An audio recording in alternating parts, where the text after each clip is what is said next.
Box 13, with the star of Paramount Pictures, Alan Ladd, as Dan Holliday.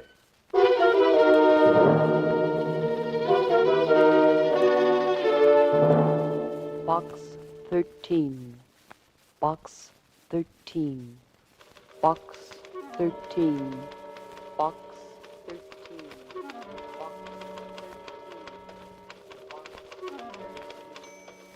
Holliday, why did you ever leave a soft job as a reporter to become a freelance writer?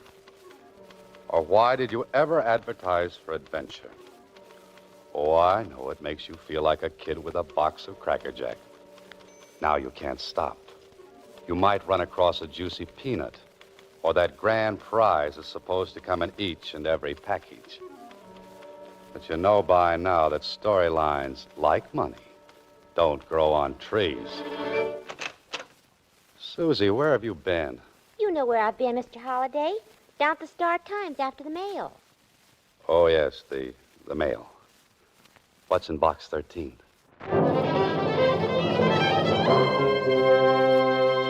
Box 13, starring Alan Ladd as Dan Holliday.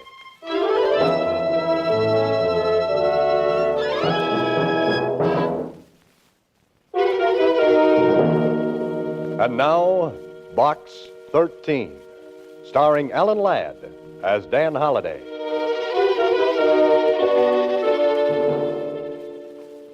Box 13. I wish I'd never rented the thing. Wish I'd never even thought of it. Mr. Holliday, you're early this morning. Well, I had to see if my new secretary's on the ball. You know, since you rescued me from that nut factory down at the Star-Times, I'd work my fingers off the elbows for you. Uh-oh, now take it easy, Susie. You'll need those elbows to lean on when things get dull around here. Dull? Oh, things don't get dull around you, Mr. Holliday. Hey, what's that you're writing, a love letter?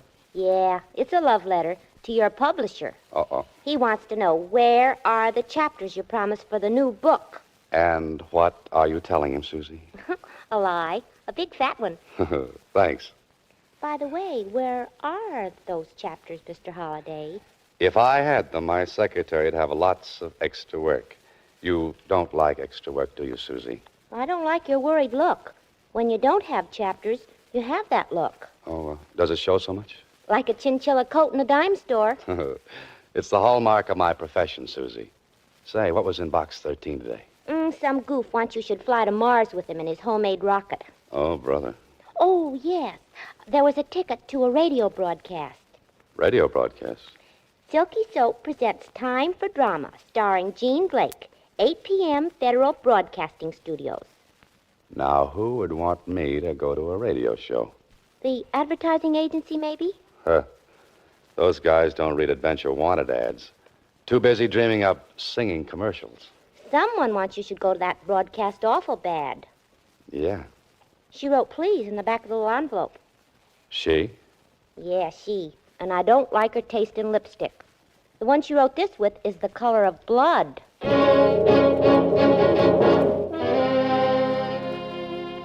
And now you have returned, my darling. I am alive again. The wind is down, but still the seas run high.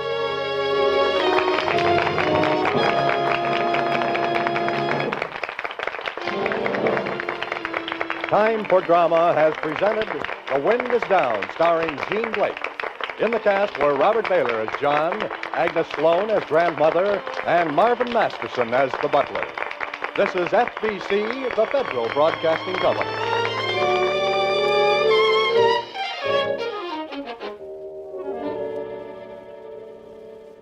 Sorry, sir, we're closing the studio.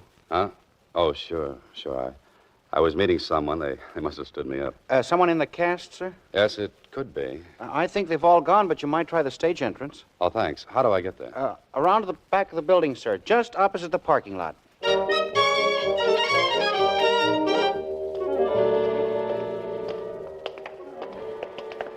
Oh, you blithering idiot.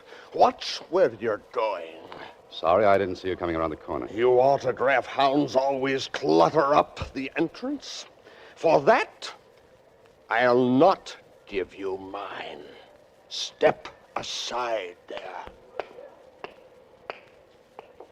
Oh, don't mind him, son. He's just an old ham. A has-been. Oh, that's a heavy hunk of ham. Who is he, Pop? Name's Marvin Masterson. Not the Marvin Masterson. Yep. He's washed up in pictures. Through on the stage, too.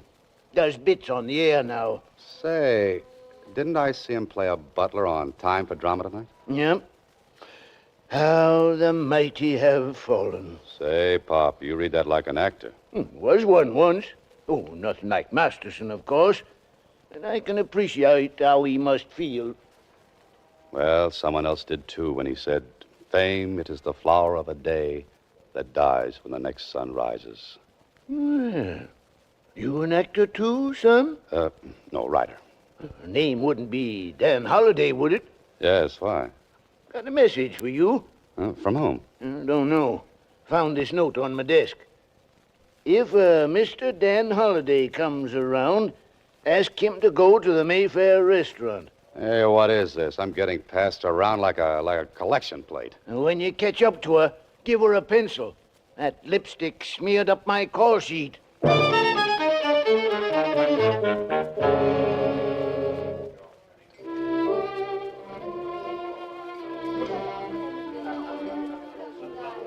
Ah, Monsieur Halliday, it is an honor to have you once more at Mayfair. You have deserted us too long. Working hard, Henri? Always. But tonight, you relax. You have fun, eh, Monsieur Halliday? What do you mean? A charming young lady waiting for you at your table. Oh, I'd hoped you'd come, Mr. Holliday. Why, you're Jean Blake. Yes, I must talk with you. We'll order later, Henri. Now, what is this all about? Oh, I suppose I am being rather mysterious. I'm used to mystery. Besides not owning a pencil, what's your problem? Pencil? Yes, that lipstick you write notes with comes off on things. Oh. I'm in danger, Mr. Holliday. Grave danger. But why come to me? I know about you in Box 13. You advertise adventure wanted. Will go any place, do anything. I need help, so... So? Mr. Holliday, I'm going to be killed.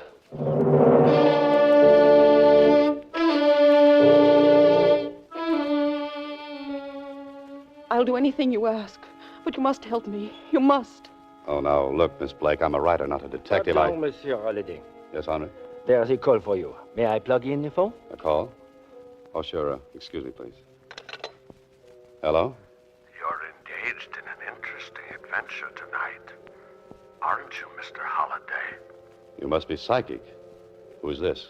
If seeing into your future is being psychic, I suppose I am. You see, when I ring off, I know you will tell that beautiful young woman sitting next to you that you can't help her. Oh? Surprised? Yeah, a little. What makes you so sure? If you don't send her away, you won't be able to help her. Or anyone else. That I don't see. Something else you don't see is a gun. It's aimed precisely between your eyes. No, don't look around. You can't see it from there.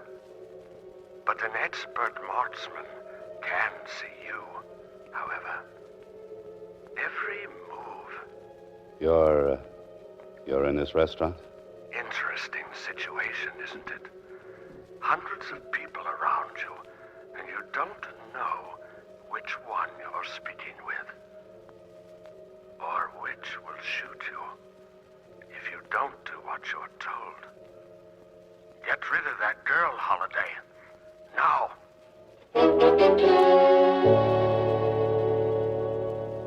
Now, Miss Blake. You will help me. But Miss Blake, But you must. You simply must. Look, I'll pay you anything. I don't want your money, Miss Blake. I want you to see the police. You won't help me? No, That's final? that's final. Very well. Goodbye, Mr. Holliday.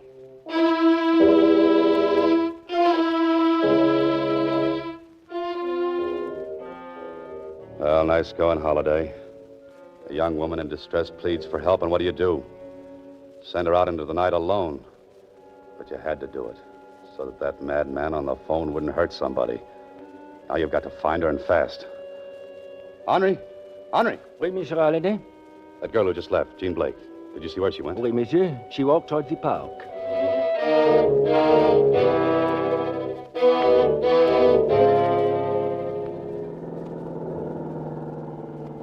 Well, this is the park, but no Jean Blake. Oh, there she is. Miss Blake! Miss Blake, wait! It's all right, Miss Blake. It's Dan Holliday.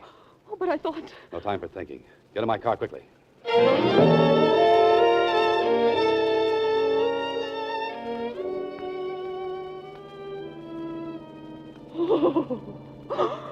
What can I do? What can I do? Oh, now, easy, Miss Blake. Take it easy. There. You'll be all right now. Come on, try to be calm. Can you tell me who's been threatening you?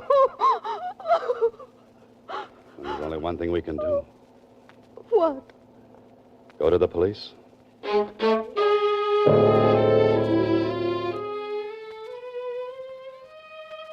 You can relax now, Holiday. You're off that hook. The Blake gal's probably back home, and you can bet they put a cop to stand guard at the door. Sure, Holiday, this would have made a great springboard for a yarn. But you're out of it now. So I'll just forget the whole thing. Anyway, what would you have done for the last chapter?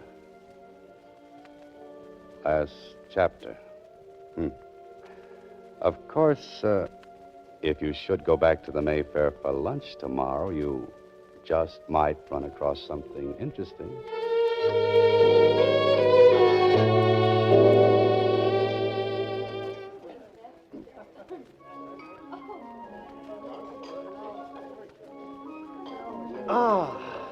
Aren't you Dan Holliday? Yes? The author? I thought as much. I've seen your pictures on dust jackets of your very exciting books. I'm a fan of yours. Well, have a seat, Mr. Masters. You recognize me. Have we bumped into one another before? Well, I'd call it a near miss. But along with a few million others, I'd recognize you anyway. Personally, I detest dining alone. Since no one was with you, I took the liberty. My pleasure, sir. Thank you. Henri, serve my dinner here. Oui, monsieur. Your voice is very distinctive, Mr. Masterson. Seems I've heard it just recently. Of course. It was on the radio. I've been doing a bit of that, you know. Simply for amusement, of course. Oh, yes. Oh, yes, I saw you on Jean Blake's show last evening. You played the butler. Yes. I asked them not to credit me. Yes, just dabbling with radio. A new medium, you see. Well, I'm sure the name Masterson means a great deal, even to the radio audience. The public soon forgets. I call Monsieur Holliday. The phone is connected. Oh, thank you, Henry. Hello? Hello, Mr. Holliday. It's going to happen. What I told you about. I know it is. If only you could come now. No. No, don't shoot. Hello? Hello? Good Lord. Holliday, what's wrong? Jean Blake. She's just been murdered. You are listening to Box 13, starring Alan Ladd as Dan Holliday.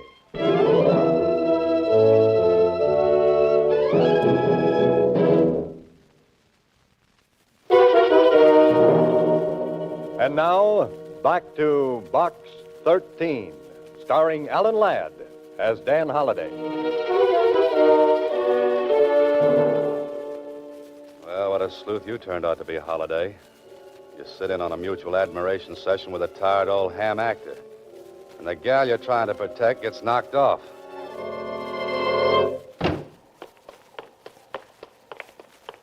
Hold it, Mac. Where do you think you're going? Miss Blake's. Miss Blake ain't seeing nobody. Yeah, that's for sure. She's dead. Dead? Are you crazy, mister? I've been here all the time. Which part of the duplex is hers? Upstairs. But you can't... Come on.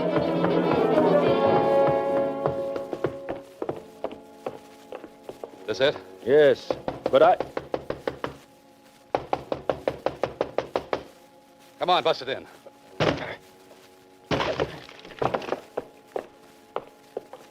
See what I mean?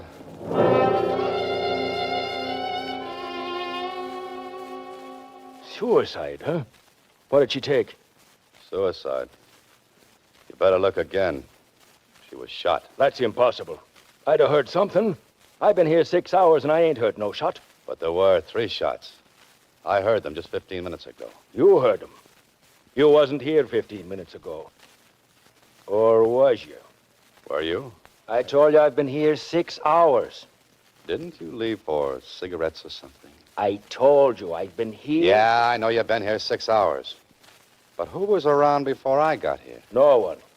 That is, nobody but them. Nobody but who? The tenants of the other apartment. An old guy and his daughter, name of Masterson. Masterson?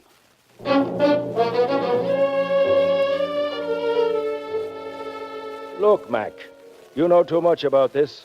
I'm holding you till I get the inspector down here. Sure, and when you phone in, tell headquarters to send along a magician's manual. Huh? You didn't hear any shots. This thing must have been done with mirrors.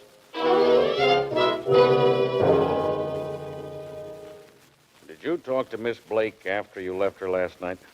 No, not till she phoned me this noon, Inspector, at the restaurant. She phoned you at the restaurant this noon. Yeah, that's right. I was having lunch with the guy from downstairs, Marvin Masterson. Well, I got news for you, Holliday. If you talked to anybody, it wasn't Miss Blake. What do you mean? She couldn't have telephoned you. She's been dead over 12 hours.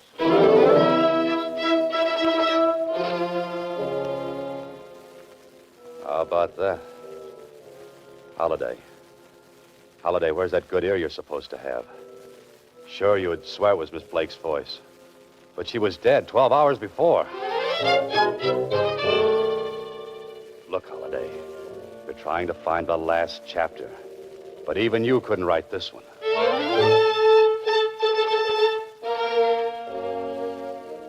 But it was her voice. Come on now, think, Holiday. What did she say over the phone? It's going to happen. What I told you about. I know it is. If only you could come now.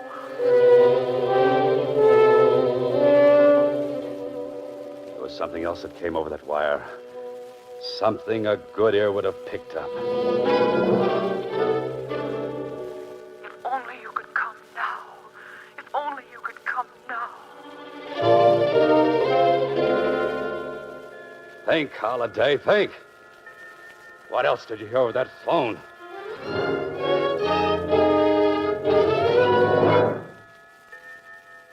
A clock. A clock sounding the Westminster Abbey chimes.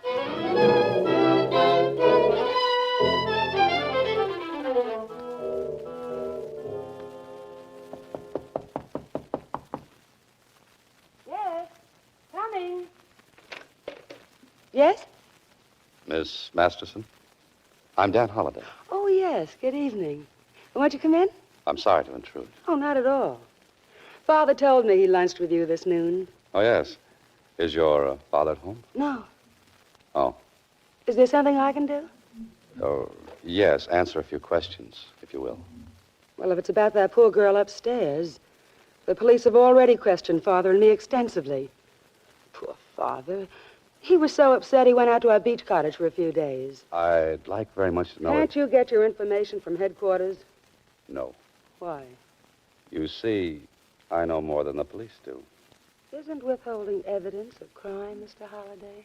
Yes. So is aiding and abetting a murder. I'm afraid that's not very clear.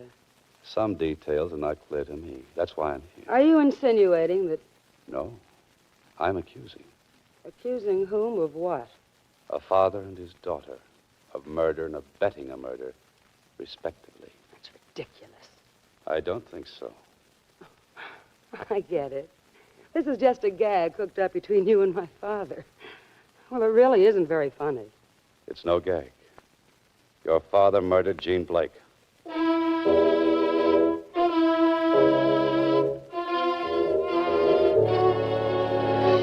And I believe you helped him, Miss Masterson.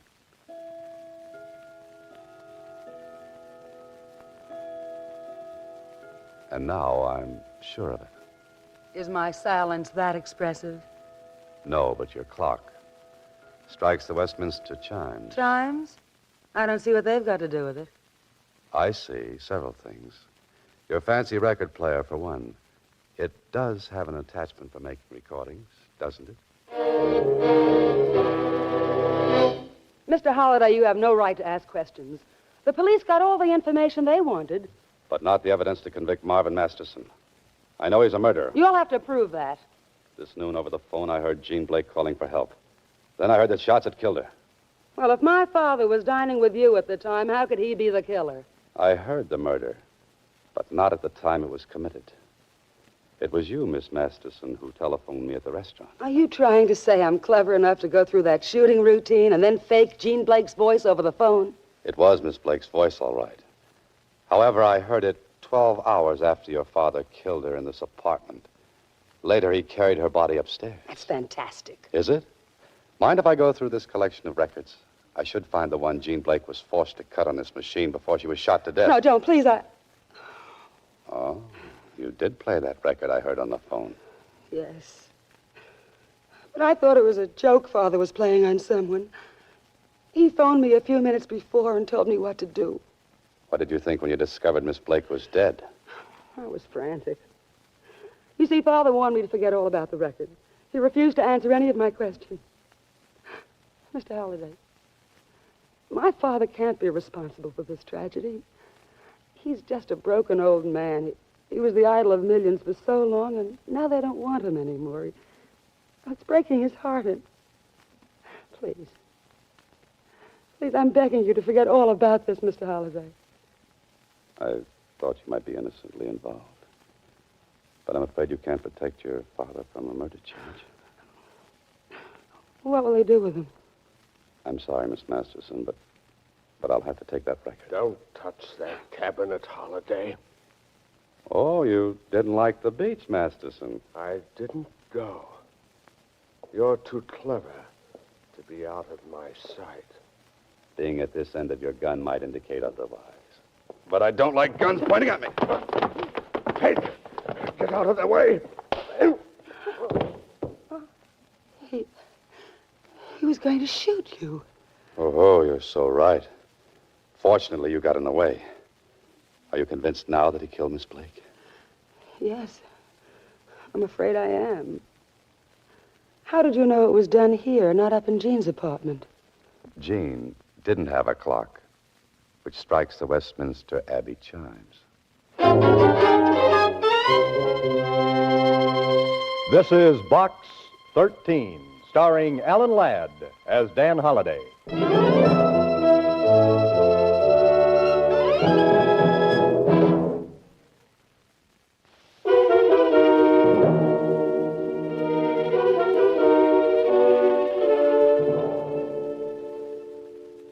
What is station high?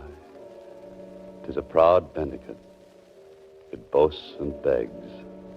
It begs alms of homage from the throng, and oft the throng denies its charity. Holliday, What's that, Inspector? I said that Masterson was a fool. Imagine his insane jealousy of a young performer leading him into a murder plot. Oh, I know, but after all, look at it from Masterson's viewpoint. He'd been a great star, now he was reduced to playing a bit. Support of a girl he considered an upstart. Yeah. Well, it's too bad. Yes, his thinking went awry on him. He figured if he got rid of her, they might rebuild the show around him. The old boy was nutty as a peck of peanut brittle. Well, Mr. Holliday, should I go over to Star Times and see what's in Box 13? Oh, not this morning, Susie. Today we work. Chapters for our publishers? Chapters for our dear publisher. Good. Oh, say, before we start, there's a letter here for you. A letter? What's it say? It's from the man who owns the apartment building where you live. Yes? It says, your rent is past due. Get it up or get out. Oh, fine.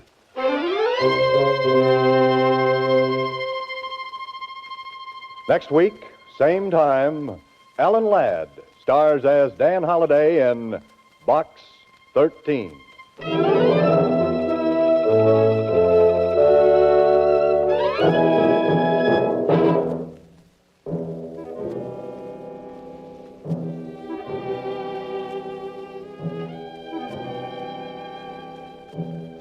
Alan Ladd appears through the courtesy of Paramount Pictures and may currently be seen in Wild Harvest. Box 13 is directed by Ted Hediger with an original story by Frank Hart-Tossig. The part of Susie is played by Sylvia Picker. Original music was composed and conducted by Rudy Schrager. This is a Mayfair production.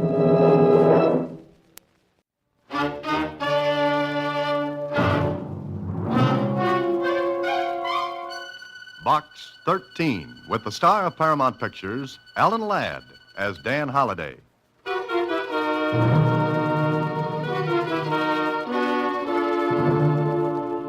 Box 13, care of the Star Times. Enclosed, you'll find enough money to do what I want you to do.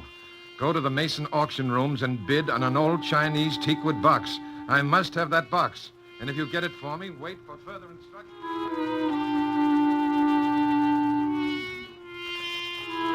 If you get it for me, wait for further instructions. No address, no signature. Just wait for further instructions. Well, as Bobby Burns would say, the best laid plans of mice and men sometimes go wrong. And Bobby Burns knew what he was talking about.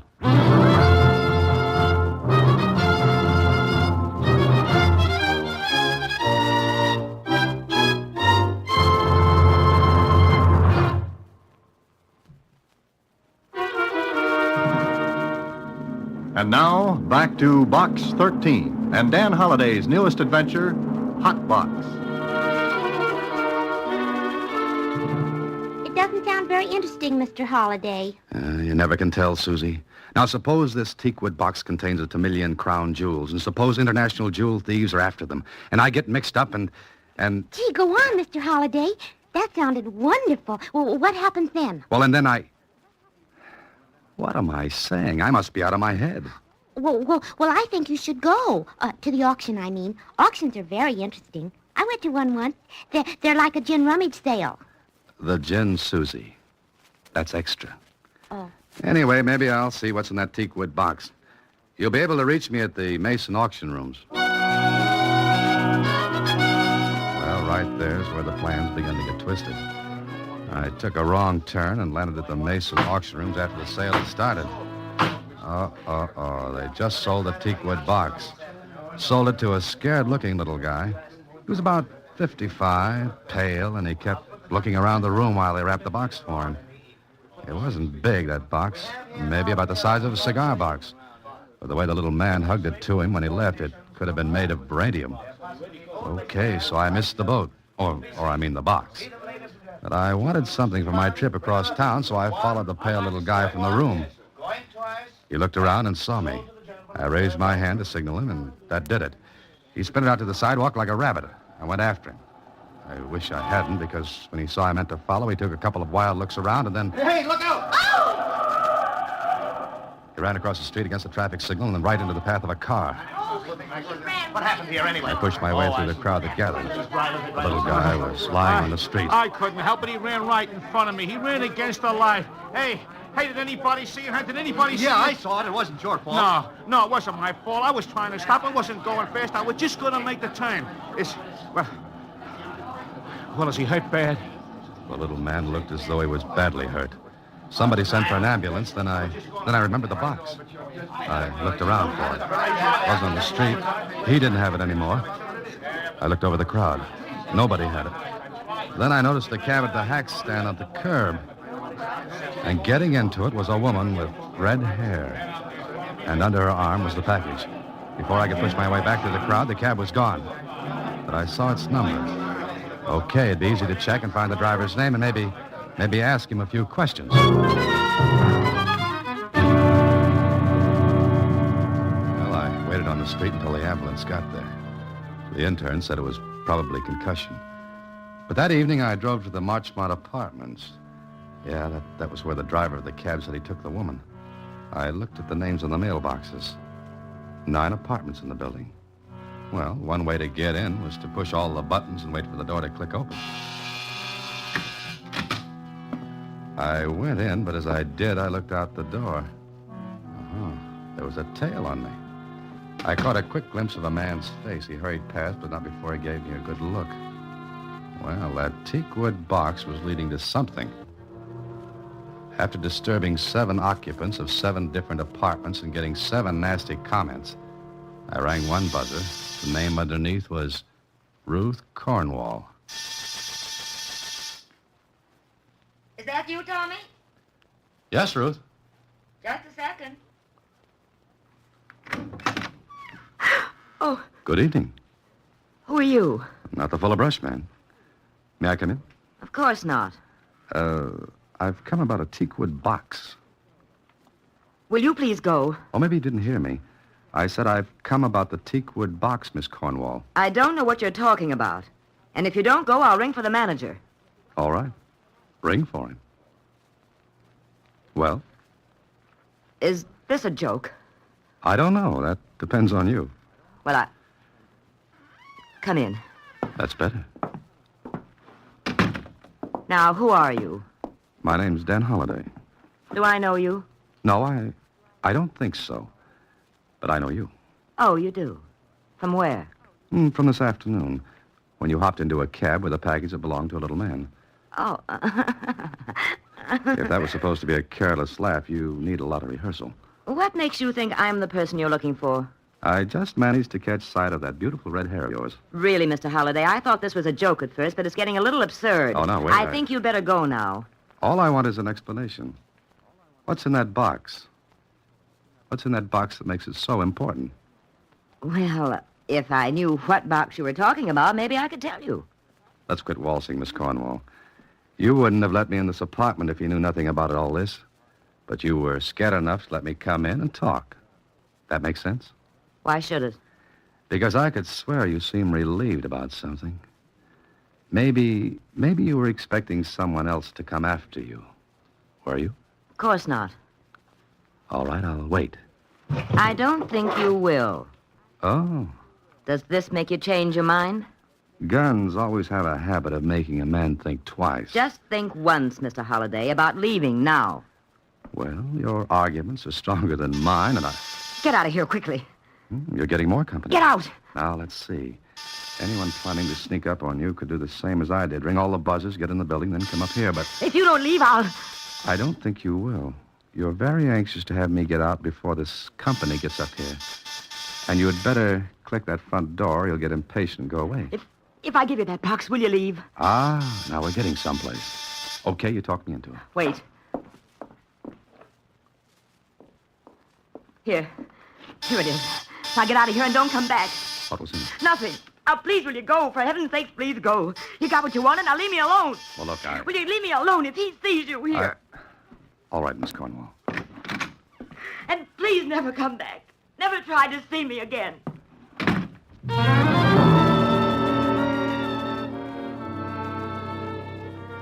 I don't know what it was, but there was something about Ruth Cornwall that put me in sympathy with her.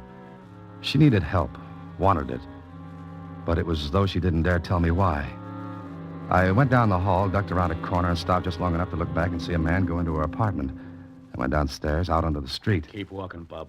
Huh? I said keep walking, right up to that alley. Hey, what is this? I think you know.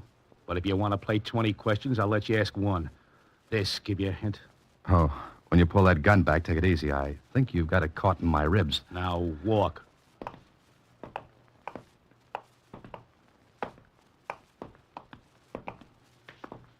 Far enough. Now what? Give me that box. What box? Ain't you funny? Yeah, I do card tricks, too. That's enough. Hand it over. This seems to be my night to play give and take. Okay. That's better. Now, Good night, Holiday.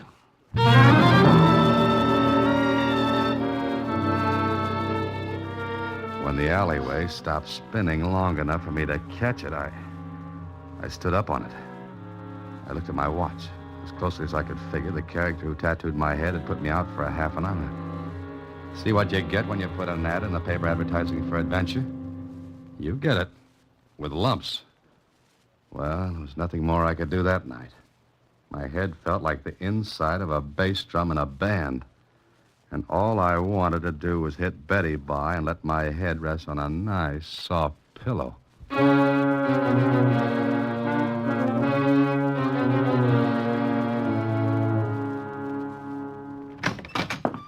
Good morning, Sue. Oh. Mr. Holliday, this man's been waiting for you. Oh, you again. Did you sleep all right, Mr. Holliday? Like a top, I spun. Yeah. Do you want me to do anything, Mr. Holliday? I wish you could, Susie. Mr. Holliday, I know a man who wants to see you right now. Uh-huh. Can I persuade you to come along? Do you think? Yes, you seem to have a way about you.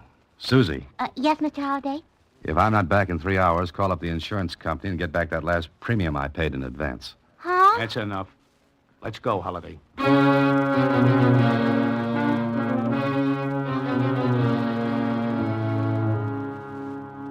Here's Holliday, Mr. Conrad. Oh, yes. Please come in and sit down. What's the idea? Funny, I was going to ask you that. Here, take a look. Well, that's the box. But it's empty. So it's empty. What am I supposed to do, fill it with Easter eggs? Shut your trap, Holliday. Take it easy, Jimmy. Maybe Mr. Holliday will tell us things. Mr. Holliday? Like what? Look, I sent you the letter to bid on this box. I checked. Never mind how I found out who you were. Oh, well, then you should know I didn't get the box at the auction yesterday. I know, but you got it last night. From whom? Look, that's the way I got it. Empty. What more do you want from me? Information. Who had that box? Does it make any difference? You've got it now. I want what is in it. That's the way I got it. Jimmy. Yeah, Mr. Conrad? Did you see anybody take the box yesterday when that man was hit by the car? No, whoever did got away fast. But Holliday, you went to the Marchmont Apartments last night. When you came out, you had the box. And that's as far as it goes. Not quite. Where'd you get it from? Conrad looked hard at me. So he didn't know Ruth Cornwall. I could tell him and put her on the spot. But I didn't want to do that. Not until I found out a bit more. Conrad got up from behind his desk. I don't know what game you're playing, Holliday, but I can tell you this. You won't play long. And I'm telling you, I got the box that way empty. All you have to do then is to tell me who picked up that box at the accident yesterday. Yes? And what if I don't? Jimmy. Yeah? How hard is Mr. Holliday's head? Not very. Go ahead, then.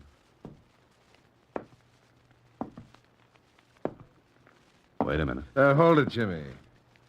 Okay, Holliday? What? Look, you want what was in that box, right? Sure. Then let me go after it. What are you talking about? You didn't go to the auction yourself to bid for the box, which means that you didn't want anybody to see you get it. All right. Whatever was in that box is important to you. But if you beat me up, you'll never find out. You see, I'm the only one who knows who had it. Oh, we could go to the Marchmont and find out. Sure, but you wouldn't find anybody because there's nobody there now. You're smart, huh? Yeah, smart. It was a bluff, it had to be, but Conrad was afraid to call it. If he did, he wouldn't get what he wanted, he thought. He stared at me, and then... Okay, Holliday, I don't know how you found out how important this is, but evidently you did. All right? How much do you want? What makes you think I want anything? Are you kidding? Okay. We'll decide that after I get what you want. Bring the notebook and we'll talk it over. That's a deal. But you won't be alone, Holliday. You'll have company all the way. Oh, how nice. Jimmy has such a good face. You know, it'll do me a lot of good to be seen with him. Yeah, if you don't come through, it could also do you a lot of harm.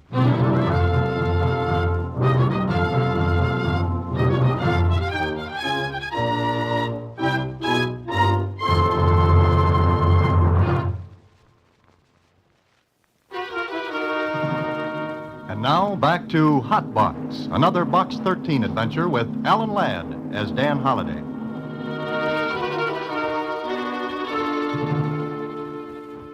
Well, I could have wound up the whole thing by telling Conrad about Ruth Cornwall. But I didn't want to drag her in unless she was going to double-cross me. Okay, there had to be a starting point.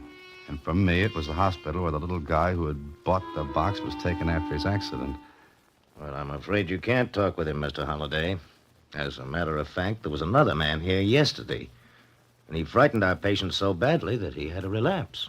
Oh. Doctor, what's your patient's name? Ralph Sanders. He's an ex-convict. Just got out of prison a few days ago. Oh. Okay, thanks, Doctor. Here's my name and phone number. If I can talk with him at any time, please call me, will you? So that was a dead end. Then I got the idea that the people at the auction rooms might be able to help. Here it is, Mr. Holliday. That box was part of lot number 509. What does that mean? Well, lot 509 was in storage here. For a time, we received the money to pay for the storage, and then it stopped. How long ago? Oh, it must have been over 60 days. We hold goods that long and then offer them for sale to pay for the storage charges. How long did you have this lot 509? Well, let me look at the books. 4 years. Oh. Do you know the name of the person who owned the goods? James R. Conlon. At least that's the name on our books. Did you make any attempt to locate this Conlon after the payments on storage stopped coming in? Yes, we did, but we couldn't. I see. Oh, one more question. Did you advertise his sale? Oh, yes, we're bound to by law. You advertised in the papers? That's right. Thanks very much. Well, there was one place to find out about James R. Conlon. The morgue of the Star-Times. And what I found out began to slope the merry-go-round enough to let me see some of the things a little more clearly. Then at my apartment later in the day... Hello? Mr. Holliday? Yes, who's this? This is Dr. Evans, City Hospital. Oh, yes. Sanders is conscious now, Oh, fine. but I'm afraid that he won't live. And since you were the only person who left his name, I thought you'd want to know. May I see him? Well, you haven't much time. I'll be right there, Doctor. I saw the poor little guy. He was pathetically anxious to talk. He had been Conlon's cellmate in the penitentiary. And Conlon had talked. He had to talk to someone, tell about something he was saving up for when he got out. And it was Sanders he told about a teakwood box and what was in it. Never dreaming he'd die in prison before Sanders got out. Okay, now it was my turn. I went outside.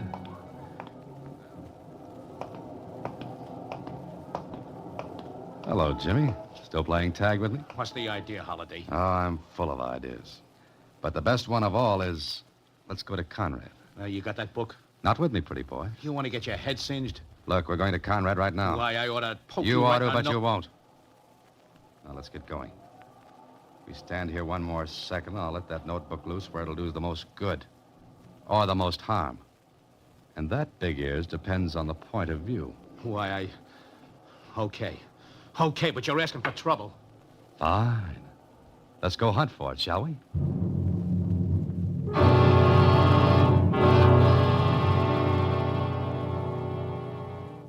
Hello, Halliday. Glad to see you back. You're an optimist, Conrad. Here, I brought your son back with me. Say hello to Papa, Jimmy. What's this all about? I just got tired of having Jimmy haunt me. Jimmy, has he got it? Yeah. Where is it, Halliday? I know. With you? No, don't be silly. Jimmy, you let him get it and do a fade-out on you. No, I didn't. Oh, no, Jimmy was with me all the way, and a more gruesome companion no man could ask for. Stop yapping. Okay. A while ago, I talked with a little guy named Ralph Sanders. Sanders? So? He was Conlon's cellmate in prison. Go on. It seems Mr. Conlon had a notebook filled with a lot of details that would blow you and your nice bunch right out of the window. Where is it? As if I'd tell you. Now, listen. You found out about the box because Sanders talked. The prison grapevine picked it up, and it got to you. You wrote me, wanted me to bid on the box and get it for you. The joke's on you, Conrad, because I didn't have the faintest idea what was in that box before today. How long do you think you'll enjoy this big joke on me? A long, long time. I'm walking out of here right now with no tail on me. Yeah? Uh-huh. Because if I don't show up where I'm supposed to, in exactly 1 hour, that notebook goes to the police. Listen, you're smart. We can make a deal. Oh, no. Remember, I'm walking out of here. Oh, I forgot. Good night, Jimmy. Well, his head's not very hard either, is it? Sure, I walked out all right, but I expected to feel my back pick up a few ounces of lead on the way.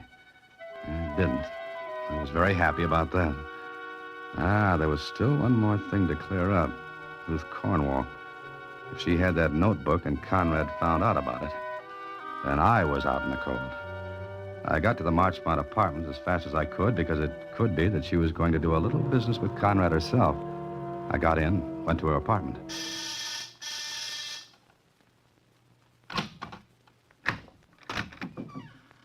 Yes? Oh. Get in here. Sorry I couldn't wait to be invited in. I told you not to come back here. Yes, I know, but I'm back. What do you want? Last night you gave me a box. Now I want what was in it. There was nothing in it.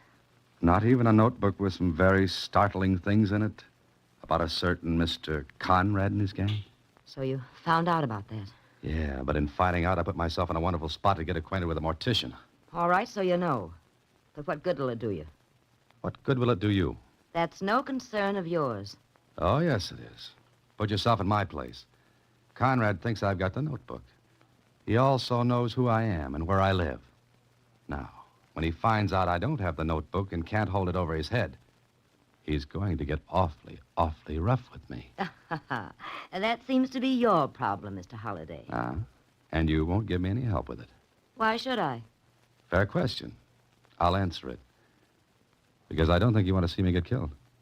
Look, I can't help you. Do you understand that? I can't help you at all. Where's the book? It's no use. I won't tell you. I won't tell you anything. Anything?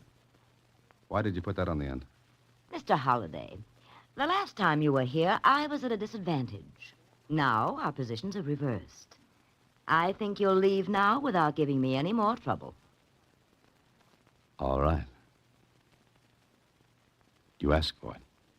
You'll get it. What do you mean by that? I did a lot of reading today, Miss Conlon. No. No, don't call me that. You don't know that. You can't know that. No. No, you can't know that. It was a throw in the dark, but it hit where I wanted it to. The clippings on Conlon mentioned something about a daughter. Not much. But enough to give me a hint that Ruth Cornwall and Ruth Conlon were the same. I watched her for a few seconds, and then... All right. I'm Ruth Conlon. Are you satisfied now? Not quite. What I said before still goes. Do you want me to get killed? No. No, of course not. And what are you doing with that notebook? But if I tell you, what'll you do? That depends on what you tell me. All right. I'll tell you. My father died in prison. No one knows I'm his daughter. No one. For 4 years, I've lived under another name, waiting for him to come home, waiting to help him get even with Conrad and the men who sent him to prison.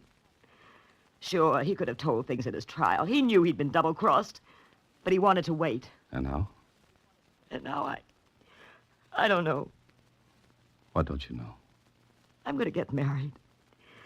You see, I didn't count on falling in love at 35. Falling in love with Tommy. Oh, he was the man who came here last night after I left. Yes.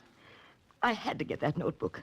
Because if someone else got hold of it, all the old scandal would be raked up again. People would find out who I was, that my father died in prison. And Tommy would find out.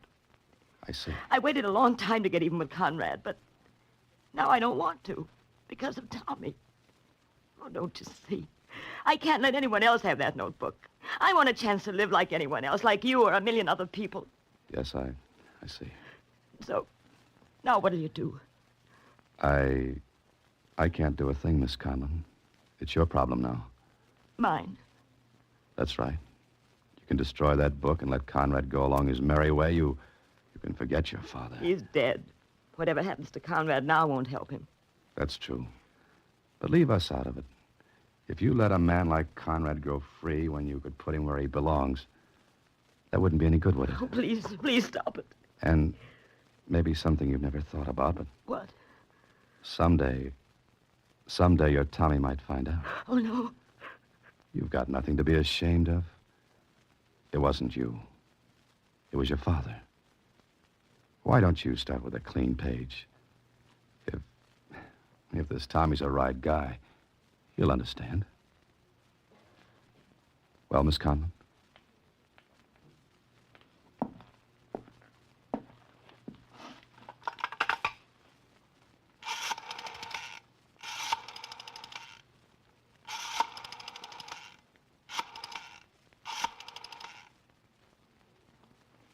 Hello, Tommy. Darling, I want you to come over right away. There's something we've got to talk over. All right, dear. I'll give 10-1 on Tommy, Ruth.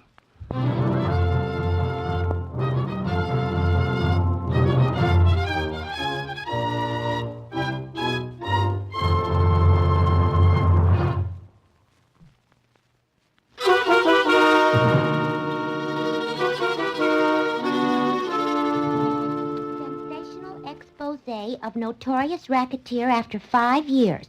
Dead Man's Notebook. Forget that, Susie. Turn to the society page. Oh, sorry. Here. Now, read that. Mr. and Mrs. Tommy Gibson leave for Bahamas on honeymoon. Gee, the Bahamas. You must feel just like stupid, Mr. Holliday. The word is Cupid, Susie. And I'm dressed differently. Mr. Holliday. Good night, Susie. Next week, same time, through the courtesy of Paramount Pictures, Alan Ladd stars as Dan Holliday in Box 13. Box 13 is directed by Richard Sandville with an original story by Russell Hughes. Original music is composed and conducted by Rudy Schrager. The part of Susie is played by Sylvia Picker. Production is supervised by Vern Karstensen. This is a Mayfair production from Hollywood. Watch for Alan Ladd in his latest Paramount picture.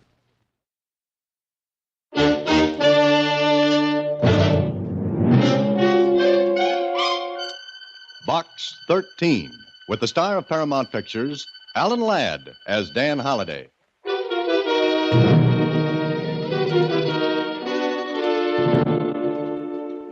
Box 13, care of the Star Times. I've read your advertisement asking for adventure. I think this will be it. I'm asking you to solve an impossible situation, but one that must be solved. Next Wednesday, drive out on Route 36 at exactly noon. You'll come to a 5-mile speedometer check. Maintain a speed of 72 miles an hour over the distance. You will be passed by a 1938 car going 100 miles per hour. The car will sound its horn. When you hear it, pull over to the side and stop.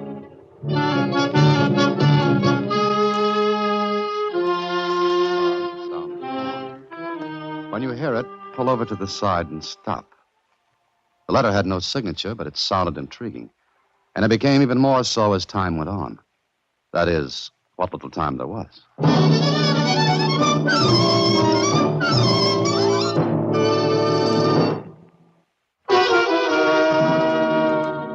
And now, back to Box 13 and Dan Holliday's newest adventure, Speed to Burn.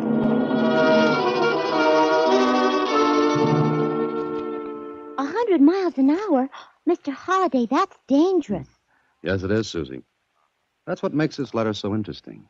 I'd like to see a 1938 model do 100. Why? Isn't it possible? Possible, yes, but not probable. Why not?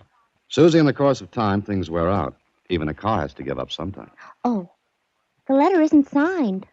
And that's another thing that tells me to take this on. An unsigned letter, a 1938 car doing 100 per, and an impossible situation that has to be solved.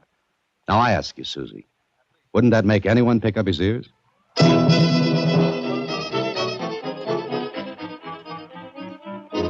At exactly noon that Wednesday, I turned into Highway 36, a long, level stretch of concrete that ribboned out in front of my car, just asking to be burned up. I looked at my speedometer. The needle hung at 60.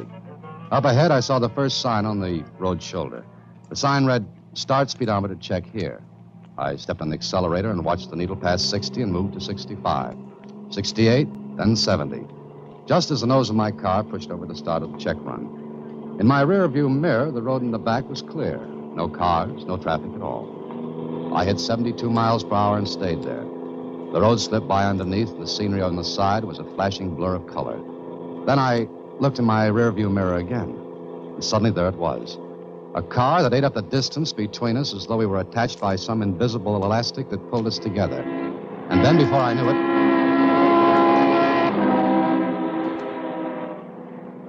it was past me. I pulled up and stopped. Ahead, the car that passed me slowed down, and it also stopped. Then turned around and came back toward me.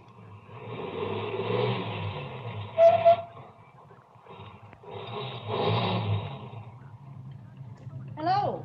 Hello there. Hello. You're box 13? That's right. And you're the only jet plane pilot I know with no license. Thank you for coming. Not at all. I enjoyed every second of it.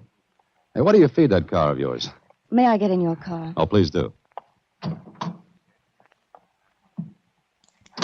Thank you. I've taken a big chance in doing this, mister. Dan Holliday. My name is Nancy. Nancy Peters. That is a 1938 model you're driving. And from the looks of it, it's only a 6-cylinder job. Yes, but I haven't much time. I'll have to talk fast. Oh, all right, go ahead. I want you to help my brother.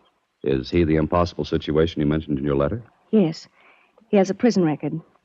And now he's mixed up in something he can't get away from. Will you help? Oh, now, just a minute, Miss Peters. Your car may do 100 without batting up carburetor, but I work a little slower. Before I do any helping, I'd like to know the 3 W's. Who, what, and where. Well, I told you. It's my brother. That answers the who part. Now, how about what and where? Stolen cars. That's the what.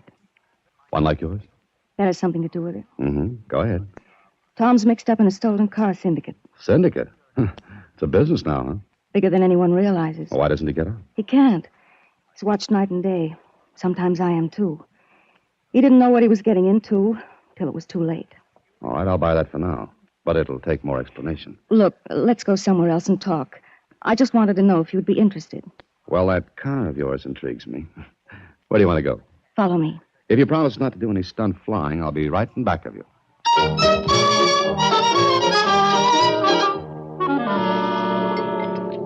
More coffee, Miss Peters? No, thanks. Are you interested, Mr. Holliday? Yes. All right. The syndicate looks like a legitimate business, but it's not.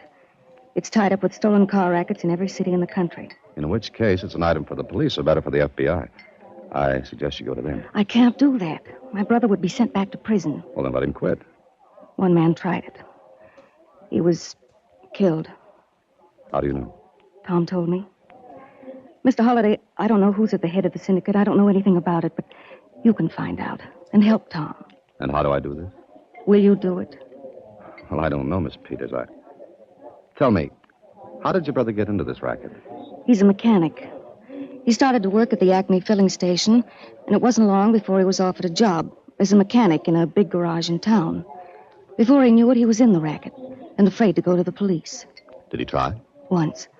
Then he saw he was followed. He didn't try again, not after the other man was killed. What can I do? Get a job at the Acme filling station. It was from there that Tom went to the syndicate. Now, look, Miss Peters, your brother's a mechanic. I'm not. I know just about enough to repair minor injuries. That's all. That's enough. They need men. The syndicate's getting bigger. And you want me to increase their organization by one, namely Dan Holliday. I'll pay you $1,000 if you do. Oh, no, I don't want any money. This Acme filling station, where is it? 12902 Braddock Road. All right, I'll see what I can do, but no promises. Meanwhile, how do I get in touch with you? Well, here's my name, address, and telephone number. Okay, Miss Peters. But like I said, no promises. I'd just like to nose around first and see what trouble I can get into. I left Nancy Peters and drove back to the city, got into some old clothes, and took a bus out to Braddock Road. The Acme filling station did business on a three-way corner. From what I could see, it was a good business. I watched for a while until I spotted a man I thought was the boss. I waited until business cooled off a little, then walked over to him. Hello. Do something for you? I don't know. Depends on how badly you need help here. Help?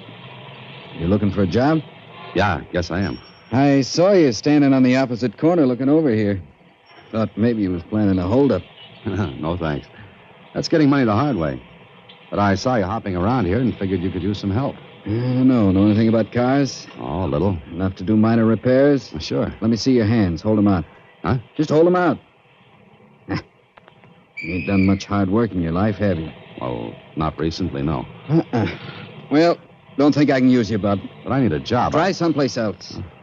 Okay. I was just asking. What's the matter? Got a phone here. I want to make a call. Inside, why? I just want to make a call, that's all. Okay, inside, I told you. It was a hunch, and I played it. The car that drove up was a police car, and I pretended to be afraid of it. I waited inside until the car drove out.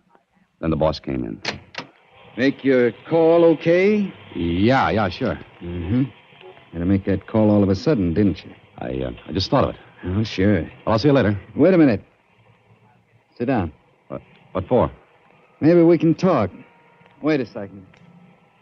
What's the idea of closing the door? We can talk better. Why'd you do a fade when you saw that police car? I didn't see any police car. Quit kidding, Bub. You saw it coming and pulled that phony call routine. You hot? Look, all I did was ask you for a job.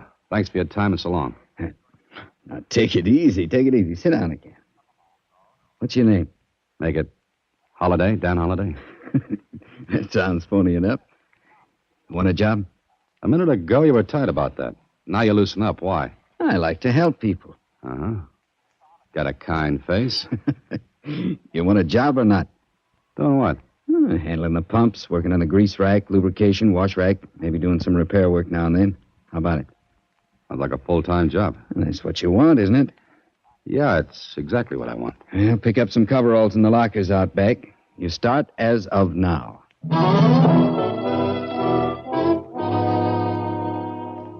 So I went to work.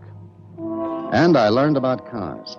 I rented a room near the station at night, read books on automotive repairs. And I waited. Waited for the next move, which came one morning just after I'd reported for work. Holiday. Hey, Dan. Yeah? Come inside a minute, will you? Right away. Pull the door shut. What's the trouble? No trouble at all. You know, you're getting to be a pretty good mechanic. Well, I learned fast. There's not quite enough work around here for a good mechanic. I thought maybe you'd like to make more dough. Do I get a raise? Not from me. But I can send you to somebody who needs mechanics. Needs them bad. Thanks. Who's the guy and where is he? You go to 714 South Elm, to the Southern Auto Works. And here, give him this card.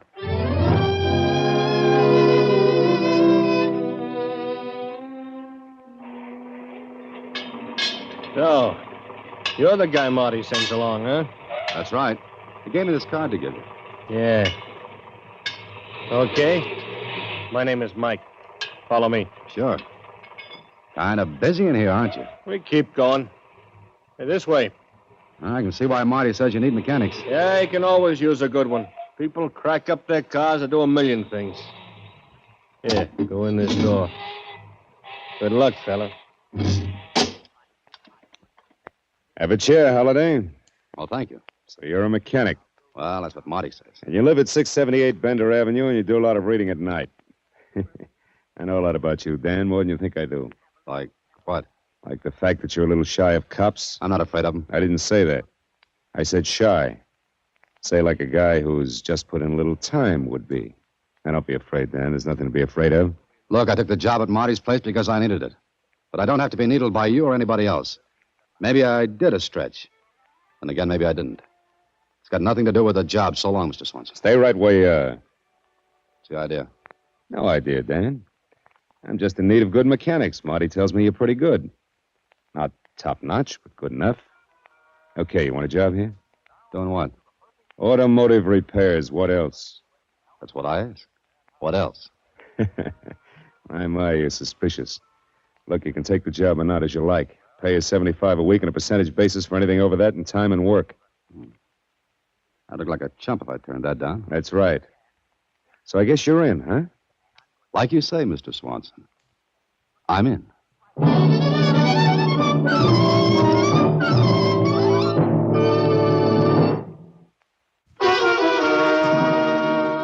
And now back to Speed to Burn, another Box 13 adventure with Alan Ladd as Dan Holliday.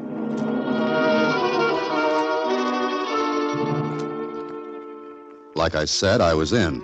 But in what? It looked like a legitimate business. The big garage did a roaring trade, and it seemed on the level. Mike, the man who took me to Swanson's office, stuck close to me, so I had no chance to snoop around. Then one day I was called into Swanson's office. Well, Dan, everything all right? As far as I know, everything's fine. Why? Got any objections to working at night? No, not at all. As long as the pay is time and a half. It's better than that. It's double. Special job? Yeah, you might call it that. How good are you at keeping your mouth closed? Well, I'm not the talkative type. I suppose you know you've had a tail on you ever since you've worked here. No, I didn't know. What's the idea there? Well, you're an ex-con. I thought that was gone by the boards, forgotten. It is. But it's a funny thing. I've had a check made on you, and I can't find a record of any Dan Holliday serving time anyplace. Got anything to say? Nothing, except maybe you looked under the wrong name. Yeah, that's what I figured. Anyway, you've been watched, and so far you're clean. Look, Mr. Swanson, you got me in here to talk about overtime work. Then you switched to my record. What's your pitch? Come around tonight at 10 o'clock, the back way. Just suppose I say no. Mike's a big guy. Maybe he could persuade you. Oh, I see. In other words, now that I'm in, I'm really in. In what, Dan? Maybe you can answer that better than I can. Maybe I can. Be here tonight at 10, the back entrance. Mike will see that you get here. Until then, so long, Dan. Well, it was a tight spot. I couldn't tell whether Swanson knew anything or not. I hadn't made a move to contact Nancy Peters or her brother Tom. But that night, I was to be at the garage at 10 o'clock. At 9:30, Mike came to get me, and 20 minutes later took me down in an elevator, down into the cellar below the big garage. And what I saw made me blink my eyes. Brother, this was a racket on a big scale. Put your eyes back in your head, Dan. You ain't seen a half of it yet. Hey, what is this? A part of the garage nobody sees but them as has business here. Take a good look. Must be 50 cars in here. Uh-huh. And all hot. Stolen? They ain't presents. If you give them an hour in here, their owners wouldn't know them from a bicycle. Come on, we'll see Swanson. Come in. Okay, Dan, come on in. Mike, see that things are running all right. Sure. See you later, Dan. Well, how do you like it, Dan? I don't know what I'm supposed to like, but it's big. And you're in it. What if I don't want to be? Oh, and you're a chump. Big pay, no Social Security or withholding tax, and no questions. Look, I don't want to serve any more time. You won't. We take care of our boys. Now, look, I need another mechanic badly. There are enough hot cars floating in here in the next 2 weeks to make yourself a pile of dough. Yeah, but Mr. Swanson... Holiday, you haven't got a choice. Either take the job or you'll never work again. Any place, any time. I guess you're calling the turns, Mr. Swanson. Take it easy. You'll be safe. Until there's a leak. There's no leaks here. We're big enough to have our own police force to watch the men who work for us, understand? Yeah, I think I do. Okay, Mr. Swanson, you've got yourself another boy. And from then on, I was watched closer than all the gold in Fort Knox. It was over a week later that I finally made contact with Tom Peters. Mike took me to him because Tom was to break me in on a new job. Mike wants you to work on the jalopies, huh? Yeah, that's right. Okay. I'm Tom Peters. I know you're Dan Holliday. Yeah. What do I do? Well, we got 10 hot cars rolling in tonight. They got to be pulled apart for shipping out tomorrow. That's a little fast, isn't it? That's nothing. One night we put out 18. Come here. See this paint? Yeah. Special stuff, huh? That's right. Washes off with caustic soda. Plain water won't touch it, only caustic soda. We spray a coat of this stuff on the car. And then what? What about the license plates? You kidding? Look here. Over 500 license plates from different states. With a new paint job, different plates, even different tires, you wouldn't be able to recognize your own car if you sat in it. I see. Pretty tight organization, isn't it? Brother, you don't know how tight. Make a bad move and you're material for a hearse. Well, you're to work on the manufacturer's numbers. Serial numbers of the motors, huh? Manufacturer's numbers. Never in the same place twice. Sometimes it's in the carburetor, sometimes in the block. Any one of a dozen different places. I see. And you tear down the engine, get rid of the number, and there's no chance left for positive identification of the car. Right. Okay, start tearing this baby down. It's got to roll out on the street by midnight. Let's go to work. And I worked. And all the while I did, I knew I was being watched. And I think I was even followed when I went home. For 3 nights we kept at it. There wasn't a chance to break loose. Then on the 4th night, Tom Peters came over to me. Shake loose from that job, Dan. We got a special to do. Special? Okay, what is it? Look here. Are you kidding? This gotta be a hot car. No, it's not. What's it look like? Like a broken-down model of 10 years ago. Who wants a crate like this? Wait a minute.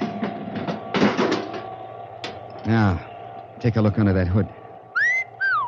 Look at that power plant. The engine's from a British tank. There's enough power under that hood to make this baby climb right up the side of a building. I don't get it. Why put that motor in this old job? Look underneath at the springs. The springs are upside down. Sure, for a low center of gravity. And the body of the crate's lined with armor plate, and it's got bulletproof glass throughout. What are these things inside? Oh, extra gas tanks. This is a getaway car, special built. We parked this in front of a bank, and no cop would take a second look at it. But no other car made can get near it for speed or power. Now, that's real neat. Well, looks like the boys think of everything, don't they? They don't miss. You know, I'll bet anyone could take a 1938 car and hop it up with one of these motors. Sure, why not? Year don't make no difference. Even a girl could drive one. Sure, why? One her brother put together for her before he got into this racket. Girl? 1938? What'd you say that for? Take it easy, Tom. What are you driving at? Nancy, your sister? What about her? She got me in here to get you out. Oh, look, she's crazy. You're crazy. This is a tight box. You want to get out? Cut it out, Dan. You're asking for trouble. Look, together we can break this racket. Look, there's not a chance. Hold it. Here comes Mike. Hey, what are you guys gabbing for? Just looking over this job, Mike. It's pretty sweet. Yeah. Well, get it in shape. Some of the boys want it for a heist job tonight. You got an hour to work it over. Heist job? Yeah. They're knocking over a bank. Okay, help me, Tom, and I'll help you when we get out of this. Listen, don't you think I'd have made a break before now? They got me going and coming. And I'll do it. They're watching you every minute. That's the chance I have to take. Where's your lunch pail? Lunch pail? Have you gone nuts? Just give it to me. You drink coffee, don't you? Sure. With cream and sugar. You happy now? Tom, that makes me very happy. Later that night, when I was through working, I left the garage. I tried to phone Nancy Peters 3 times, but she was out. The last time, I left a message for her to meet me in the lobby of a movie. I went there hoping I'd shaken my shadow off my trail. Fortunately, she got my message. And I told her to call the FBI, to give them the address of the garage, 714 South Elm, and to make it fast because there was no time to lose. Then I walked out of the lobby and into the street. I looked back. Nancy Peters was going toward a phone booth in the theater lobby. I was about to walk to my room when... Enjoy the picture, Holiday? Mike. Yeah, Mike. Funny about you. You bought a ticket, walked in, talked with that dame, came right out again. I remembered I'd seen the movie before. Sure. Who was the dame? What are you talking about? The dame. Who was she? What did you say to her? Look, Mike, that's my personal business. Then it's mine, too.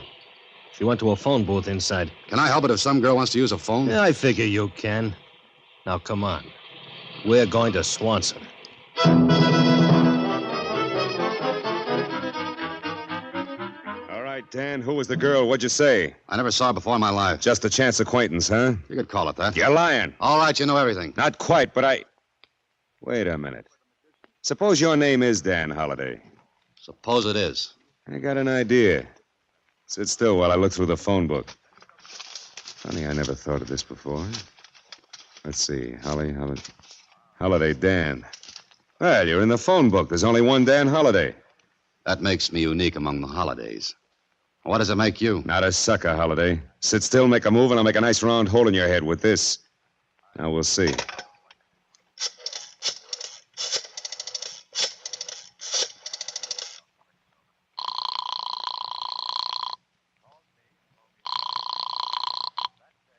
Kenworth Apartments? Mr. Dan Holliday, please. Mr. Holliday isn't in. Oh? Is he out of town, do you know? Who's calling, please? An old friend, Mr. Swanson. Oh, well, Mr. Swanson, Mr. Holliday's been gone for almost 2 weeks. Is that so? Well, thank you. Thank you very much. You've been gone 2 weeks, Holliday. It just about ties in with the time you've been here. Okay, Swanson, so I'm in the phone book, and you found out I'm not at my apartment. What does that prove? That's what I'm going to find out. And if I... Boss, there's a raid coming our way. The tip-off boys just flashed the ranch. All right, move the hot cars out back. Get all you can. Notify all branches we're shipping a load tonight. Tell the drivers to take the ones that aren't ready and run them in the river. Right. Holliday, you're going with me. Get going. That dirty thing do the job? Yeah, come on. Getaway car in shape? Yeah, it's all set. Now, Holliday, you're going to see why we're never caught. What's wrong, Mr. Swanson? We have a stoolie with us, Peters. Stoolie? But... That's right, Peters. A stoolie. Clear out. There's a raid coming. Mike, warm up the car. Sure. Yeah, she's okay. Nothing to worry about. In, Holliday. Get in. Okay, you're the boss. Let's go, Mike. Up the ramp. Right.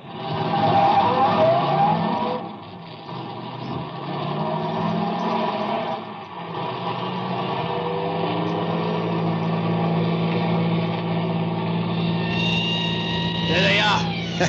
Play with them, Mike.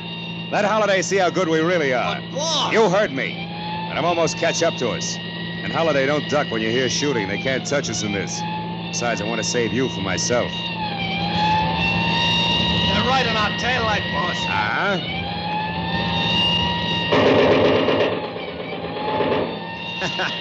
They might as well be using pea shooters. Never get out of the city, Swanson. Now, show them what we can do, Mike. Get away. Yeah.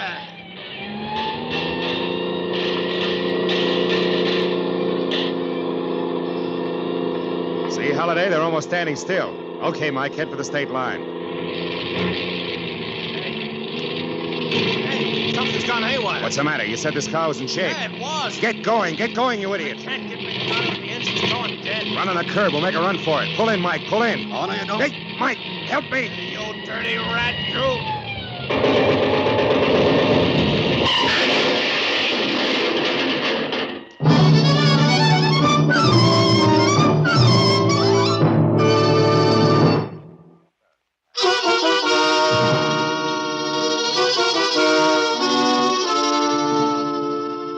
Gee, you're all right, aren't you, Mr. Holliday? Oh, sure, Susie. Just some minor cuts and bruises. What happened? Well, Mr. Swanson took his eyes off me for a second. That was enough. I grabbed his gun. Jeepers. But what happened to the car? Susie, put enough sugar in the gas tank of any car and it'll give up and die real soon. You see, it clogs the feed line. Oh. I took the sugar from Tom's lunch pail. Now, that was real smart. But how did you know you were going to be in the car? Well, I didn't. I planned to wreck the bank job. But as they say in books, sometimes things work out differently. And for the best. What about Tom Peters? He's all right. He was roped in. Fear made him stay. Hey, Susie, how about some coffee? Oh, sure. Right here. Cream? Thanks. Sugar? Lots of it, Susie. Lots of it. I just love sugar. Listen in again next week when, through the courtesy of Paramount Pictures, Alan Ladd stars as Dan Holliday in Box 13. Box 13 is directed by Richard Sandville, with this week's story written by Albert Wagner from an original story by Bernard Fines. Original music is composed and conducted by Rudy Schrager, and the part of Susie is played by Sylvia Picker. Vern Karstensen is in charge of production. This is a Mayprep production from Hollywood. Watch for Alan Ladd in his latest Paramount picture.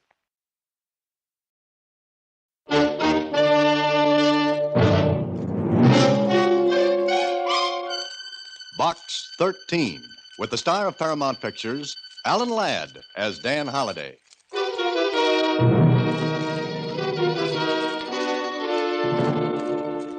You idiot, you fool. You let him get away. I did not, Worker. What could I do? He was in the post office. Did he have the envelopes? Of course he did. He sent them to someone. Sent them? And he's got away. Oh, Staley, you are an idiot. No, not quite. Look, I've got a blotter.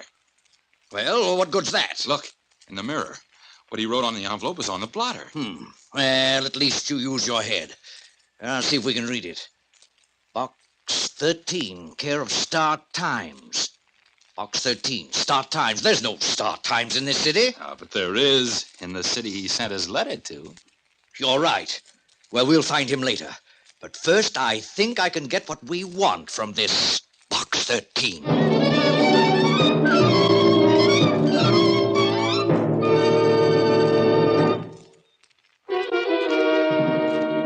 And now, back to Box 13 and Dan Holliday's newest adventure, Hare and Hounds.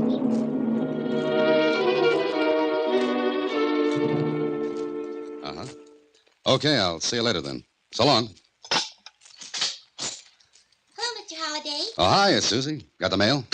And what do you got there? 8 nice new counterfeit $5 bills. How'd you get them? Well, you see, I had my eyes closed when they were passed on to me. I'm turning them over later to the police. Now, how about the mail? Oh, here.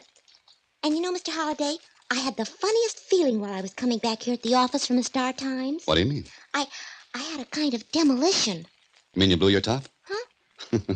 What do you mean, demolition? You know, like when you think something's happening or going to happen. Oh, premonition. I had it. Well, why? I felt like I was being followed. I felt eyes looking at me when I was in the Star Times getting the mail. And you were followed? It felt like it. Okay, that makes you a big girl now. Let's have the mail, huh? Yes, sir. 12 letters. Slim pickings. It was such a funny feeling. Mm-hmm. Wow. Well, look here. An out-of-town letter. I know. I thought, oh. A little nervous this morning, Susie. I guess so. Come in. Oh, good morning. Good morning. May I come in? Oh, please do. I hope this is not too much of an intrusion, but I... May I do something for you? Well, maybe. Is this your advertisement in the Star Times? Adventure Wanted will go any place, do anything. Box 13? That's right. So you are Box 13. Yes. I had a different picture of you, Mr. Holliday. Dan Holliday. Oh, my name is Worker, Thomas Worker.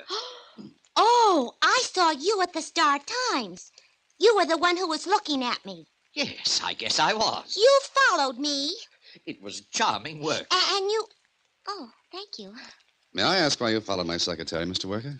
Curiosity. You see, I've been noticing your ad for weeks now. It runs day after day. Well, naturally, I wanted to see you, what you look like, and why you put the ad in the paper. Oh, is that all? Yes, that's all. Foolish? No. Tell me, Mr. Holliday, do you get the adventure you advertise for? Sometimes. Do you receive many replies to your ad? Usually, yes. But you cannot follow them all. Well, no. Do you have any particular reason for asking all these questions, Mr. Worker? No, but I lead such a prosaic life myself that your ad intrigued me. I finally got up enough courage to go to the Star Times and wait for someone to collect the mail from Box 13. I see. And now that you found me... Well, perhaps you'd care to have dinner with me some evening and tell me some of your adventures. Oh, I'd like to hear them very much. I'm very lonely and... All right, Mr. Worker. I'd be glad to. Oh, thank you. Now I must be going. Sorry to have troubled you. And I hope I didn't frighten you, young lady. Oh, no. It was kind of fun. Oh, my umbrella. One can never tell when it might rain. Well, good day, Mr. Holliday, and thank you so much. Don't bother to get up. I'll look you up in the phone book and call you. Please do. Goodbye. What a nice man. Uh-huh. Funny old duck. Well, let's open the mail, Susie, and... Hey. Huh? What's the matter? Where's that letter from out of town? It's right on top of the pile where you put it. But it's not a... What's the matter, Mr. Holliday? He's gone. What do you mean? Sure he's gone, And that letter went with him. He took it. His umbrella was on top of the pile. Oh, what a nice old man. Gee. Gee, he stole a letter. Yeah, and something tells me, Susie, that Mr. Worker will never invite me to have that dinner with him.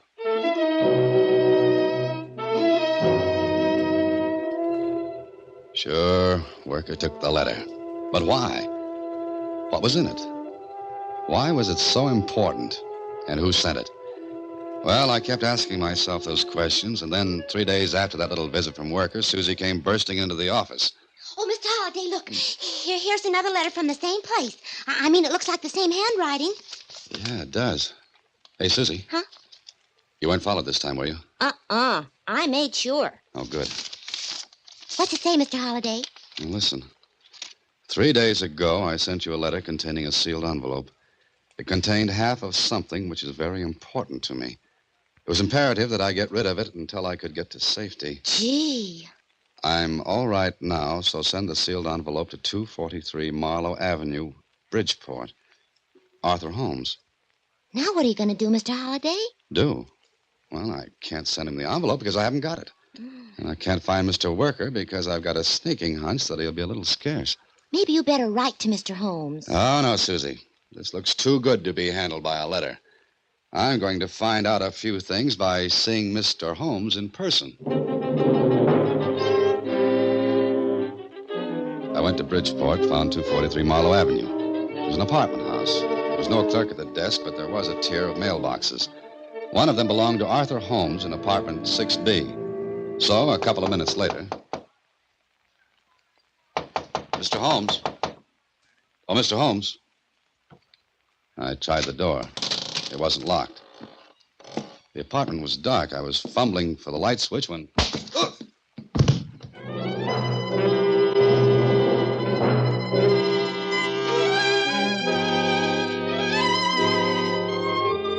If I say I was fresh as a daisy after that thump on my head, I'd never get to be the father of my country.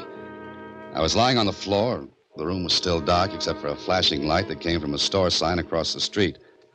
I lay there for a minute to give the room a little time to stop spinning, then I realized I was holding something in my hand. And from where I lay, it felt like a gun. I was just crawling to my feet when... Mr. Holmes, I've come with the fresh towels. Mr. Holmes! I wanted to clear up a lot more before anyone found me. I ducked behind the door and waited. Mr. Holmes?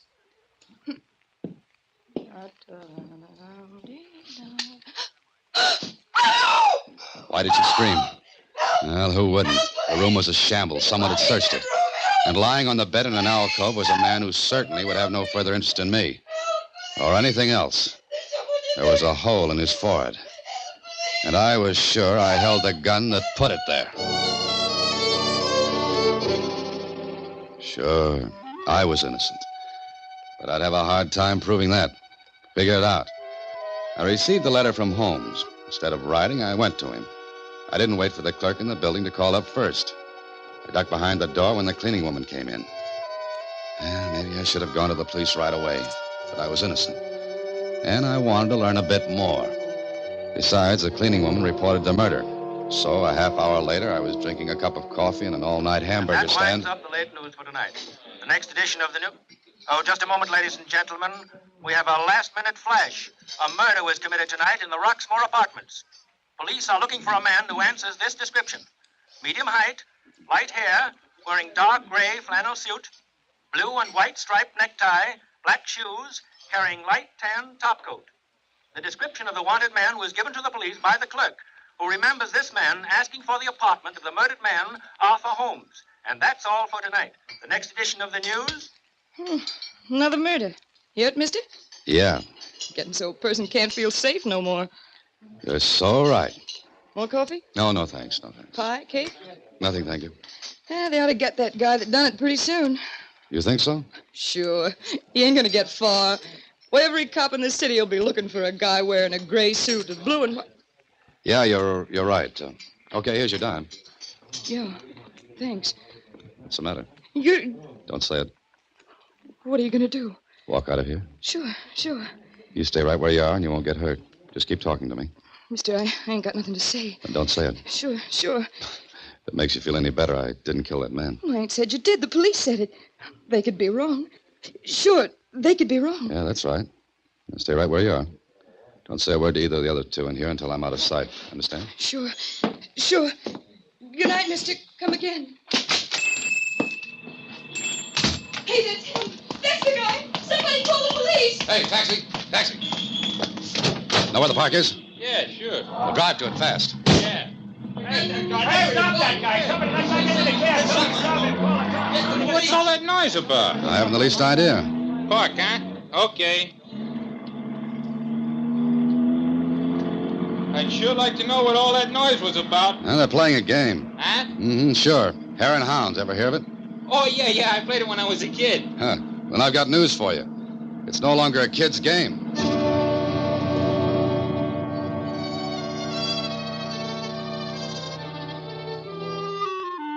Mistake number 2 for Smart Boy Holiday. Another notch against me. I ran from the hamburger stand. Well, that would look bad. But I've got one bad fault among others. I'm very curious. And I was so curious to know how and why the clerk at the apartment house identified me when he didn't even see me.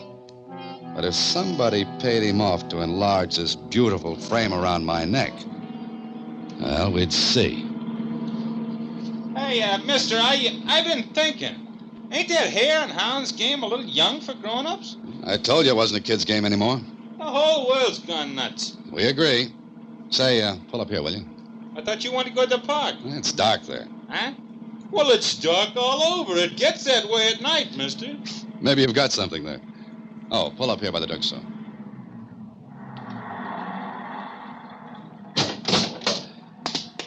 Here you are. Keep the change. Hey, a $5. Well, thanks, buddy. Now, don't mention it. I won't. Not even to the missus. When the cab drove away, I then went into the drugstore to the phone booth. I looked up the Roxmore Apartments in the book and dialed the number.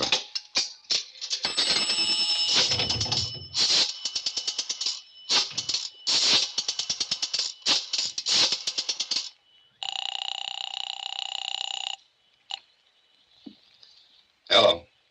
Roxmore Apartments? Is Eddie there? Eddie? He's the clerk there, isn't he? Who? Charlie. Charlie who? Madison? No, Eddie's the clerk there. Okay. Keep you, Charlie.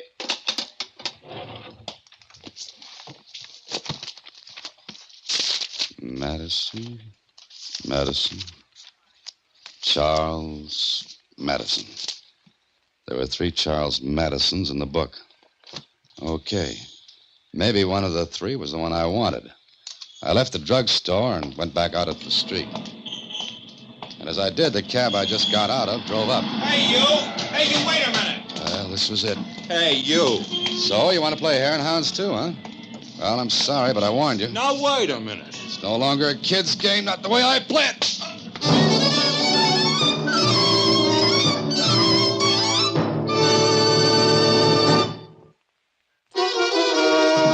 And now, back to Hare and Hounds, another Box 13 adventure with Alan Ladd as Dan Holliday. Well. I was adding black marks against my name faster than I could explain them away. And I knew the police would be listening in on the Roxmore switchboard. I hope my act had worked. Now, all I had to do was find the right Charlie Madison and get his story. An hour and a half and 2 Charlie Madisons later. I'm Charlie Madison.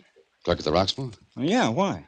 I'm a writer. I'd like to get your story. Oh, sure. Come on in. You're married, Mr. Madison? No. You live alone? Sure. Swell. Get your coat and hat, Charlie. Oh, what for? I'll feel safer out on the street, away from here. I don't get it. Don't you recognize me, Charlie? What are you giving me? I never saw you before in my life. For a guy who never saw me before in his life, you gave a pretty accurate description to the police. You're... Yeah, I am. Help! Now listen, Charlie. You're not going to get hurt if you play good boy. Don't try another yell. You're breaking my arm. Mm-hmm. One more peep out of you, and I'll work my way up to your neck. What do you want from me? Information. Now, come on. I want to be out of here when the police arrive. Let's go, Charlie. I'm right behind you, and I've got a gun. Sure. Is there a back way out of here? Turn to the right.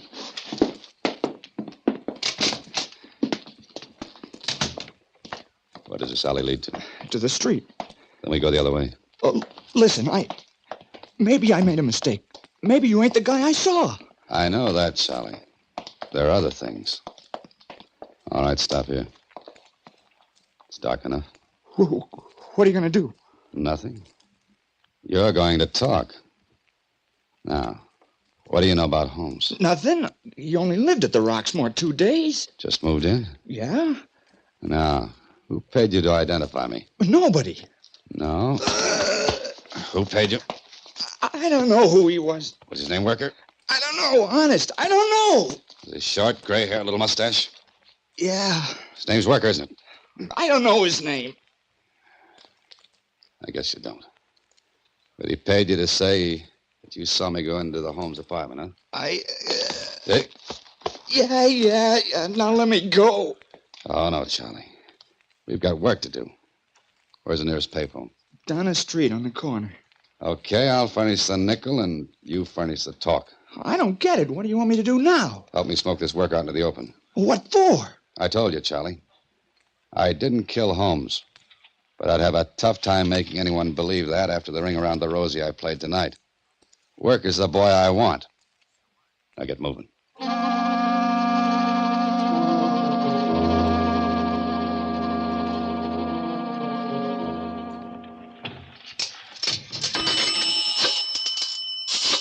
remember what you're going to say, Charlie. Yeah, sure. The police will trace this call. Don't let them make you repeat anything. It's a trick to hold you here until they can trace where this call comes from. Just say what I... Shh. Hello, police?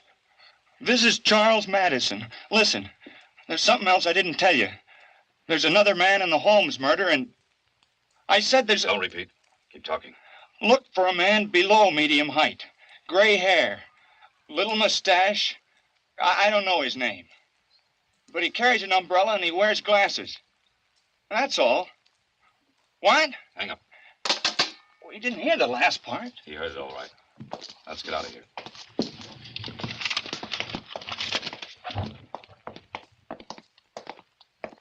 Can I go home now? Oh, no, Charlie. I'm beginning to be real fond of you. What are you going to do now? You like taxi cabs, Charlie? Huh? We're going to ride in one cab after another till the morning papers come out. What for? The papers will carry the latest in the Holmes murder, including your description of the mysterious little man with gray hair, whose name is Worker. But Worker will come after me. Now you're beginning to be bright about the whole thing. You kill me. Yes, like he did Holmes. Oh, you won't let him. You gotta let me go. You know, Charlie, I can't seem to work up a flood of tears for you. You framed me for money. I wouldn't have had a chance if the cleaning woman had seen me in Holmes's apartment with this gun in my hand. Well, I'll say I lied. Think a minute, Charlie. If you do that, it'll make you an accessory after the fact. What's that mean? Simply that the police would hold you equally as guilty as Worker. Or me. Well, then what'll I do? You know, Charlie, I'm a very curious-minded person. I could go to the police, but I'd rather play it through my way. Smoke Worker out in the open and see what this is all about. But how? Well, as long as Worker knows you can identify him, he'll try to find you. Get you. But if you don't go to the police, he'll know you're around somewhere, Charlie. By the way, Charlie, how does it feel to be another hair in the game?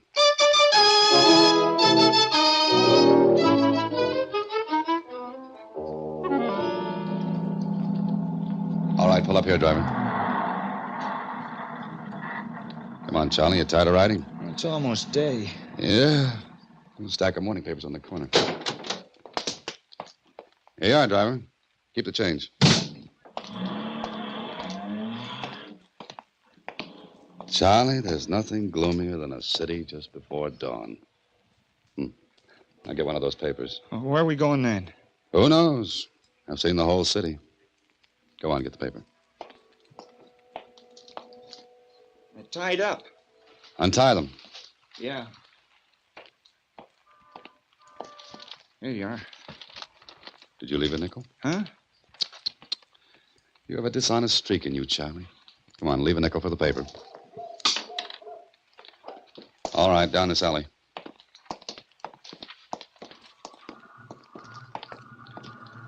Okay, in this doorway. Now we'll see what the papers have to say. Well, you're in, Charlie. Listen. Mysterious disappearance of Charles Madison has led the police to suspect foul play. See, Charlie? What else does it say? Oh, here it is. Madison called the police late last night with another tip in the murder of Arthur Holmes. Madison volunteered the description of another man whose name he said he did not know. Meanwhile, police revealed Holmes' What's the matter? Why'd you stop? Holmes' real name to be Albert Henning, former draftsman at the Bull Mill Aircraft Company. Henning disappeared over a week ago, and executives of the aircraft company stated that Henning was suspected of having taken micro photographs of plans for the Navy's new twin-jet fighter. He was a spy. Uh-huh. And that's what he sent to Box 13.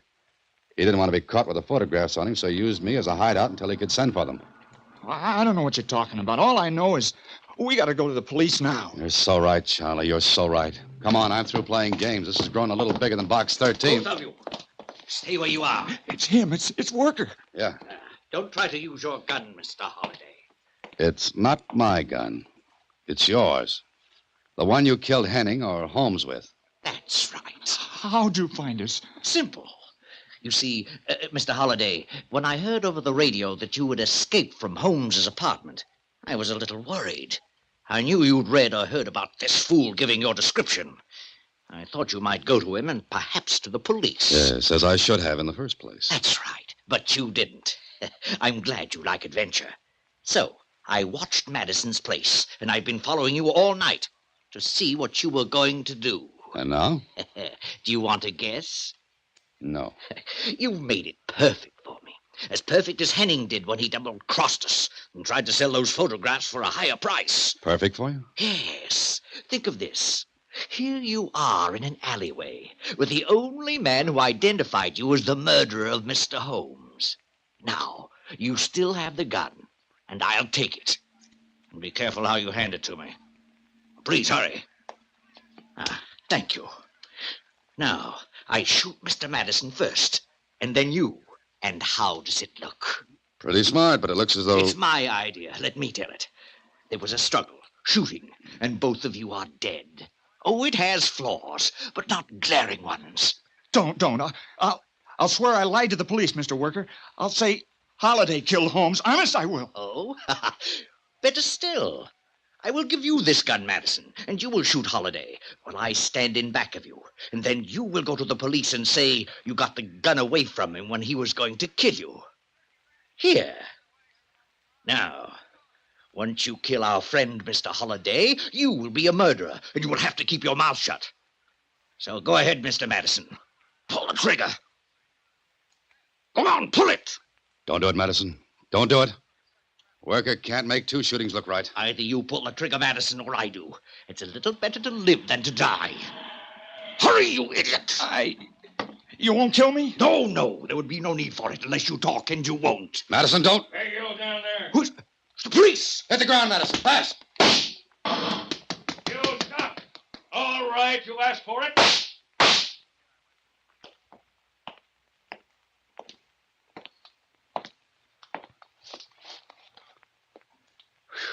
Nice shooting, officer. Very nice. All right, you two, get up off the ground. And believe me, I'm very happy to be able to do just that. What's the matter with the other guy? Nothing. Things were a little too much for him. He passed out. Hey, that's the guy, officer. That's the guy. Okay, you guys stand back. All right. Officer, what kept you? Are you kidding? We've been tracing you all night. One taxi driver after another, one cab after another. You think you're going to get away with passing those phony fives all over town? That's right. No, I didn't. That's why I passed them out. What? You know, officer, you have a very efficient police force. Oh, thanks, boys. You mean you gave out them phony fins on purpose? Uh-huh. A very definite purpose. I don't get idea. You think it's funny, huh? Well, see how hard you can laugh at headquarters. Officer, I've never been so happy to be arrested. And boys, Yeah? I'll match every phony 5 with a good 10. Come on, let's go.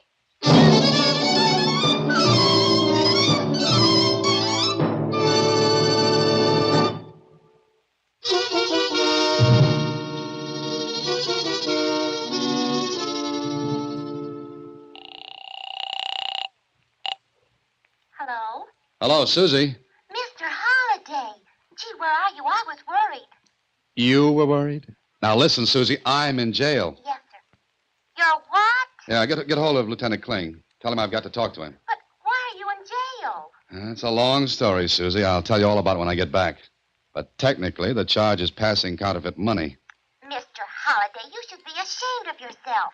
All you had to do was open a charge account. Oh, no. Good night, Susie.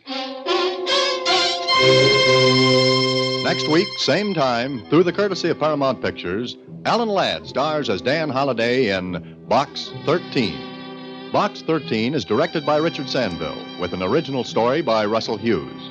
Original music is composed and conducted by Rudy Schrager. The part of Susie is played by Sylvia Picker. Production is supervised by Vern Karstensen. Box 13 is a Mayfair production from Hollywood. Watch for Alan Ladd in his latest Paramount.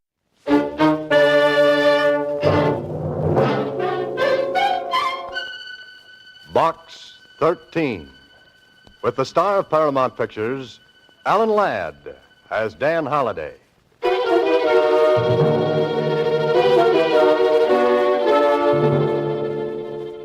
Box 13. Box 13. Box 13.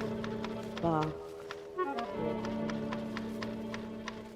The body lay like a squashed melon at the foot of the cliff. Period. Period is right. Well, what happens now, Holliday? The inspector wonders how. The inspector wonders. Oh, no, it's Holliday who wonders. I wonder how. I wonder why. I wonder what. I wonder where you've been, Susie. But, Mr. Holliday, I've only been gone 10 minutes. Went down to the Star-Times after the mail. Oh, so you did. What's new in Box 13? Box 13, starring Alan Ladd as Dan Holliday.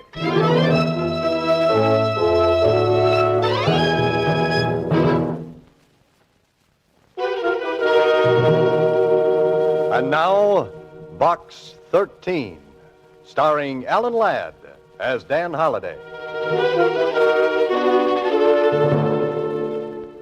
Well, this is quite a letter.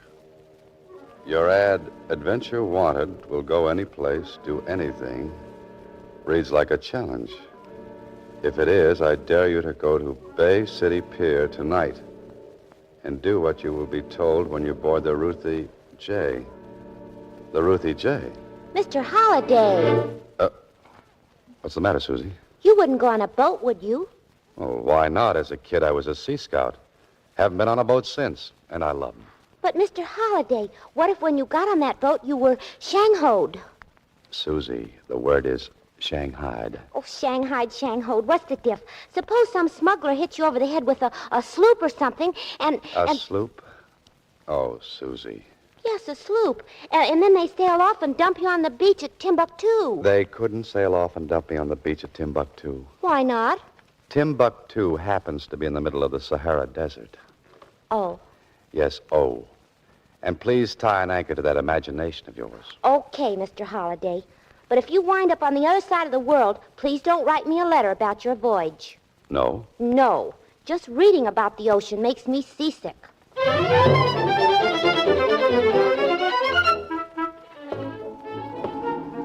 Well, Holliday, this is it. Take in a lungful of that fresh ocean breeze. Smell that fresh salt air. And fish. Not so fresh. Well, the letter said I was to board the Ruthie J. I wonder where she'll be. I wonder what she'll be. A schooner, trim and neat, 42-footer, 12-foot beam. There's your dreamboat. And, brother, what a scow. Neat.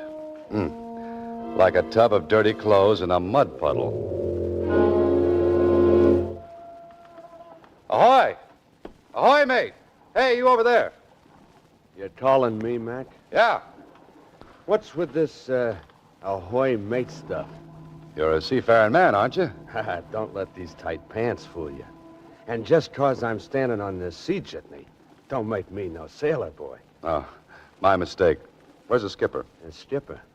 Hey, look, Mac, I told you I ain't no sailor. With me, you gotta talk English. Right, Gunzel. Dip that heater back under your wing and take me to the boss of this fish factory now. That's better. Now you're talking my language. Can I help you across the rail? Oh, thanks. Say, is your name Holiday? Yeah. Dan Holiday? Now, how'd you guess? Pleased to meet you. Sweet dreams, Holiday. I hope you enjoy the boat ride.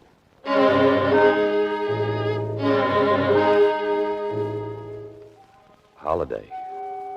Oh, Holiday, you've been sleeping long enough. Better wake up and see what's making your bed roll around like this. Oh, my aching head. Hey, what is this? Don't look now, Holiday, but Susie was right. You've been shang-hoed. You're out at sea.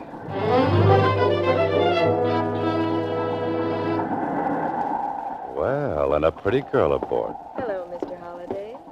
I see you're up and around. Yeah, I'm up and my head's going around. Bit of a blow, eh, Mr. Holliday? You mean the one on my skull or the one outside? Oh, I'm sorry about that sapping you took. Sometimes Manny leans a little heavy with that blackjack of his. If he'd have leaned any heavier, he'd have driven me right through the deck. Was it you who answered my ad for adventure? Does that surprise you?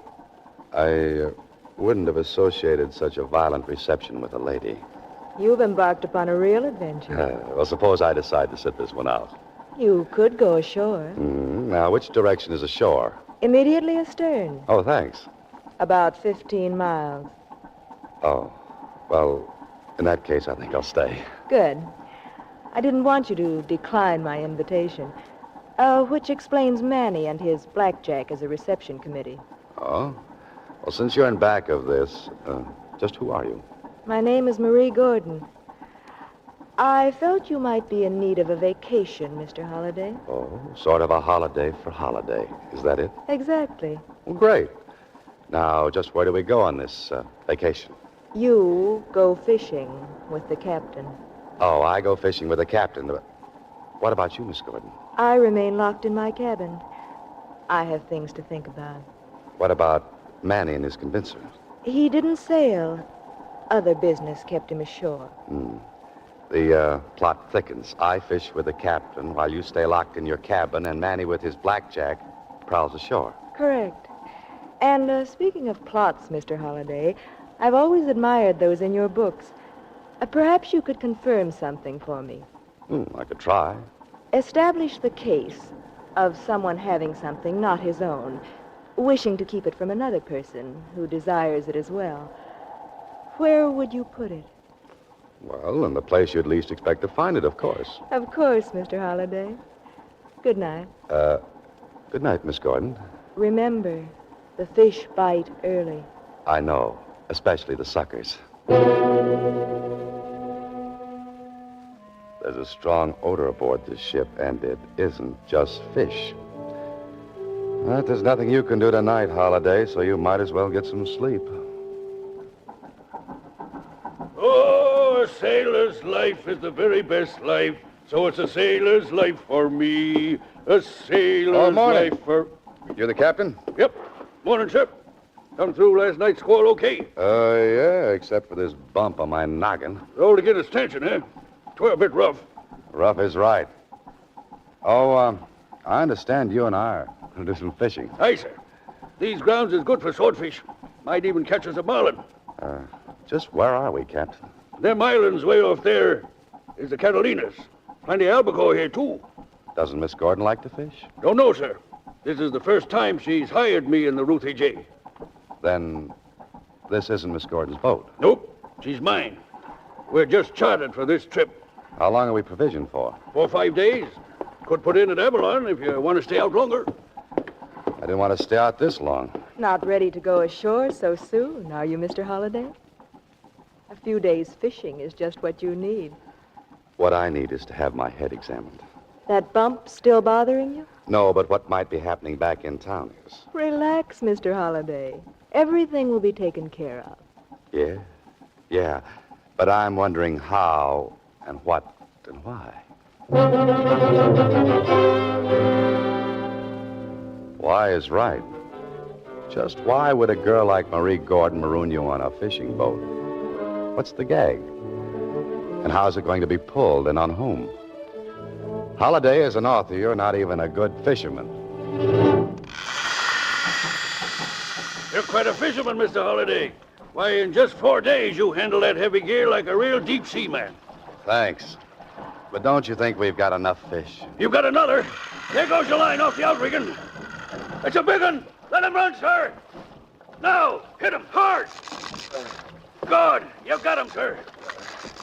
Don't look now, but I think he's got me. He's a marlin, I think. Let him play. Let him go play with someone else. I'm tired.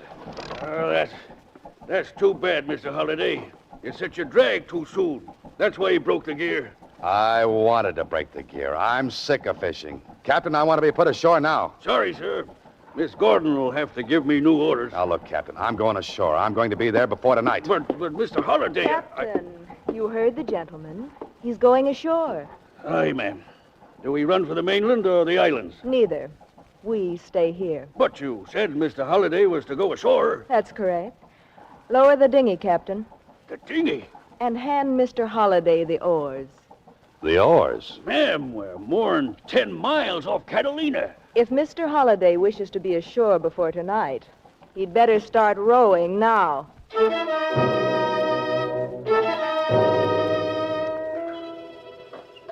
Oh, you beautiful Box 13. If it hadn't have been for you, I wouldn't be out in the middle of the Pacific Ocean in a rowboat. Better rest on your oars a minute, Holliday. Because the wind is coming up, the bump on your head is swelling, the ache in your back is growing, and the blisters on your hands are spreading. When Susie mentioned the beach at Timbuktu, she knew what she was talking about. There's no ocean there.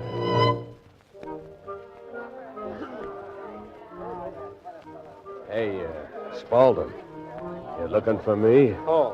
Oh, there you are, Manny. Yes, I've been looking for you. Now, what does the great Edward B. Spaulding want with Quiet. me? Quiet, will you? You should know better than to mention me by name.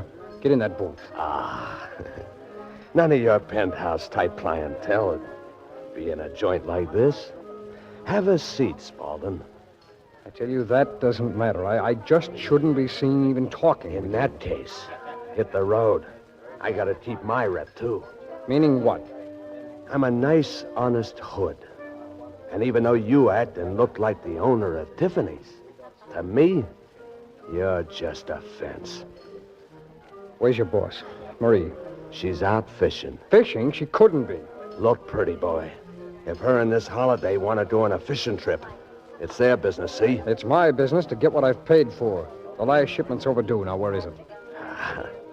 You're sounding kind of tough for you. With the amount of money this deal involves, I can get tougher. Well, I don't know from nothing. You gotta talk to her. If Marie's trying to pull something... Hey, wait a minute. You mentioned a Holiday. That wouldn't be Dan Holiday. Did I say, Holiday? Thought I said, Holohan. Or was it Halloween? All right, Manny, be a comedian.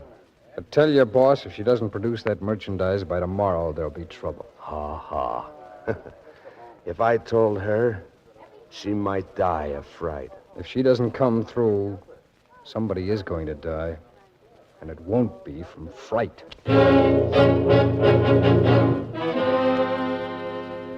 Well, Holiday, you finally made it. You were towed into Catalina, hocked your watch for a ticket, and flew right back to town. If this is adventure, you'd better stick with the more dangerous sports like croquet or something.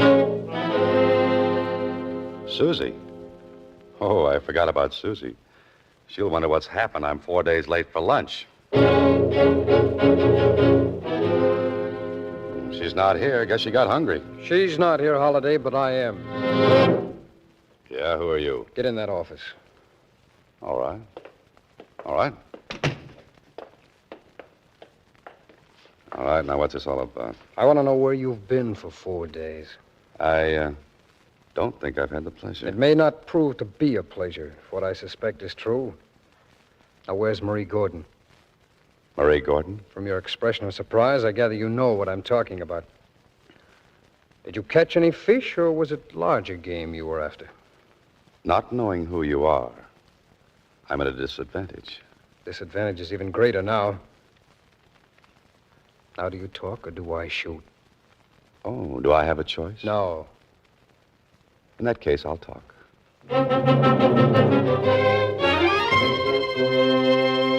You are listening to Box 13, starring Alan Ladd as Dan Holliday.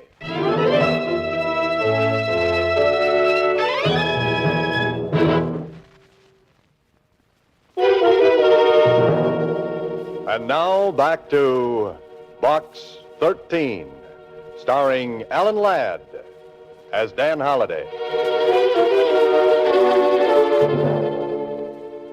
Holliday, you can run into more trouble than a kid playing football with a beehive. You know, I don't think this guy's in the mood to believe you just got bopped on the bean and taken for a boat ride. He thinks you're in on the deal. Yeah, but what's the deal? Come on, Holiday, talk.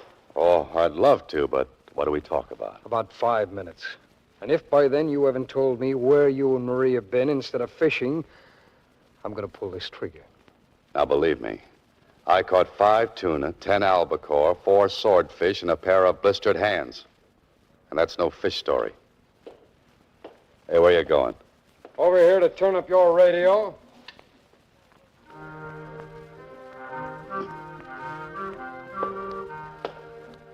You see, I'm very considerate of others. This is a very big gun, makes a very big noise. I don't want to disturb the neighbors when it goes off. Okay, mister, whatever your name is. I'm going to tell you exactly what happened. And if you don't believe me, you can start shooting. You sound very brave, Holiday. And I act very dumb. Now, I know it was stupid of me to accept a blind invitation to visit a boat named the Ruthie J. Because when I got there, a tough character in tight pants used my head for a dinner gong. Somebody slugged you? Yeah. And I've got the bump to prove it. This character's name wouldn't begin with the letter M. As far as I'm concerned, it ended with A-N-N-Y. So it was Manny. Well, go on. While I was unconscious, I was tucked Betty by in the cabin of the boat. When I woke up, I was gazing into the lovely blue eyes of one Miss Marie Gordon, a woman I have never seen before in my life. Then I suppose you and this total stranger went fishing for 4 days. Now you took the words right out of my mouth. Well, find some more. And tell me you didn't ask any questions. That you were just brought back home with salt spray in your hair, a beautiful tan, and nothing else. I asked plenty of questions, to which I got plenty of no answers. And for your information, I wasn't brought back home. Oh? You, swam? No, I rode. 10 miles all the way to Catalina. There I caught a plane, took a cab from the airport, and found you here waiting for me. That, brother, is my story. You turned off the radio. What's the trouble? No gunplay? No gunplay. Great, but why the change of heart? Holiday, I understand you're quite an author. But even you couldn't make up a story like that one.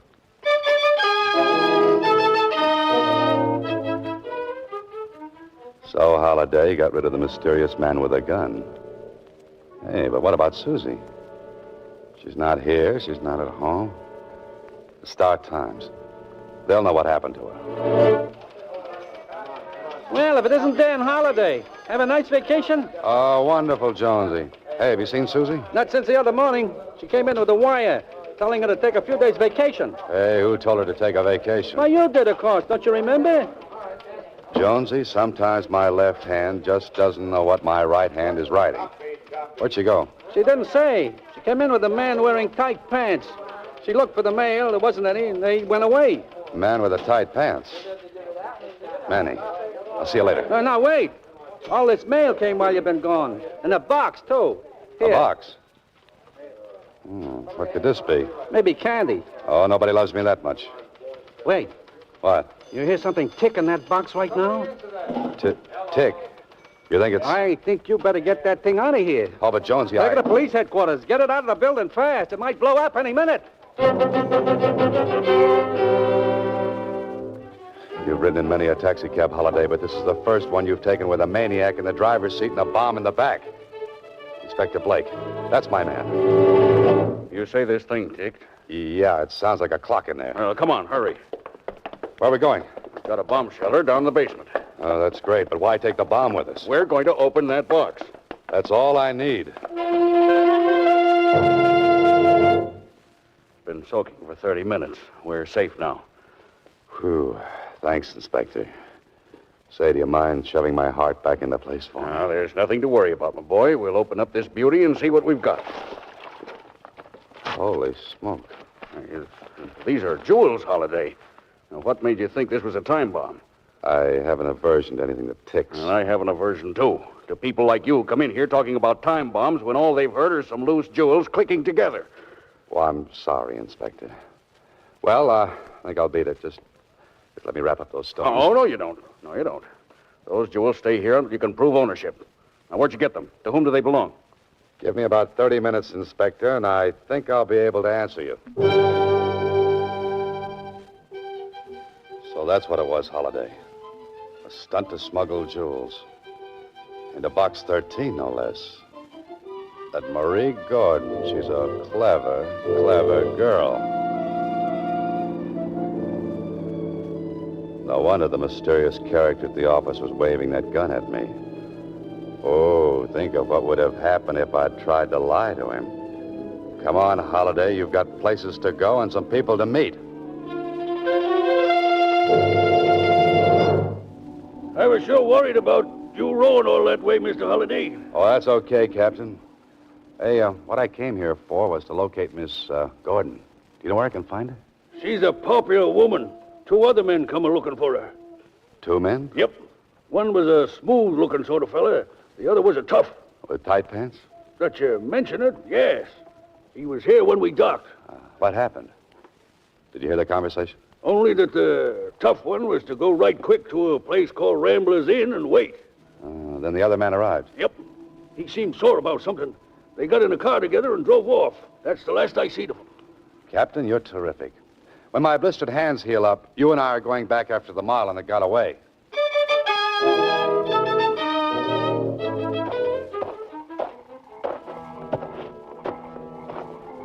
All right, Matt. Where do you think you're going? Well, if it ain't Mr. Holliday again. Only this time, I don't think you were invited. Yeah, that's right. And this time you're the one who's going Betty by. Pleasant dreams, Manny. Here. Just in case you get restless in your sleep, let me tie you in bed with this bailing wire. I didn't have time to ask you in which cabin there were, Manny. With those angry voices I hear down the line, I don't think they would be coming from honeymooners. Marie, for the last time, where are those jewels? Don't threaten me, Spaulding. Manny's right outside. One call from me and he'd be all over you like a rug. I gave you the money to pay off the smugglers. I want the jewels. At first, the boys didn't want to turn over the stuff. When they finally did, I thought they might try to get it back. So you went off on a fishing trip with a man named Holliday. Why? Certainly. And for a good reason. Holliday has the jewelry. What? How did he get into this? You know about his ad in the Star-Times? What about it? And I thought we might have trouble with the boys. I had to think of a place to put it where they wouldn't expect to find it. So? I sent it to Box 13. Where are you going? Pay another visit to Dan Holliday. Don't bother. What? I'm here. Holliday! Manny! Manny! I'm afraid Manny won't hear you. What? He's taking his nap. And you look sleepy, too. Say, Manny's blackjack works fine. Your friend Spaulding is sleeping like an infant. Now, What? now, what's this about my having that smuggled jewelry? You, could share in it with me. You're very generous. I can afford to be. Duty-free, and with Spaulding's wealthy clients. Oh. You decided to cut Spaulding in after all. Why should I? What do you mean? I'd rather cut you in, Mr. Holliday. No, thanks. I'm not interested. But that's foolish. Think of all that money.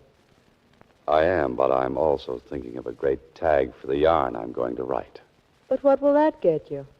Royalties, lady. Royalties. This is Box 13, starring Alan Ladd as Dan Holliday.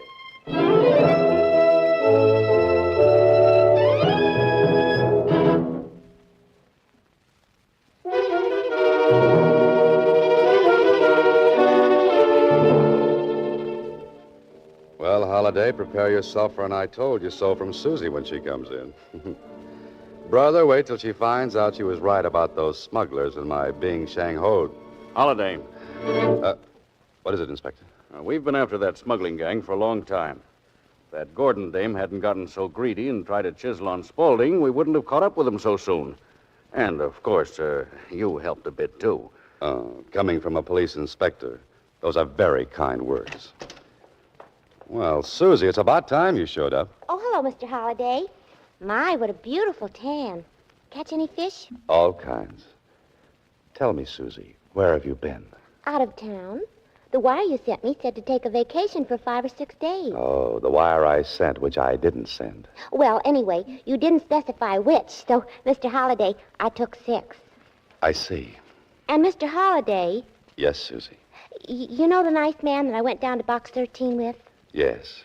Well, I told him how I warned you about being taken by smugglers, and do you know what he said? No. What did he say? He said you were right about the smugglers. They wouldn't hit you on the head with a sloop. They'd use a blackjack. Oh, fine. Next week, same time, Alan Ladd stars as Dan Holliday in Box 13.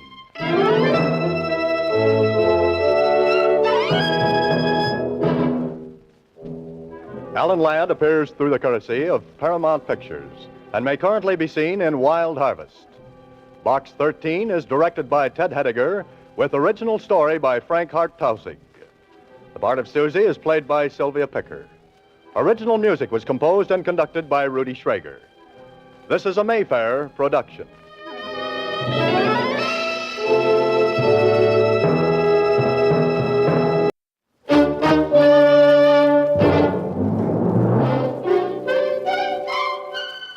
Box 13, with the star of Paramount Pictures, Alan Ladd, as Dan Holliday.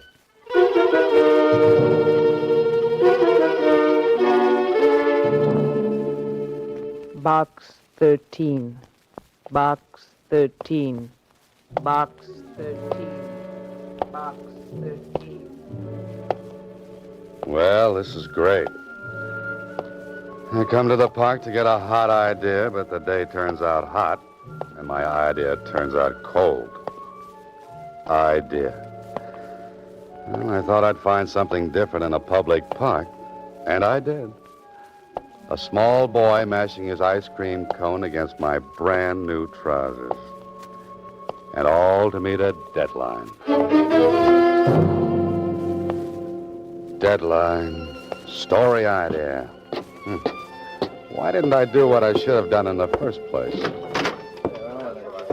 Copy, boy. Hi, Mr. Holliday. Hiya. Hey, Smith, where's the lead on that fire? Hiya, Mr. Holliday. What do you say, Bill? Jones, where's that interview? Hiya, Dan. How are you, Joe? Where's the makeup on page 4? Hiya, Holliday. What's a good word, boy?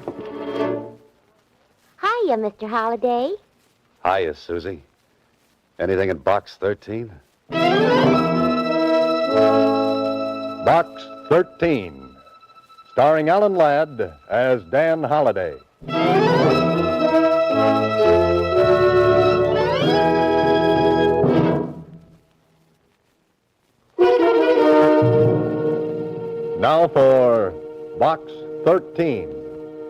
starring Alan Ladd as Dan Holliday.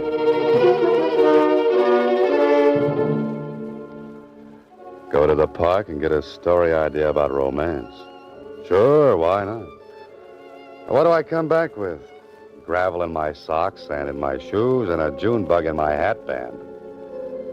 Holliday, why didn't you pick a different profession like driving a coal truck? Mr. Holliday, What's that, Susie? I said there's a message in box 13 for you. Oh, thank you, Susie. Thanks so much. Don't mention it. Say, you got a faraway look in your eyes today. Yes, but only as far as the dry cleaners. Dry cleaners? Have you ever had a small boy wipe his ice cream cone off on your trousers? Oh, girls don't call them trousers. In our set, it's slacks. So it is, Susie. So it is. Well, see you later. Okay, if you say so. But I still don't like that look in your eyes. You look like you might get into trouble. You know what I think after spending the day in the park? What? Trouble will be a welcome relief.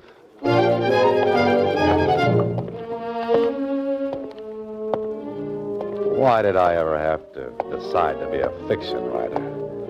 I could have stayed a newspaper reporter. I could have kept on writing those snappy obituary notices and worn a hat that turned up in front and shoes that did the same thing. Well, better see what's in this envelope.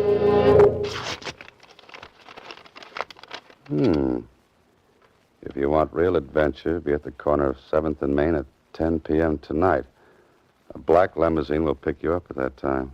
Do not try to engage the chauffeur in conversation. What's this? No signature.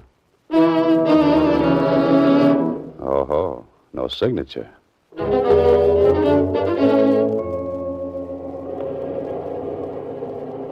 Black limousines, chauffeurs who won't talk.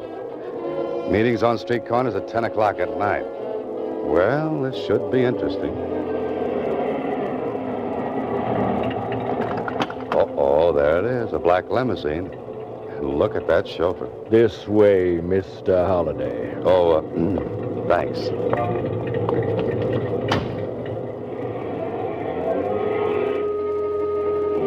What a character this driver is. He looks like he spent his nights on a nice cold slab down at the morgue. Wonder if I can get him to talk. Driver. I said driver. Oh, chauffeur. Oh, you. Oh, pardon me.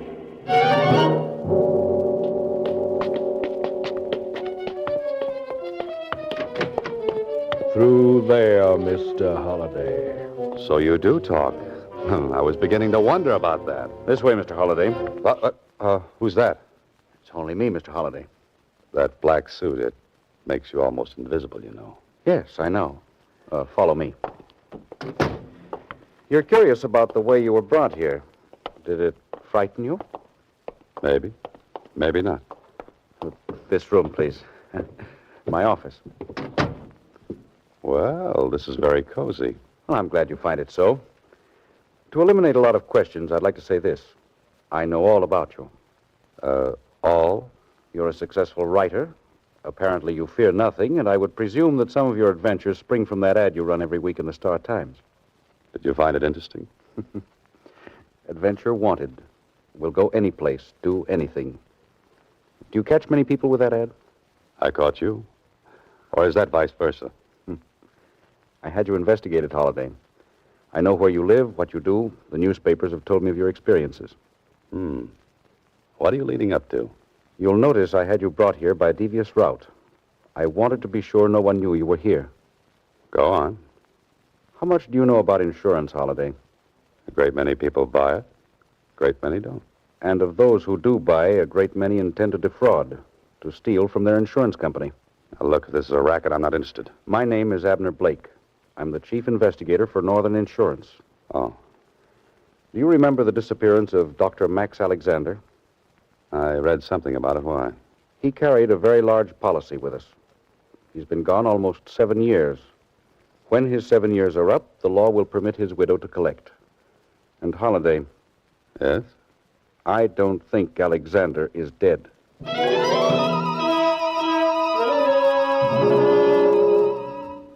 This man has the coldest, frostiest eyes of any professional man trailer I've ever seen. And he's loaded with energy. Energy which I'll bet has helped him track down the people who tried to cheat his insurance company. Boy, I'm glad I'm on his side. If you'll think back, Dr. Alexander performed a very delicate brain surgery on a prominent man. The operation was not successful. I remember that. He was criticized in some circles for taking a chance. Immediately after the patient died, Alexander walked out of the operating room, the hospital, and so far as we've been able to prove, right out of this world. But I still feel that he's alive, somewhere. And you believe it's an insurance fraud? I'm sure it is. And I have a reputation, Holliday. No one has ever attempted to defraud Northern Insurance and has been successful. You, suspect Mrs. Alexander? Hardly. She's barely left her house in all these years. She receives no mail except from her daughter. Her daughter? She lives in New Mexico. What about your regular men? They've looked everywhere. They've come up with absolutely nothing. Police? Same thing. And you're afraid you'll have to pay off? No.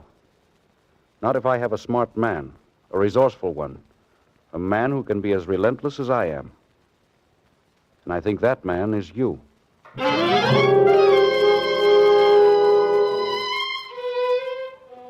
If Shakespeare were alive, he would cast Abner Blake in the role of Macbeth and throw him an extra part as one of the witches. But that's no affair of yours, Mr. Holliday. You've got to find a man who's been gone for almost 7 years.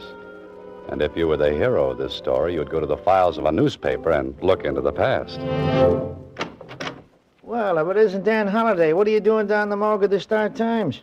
What would anybody be doing down in the morgue, Mac? Well, some of them just lay there. You know me, Dad. I just got to have my little joke once in a while. Now, what was it you're looking for? Oh, the clips on a citizen named Dr. Max Alexander. What have you got on him? The works, Dan. The whole works.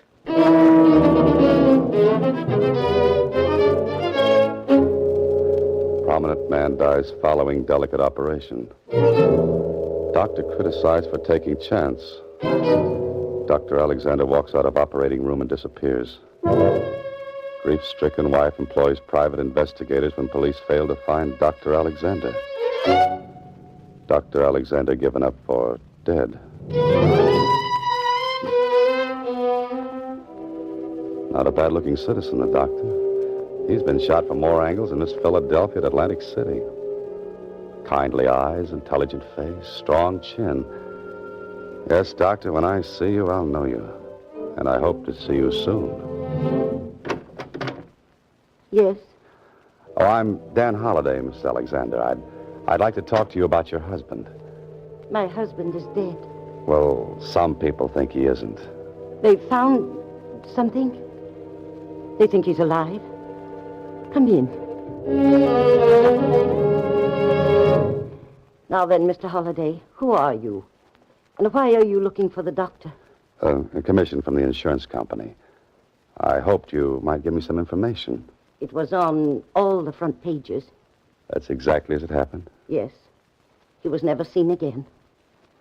Oh, Mr. Holliday, if only you could find some trace of him. I'm going to try. You don't know how terrible it is. Almost 7 years. But still, I've had the feeling that he'll come back someday. You look for me, too. Well, of course. I miss him so. What about your daughter? After her father's disappearance, she couldn't stand it here in town. She went to our ranch in New Mexico. Oh? Her father's disappearance broke her heart. I pray you find him. Mrs. Alexander, so do I. Mrs. Alexander is a grief-stricken old lady. One who sincerely wants her husband back. So, where to look first? This is the build-up to the main story, Holliday, and if you're smart, you'll bring in all the characters. Where to, mister? I want a drawing room to Albuquerque, New Mexico. Well, Holliday, you've got a railroad ticket and an hour to make the train. Better get back to your apartment, a quick shower, pack your bag, and get on your way. We've been waiting for you, Mr. Holliday. Well, gentlemen, is this a pleasant intrusion? And I hope you are gentlemen. We were positive you wouldn't mind. Oh, of course not. People break in here regularly. Good. Sit down. If you don't mind, I like the air up here. As you wish. I understand you like to travel, Mr. Holliday. Travel? A wonderful pastime, travel. Ever think of South America? Often. You see, I'm a Carmen Miranda fan. How would you like to go to South America? For me. All expenses paid. For as long as you want to stay. What would I have to do? Just forget a few things. Like New Mexico? Particularly New Mexico. Give me about 2 weeks and I'm your man. You don't seem to understand. You're leaving. Tonight. Well, that's what I mean. But I'm going west. No. South. You and I would make a nice compass together. Now, suppose you point north and walk right out of this apartment. Oh, and don't forget your gorilla. You mean Spencer? If that's his name, I mean Spencer. You'll hurt his feelings talking that way. Well, that makes us even. Just looking at him hurts mine. Is it, South America? In a way. At least I'm showing you the open-door policy. Now, get out, you and your gorilla. Spencer. I wouldn't recommend that. So? I said get out. Have you ever stopped to consider something, Mr. Holliday? What? You may never get to New Mexico.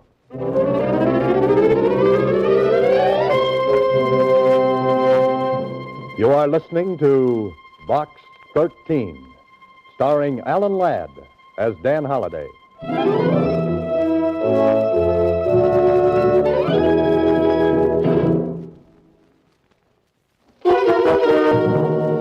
And now, back to Box 13, starring Alan Ladd as Dan Holliday.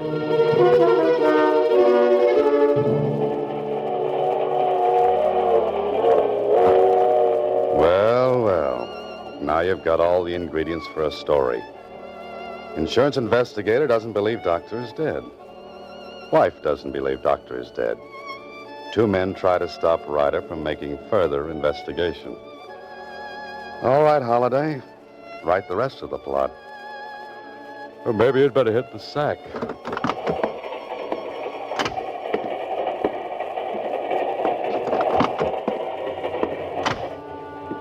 This is very pleasant. I've got a comfortable drawing room, and I'll bet it's got 1,000 springs to ease my worries. Uh-oh. The man with the urge to send me to South America. Well, I've got something for him. Let go. Now, fellow, what's the big idea breaking in here? I'm sorry. I must have come into the wrong drawing room. You came into the wrong apartment a couple of hours ago. Now, what do you want? I just want to go to sleep. In my traveling bag? I was looking for my razor. I wanted to shave. You just had a close one. Come on. Where? To find out if you got space in this train. If you haven't, we'll make some for you. Under guard in the baggage car.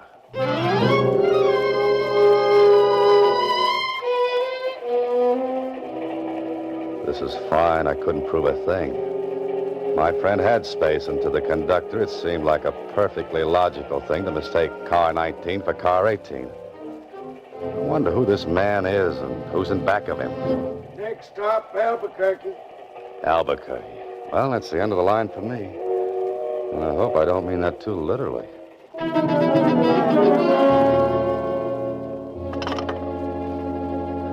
Long distance? I want to speak to Catherine Alexander at the Bar Cross Bar Ranch just outside of Valmont. Yes.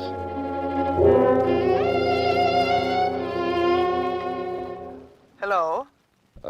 Miss Alexander? Yes? This is Dan Holliday.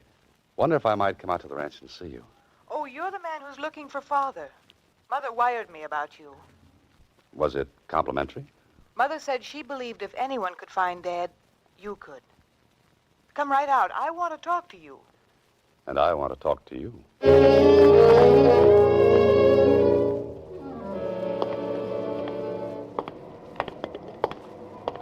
Cab, mister? Yeah, ever hear of Valmont? Sure did. Know where it is? Sure do. Very far? Sure is. Can you take me there? Sure can. You got enough money to pay for the trip? Sure have. Let's go, then. Sure thing.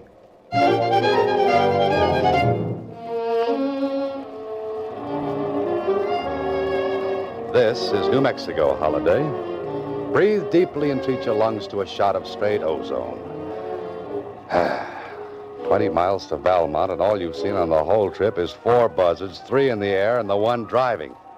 And if he's a cab driver, I'm a flying disc. Car behind. Yeah, so I hear. Wants me to pull over. Don't do it. Know them fellas? One of them is Spencer. Friend of yours?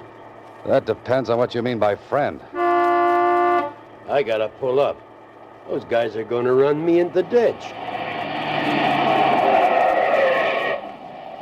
Can you fight? Nope.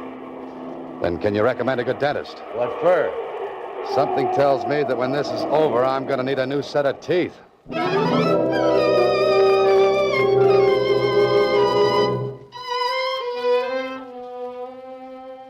You feel better, young man? Yeah, thanks. What happened after those 2 fellas jumped me? Who are you? My name is Moran. I'm the caretaker up at the Bar Crossbar Ranch. I was coming down this way when you were forced off the road. Oh. What happened to the driver? Last I saw of him, he was just a cloud of dust. I remember now. I got out of the car. He drove away. Those 2 fellows started to beat you up good. When they saw me coming, they ran off, too. You had a mighty close call, young man. I had 3 of them. After this, my luck runs out. Somebody after you? And vice versa. Say, how far is the ranch? Half a mile up the road. Better take it easy. Come on, I've got to get to the ranch. Feel you can make it? My friend, I've got to make it.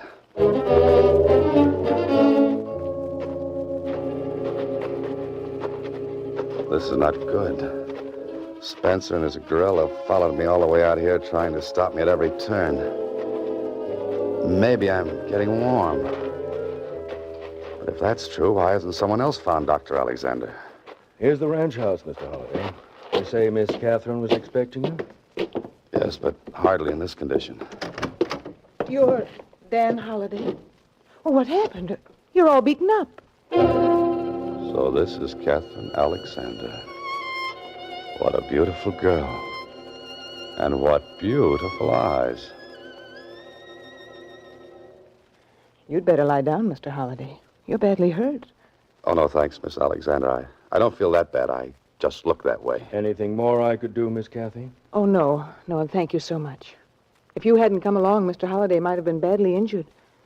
Perhaps fatally. Thank you, Miss Kathy. Now then, how about a hot shower? You can get a rub down and change of clothes. Miss Alexander, you read a man's mind. Sometimes that's a pleasure. Depending on the man.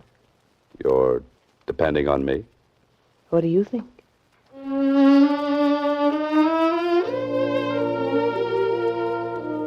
Well, this is more like it. Hot shower, brisk rub down, little iodine on a few... Ouch, that stings. And Catherine was kind enough to loan me some riding clothes. That should indicate a sojourn in the saddle out on the desert, with the stars blinking their approval of my companion. Blinking approval? Holliday, you're an incurable romantic. Isn't this beautiful? That gorgeous sky and the stars. You love it, don't you? I always have. Always will. Have you been here long? The Bar Crossbar belonged to my dad.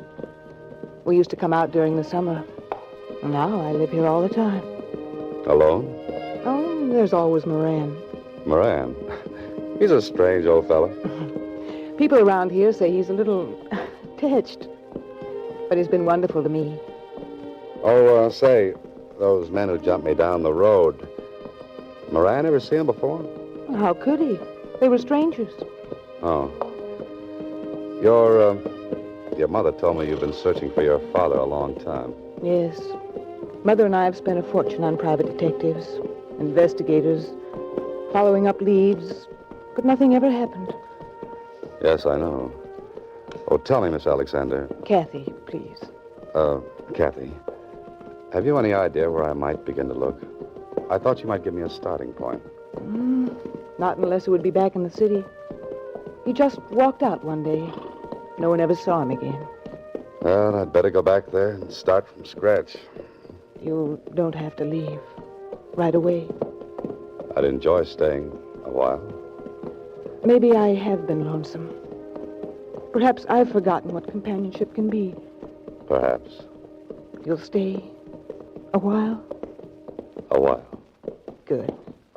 Say, the time. We'll be much too late for dinner. Come on, I'll race you. You're on. Hurry or I'll beat you. I'm at the corral gate already. Kathy, look out!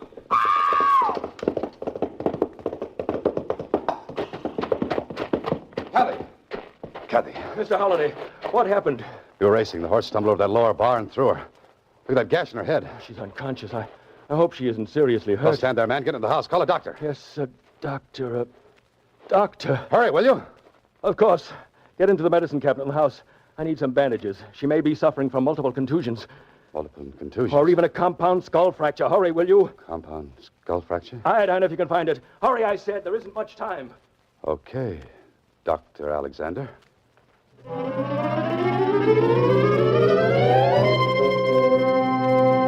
You are listening to Box 13, starring Alan Ladd as Dan Holliday.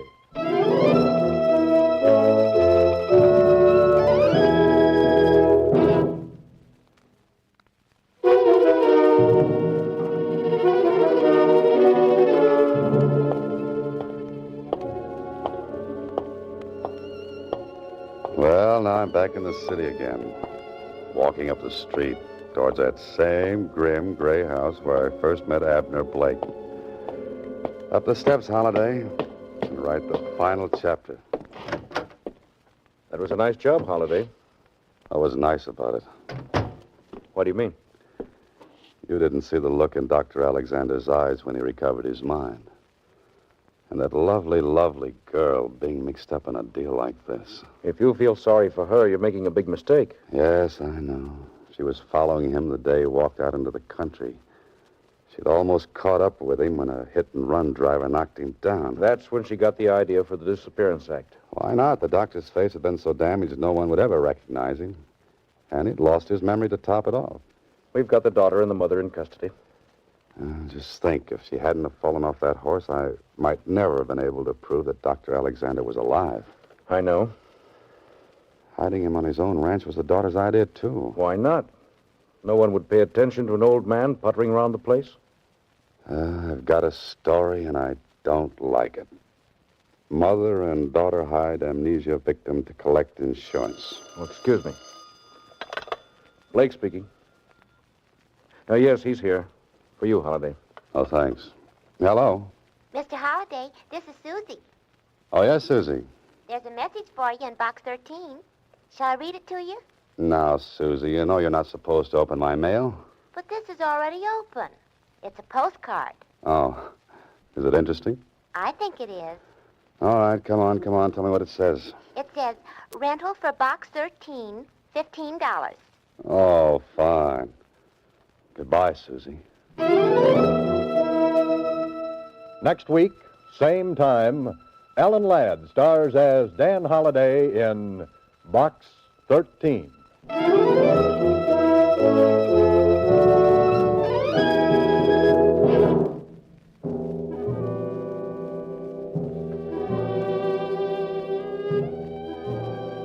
Alan Ladd appears through the courtesy of Paramount Pictures and may currently be seen in Wild Harvest. Box 13 is written and directed by Ted Hediger. Original music was composed and conducted by Rudy Schrager.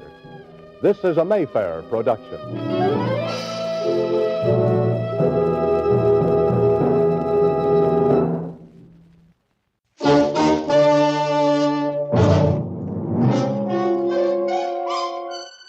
Box 13, with the star of Paramount Pictures, Alan Ladd as Dan Holliday.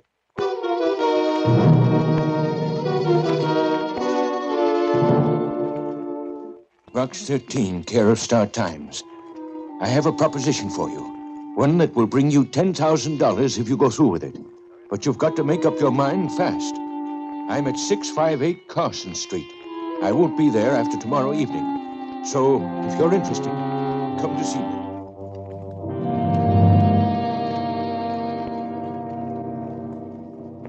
If you are interested, come to see me. Bring this letter to identify yourself and come to flat number 6. Remember, you've got to hurry. That was it. No signature to the letter. Just that sense of urgency that made me feel as though the writer were afraid. He was. And later, I was.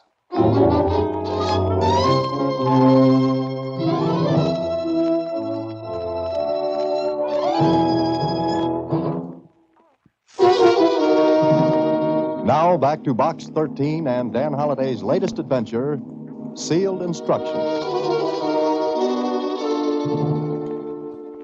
Well, Susie, what do you make of it? He's in an awful hurry, Mr. Holliday. That he is. And he mentions $10,000. Uh-huh.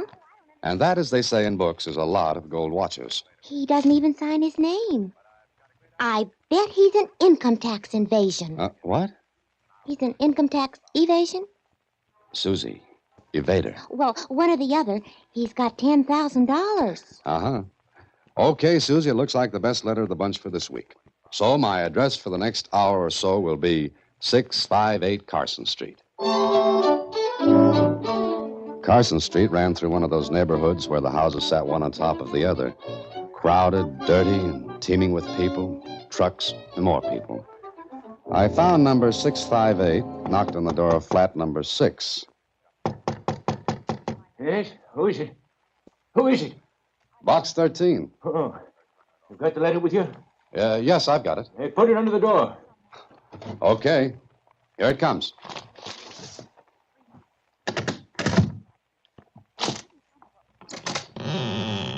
Stand under that light across the hall so I can see you. All right. Come on in. Hurry.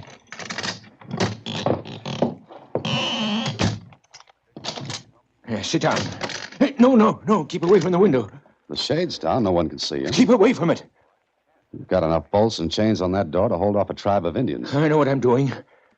Now, let me get a good look at you. In the yellow light that came from the one globe dangling from the ceiling, the man looked at me. And I looked at him. He was about 50. His face was drawn and pinched. His hands shook and his eyes, squinty and sharp, slid over me. I didn't like him. Then he seemed to be satisfied and sat down on a chair opposite me. So, you're after adventure, eh? That's right. Did you see anyone follow you here? Not that I know of. Why? Expecting someone else? I'm always expecting someone. No, I'm not. What do you want with me? Are you free to go anywhere? That's what my ad says. We'll go any place, do anything.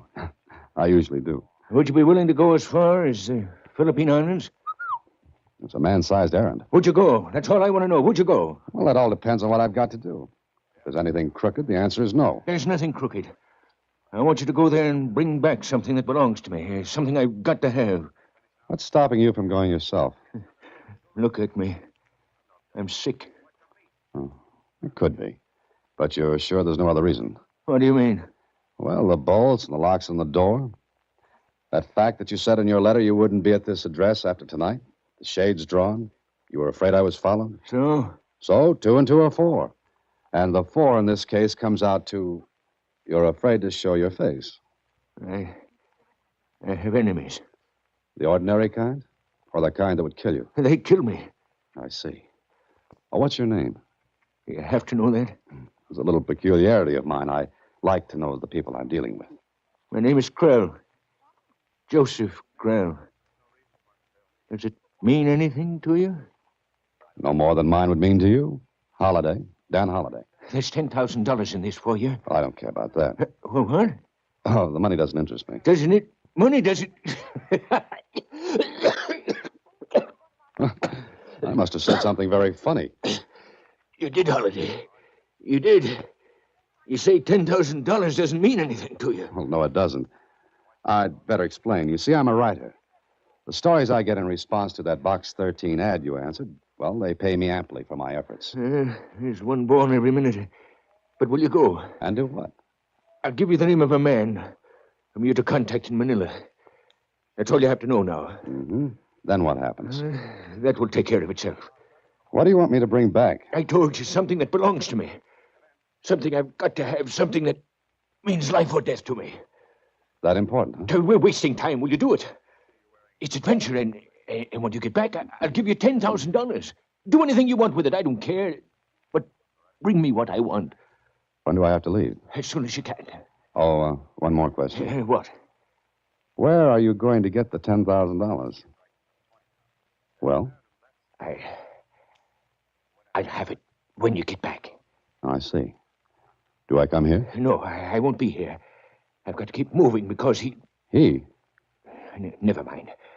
When you get back, put another ad below the one for Box 13. To see you back, I'll get in touch with you.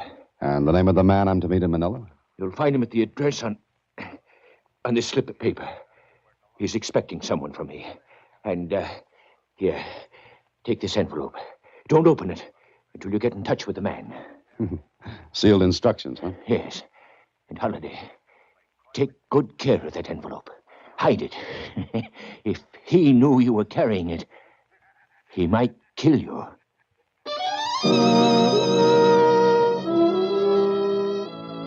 And with that little gem as a bon voyage from Krell, I left him. When I got home, I took the envelope he'd given me and had it sewn into the lining of my jacket. 4 days later, I was in Manila, after a nice, pleasant trip on the plane. I went to a hotel and registered. Later that evening, I took a cab to the address of Krell's man. It was a tiny, ramshackle place in a street that was so narrow the cab couldn't get through. So I had to get out and walk. And right there is where I should have said quits to the whole thing. That old familiar feeling began tingling my spine. As usual, foolishly, I paid no attention to it. I got to the house. There was no answer. I tried the door. It was pitch black inside. I closed the door behind me. I stood there for a couple of seconds trying to see through the blackness when... Stand right where you are. Who's that? Just stay where you are. The light went on, and facing me was a man with a gun. And from where I stood, the muzzle was neatly in line with my third rib. The man looked at me for a moment, then... Turn around. Back to me. What's the idea? I don't know yet, but we'll see. Okay, face me. Who are you? Never mind that. Who are you? Dan Holliday. Doesn't mean a thing. Lieutenant, is... Oh? Yeah, we got company, Sergeant.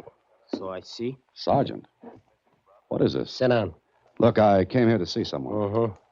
What's the name of the person you came to see? I don't know. If you don't know this man, why did you come here? Come on, talk. I don't see any reason why I should. Would it give you a reason if I told you we're police? I don't know. You don't know much, do you? Why did you come to see this man you don't know? On business. What kind?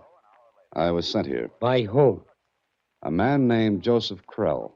Krell? Well. Evidently, that explains a lot of things, doesn't it? It could and it couldn't. You say your name is Holliday? That's right. All right, Mr. Holliday. Step over to this other room with me. Come on. Open the door, Sergeant. See, Lieutenant. Go ahead in, Holliday. Oh, do you have to keep that gun on me? It's better that way. Now, want to see your man? Yeah. I'd look on the floor, behind the bed.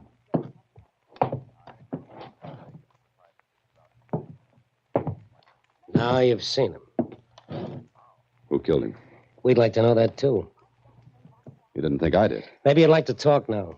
Tell us why you came here, why you had to see Carlos. Carlos? Yeah, the name of the deceased. All right, Lieutenant... Lieutenant Keith, Manila Police. This is Sergeant Enrique Cotis. Okay, I was sent here by Joseph Krell. I was to see this Carlos. Why? I don't know. I was to give him an envelope. Where is it? At the hotel. And we'll find out about that later. Now, this Krell, why did he send you? He couldn't come himself. But whatever it was he wanted me to bring back, he said it meant life and death to him. He offered me $10,000 to get it for him. What was in the envelope? I don't know. Is that your stock answer? Now, look, I'm telling the truth. If you don't believe it, check with the police in the States. Verify my identity. We will. But first, let's get something straight. Well, that would be a pleasure. Krell sent you for something that was worth $10,000 to him. Did anyone else know about it? Well, hardly. Why hardly? Because Krell said I might be killed. Mm-hmm. And you didn't talk to anyone on the plane about it? No. Okay, we'll go back to your hotel and check on a few things. Sergeant? See, Lieutenant. Stay here. No one in or out. Meet me at headquarters as soon as you can get away. See. Now, Holiday, we'll see how much trouble you're really in.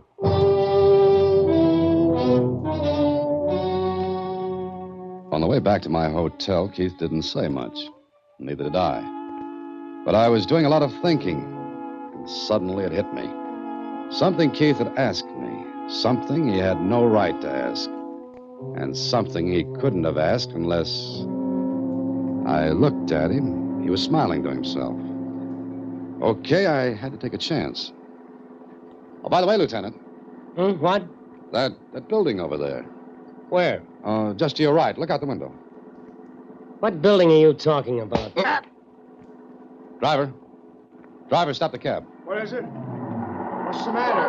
Oh, My friend, he met with an accident. he's hurt. We should maybe go to a doctor. No, I don't think so. But when he comes to, ask him a question for me, will you? Question, but Yeah, just ask him how he knew I came to Manila on a plane.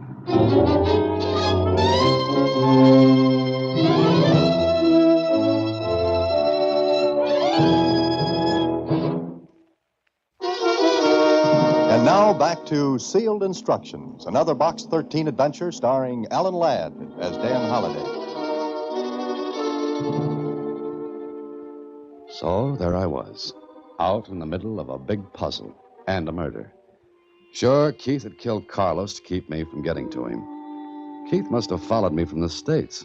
Oh, it was smart of him not to play his cards on the plane or as soon as I got to Manila. He waited until I tried to contact Carlos. Then he planned to get the envelope away from me without any more fuss or bother. Now, I had to get back to the hotel and get that envelope before Keith came to. Because when he did, he was going to be very, very nasty. So back at the hotel, I had a bellhop go to my room and bring down the jacket. Is this the right one, Mr. Holliday? Oh, yeah, that's the one. Here you are. Oh, thank you, sir. Will that be all? Yes, sir. Uh-oh. Oh, wait a minute. Yes, sir. Come here behind this pillar. Something wrong, sir? Yeah, there is. Look over at that entrance. Do you see that big man standing there? White hat, gray suit? Yes, sir. I don't want to meet him. Oh, I see. Look, you go through the lobby paging me. He'll follow you to see where I am. Lead him a merry chase, got it? I got it, Mr. Holliday. Okay, get going. Paging Mr. Holliday. Mr. Dan Holliday. Paging Well, Mr. the bellhop Holliday. did it up good. Mr. Dan And Holliday, Keith fell for please. the gag and followed the bellhop, Mr. just far Holliday. enough behind him so that he could surprise me, Dan if he Holliday, saw me. But he didn't. I ducked out of the entrance and took a cab to police headquarters. There. Let me get this straight, Mr. Holliday. You say this Keith pretended to be an officer? That's right, Lieutenant Marinos. But why? So he could get this envelope away from me. He'd already killed once to get it. But maybe he thought killing me would attract too much attention. But this envelope, where is it and what is in it? We're going to see that right away. Oh, have you got a knife? Yes. Here. Oh, thanks. Well, this was a good jacket.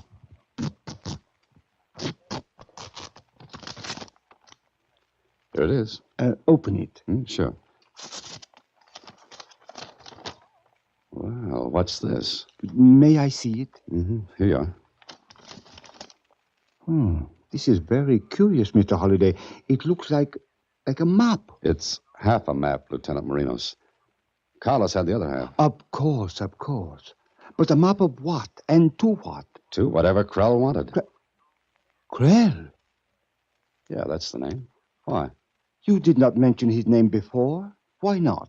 Well, I didn't think it was important. To the Filipinos, it is very important. I don't get it. Why?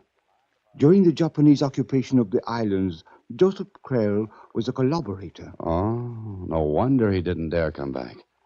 But the rest of this business, how does it fit in? I do not know as yet. However, I think I have an idea, Mr. Holliday. Yes, what's that? Before the war, before the Japanese invasion, Krell was a gambler. It was known that he ran a gambling house with a partner. Partner? Keith? That could be, although Keith was not his name then. So, what's the rest of your idea? The partner fled when the Japanese came. Krell did not. Now, I think the partner would like to find Krell. Mr. Holliday, we must find the other half of this map. Well, Keith has it. I know that. Then find Keith. That would be much easier said than done. Unless... Unless, Lieutenant? Unless you help, Mr. Holliday. I do not think that Keith will suspect that you have come to the police. He followed me from the States. He must think I'm in with Krell. If he thinks that, then he'd think I wouldn't dare go to the police. Exactly. So? Oh, I see. You want to tie me out as live bait, is that it? It is the only way to get him.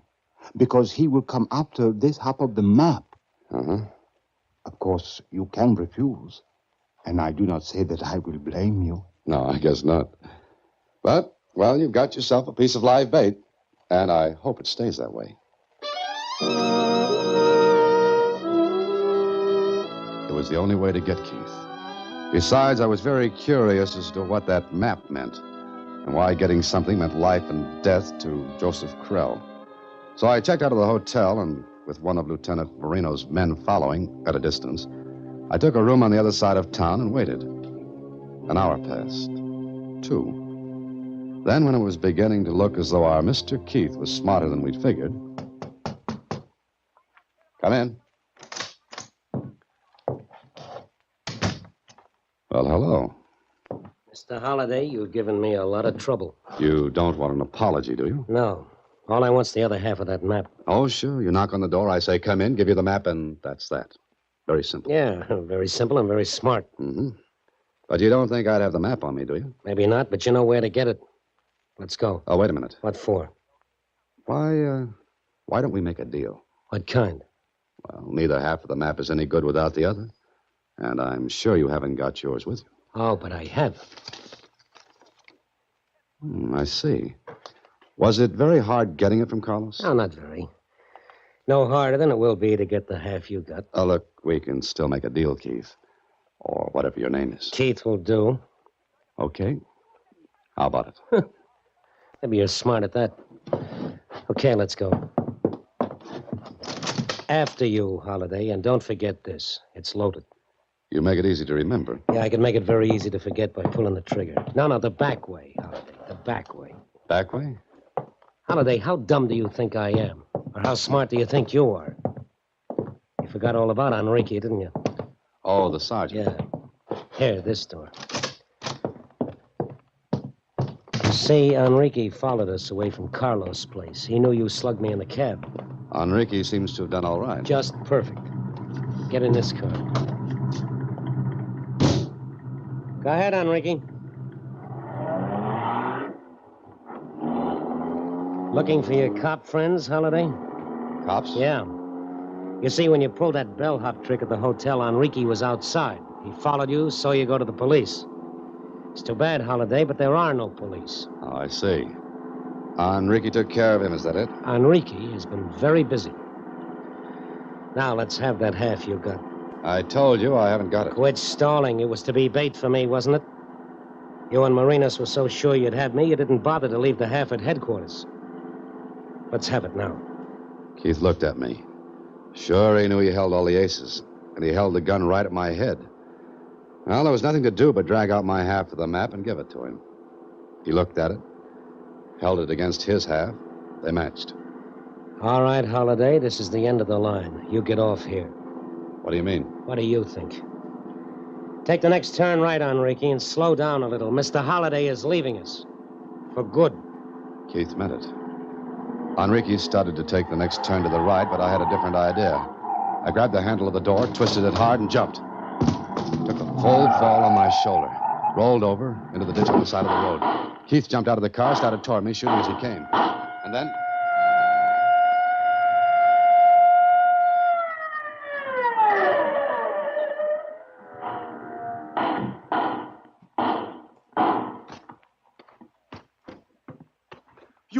You are not hurt, Mr. Holliday? No. No, I'm not, Lieutenant. Oh, I am glad. We are a majority of 2, Lieutenant Marinos. But Keith. He is taken care of. How did you get here? By putting 2 strings to my bow, Mr. Holliday. The one man I had follow you was, how shall we say, a decoy? Well, let's say it and be very happy. Is he all right? Oh, a little lump on his head, but all right. You know, this was very close. Oh, yes, I am very sorry, Mr. Holliday, but I did not expect Mr. Keith to have a car. However, all is well that ends well. Yeah, sure. Now, how about that map? Come, we will see about that now. With the 2 halves of the map, we went to work. Krell had hidden something in the hills back of Manila. Hidden it before the Japanese invasion. 3 hours later, Lieutenant Marinos and I sat on a box and watched his men digging into the earth. And Marinos talked. You see, this Carlos was Krell's servant. When Krell left the Philippine Islands, he left half the map. Mm-hmm. In case he was caught, a half map would do no one any good. That is right. Keith was Krell's partner. He left. Krell stayed to become a collaborator. Playing 2 games at once. The Japs won, he'd been with them. The Allies won. Well, he'd have what he hid here. Exactly. Lieutenant! Lieutenant Marinos! We have found it. Please. A box, an iron box. Sergeant, break the lock. Yes, sir.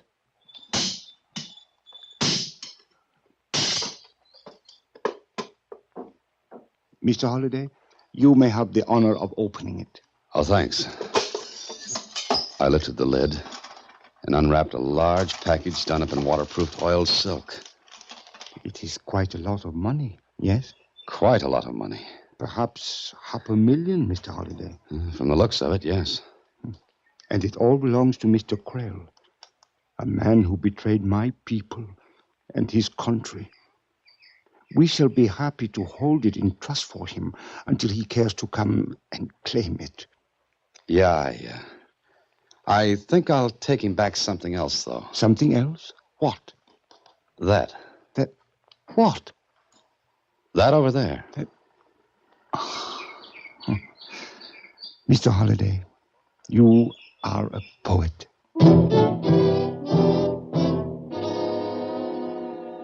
I left Manila the next day with Lieutenant Marinos saying goodbye. With me was the iron box I'd come across the ocean to get. But in it was something a great deal different from what Krell expected. Back in the States, I put an ad below my Box 13 ad. I waited, and then... Here it is, Mr. Holliday, right below the Box 13 ad. It says, Holliday, come to 1256 Chickering Place, K. That's it, Susie. But why don't they arrest Mr. Krell? Arrest? I think we've got something much better, Susie. Much better.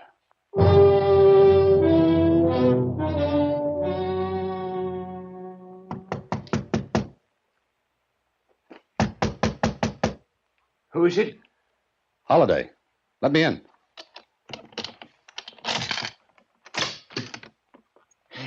Have you got it? Did you get it? Yes, here it is. Oh, that's it. Yes, that's it, Holliday. I've waited so long for this. So very long. I know you have, Krell. And I'm very anxious to see what you think about it. You didn't open it. The lock looks like it was opened. Why don't you look inside, Krell? Yes, I've saved this key. Oh, your ex-partner is dead. Now you won't have to worry about him killing you for double-crossing him. Good. I pay you well, Holliday. I pay you well. With what? With this. Surprised? It's gone. Yes, you took it. But I brought you something in place of the money, Krell. The flag of the new Philippine Republic. The flag of a people you betrayed. I'll kill you. You're very sick, aren't you, Krell? Very sick. You'd never live to stand trial, but you could have lived well on all that money. Please, give it to me. Certainly, Krell. Oh, here's the other half of the map, which is why you wrote to me originally. I've not double-crossed you. You can have your treasure anytime, Krell. Where? Anytime you want to claim it. Where is it? In Manila. And anytime you want to go back and claim it. I think the people there will be very glad to see you.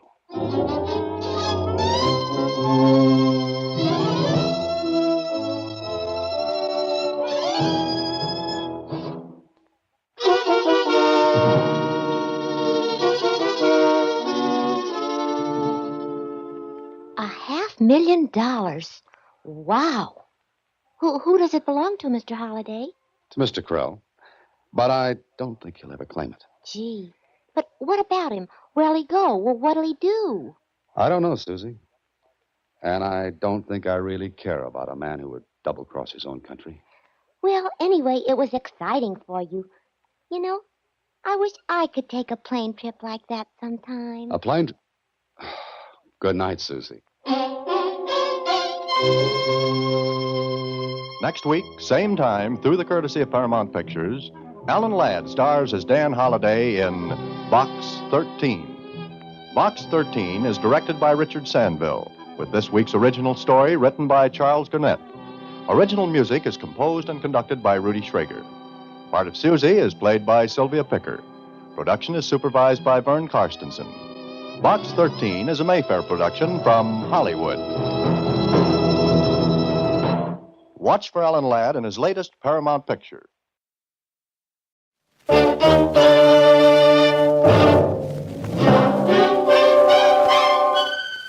Box 13, with the star of Paramount Pictures, Alan Ladd, as Dan Holliday.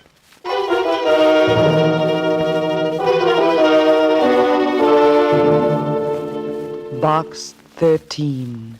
Box 13. Box 13. Box 13. Box 13. Well, this is great. Rain, rain, rain. I'll bet even the ducks wouldn't come out in weather like this. But me, I'm an idiot. I gotta go and take up a profession like being a writer. I couldn't take up something easy. Oh, no, not me. I gotta be a writer so I can be out on nice, cold, wet nights, beating my brains out, looking for an idea. Idea. Deadline. Oh, sure. Mustn't forget that ever-loving deadline. What a way to make a living. I could have stayed a reporter at the Star Times and had nice assignments, like listening to political speeches or covering the opening of a new manhole. Oh, no, but not me. I have to write fiction. Do it the hard way. Well, I might as well take the usual hand, open the usual door to the usual place, and hear the usual comments.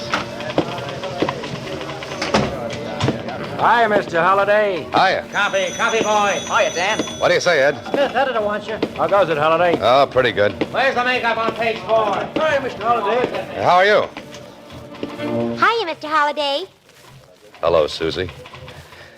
Anything in Box 13? Box 13, starring Alan Ladd as Dan Holliday.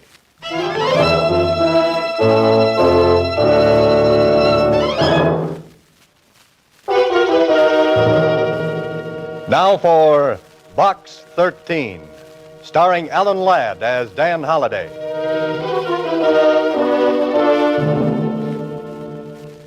What a character I am. Standing here in front of the want-ad counter in a newspaper office while the rain runs down off my coat collar into my shoes. Mr. Holliday, I gotta ruin my last pair of... Huh? What's that, Susie? I said there's a message in Box 13 for you. Here, Oh. Thanks, Susie. don't mention it.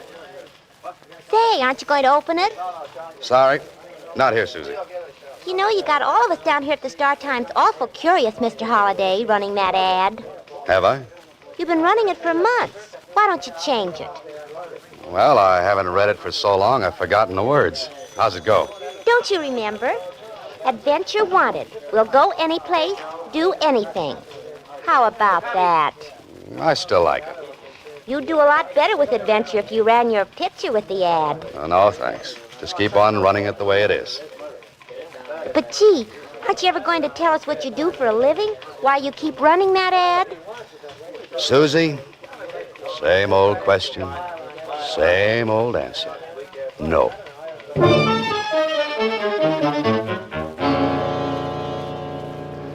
Well, if I'm not doing anything else, at least I've got the people at the Star-Times curious. They'd think my brain cells were 10 feet off first base if they knew why I really run that ad. Maybe they are. You can help a person out of great trouble and gain an adventure for yourself if you call Chester 8945 and ask for Carla Williams. Chester 8945.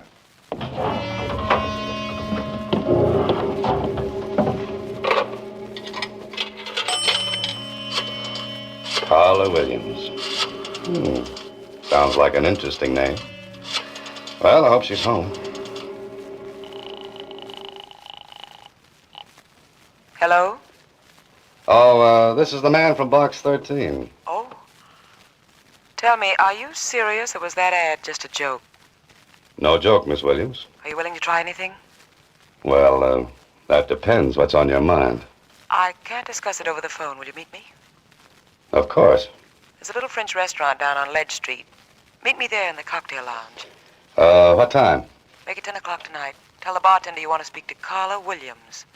French restaurant on Ledge, 10 o'clock. Oh, what block number? The 600 block. You won't fail me. You'll be there. Lady, if it were winter, I'd come with bells on.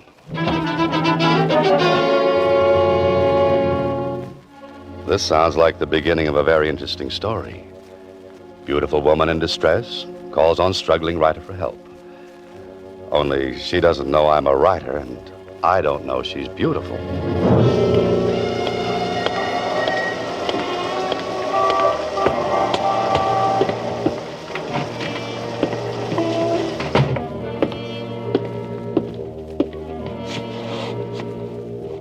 What's yours, mister? Oh, I'm looking for a Carla Williams. Oh, yeah. She's sitting over there in that front booth. Thanks. Carla Williams? Yes. Oh-ho. Carla Williams could be material for a love story or an adventure story. Or maybe both. And, do you have a name? Oh, yes. Dan Holliday. Sit down. Oh, thanks. I'm, agreeably surprised. I didn't think a person would get such a satisfactory reply from a want ad. And I didn't think I'd get such a nice replier. You're wondering about me, aren't you? You're wondering why you're here. Naturally. Well, I'm being blackmailed. That's a very nasty business. I've been paying blackmail for 5 years, but tonight's the end. I'm to meet him in 15 minutes and make the final payment and get the letters. Well, that sounds like the end of your troubles. But is it? I can't be sure. That's why I need your help. But what can I do? Well, you can be there as a witness. You can make sure this is the end. You can see that I get the letters and get away safely. Lady, you need the police. Why? To make sure everything I've kept hidden for 5 years comes out in the open? Maybe a friend could do it. My friends would be the last ones on earth I'd want to know. Are you afraid? No. You advertised for adventure? Blackmail isn't my idea of adventure. I'm sorry if my trouble doesn't measure up to your expectations. It's the best I could do on such short notice. Uh-oh. Well, I guess I had that coming. Maybe this isn't your idea of adventure, but I do need help. I need help badly. Let's leave it at that. Now, that might appeal to my early Boy Scout training. Then you will? I always help ladies across blackmail raps. What happens if your friend makes trouble? We can't make any trouble. He seems to have done all right for the past 5 years. There won't be any trouble if you're along. Here, reach under the table. Take this. Oh, now, wait a minute. This is a gun. Put it in your pocket. Don't let anyone see it. This is supposed to make everything all right? Well, you won't need it, believe me. I thought it would make you feel better. It makes me feel like a policeman. And I still think a policeman is what you want. But you promised. I said maybe. I have to meet him in 15 minutes. Please help me. Where do we go? His apartment. Far from here? We can make it if we leave now. What do you say? Maybe I should never have been a Boy Scout.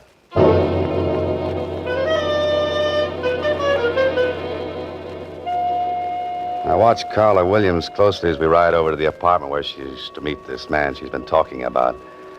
She's perfectly groomed with a certain niceness about her, except for those twin furrows of worry between her eyes and a cold look of anxiety. I don't think I would like to have her angry at me, though.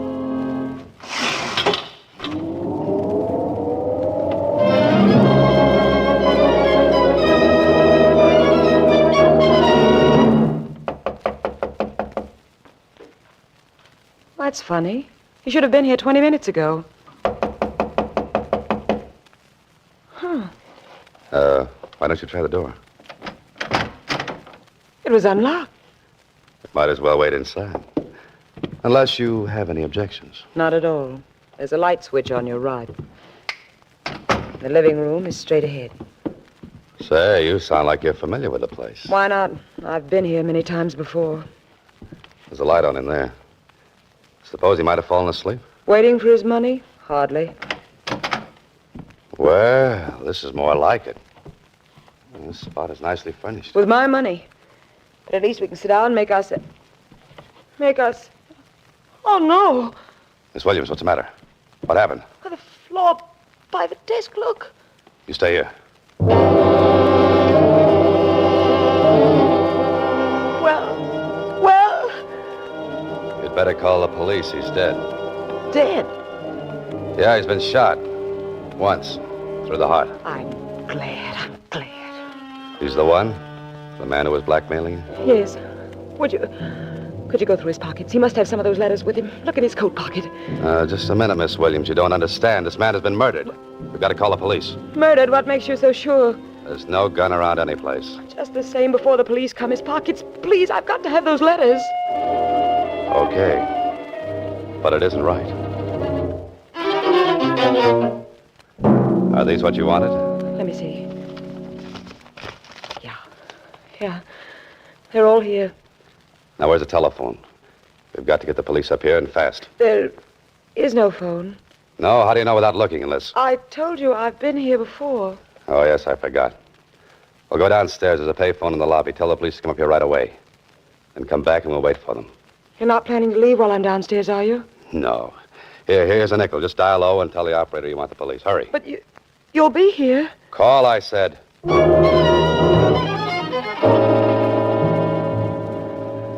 I wanted adventure, so I put an ad in a newspaper.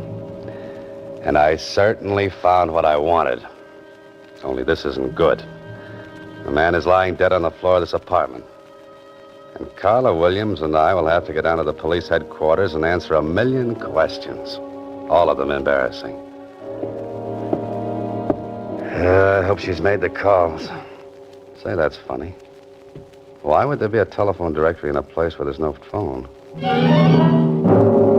Or maybe there is one. Of course, right here in the hallway. I wonder why she said there was no phone here. Maybe it's been disconnected.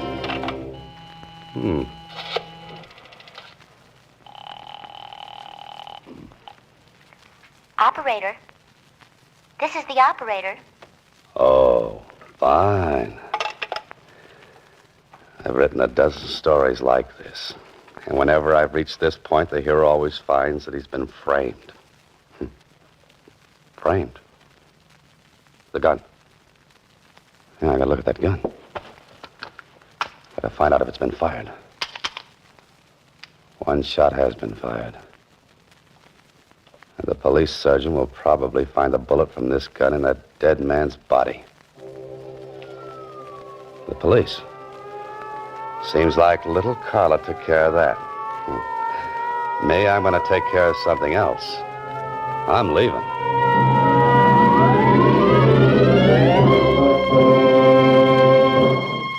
You are listening to Box 13, starring Alan Ladd as Dan Holliday.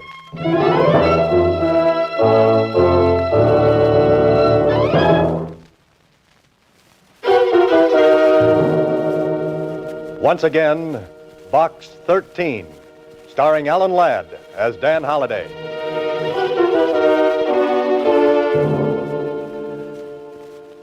Well, right now I'm wishing I were half as smart as the heroes of some of my stories.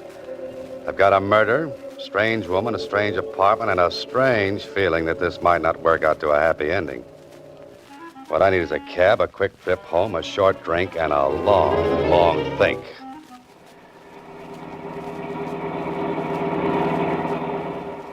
Sure is a rotten night to be out. Yeah, it sure is. I never seen such rain. Not so good. Cops are sure busy tonight. Sounds like it. Wonder who they're after. I wouldn't have any idea. Could be a murderer, you know. Yeah, just could be. Just a night for a murder. Perfect. How come you got so wet? It's raining. I know, but how come? My umbrella needs recovering. You want the Normandy arms? Yeah, that's right. Yeah, that's your building up ahead, but it looks like you got lots of company. What do you mean? Them's prowl cars, mister. All over the place. Oh, this is very nice. Carla Williams called the police and must have mentioned my name in passing. I'm the type of interesting young fellow that any cop would like to meet, especially with a murder weapon in my pocket. Tonight, Mr. Holliday, I think you will sleep elsewhere.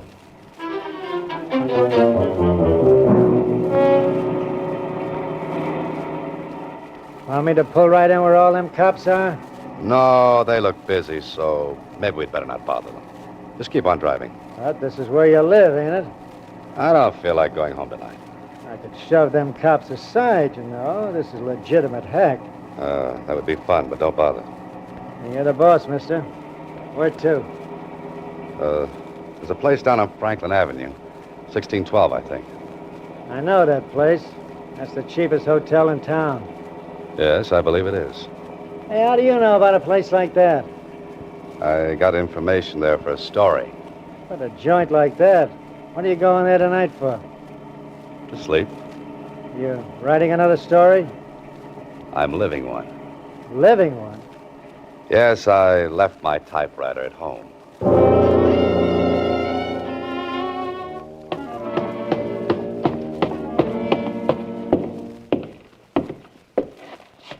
Well, Mr. Holliday, to what do we owe this great pleasure? Maybe you're just lucky. More research on the seamier side of life? No, not tonight. I'm looking for a room. A room? Might I remind you, Mr. Holliday, this ain't the Roney Plaza. Have you got a room? Any particular exposure you might like? The less, the better. I'm sure we can fix you up. That is, if you're willing to pay in advance. Buck and a half, how much? $25, Mr. Holliday. $25. And if you committed the murder, it'll be $50, Mr. Holliday. Come on, talk straight. I don't want any trouble with the police. What makes you think I'll cause you trouble with the police? Little box called the radio, police calls. They're a lot of fun to listen to, Mr. Holliday. Yeah, I'll bet they are. You'll be comfortable here and safe. I'm beginning to wonder if I could afford it. With your money?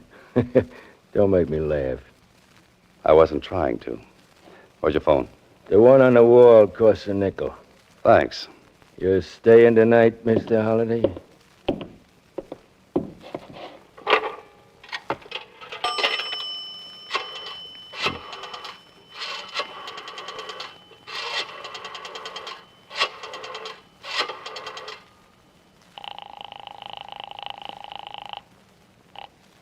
Hello? You got back there in a hurry. You. Where are you? Still in town. What about the police? They with you? What do you think? Thanks for putting in a good word for me. I had to. They made me. Look, I want to talk to you. I know that feeling. I want to talk to you, too. I can explain everything. Like a gun with one bullet fired? Yes. And a missing telephone that wasn't? That, too. Oh. Then you're just the little girl I want to have words with. Can you come over here right away? Are the police there? Oh, that's right. Name a place, I'll meet you. The corner of 6th and Victor. 10 minutes. Right. Follow me, Mr. Holliday. Oh, where to? Your room. This ain't the Roney Plaza, but the service is just the same. I've changed my mind. You're not staying? Your rates are too high. I'll drop in again after I've made a fortune. Now I know how the fox feels when the hounds are closing in. Someday I'll have to write a story about a fox. Put that guy Burgess and his Peter Rabbit out of business. Hey, cab!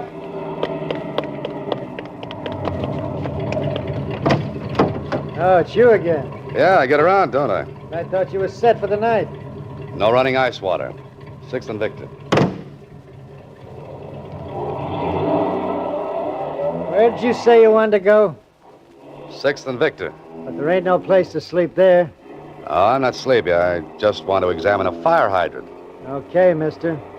I'm glad it's your money and not mine. If we keep on, it will be your money. Yeah, that's pretty good. Yeah. Say, is that tonight's extra lying up there? Sure. Want to take a look at it? Oh, yeah, thanks. That picture they got of you on the front page is lousy. What picture? You look like you was facing the camera through a screen door. Yeah, let me see that. Well, this is just wonderful. Prominent writer named by police. Carla Williams accuses Dan Holliday of the murder of Harry Granger. Grief-stricken girl witnessed the murder of her fiancé. Well, nice going, Carla. It's your word against mine, plus the evidence against me.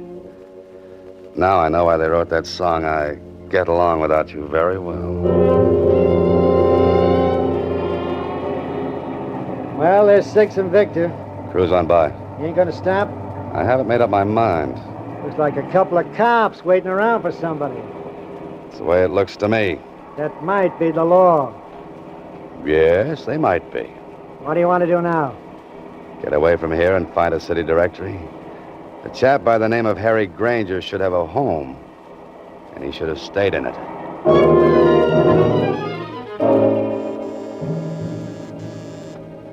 I'm either just ahead of the police or right behind them. And if this game keeps up much longer, I'll be right with them. Yeah? Oh, Harry Granger live here? He did.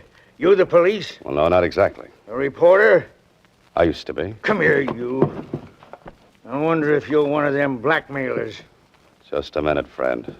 My coat rips easy. No, I guess not. If you were, you wouldn't be here. Mind if I step in? Come in, come in. This whole thing's got me all upset. You don't say. Oh, you said something about a blackmailer. That's what I'm here for. I came to help Harry get rid of those rats. You mean he was being blackmailed? For 5 years. I lent him most of the money to pay off with. I told him he was a sucker, but it looks like I got here too late. You heard what happened? Saw it in the papers on my way from the station. Have you told the police? Not yet, but I'm going to. Who did you say you were? I didn't say. You know something about this? I think I do now. I began to see the light when the city directory listed this place as Granger's apartment. Can I help? You might get into trouble. Well, how? Breaking into a woman's apartment.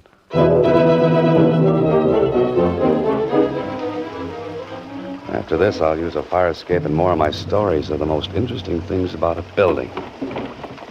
The men from homicide will be out in the hall seeing that no one comes in here. You'll have to work fast, Holloway. You'll have to find something that the police weren't looking for. There must be something. Bills, letters, cards, that's no good. Look for the obvious. That's what I always have my hero doing. Let's see, what's the obvious? Oh, the living room. Now, let's see. That's where the body was. Nothing obvious there. On the desk. No. The table. No.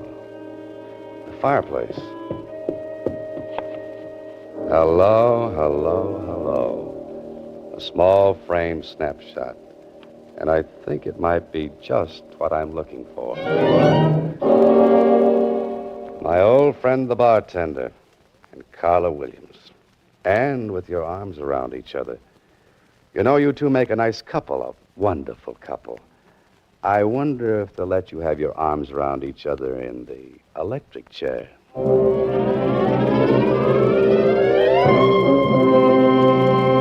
You are listening to Box 13, starring Alan Ladd as Dan Holliday.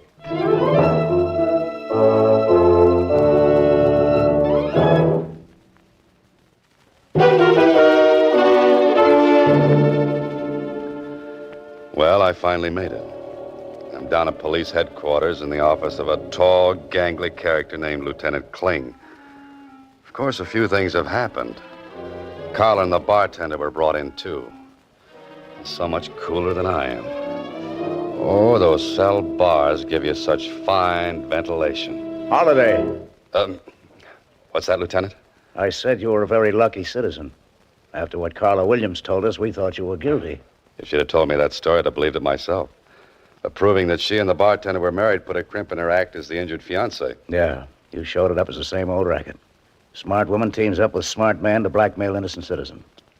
But just the same, I think you should stick to your writing and let police work alone. Lieutenant, I'll have that printed and framed in blonde walnut. Hang it on the wall? No, around my neck. I'm glad to hear you say that.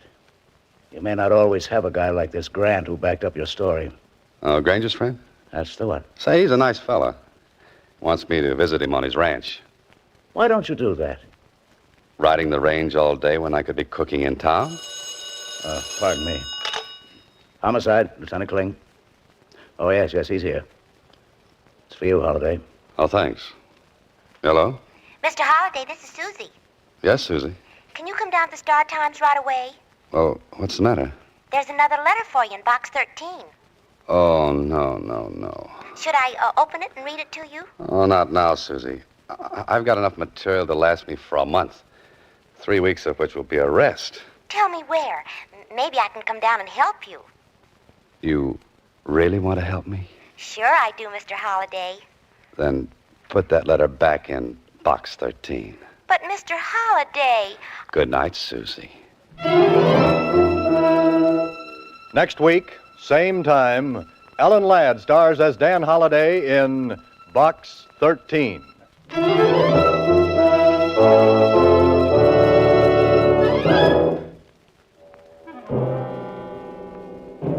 Alan Ladd appears through the courtesy of Paramount Pictures and may currently be seen in Wild Harvest.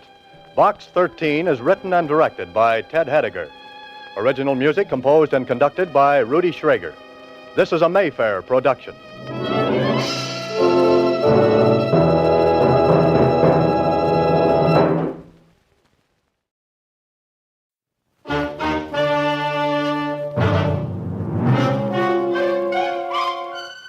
Box 13, with the star of Paramount Pictures, Alan Ladd as Dan Holliday.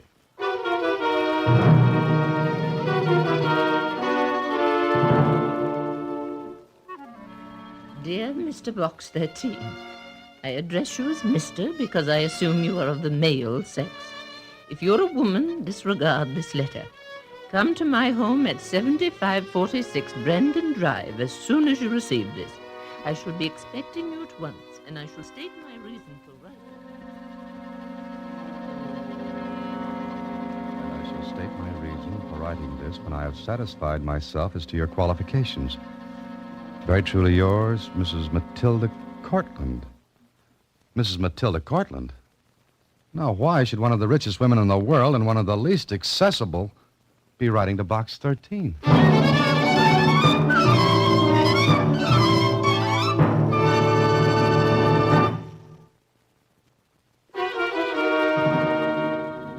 And now, back to Box 13 and Dan Holliday's newest adventure, The Dowager and Dan Holliday. Golly, Mrs. Matilda Cortland. Impressed, Susie? I sure am. Why, nobody ever sees her. And practically no one knows what she looks like. She hasn't had a photograph taken in, come to think of it, I don't ever remember seeing one. Maybe she's a refuse. Susie, you mean recluse. Oh, do I?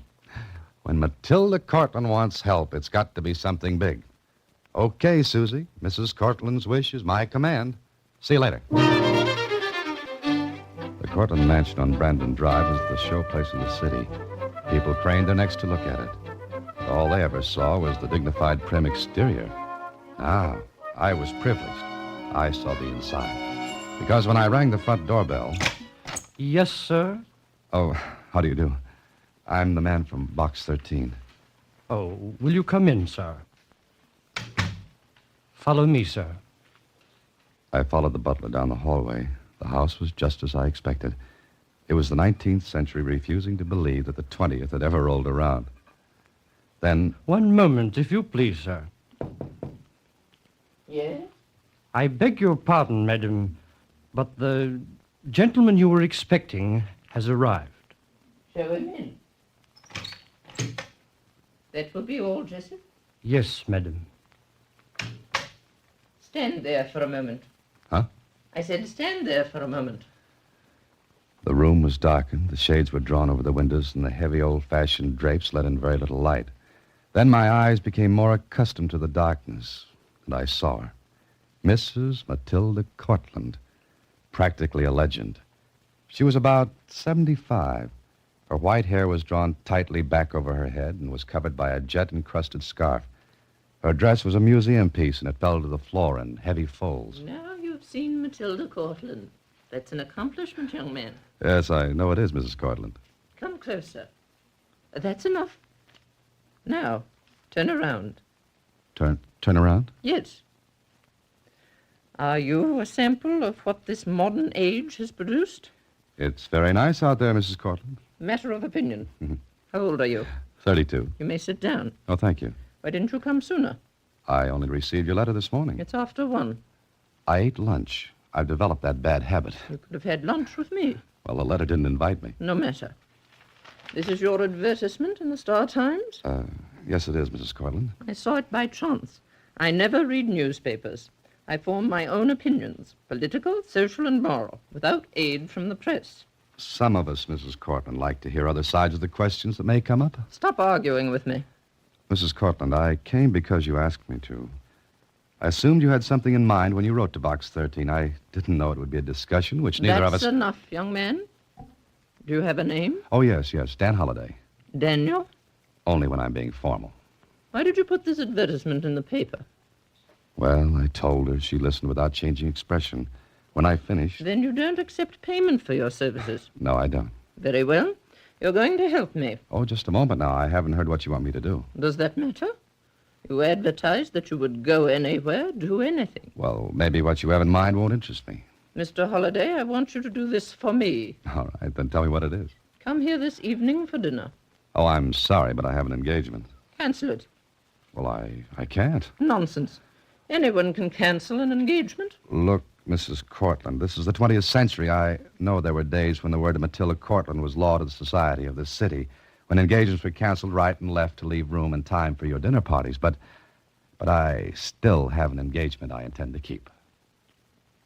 You're unreasonable. No, correction. Independent is the word. No matter. But it does matter, Mrs. Cortland. Now, if you'll excuse me. Wait. Yes? Tomorrow night, then. I think I can make that. 7 o'clock. Please be prompt. Do I dress? Of course. And meanwhile, I'm supposed to guess what you want me to do. I know the dinner isn't all of it. And that's quite right. You will meet my grandson and a woman. And then? And then, no matter what I say, you're not to act surprised, astonished, or give the least sign that anything is strange or new to you.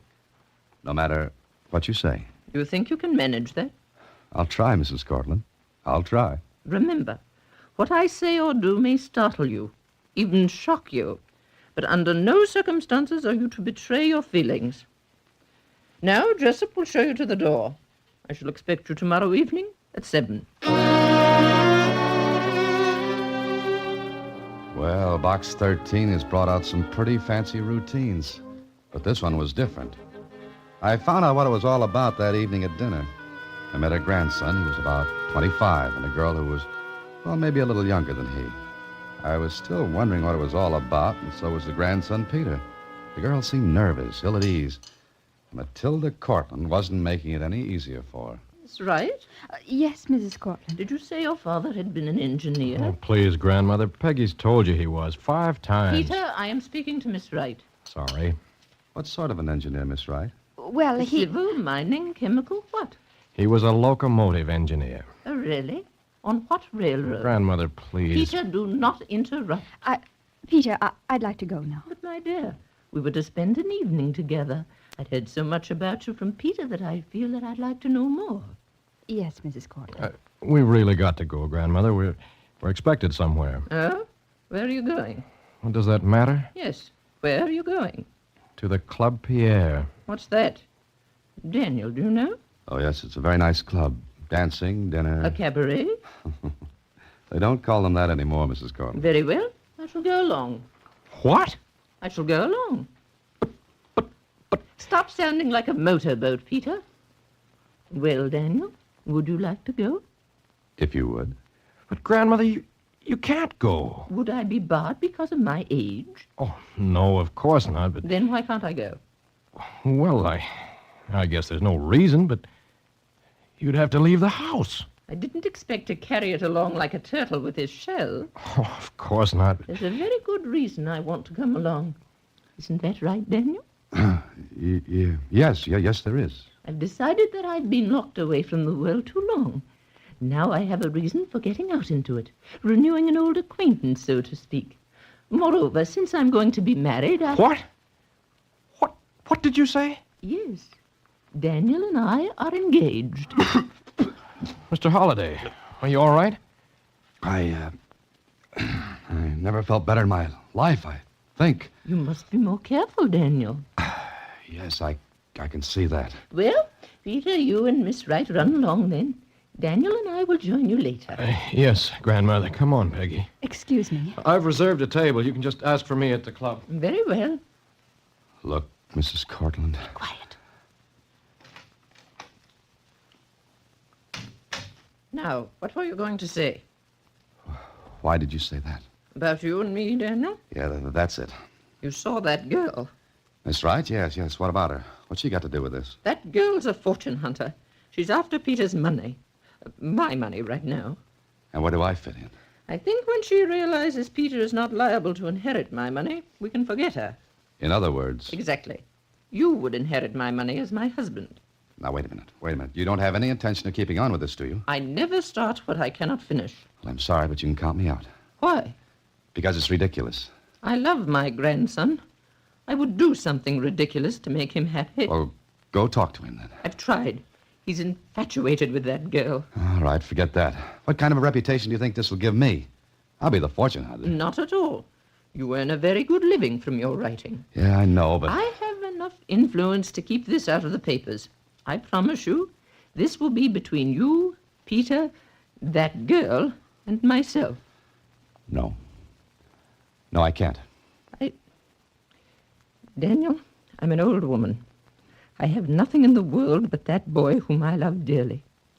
When I die, I want to be sure he's happy. I'm lonely, Daniel. Very lonely. The only comfort I have is Peter. And that comfort would be taken away if I thought for even a moment that his happiness would be ruined by a woman who cares nothing for him, but for what money he'll have when I die. Please, Mrs. Cortland, what you're asking is... I know, a great deal. It might cause you embarrassment. But believe me when I tell you that it cost me a great deal in pride just now to confide in you, a stranger. I know what people say about me. Matilda Cortland, tyrant, moneybags, recluse. All those and more. But... Let me finish. Then you can decide. I'm afraid to leave this house. Afraid? Why? Because I'm afraid of the outside world. When my husband died, I went on. Then my daughter died. My son-in-law died. Peter is all that's left. I want him to be happy, and I'm willing to sacrifice anything to see that he is. Mrs. Cortland, you're making it tough on me. It'll be just as tough on me, as you put it. How long does this go on if I agree? Until I find out. Well, I'm a sucker, Mrs. Cortland, but all right. Thank you. Now, Daniel, please take me to the Club Pierre. So we went to the Club Pierre. I don't remember much about what happened, except that I felt like a goldfish in a bowl without water. Well, I played my part and went on for 2 days more. Then at my apartment. I've come to see you, Holliday, because I want to talk with you. All right, Peter, sit down and talk. You can't be serious. About grandmother, I mean. What makes you say that? Well, you just can't. Why, she's old enough to be your grandmother. She's charming, gracious. And rich. Money isn't everything. It must be to you. Now, wait a minute, Peter. What your grandmother does is none of your concern. It is when she makes a fool of herself, or when someone does it for her. Meaning me? Meaning you. I don't think I have. Besides, I'm having fun. I've learned to drive her electric runabout. It's a little slow, Oh, but you're not it's, even serious now. How do you know? Because it's ridiculous. Maybe she thinks your romance is ridiculous. That's none of your business. All right. All right, it's none of my business. And what I do is none of your business. And you insist on going on with this? Why do you say that? Because if you do, I'll find a way to stop it. Oh? How? I don't know, but I will. Is that a threat, Peter? No, that's a promise. All right. As long as we're playing Oh Promise Me, I can promise you that I'll take care of myself. Well, we'll see about that, Holiday. And I warn you, you're going to get into trouble.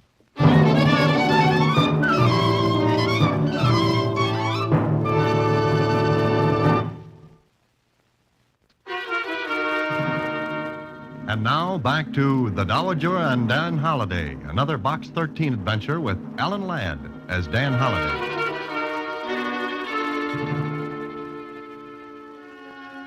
Well, it all looks so simple. Just go along with the game until Matilda Cortland called it off. Yeah, sure, that was all. Then one night at her home. Tonight, Daniel, you're taking me to the opera. Oh? Look, Mrs. Cortland, don't you think this has gone far enough? I'm not finished. Well, we're getting no place. Peggy Riders I'll is... be the judge of when we stop, Daniel. Now, hand me that case on the table there. Oh, this one over here? Yes. Here you are. Have you ever heard of the Cortland emeralds, Daniel? Oh, who hasn't? Now you're going to see them. Beautiful, aren't they? Well, I won't argue with you. They were to go to Peter's bride, as they came to me. Nice little trinkets. Each one is perfect, and perfectly matched to the next. 20 of them. You're going to wear that necklace? Yes. Fasten it for me, Daniel. All right. As I fastened the clasp of the necklace, I got a funny feeling. Maybe it was the jewels themselves, green, glowing in the yellow light of the room. Then, when I finished... Thank you, Daniel. Now, if you're ready... All right, let's go. Wait a moment. I think I hear Peter. Grandmother, are you just about ready to... The emeralds? Yes, Peter, the emeralds. I'm wearing them tonight. But you can't. Why not, Peter? Well, I mean, it's dangerous, isn't it? Why? Well, all I meant was, are you sure the clasp was tight? It won't come loose or anything. Of course not. Come along, Daniel. Yes, sure. And Peter... What? You can close your mouth now. Didn't hear much of the opera because I kept thinking how strange Peter had looked when he saw the necklace. How Matilda Cortland had looked. As if warning her grandson to be quiet, say nothing more. Then the opera was over. I drove her home, and then I went home to bed. Yeah? Who is it? Holiday, Uh-huh. open up. Well, who is it? Police. Police? Wait a second. Hey, what's up? You're Dan Holiday. That's what the name on my mailbox says. Why? Move over. Sergeant, stay out here. Now, wait. What's the big idea? Got a warrant to bring in. Me? What for? Sworn out by Mrs. Matilda Cortland. What? Yeah, let me see that warrant. You like the way it's written, Holiday? Well, what's the charge? Robbery. This is insane. What are you talking about? I can't talk any plainer than I did, Holiday. Robbery of what? Ooh, of about 20 emeralds. The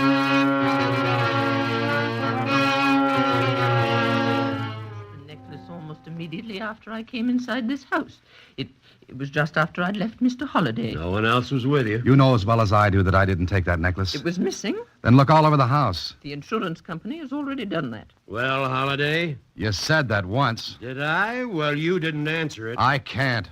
Will you need me anymore, officer? No, I don't. Excuse me. You can hang up Jessup. I've taken it here in the library. Yes, of course. It's for you, officer. Thank you. Hello? Uh-huh. Oh. Okay. Stay there. Got any good answers, Holiday? Answers to what? How the necklace got into your apartment?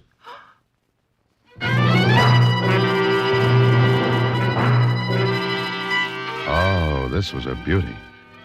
I was looking out of a frame that crowded me, but good. I knew Mrs. Cortland had that necklace when she had left me last night. I saw it, yet how could it get in my apartment? And why?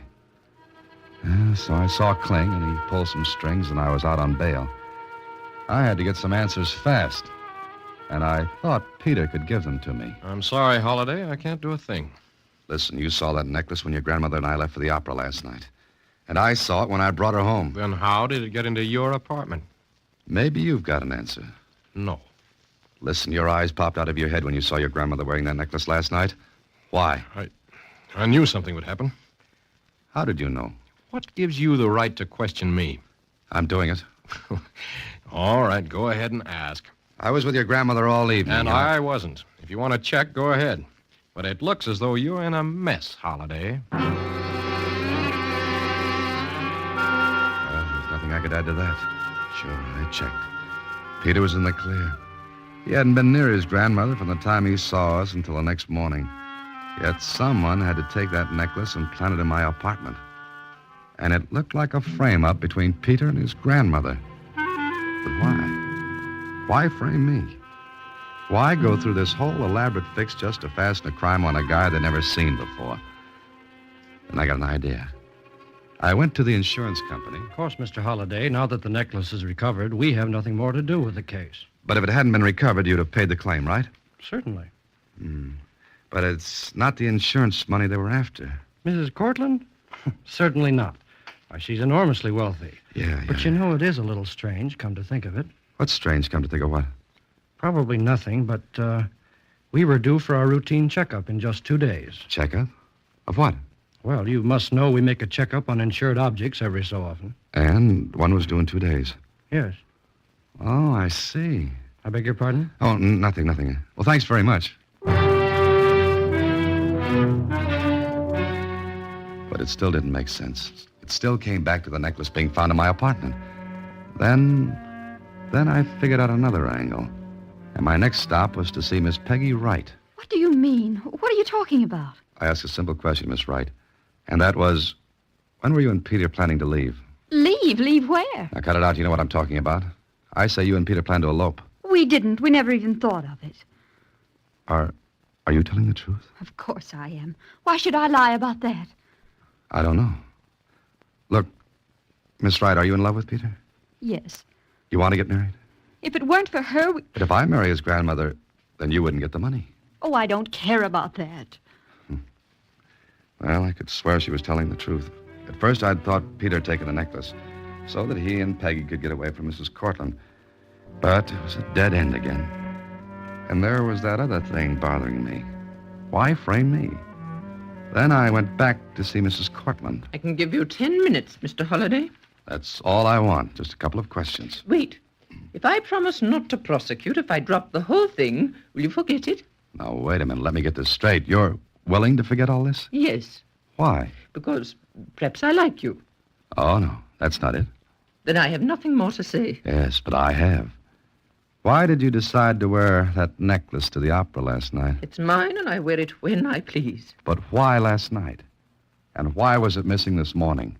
It's a little too much of a coincidence that you wore the emeralds last night and that they were found in my apartment this morning. Please leave, Mr. Holliday. And Peter almost fell over when he saw you with that necklace that night. And what? And this morning, when you heard it was found in my apartment, you almost fell over. Come on, Mrs. Cortland. What's going on? Do you want money to forget all about this? Oh, I don't want money. I want the truth. And maybe even then I won't forget it. Jessup will show you out. Jessup will find himself on the end of a fist if he tries it before I find out a few things. I'll call the police. Go ahead. I'll wait. Well, why don't you call? I have no wish to harm you. Mrs. Cortland, What were you going to say? Nothing. Nothing at all. I'm just getting an idea, that's all. An idea. Fantastic, but it made sense. I lined up my facts. First, Peter's reaction when he saw the necklace. Second, the insurance checkup was due just after the necklace disappeared.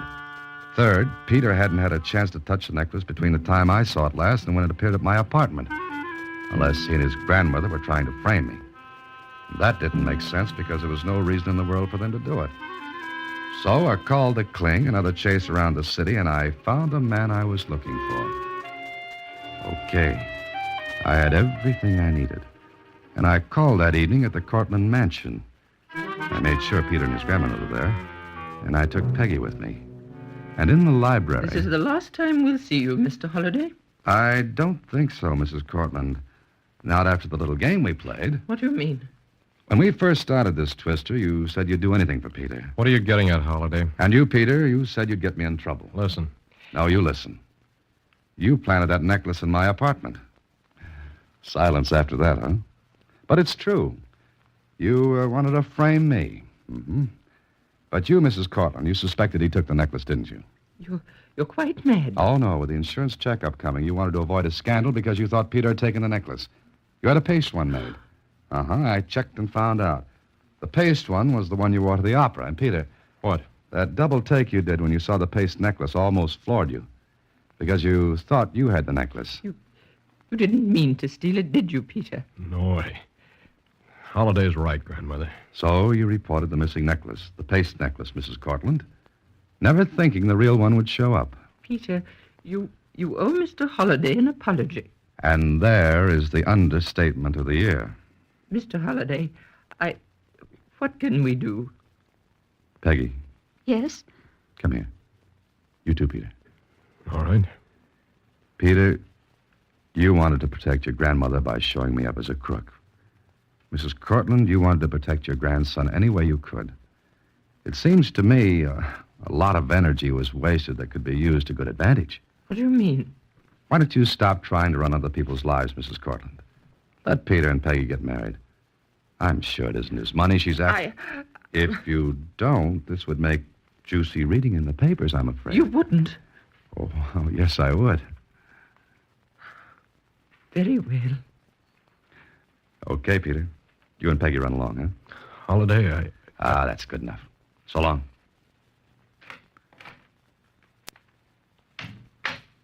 And I, Mr. Holliday? You and I are going to the Club Pierre. You're very chivalrous, Mr. Daniel. So you admit chivalry still lives. Okay, let's go. I'll get the electric runabout and we... No. Let's go in your car.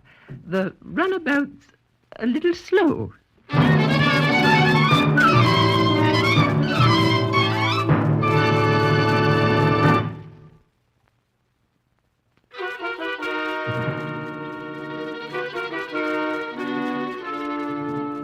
And so everything's all right now, Mr. Holliday? It sure is, Susie. Oh. What's so funny? I was just thinking, she couldn't have lost the paste necklace. All right. I'll play straight man. Why not? Because it would have stuck to her neck. See? Oh, I'll go get the mail for Box 13. Good night, Mr. Holliday. Next week, same time, through the courtesy of Paramount Pictures, Alan Ladd stars as Dan Holliday in Box 13. Box 13 is directed by Richard Sandville with an original story by Russell Hughes. Original music is composed and conducted by Rudy Schrager. The part of Susie is played by Sylvia Picker. Production is supervised by Vern Karstensen. This is a Mayfair production from Hollywood. Watch for Alan Ladd in his latest Paramount picture.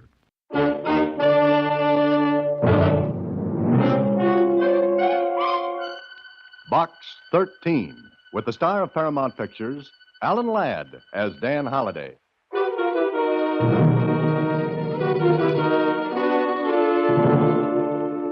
Box 13, care of Star Times. I'm a betting agent in my state where betting agents are legal. I'm one of the many who are being taken for plenty. I think there's something haywire, but none of us have been able to figure it out.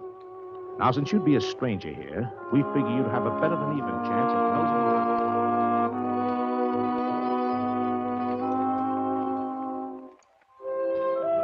Chance of nosing around and finding out how we're getting clipped. If you do, we'll pay. If you don't, maybe you'll have yourself an adventure anyway. My name is Bert Hendricks. Look me up at 6729 Sierra Way. Enclosed is enough money to take care of immediate expenses. Have a look, huh?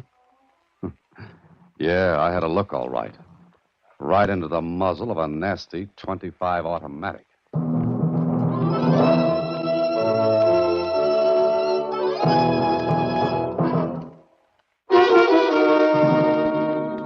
Now back to Box 13 and Dan Holliday's newest adventure, Much Too Lucky. Are you going to be gone long, Mr. Holliday? Well, I don't know, Susie. That all depends On what? on what happens. Oh, what could happen? Where I'm concerned, anything. Oh, yeah. Sometimes I get worried about you, Mr. Holliday. Sometimes? Most times. It's just like a nomination. Oh? What am I running for? Huh? Nothing. I just had a premonition. What's that? What you didn't have. I don't get it. Well, you work on it until I get back, Susie. I'm off to the races. The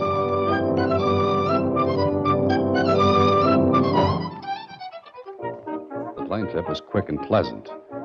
And 8 hours after I said goodbye to Susie, I was talking with Bert Hendricks, a big, nice-looking fella, but with a worried look on his face.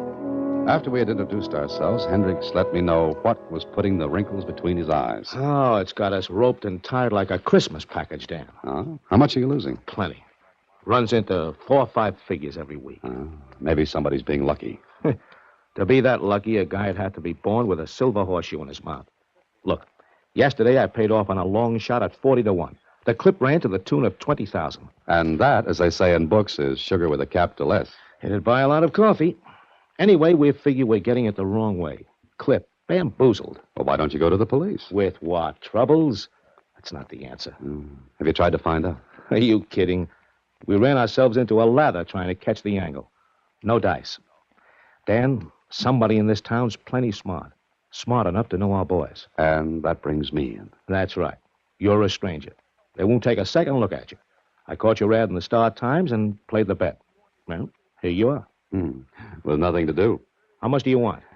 Well, believe it or not, Bert, I do this for nothing. Yeah, I heard you say that before, but I don't get your dodge. My what? Your gimmage. Dodge, racket, angle. Oh. Well, I figure if the plot's good enough, I can use it in the story. Okay, but no dough? I'll tell you what, Bert. If I figure this, will you turn over what you'd give me to any charity I name? Here's a blank check. Fill in the amount, I'll sign it. But try to catch the capers that are putting the shellac on us. With nothing to start on, I've got a job. They're smart, plenty smart. What they win is over and beyond the run of luck or chance. Any ideas? Yeah? One. Oh, what's that? They got a guy with a crystal ball. That the best you can do? Come out in the wire room with me. See if we can catch anything. Well, up front? This way. And we're getting ready now for the third race of the day. We've got a radio back here, broadcasting direct from the track. Comes over a local station. Oh, and where are the bets placed? Right here, or by phone. I see. And you take bets up until the time the horses are at the post. That's right. But once the race starts, no more bets. Listen to the race. Now he's in place. We're ready. And they're off. Hiya, Bert. Hi, Billy. How's it going? Somebody called up and got a century on Party Line. Oh, the 20 to 1 shot? That's right. Oh, Billy, this is a friend of mine, Dan Holladay. Hiya. Hello, Billy. If Party Line wins, Bert, it's the fourth long shot this week that's paid off. Yeah, I know. And each one was bet on. Is that it?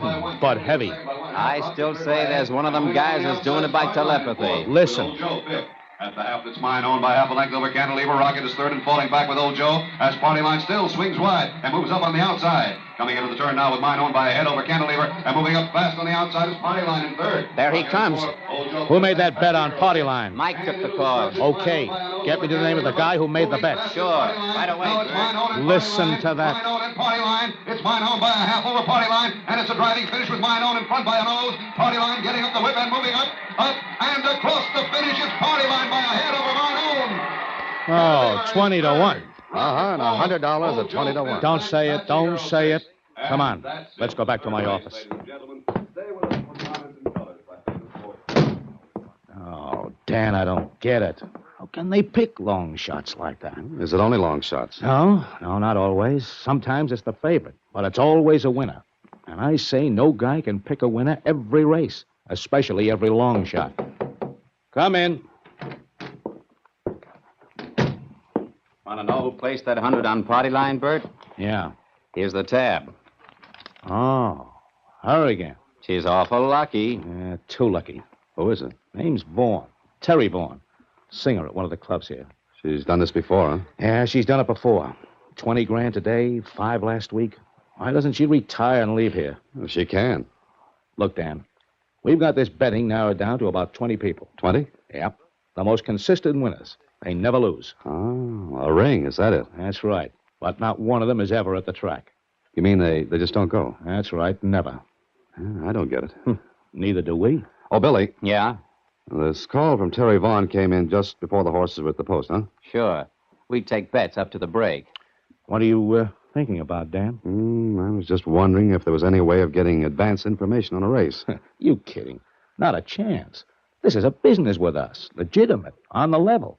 We know every angle and dodge.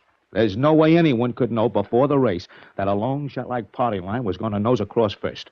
Well, you've got yourself a problem. All right. How about taking a slice of it, Dan? What I said about that blank check still goes. Okay, you've got yourself a boy. Good. I don't know where I'll start, but as they say in books, everything has a beginning. So, why not start with Terry Vaughn?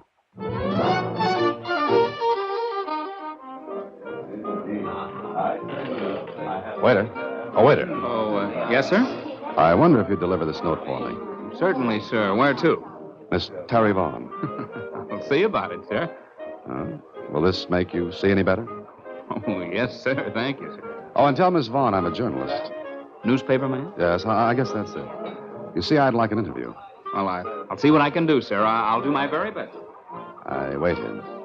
I didn't know what Miss Terry Vaughn could tell me or wouldn't tell, but it was a chance. She didn't know me, so she wouldn't be suspicious. It was 10 minutes later that the waiter came back to my table. Miss Vaughn will see you, Mr. Holliday.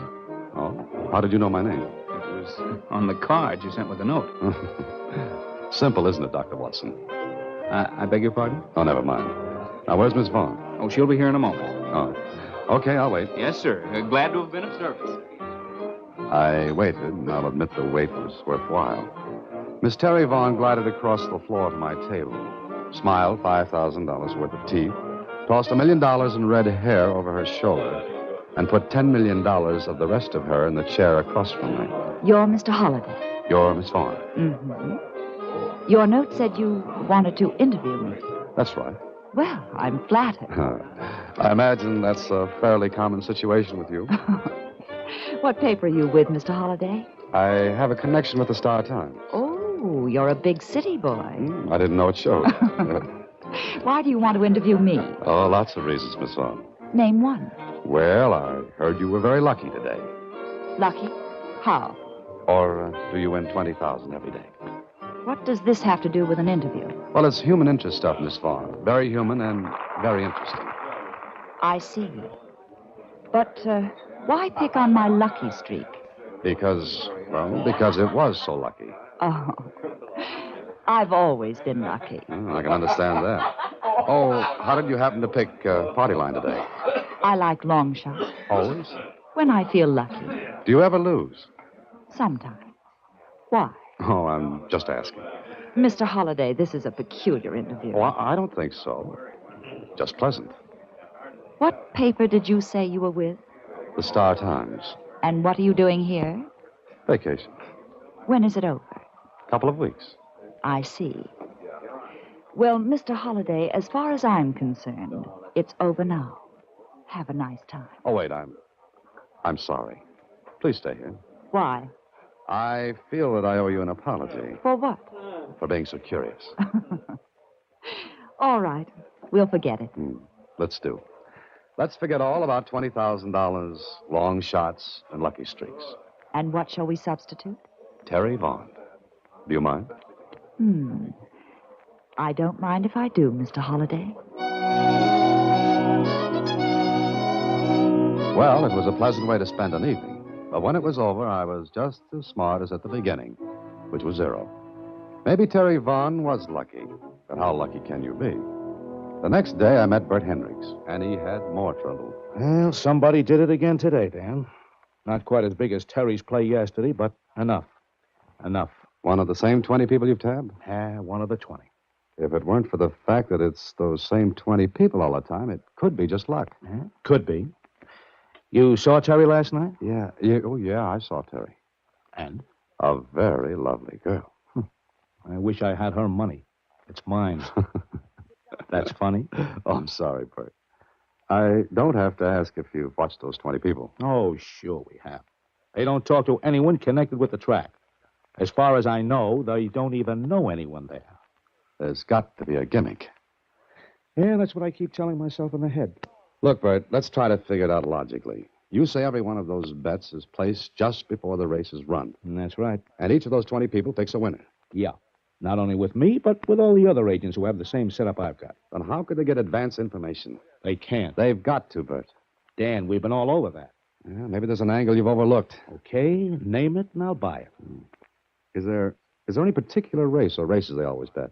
What races do you lose the most heavily on? Wait a minute. That is an angle. You think of something? Maybe. Wait a second. I'm going to check. I think I'm right, but I'll make sure. Hello? Hello, Billy. This is Bert. Yeah? What race is being run now? Time for the 6th. Do you have any big bets? No. Were there any of the 20 on this one? No. Which ones did they hit? 3rd, 4th, 5th. That's all? Yeah, why? Nothing. See you later. Well? 3rd, 4th, and 5th. That's what I thought. Never the 1st, 2nd, or the 6th, 7th, or 8th. Always the 3rd, 4th, or 5th. That's right. But where's the gimmick? I don't know. But hand me the phone. Oh, here. Thanks. Now, what's the phone number of the club where Terry Vaughn works? No, I don't know. It's in the directory, but... All right, what's that got to do with this? Bert, I don't know yet. But I'm going to ask the lovely Terry Vaughn if she'll go out with me tomorrow afternoon. Afternoon? What are you getting at? Your money. I hope. Hand me the directory.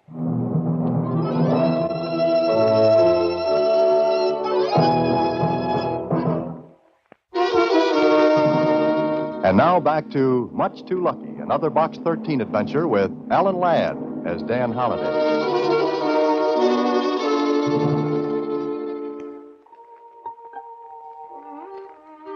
Well, I had an idea.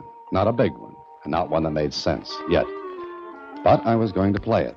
So the next afternoon, I met Miss Terry Vaughn for lunch. I arranged the time so we'd be together just about the same time the horses went to the post for the 3rd race. We sat in a little cafe. I was really surprised that you called me, Dan. Oh, why, Terry? Oh, I don't know. Maybe because you seem more interested in my luck than in me. The two go together. I suppose so. Do you ever play the races? No, I never have. But there's always a first time. That's what they all say. Why do you ask? Got something good, as they say in the vernacular? Oh, I never get tips. Ah, but you win. Occasionally. Mm-hmm. What's your secret? What makes you think it's a secret? That was just a figure of speech. But let's talk about something else. Oh, what time is it? Oh, 2:20. Why? Thinking of leaving me so soon? No, but I have something to do around 3. Oh, important? To me, yes. I see. Well, shall we take a walk? Yes, I'd like to. Okay, that's it.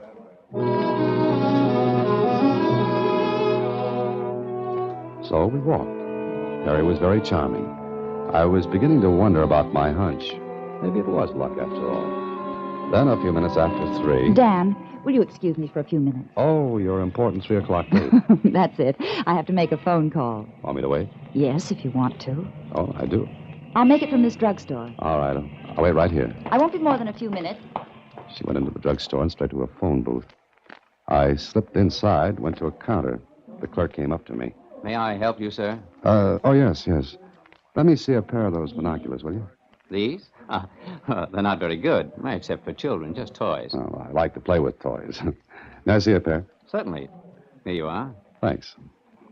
If you point them outside, you'll get a better idea of what they'll do. Oh, I'm getting a good idea right here. Excuse me, I'll be right back, sir. Uh-huh.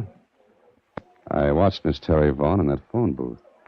The binoculars weren't very good, but I saw the numbers she dialed and remembered them. She spoke for a few seconds, hung up, dropped another coin, and dialed another number. I got that one, too. Then the clerk came back. They work all right, sir? Oh, they're marvelous, just marvelous. How much are they? $2.95. Here you are. Shall I wrap them? Got any kids? Huh? I mean, why, yes. Well, here's a present for them. But you just bought them. Well, you see, I like your kids. You take these. But sir, I can't take these, or can I? I walked back outside and got to the pavement before Terry Vaughn finished her second phone call. I was standing there when she came Well, out. there we are. All set. Make a call, all right? Yes. Now, how'd you like to see the town? I'd love it. Come on, let's go.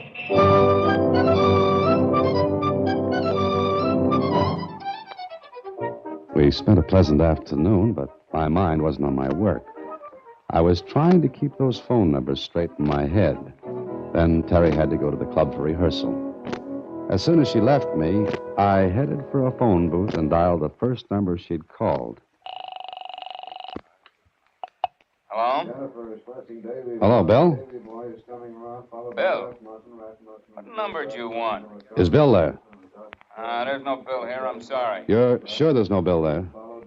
You got a wrong number, bud. Wrong number, huh? Maybe, maybe not. I dialed the second number she'd called. Hello? Hello, who's this? Hendricks. Who's that? Hendricks. This is Holiday.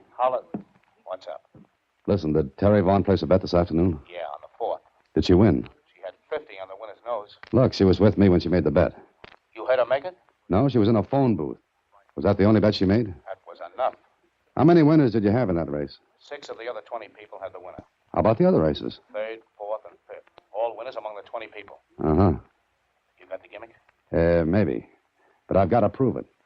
Listen, just sit tight, Bert. Don't open your mouth. Don't let out a peep. And above all, don't try to see me. But, Dan, if you know anything, please. I don't know whether I know anything or not. But I'll find out tomorrow at the track. Later that evening, I made a purchase. A very important one. Then I called Terry Vaughn and asked her to go to the track with me the next day. It took a little persuasion, but she finally said yes. So the next afternoon, with my purchase in the pocket of my topcoat, Miss Vaughn and I went to the track. And up in the stands... Do you know, Dan, this is the first time I've been here this season. Oh, I thought you liked racing. Oh, I do, but, well, being at the track makes me nervous. Nervous? Why? Oh, no reason at all. Oh. Which horse do you like in this race? Oh, I'm not going to bet. Oh, now, with your luck? I don't want to force it. I see. Well, I don't blame you. Why don't you go ahead and bet? All right, you pick a horse for me. Think my luck will rub off on you? Could be. Go ahead. Pick one. Well, let's see.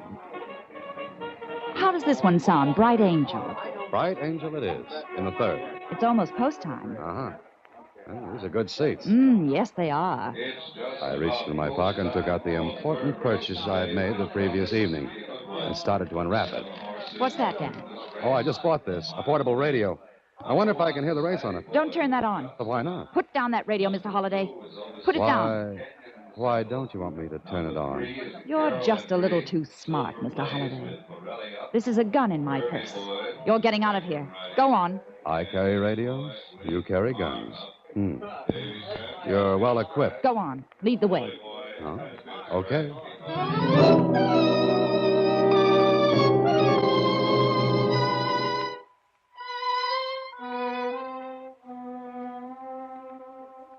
She was as cool as an Arctic winter, and she handled the gun nicely, kept it in the small of my back under her handbag. Somehow I knew she'd use it if she had to. We got to her car, and a half hour later, she marched me into a room where a man sat wearing a pair of headphones. He looked up as we came in. Oh, hello, Terry. Who's this? A smart boy, Tim. I'm leaving him with you. Smart boy? Mm-hmm. He's wise. How he got that way, I don't know. But after the 5th race cleanup, we're leaving town. Well, it's about time. We couldn't run this racket forever. You know, Mr. Holliday, you're lucky you didn't come along sooner. Yes, I know. Before you made your take. That's right. How did you figure it? Through a .295 pair of binoculars. I saw the numbers you dialed yesterday. Oh, you should be with us. Let's see. That thing there is a wire recorder. You tap into the broadcast line that runs from the track to the radio station without the station's knowledge. You record the broadcast, then play it back into the broadcast line 2 minutes after the regular airtime. You are smart. And those 2 minutes give you enough time to place bets on sure things. You already know the winners, but the bookmakers don't. Correct. But you only pull this on the middle 3 races of the card, so that latecomers and those who leave the track early won't catch wise by listening to their radios. Right again. The broadcast is delayed 2 minutes. The race is already over before the bookmakers even think it started. Sit down, Mr. Holliday. Watch him, Tim. Yeah, okay. I'm going to clean up a few odds and ends. Goodbye, Mr. Holliday. Oh, we'll see each other again. Oh, I doubt that very much. Goodbye. And be very happy that some of my luck did rub off on you. Smart dame, smart dame. Knows angles. Yes, I can see that. Yeah, we make a take here and then move on. Now, you just sit still, Bub. I got some work to do, but I can still watch you. I watched him, too. The wire recorder was spinning. He flipped a switch, and I knew what happened. The third race at the track was over, but the broadcast of it was going over the air now, 2 minutes later. Then... Now we sit tight for a while. Say, that wire recorder, I've never seen one before. Uh-huh. Great gadgets. Great. I make recordings of my own voice all the time. Oh? You mean all you do is talk into that little microphone and your voice is recorded right away? Mm-hmm.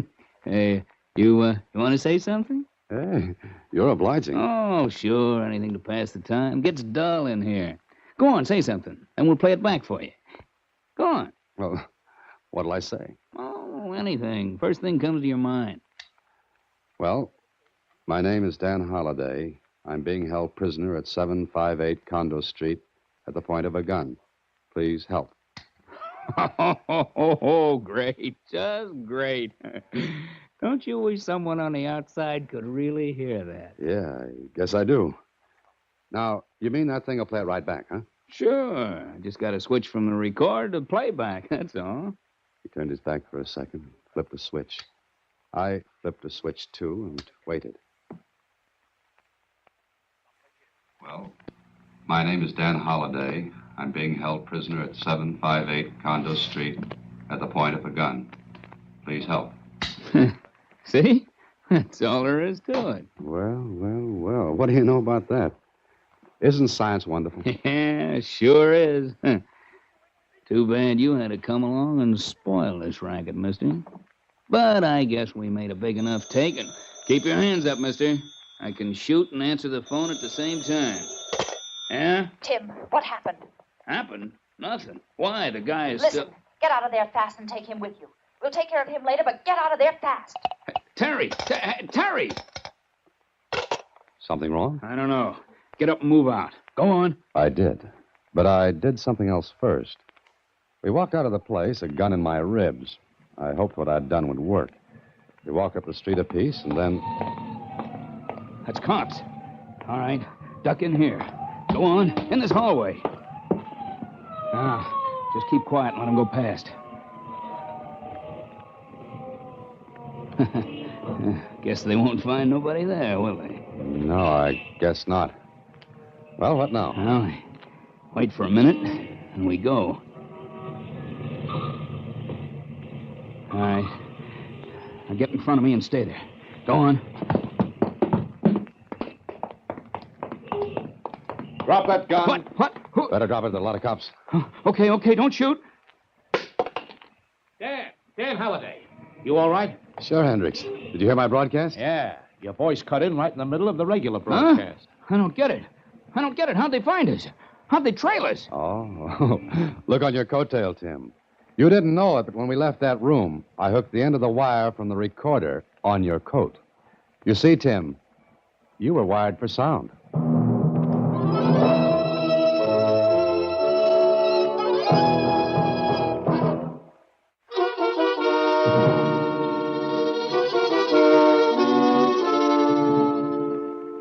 Gee, that sure was a clever idea they had, Mr. Holliday. Uh-huh. And you were clever, too. That wire left a trail right to you and that man. He was wired for sound, Susie. Uh-huh. Oh, and I'll bet you got a racy story out of it. What, Susie? No, don't you get it, Mr. Holliday? I made a joke. Racy story. Get it? Yeah. Yeah, I got it. Good night, Susie. Next week, same time, through the courtesy of Paramount Pictures, Alan Ladd stars as Dan Holliday in Box 13. Box 13 is directed by Richard Sandville, with this week's original story by Robert M. Light and Mr. Sandville. Original music is composed and conducted by Rudy Schrager. Part of Susie is played by Sylvia Picker, and production is supervised by Vern Karstensen. Box 13 is a Mayfair production from Hollywood. Watch for Alan Ladd in his latest Paramount picture.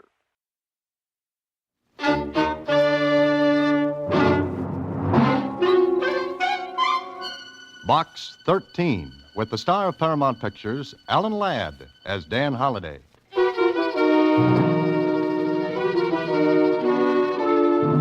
Box 13, care of Star Times.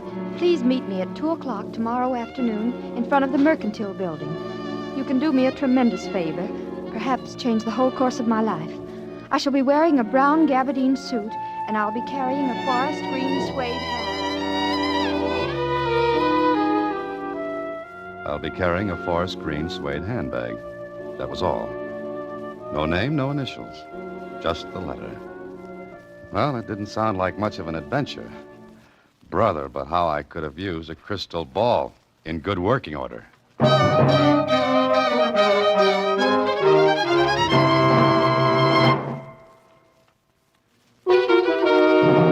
And now, back to Box 13 and Dan Holliday's newest adventure, Look Pleasant, Please. Gee, Mr. Holliday, doesn't look particularly thrilling, but I guess it's like the oldage. Huh? The what?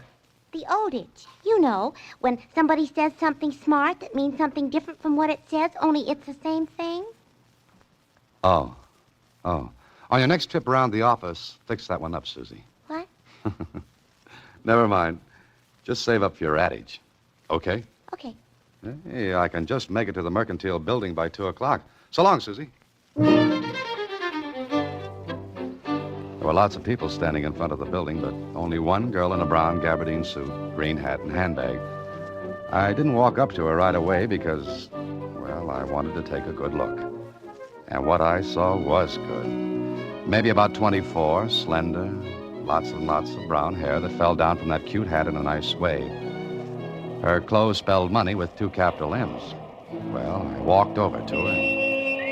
Good afternoon. Oh, I'm the man from Box 13. oh, thank you.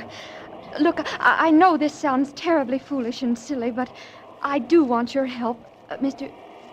Holliday. Dan Holliday. Oh, all right, Mr. Holliday. Do you have half an hour to spare? Well, the afternoon's young, and I can wear it away to an old age. That answer your question? Yes, it does. Do you photograph well, Mr. Holliday? Huh? Well, my baby pictures always turned out pretty good. Of course, that was a little while ago, and Look, I want you to have your photograph taken with me. Oh, is that all? Yes, that's all. Of course, I'll pay you for your time and trouble. Oh, no. My time's my own, and what trouble I get into is usually my own fault.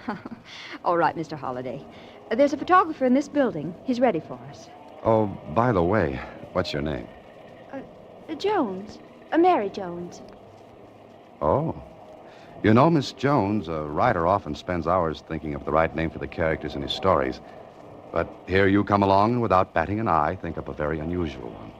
Do you have to know my real name? Well, I'll live without it, but Will you do it, Mr. Holliday? All right, Miss Jones. Let's go look at the birdie. The photographer was ready, and it didn't take long for him to run off 3 shots. Miss Jones paid him, and the 2 of us went back downstairs. Out on the pavement, I turned to her, and I guess she read the look on my face. Please don't ask me why, Mr. Holliday. Goodbye, and thanks very much. Well, before I could move my feet, she was into a cab and gone. If this was it, I'd just chalked up the shortest adventure on record. Well, there's nothing to do but go home and mark it off to experience. Yeah, that's where it should have stopped. The next morning, I walked into my office as usual and... Hey, what is this, Susie? You could have told me. Told you what? I quit.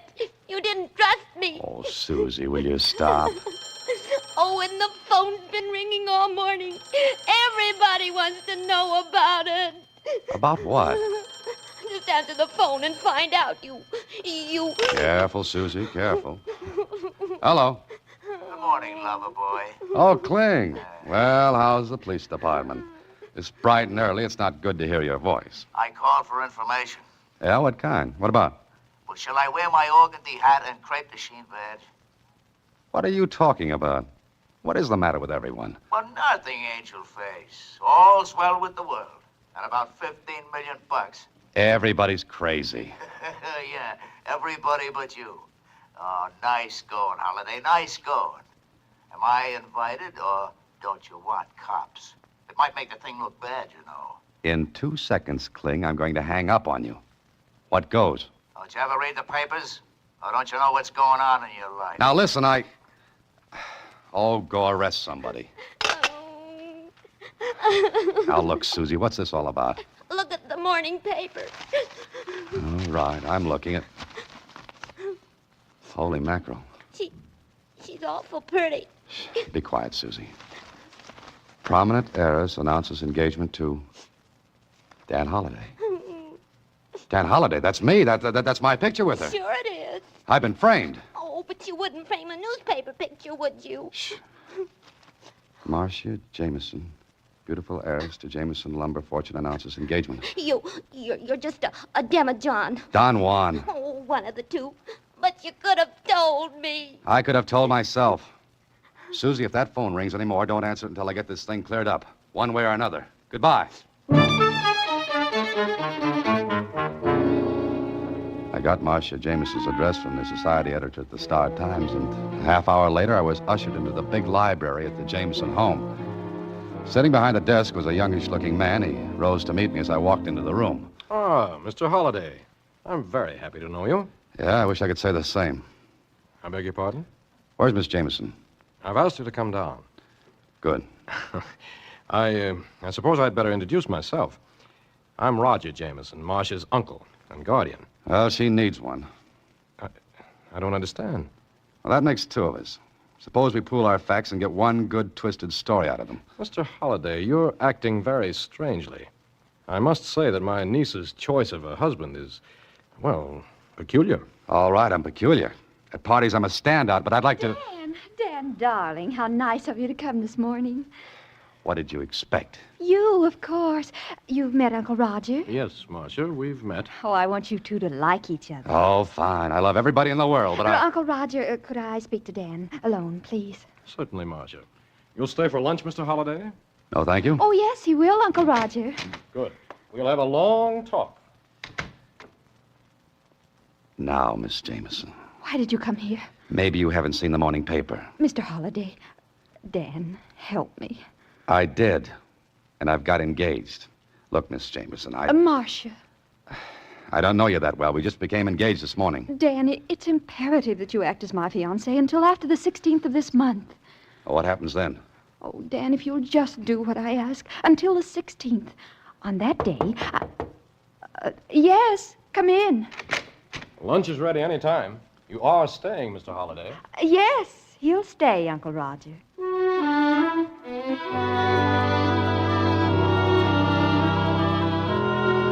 One more lunch like that, and I'd have had indigestion for the rest of my life. Uncle Roger was very curious about me. He asked a lot of questions, which Marcia answered. Then, when I was ready to leave... Of course, Mr. Holliday, this engagement came as a complete surprise to me. I had no idea you and Marcia even knew each other. Well, I get around a lot, Mr. Jameson. You'd better call me Roger, Dan. Yes, there's nothing like being friendly. Well, I'm sure Dan has a lot of things to do this afternoon, Uncle Roger. We'd better let him go. Of course. We'll have plenty of time to talk about things, Dan. Goodbye. Goodbye, Mr. Roger. Oh, thank you, Dan. You were wonderful. Superb, considering I didn't know where the ball was half the time. Oh, we'll wait until the 16th, won't you? It's 5 days from now. Meanwhile, what do I tell my friends? And where do I stack the wedding presents? You can always say we broke up. Uh-huh. And I'll tell you something else, Dan. Can there be anything else? I almost wish the whole thing were true. Goodbye, Dan. And with that, I was left standing on the elegant steps of the Jameson Castle. Well, I could have put the whole thing on the line and cleared up the situation. It'd have been easy. Just deny it. Tell the whole story. Or I could stay in the play and see what the score was. I walked down the stairs, then glanced back and looked up at a window and right into Uncle Roger's eyes. Before I could smile, he let the curtains fall back in place. Okay, that made up my mind. Curiosity killed a cat, they say. All right. Meow.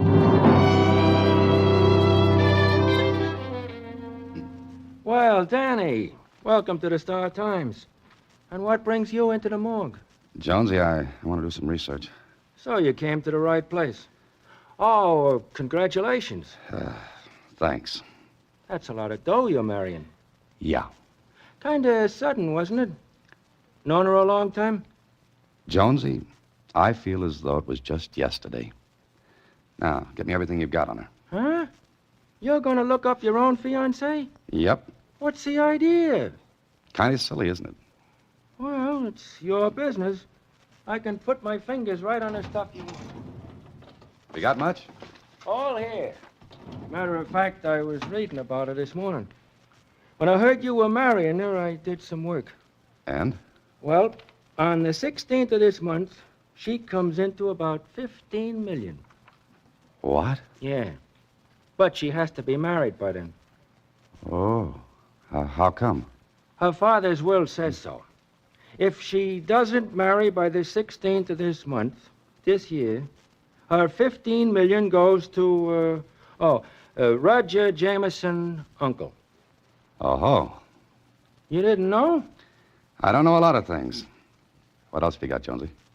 She had kind of bad luck before. Yes, what kind? Engaged twice before, and both her fiancés had accidents. Bad? Yeah. Dead? Well, if they weren't, they had an awful dirty trick played on them. What? They were buried.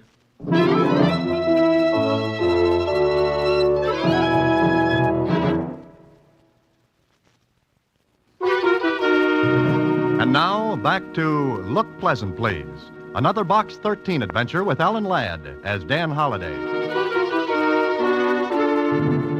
Well, there I was, all wide-eyed and innocent, engaged to marry a girl whose last two fiancés had lots of bad luck. For myself, I wasn't anxious to inherit any of that. But I had to find out a little more. So I went back to the Jameson place. The butler recognized me and let me in without announcing me. I walked down the hall and heard voices in the library. Ordinarily, keyhole listening would have been out, but, well, I heard my name. The door was open, so... I tell you, Dan, we'll go through with it. Oh, Dan, first name already, huh? Oh, don't be silly, Charles. I've got to convince everyone he is my fiancé. Well, what if he backs out before the 16th? He won't. What makes you so sure? I know. Huh? Oh, don't be stupid, Charles. I'm not stupid. I'm just careful. Darling, you know better. Well, all right, Marcia. Now, you'd really better go, Charles. After all, you know... As they say in Alice in Wonderland, curiouser and curiouser. I was wondering about it when Charles came toward the door. I backed away and ducked into another room. Well, where is Dan now? I don't know, Charles, but you'd better get back to the office or Uncle Roger will miss you. All right, darling. Bye. Oh, I'll tell you when and where we can meet again, sweetheart. You know, I'm fussy about these things. Who the devil is... The name's Holiday, Charlie. I'm engaged to Marcia. How did you get in? The front door. It works. You ought to be ashamed of yourself, Charles, kissing another man's betrothed. Well, now, look, Dan, Oh, you go on, Charles. Dan, I want to explain something. They could stand it. Now, look, Holiday, Go on, Charles. Oh, very well. I'll see you. Will you come into the library, Dan? But I've got a book. Oh, please, I owe you an explanation. Okay. All right, go ahead. Well, Charles is... Charles is the man you love. That the line you're hunting for? Yes, All right, that's the first I'll leave out of the bottle. The rest should be easy. but it isn't. You see, Dan, your life's in danger. Yes, I gathered that from the things I read a while ago. You read? Yes, the newspaper files. Oh, Dan, if you want to, you can back out. Uh-huh, I know. But maybe I'm more than a little curious. But you know about my 2 fiancés. Extinct. Uncle Roger killed them, or had them killed. And Uncle Roger knows nothing about Charles? No. The aforementioned uncle thinks I'm fiancé number 3 in order of appearance. Uncle tries to put a block on me while Charles goes for a touchdown, right?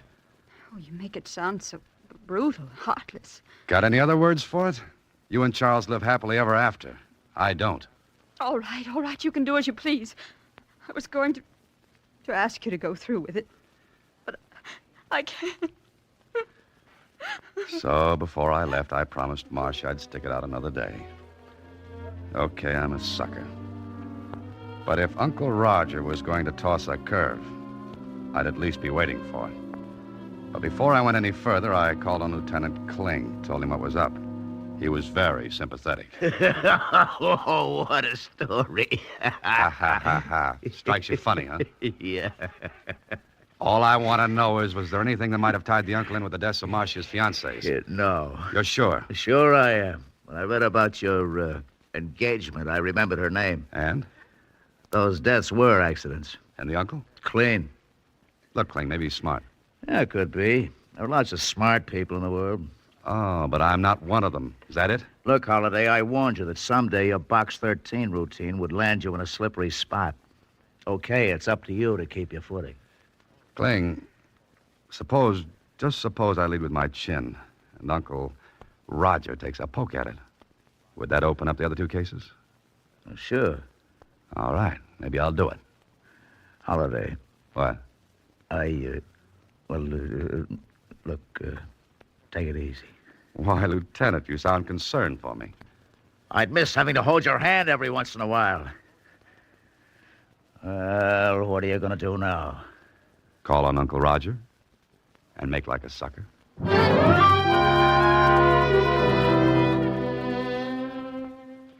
Well, Dan, sit down, won't you? Thanks, Roger. You know, it's going to be quite a treat seeing Marcia married. Yes, after 2 unhappy beginnings before. Oh, you know about those? Marcia told you, I suppose. In a way, yes. Mm-hmm.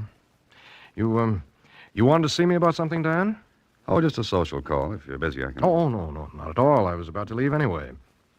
You know, Roger, it's very strange. Strange? What is? You haven't asked me anything about myself. I don't have to, Dan. Meaning? I've been very busy since this morning. You see, I have quite a bit of influence. Connection, so to speak. And they told you what? Who you are, where you live, what you do for a living. Dan, how much do you love Marcia? I'm going to marry her. You have quite a good income, so it's not the money you're after. Obviously. Dan, I'd give anything in the world to see Marcia happy. We practically grew up together. There's only 10 years difference in our ages. You see, my brother was 20 when I was born. Oh, I see. Marcia is my only living relative. Oh. Then I understand your concern for her. I'm glad you do. I want to show you something. Miss Claridge, bring in the Jameson estate papers, will you? Thank you. What's that for? Dan, you write mysteries, among other things. Consequently, I think you have a suspicious mind. What do you mean by that? Well, I'm Marcia's uncle, trustee of her fortune until she gets married, which must be by the 16th of this month. Now, surely in one of your stories you must have written about a guardian who misappropriates funds, embezzles. No, I never have. Well, it doesn't really matter. You see, The estate papers, Mr. Jameson. I thought I asked Miss Claridge to bring them in. Oh, well, she was busy, and I was on my way past anyway. All right, Charles. Thank you. Oh, Charles, this is Dan Holliday, Marcia's fiancé. Dan, this is Charles Crane. How are you? Fine. Congratulations. Thanks. Is that all, Mr. Jameson? Yes, that's all. Thank you. All right. Here are the papers. I think you'll find every penny accounted for. Everything in order, Dan? It looks like it. We're going to get along, Dan. Get along beautifully. I wonder for how long. If Uncle Roger was planning on making me number 3 on his hit parade, he was playing it smart. Oh, he was smooth. Mm-hmm. So smooth that I stayed at a hotel that night. If Uncle Roger knew where I lived, I might have visitors. And of course, I didn't sleep much. There was a lot of thinking to do. And it added up to something funny. The next day was Saturday, and it came in handy because Uncle Roger's office was closed. And I wanted to see something there. I called on Marcia and told her. Maybe she was a little surprised. Why do you want to go through the files, Dan? I've got a hunch, Marcia. Maybe Uncle Roger didn't show me the right papers. For the estate? Yeah, that's it. Have you got a key to the office? I can get one, and one to the files. Get them for me, will you? Say, where's Uncle Roger today? Oh, on the yacht, anchored outside the harbor. You're to go there tomorrow night. Why? He's arranged an engagement party. Dan, if you don't want to go, if you want to back out now. Nothing doing. I'm beginning to like this. All right, Marcia, give me the keys.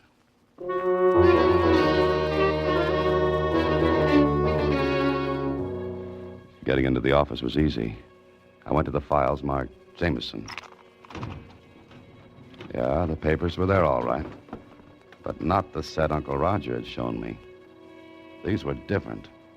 What little I knew about finance showed me some fancy juggling had been going on. I was checking them carefully when a neat round hole appeared in the file case alongside my head. I ducked behind the cases and peeked around just in time to see the outer door to the office close. Somebody with a silenced gun played clay pigeon with me. So Uncle Roger was on the yacht, was he?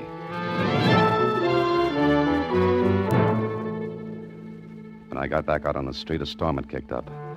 I took a cab back to my apartment and phoned Marcia. She didn't answer. The butler said she had gone and Uncle Roger was on the yacht. Late in the evening, I received a note from Marcia. Dan, I'm terribly frightened. Uncle Roger insisted that I come to the yacht tonight. I'm writing this note from my cabin now. I know something dreadful will happen, so please, if you can, come at once. There are speedboats at the dock to take you out. But be careful, Dan.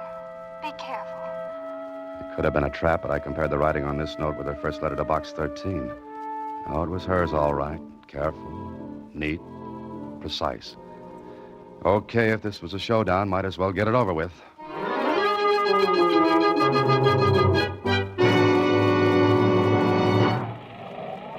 When I got there, the yacht was pitching and rolling like a bad bronc with a burr under his saddle. That all-day storm hadn't let up a bit. Then I was on board, but nobody was in sight. There was one cabin with a light inside. I went to it, opened the door. Holiday, what are you doing here? Visiting? I don't understand. Didn't Marcia tell you the party was tomorrow night? I like to be early for appointments. Where is Marcia? What's the matter with you? She's not here. Oh, yes, she is. Have you gone crazy? Not yet. Sit down, Uncle Roger. Oh, all right. You know, Uncle Roger, I don't like being shot at. I don't know what you're talking about. Where is Marcia? Cut it out. Yes? What were you going to say? Well, what's the matter? Have you got a gun? A gun? Yes, but... Get it. Are you... Get it fast. It's not here. It's always in this desk drawer. Is this what you're looking for, Uncle Roger? Charles, what are you doing here? And you might ask him what he's doing with your gun. It is yours, isn't it? Well, it looks like it. You don't think I'd kill you with my own gun, do you, Holiday? Very neat, Charlie, very neat. But the crew... Just 2 crewmen aboard. The rest won't be here until tomorrow. And that storm is convenient. Lots of noise. Something funny, Holiday? Yeah. Yeah, you are. You think you're going to get by with this, don't you? Is there anything to stop me? What is this all about? If this is a prank... Oh, no, Roger, not a joke. Definitely not. Charles and Marcia had it all planned very neatly. The accidents to her other fiancés gave these 2 beauties the idea. Charles fakes another set of papers to look as though you were embezzling, and... What? Yeah. They make it look as though you can't afford to have her married by the 16th because if she doesn't marry, then the estate goes to you. And you're killed with my gun. That's it. And you're killed the same way. Charles muscles up this cabin to make it look as though there were a struggle. And All right, Holiday, second guessing. Oh, no, Charlie, I'm not so dumb. You see, I called the police before I came aboard. You see, I guess... You're a liar. You couldn't know. Oh, but I could. Marcia's note gave it away. Marcia's note? Uh-huh. The note she was supposed to have written aboard this yacht. You see, her handwriting was neat, precise, careful. Charlie, ever try to write a neat hand on a pitching, rolling yacht? Can't be done. So I knew she wasn't aboard. And there was only one reason she'd want to get me here. To work this frame. And... Oh, hello, Lieutenant Kling. Lieutenant... Oh! Grab that gun. Holiday, is he... Yeah, Charlie's gone bye-bye for a little while. Call the police in here, Dan. Where are they? Are you kidding? Lieutenant Kling is probably saving his Betty by. Me, I gotta sit down.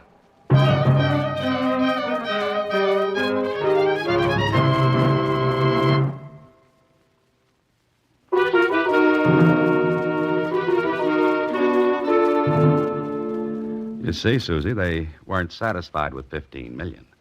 They wanted Uncle Roger's money, too. Which they would have had if that frame had worked. Uh-huh. Hey, what are you doing? What do you got there? A new camera. It's got a wonderful gadget on it that lets me get in the picture. All I do is press this button and... Oh, here, I'll show you. We'll both stand the light, see, like this. And then... Oh, no. Not again. Good night, Susie. Next week, same time, Alan Ladd stars as Dan Holliday in Box 13.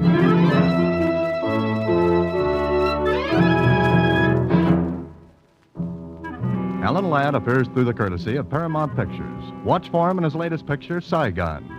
Box 13 is directed by Richard Sandville, with an original story by Russell Hughes, and original music composed and conducted by Rudy Schrager. The part of Susie is played by Sylvia Picker, and that of Lieutenant Kling by Edmund McDonald. John Beale played Roger Jameson. Production is supervised by Vern Karstensen. This is a Mayfair production from Hollywood.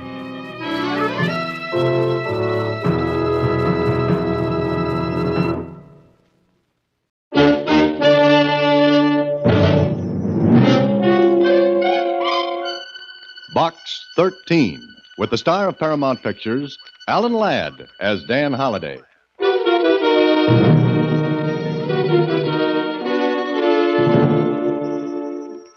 Box 13, care of the Star-Times. If your advertisement, Adventure Wanted, will go any place, do anything, is bona fide, do this.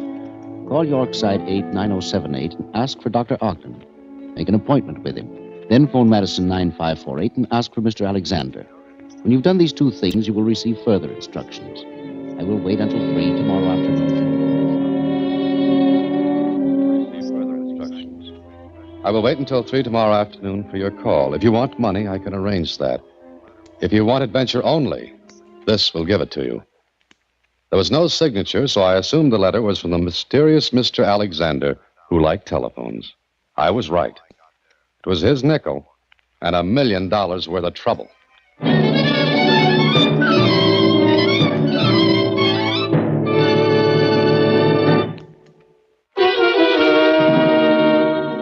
And now, back to Box 13 and Dan Holliday's newest adventure, The Clay Pigeon.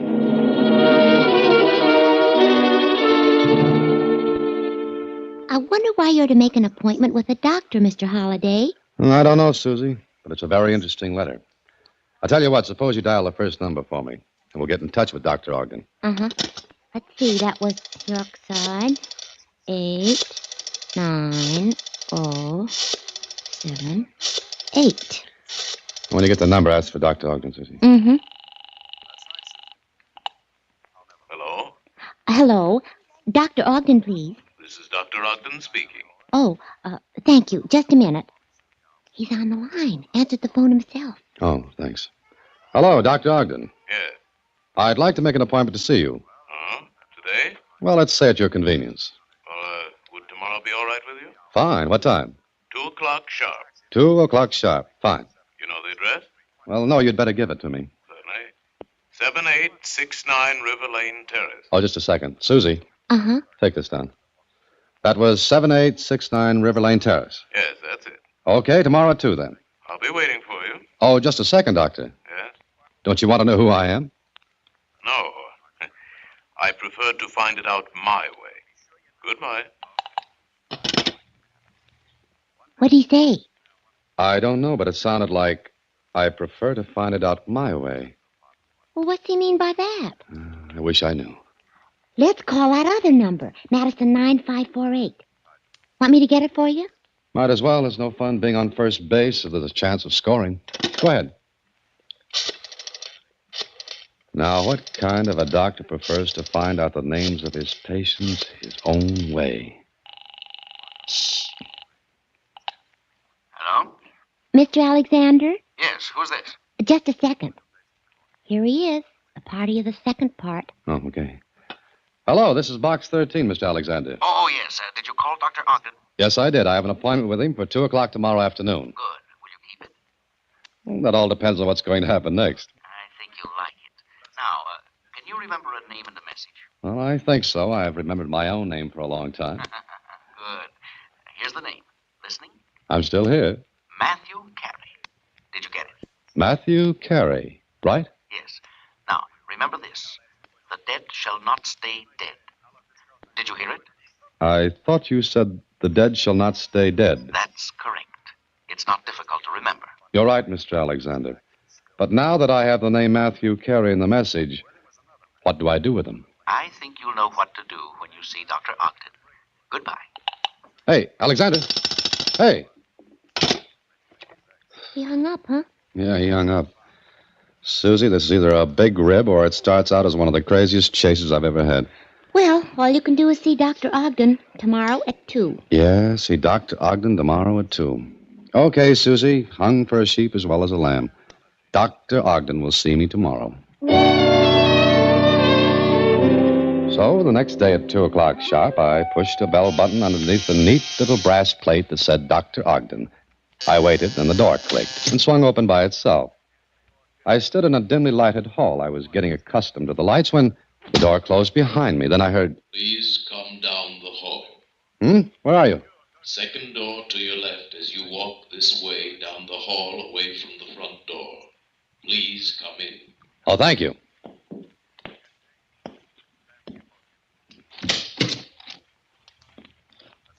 How do you do? Please close the door and come in. Thank you again. I'm very happy to see that you're prompt. You're the gentleman who called yesterday about 2 o'clock, yes? Yes, I called about that time. Good. Please be seated across the table from me. Now, may I ask who sent you to me? A mutual friend. May I ask the name of this mutual friend? Mr. Alexander. I don't seem to recall that name. Alexander? Alexander. Yes, Alexander. Well, no matter. You are Dr. Ogden. Yes, why do you ask? Well, I had no way of recognizing you, Doctor. For all I know, you may be someone else. I see you're a skeptic. About what? Don't you know? Huh? Oh, yes, of course. Shall we proceed? By all means, I'm very anxious to proceed. But first, my name is... Please don't tell me. I have other ways of finding that out. Oh? First, we shall dim the lights. I control them from my chair here. You can still see me? Very dimly. Your eyes will become accustomed to this light in a moment. Now, there's a drawer on your side of the table. Please open it. You'll find a pad of paper and some pencils in there. Select any pencil and take the pad of paper. Okay, I've done it. Close the drawer. Now what do I do? Please write your name on one of the slips of paper from the pad, anyone. Underneath your name, write a question. Some problem that is worrying you. I shall attempt to advise you. I hope your skepticism does not interfere with our rapport. Wait a minute. You mean you're... What were you going to say? Let me get this straight. I'm to write my name on a slip of paper. Yes, and underneath any message, question, problem. Name. And a message. All right, that's done. Now what? Fold the slip of paper and place it under the teacup in the center of the table. There you are, Dr. Ogden. Good, good. We shall have to dim the lights a little more. More. I am trying to establish contact with your mind. I am trying to feel the psychic rapport between us. Think. Think of your name and the message. Think of them. Ah, I see that your name is Matthew Carey. No, no! Who are you? Where did you come from? Now, wait a minute, Dr. Ogden. Take it easy. Get out! Get out, you're crazy! You know nothing! Get out! Calm down a minute, will you? Why should my name make you jump out of your chair like that? It's not your name. Please, you don't know anything. You can't know. What's the matter with you, Doctor? Please get out of here. Go! Well, all right. But how did you know what name was on that slip of paper under the teacup? I said get out or I'll have you thrown out!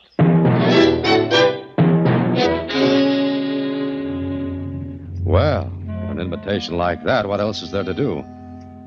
I left Dr. Ogden feeling a little as though I'd struck a match and a house a mile away went up in flames. Who was Matthew Carey? More important at the moment, who was Mr. Alexander? I stepped into a drugstore on the way back to my office. Dialed Madison 9548. No Mr. Alexander. It was a payphone in a market. It seemed that Mr. Alexander had sat patiently waiting for my call to him. Later in my apartment. Hello? Ah, Mr. Holliday? Ah, Mr. Alexander. Yes. Which market are you calling from now? So you called back, eh? Yes, I called back. Look, Alexander, if it was your intention to frighten Dr. Ogden out of his next 10 years, you did. It was my intention, Mr. Holliday. Wait a minute. You know my name, my telephone number here at my apartment. How come? I saw you go into Dr. Ogden's. When you came out, I followed you. Very simple. Elementary. Okay, suppose we go to a little higher learning now. Who is Matthew Carey? And why did that name and message frighten Ogden out of his wits? Are you interested, Mr. Holliday? I think so, Mr. Alexander. But I'd like to know what the game is. Will you go on with it? I'll admit it has its points. Good. Well, then, you saw the reaction the name and message got from Dr. Ogden. The electric chair would have been a little less irritating to him. Then play along. He'll undoubtedly come to see you or try to contact you in some way.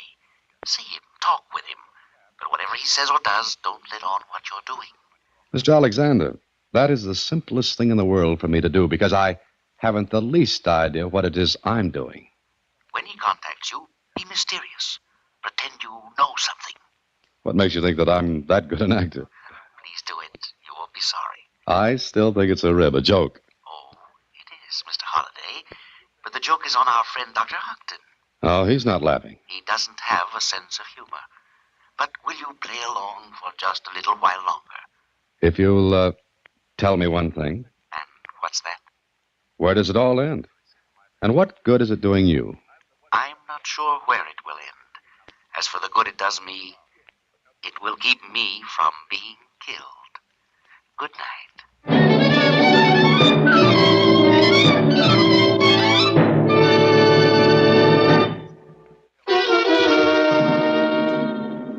Now back to The Clay Pigeon, another Box 13 adventure with Alan Ladd as Dan Holliday.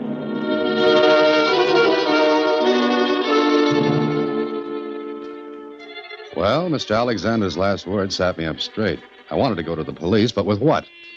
I'd never seen Mr. Alexander, and as far as I knew, he had a lot of nickels to put in phone slots. He'd never give me a chance to trace a call. So I sat tight and waited. And I didn't have too long to wait because that same night...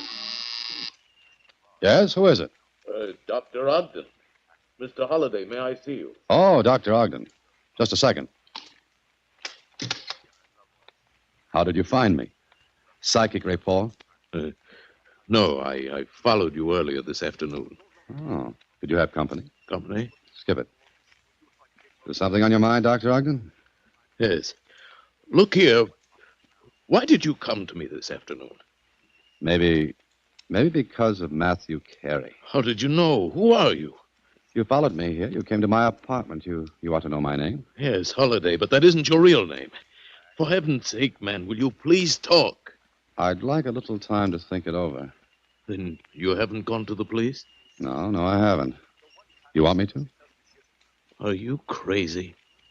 How much do you think I know, Dr. Ogden? Look, Holiday, or whatever your name is, I'm willing to pay you to keep quiet. You must realize, of course, I don't have to pay you a cent. Oh, of course you don't. But I want no bad publicity. Be bad for my business. Now, how much? I told you I want some time to think it over. How long? I'll let you know when I'm ready to talk business with you. Meanwhile, you'll not go to the police? No, Dr. Ogden, I won't go to the police. Thank you. Thank you. I assure you, Mr. Holliday, you won't be sorry. I hope not. Now, good night, Dr. Ogden. Good night, and you will let me hear from you. I promise just as soon as I come to a conclusion. Then, good night. For a moment, I stood there after Ogden left. I listened to make sure he'd gone. Then I stepped out into the hall and down the stairs into the lobby. Ogden was out of sight. But to make sure, I asked the clerk. Yes, I saw him, Mr. Holliday. He's gone. Thanks. There was no one with him. I didn't see anyone. Okay, I'm going to step outside for a minute and be right back. Hold any calls that come. Yes, sir, Mr. Holliday. There was no one inside on the sidewalk. The traffic was thin. I was almost sure that Ogden hadn't come alone. Why, I don't know. But I walked a little piece down the street. I was about 50 yards away from my apartment building when... Mr. Holliday. Holliday. Huh? Who is it? Alexander. Where are you? This doorway. I didn't want Ogden to see me. Please come here. Come on out. Let me take a look at you. No, I've got to be sure Ogden doesn't see me. He's gone. I can't take the chance. Now, please come here. I want to tell you something. All right. Okay, what have you got to tell me? This. Feeling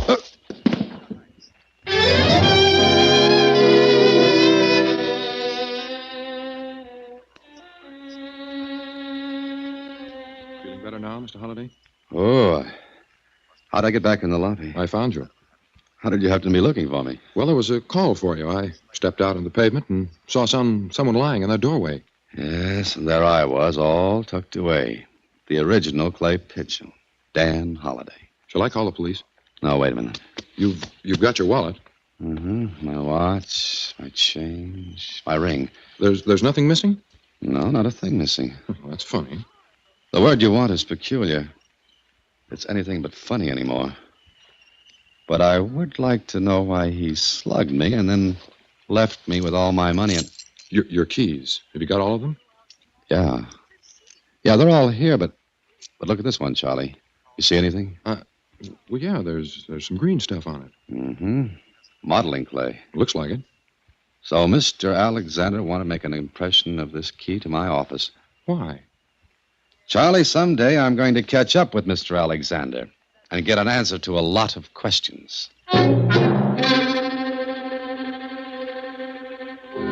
What did Mr. Alexander want in my office?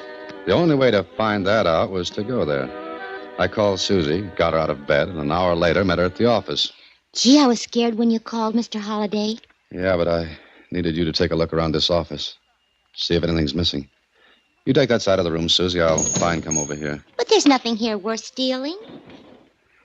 File cabinets are still locked. None of them forced? They don't look like it. Open them and look inside. All right. Not a paper disturbed, not even a pencil out of place. Okay, I'm crazy. I give up. How about the cabinet, Susie? Gee, they're just like I left them when I went home. I remember straightening them today because I wanted to find that... Okay, let's forget it. You know what I think, Mr. Holliday? Now, what do you think, Susie? I think Mr. Alexander is a lunatic. Well, tell him to move over. He's getting company. The guy slugs me, makes an impression in my office key, and now what? You know, Mr. Holliday, I think you ought to find out about that Matthew Carey. Hey, that's an idea, Susie. Okay, pack up and go home now. Tomorrow, you and I are going to the morgue of the Star-Times, and we'll see what we shall see.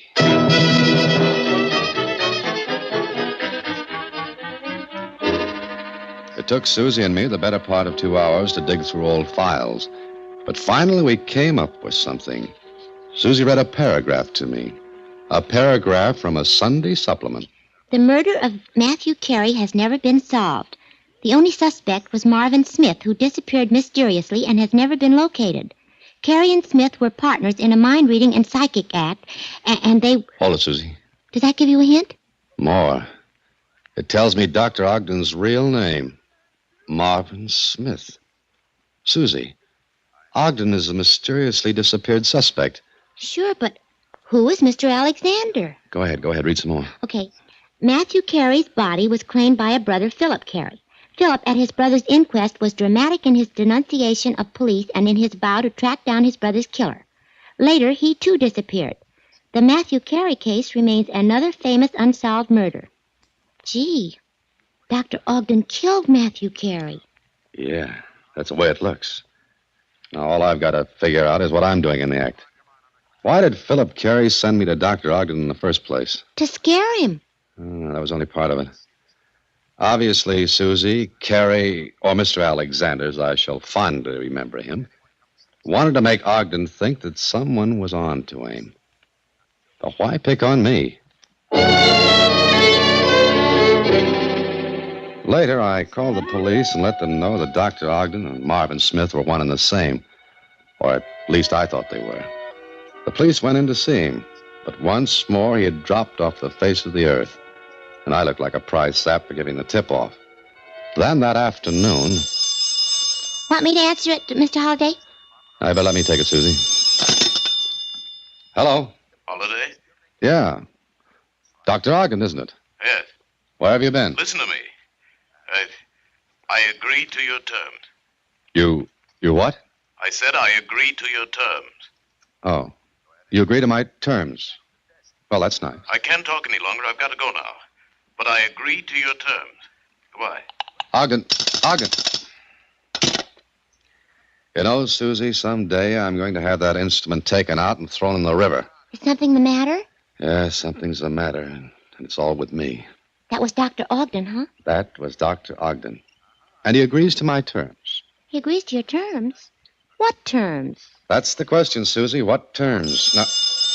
Oh, no, not again. I'll answer it. No, I brought this on myself. I'll take it. Hello. Good afternoon, Mr. Holliday. Well, Mr. Alexander, how do you do? How's your head? How would your head be after a bolero was drummed out on it? I'm very sorry I had to do that, but it was necessary. Alexander, if I could only see you just once. How would you like to do just that tonight? What do you mean? Meet me at midnight tonight at the corner of Bay Boulevard and Shore Drive. It's a pretty lonely neighborhood. What's the idea? You would like to see this finished, wouldn't you? Yes. Yes, I would. Then meet me, but come alone. Absolutely alone, understand? What if I don't? I'll be very disappointed in you. Goodbye. What now, Mr. Holliday? Good question, Susie. I've already made the police think I'm a little off by sending them after Ogden. Okay, I'll meet Mr. Alexander tonight, but not before I do a lot of thinking.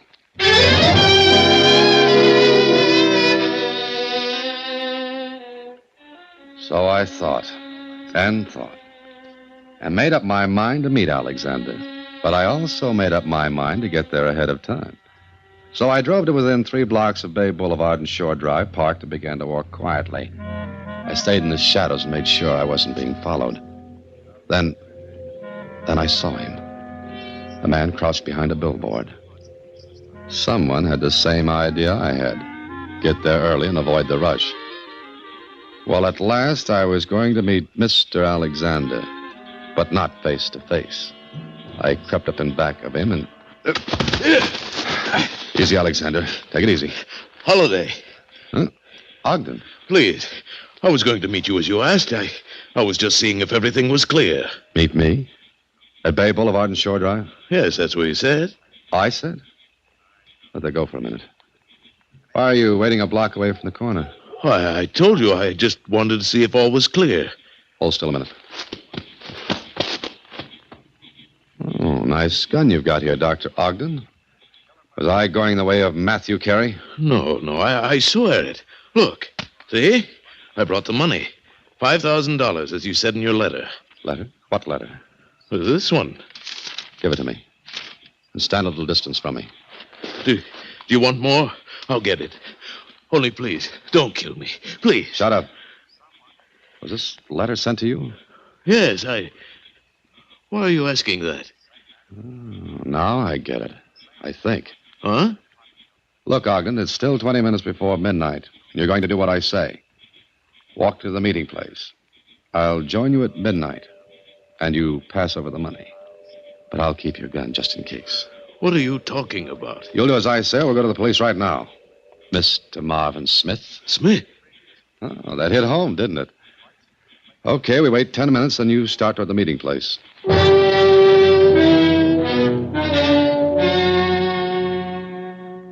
At midnight, I walked toward the corner. It was very dark, and I could just make out Ogden's silhouette. Holiday. Yeah. Now, remember what you're to do. Hand me that package of money. Yes, here. Now, as I walk away, I'll fire your gun. I'll drop to the pavement. You stand right there. Get it? Yes. Okay. Here goes.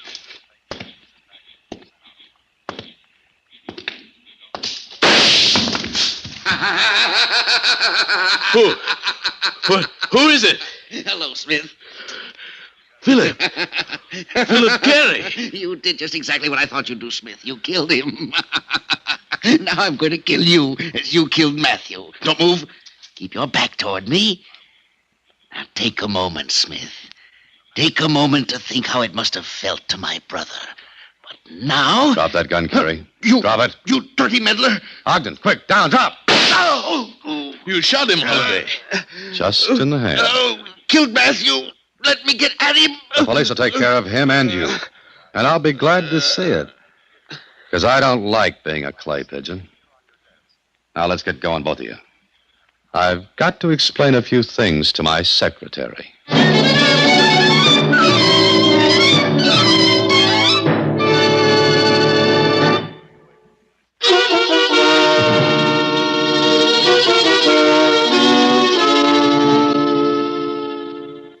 So Mr. Alexander, or Philip Carey, took just one piece of stationery and wrote Ogden a blackmail letter on your typewriter. That's why we found nothing missing. Right, Susie. One piece of paper wouldn't be missed. But if it hadn't been for the clay on the key, I wouldn't have known he even got in here. But what was he going to do? Yeah, it was a beautiful setup, Susie. He sent Ogden the blackmail letter. Ogden thought I sent it and was blackmailing him. Ogden was set to kill me, which is just what Alexander or Carey wanted. Okay, so Ogden kills me. Then Alexander steps in, kills Ogden, puts the gun in my dead little hand, and goes away for good. And then? And what did the police find? $5,000 in my pocket, a blackmail letter to Ogden written on my stationery, my typewriter. It's an open and shut case, shut right on my neck. Aha, but there's one thing wrong. What? I could have testified differently. I knew the whole thing. Alexander wouldn't have gotten away with it. I don't like to keep things from you, Susie, but I was going to. What? Mr. Alexander would have come after you. Mr. Holliday, let's take the ad out of the Star Times for a while. Then what will we do for excitement? Good night, Susie. Listen in again next week when, through the courtesy of Paramount Pictures, Alan Ladd stars as Dan Holliday in Box 13. Box 13 is directed by Richard Sandville, and this week's original story was written by Russell Hughes. Original music is composed and conducted by Rudy Schrager, and the part of Susie is played by Sylvia Picker. Vern Karstensen is in charge of production. Box 13 is a Mayfair production from Hollywood. Watch for Alan Ladd in his latest Paramount picture.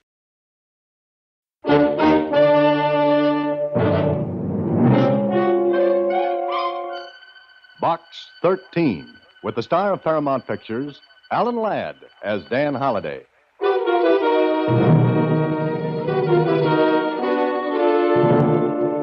William.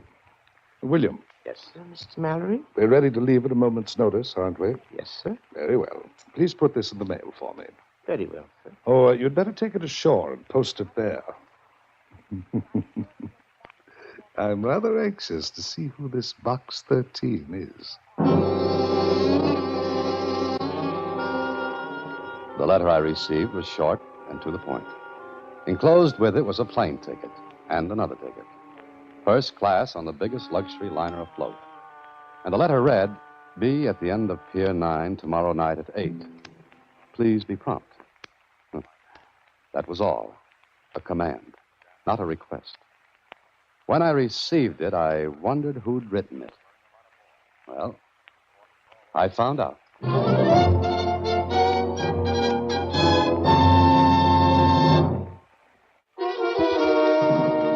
And now, back to Box 13 and Dan Holliday's newest adventure, One of These Four. But, Mr. Holliday, do you want to go on another trip? Oh, not if I can help it, Susie. But someone paid for these tickets. First class on the biggest liner afloat. And no name or address. You can't send it back. But I can bring it back. You mean you're going to Pier 9 tonight? Like it says here, Susie, I'm going to Pier 9 tonight.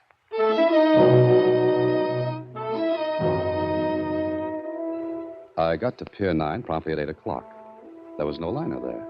There was nothing but a cold fog that penetrated to my skin and made me shiver in the dim, hazy light from a half-hearted street lamp a block away. I looked at my watch. It was exactly 8. Are you Mr. Holliday? Yes, I'm Dan Holliday. Do you have the letter that was sent to you? Huh? Who are you? My name is William, sir. I'm a steward. Steward? On what ship? If you'll be so good as to show me the letter, Mr. Holliday, we can talk later, if you please. Okay. Here you are. Very good, sir. If you'll come with me. Where? There's a boat waiting, sir, to take you out to the yacht. Yacht? What yacht? Look, what about this ticket? That will be explained later, Mr. Holliday. Now, will you come with me, sir? He stood there waiting for me to follow him. I wondered whether to or not. Well, I'd advertised for adventures, and who blames whom in a case like this? Then... You coming, sir? I think you've talked me into it. Okay, William, lead the way.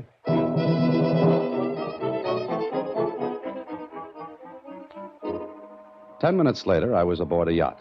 But what a yacht. It was seagoing, and from what I could see in the bad light, ready to go anywhere and do anything. William led the way along the deck. We go down this companionway, Mr. Holliday. And it's nice to know we're going somewhere. Your cabin, Mr. Holliday. Mine? Yes, sir. I think you'll find everything in order. Pajamas, toothbrush, everything that you'll need for the night. Oh, now, wait a minute. If you're hungry, there are sandwiches and coffee. Good night, sir. Hey, now, just a minute. Hey, open up. Come on, open this door. William? William? And that, as they say, was that. I was locked in. I thought of breaking in the door, but one good look put that idea out of my head. The door was iron. There was one porthole in the cabin. I couldn't have crawled through it if I'd been dehydrated. Well, I sat down to figure this out. Then it was figured out for me. The yacht was moving. I ran to the porthole. The lights of the city had already been swallowed up by the darkness. Mr. Dan Holliday was going on a trip. But where? And why?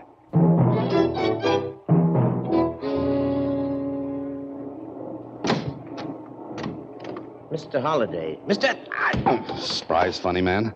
I always hide behind doors that people lock on me. Now, talk. My arm, sir, it breaks easily. I'm glad to hear that. Now, come on, talk.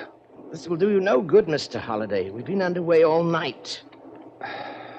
Maybe you're right. Well, thank you, sir. I hope you slept well. Oh, sure. Now, what's all this about? Breakfast is being served in the main dining salon, sir. I get great answers to my questions. You'll soon find out, sir. Now, if you please. Go ahead, I'll follow. As you wish, sir. Down this way, Mr. Holliday.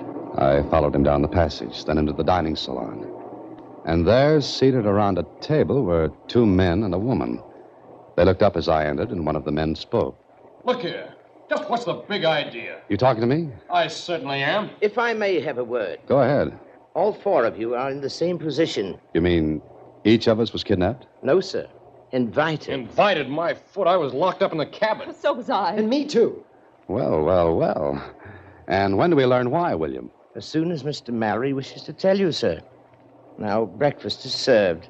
I shall lock the salon door. Well, I'll I be... wonder what the gag is. Oh, if it is a gag. We may as well get acquainted.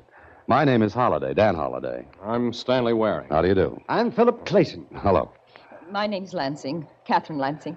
Well, so we know as much as we did before. We got to get out of here. Obviously, this is some sort of insane joke. I wonder if it is Waring. Well, what person in his right mind would kidnap 4 people like this? What do you say, Clayton? Well, I don't know. Well, take a look out the porthole. We're obviously far at sea. How well can you swim? Well, maybe we could get to one of the lifeboats. I don't think so. Oh, why not? Something tells me the rest of the crew are like William, the steward. I don't think we'd be able to get to a boat even if we got out of this salon. I guess you're right, Holliday. Well, what do we do? Mr. Waring, I suggest we have breakfast. I think better on a full stomach.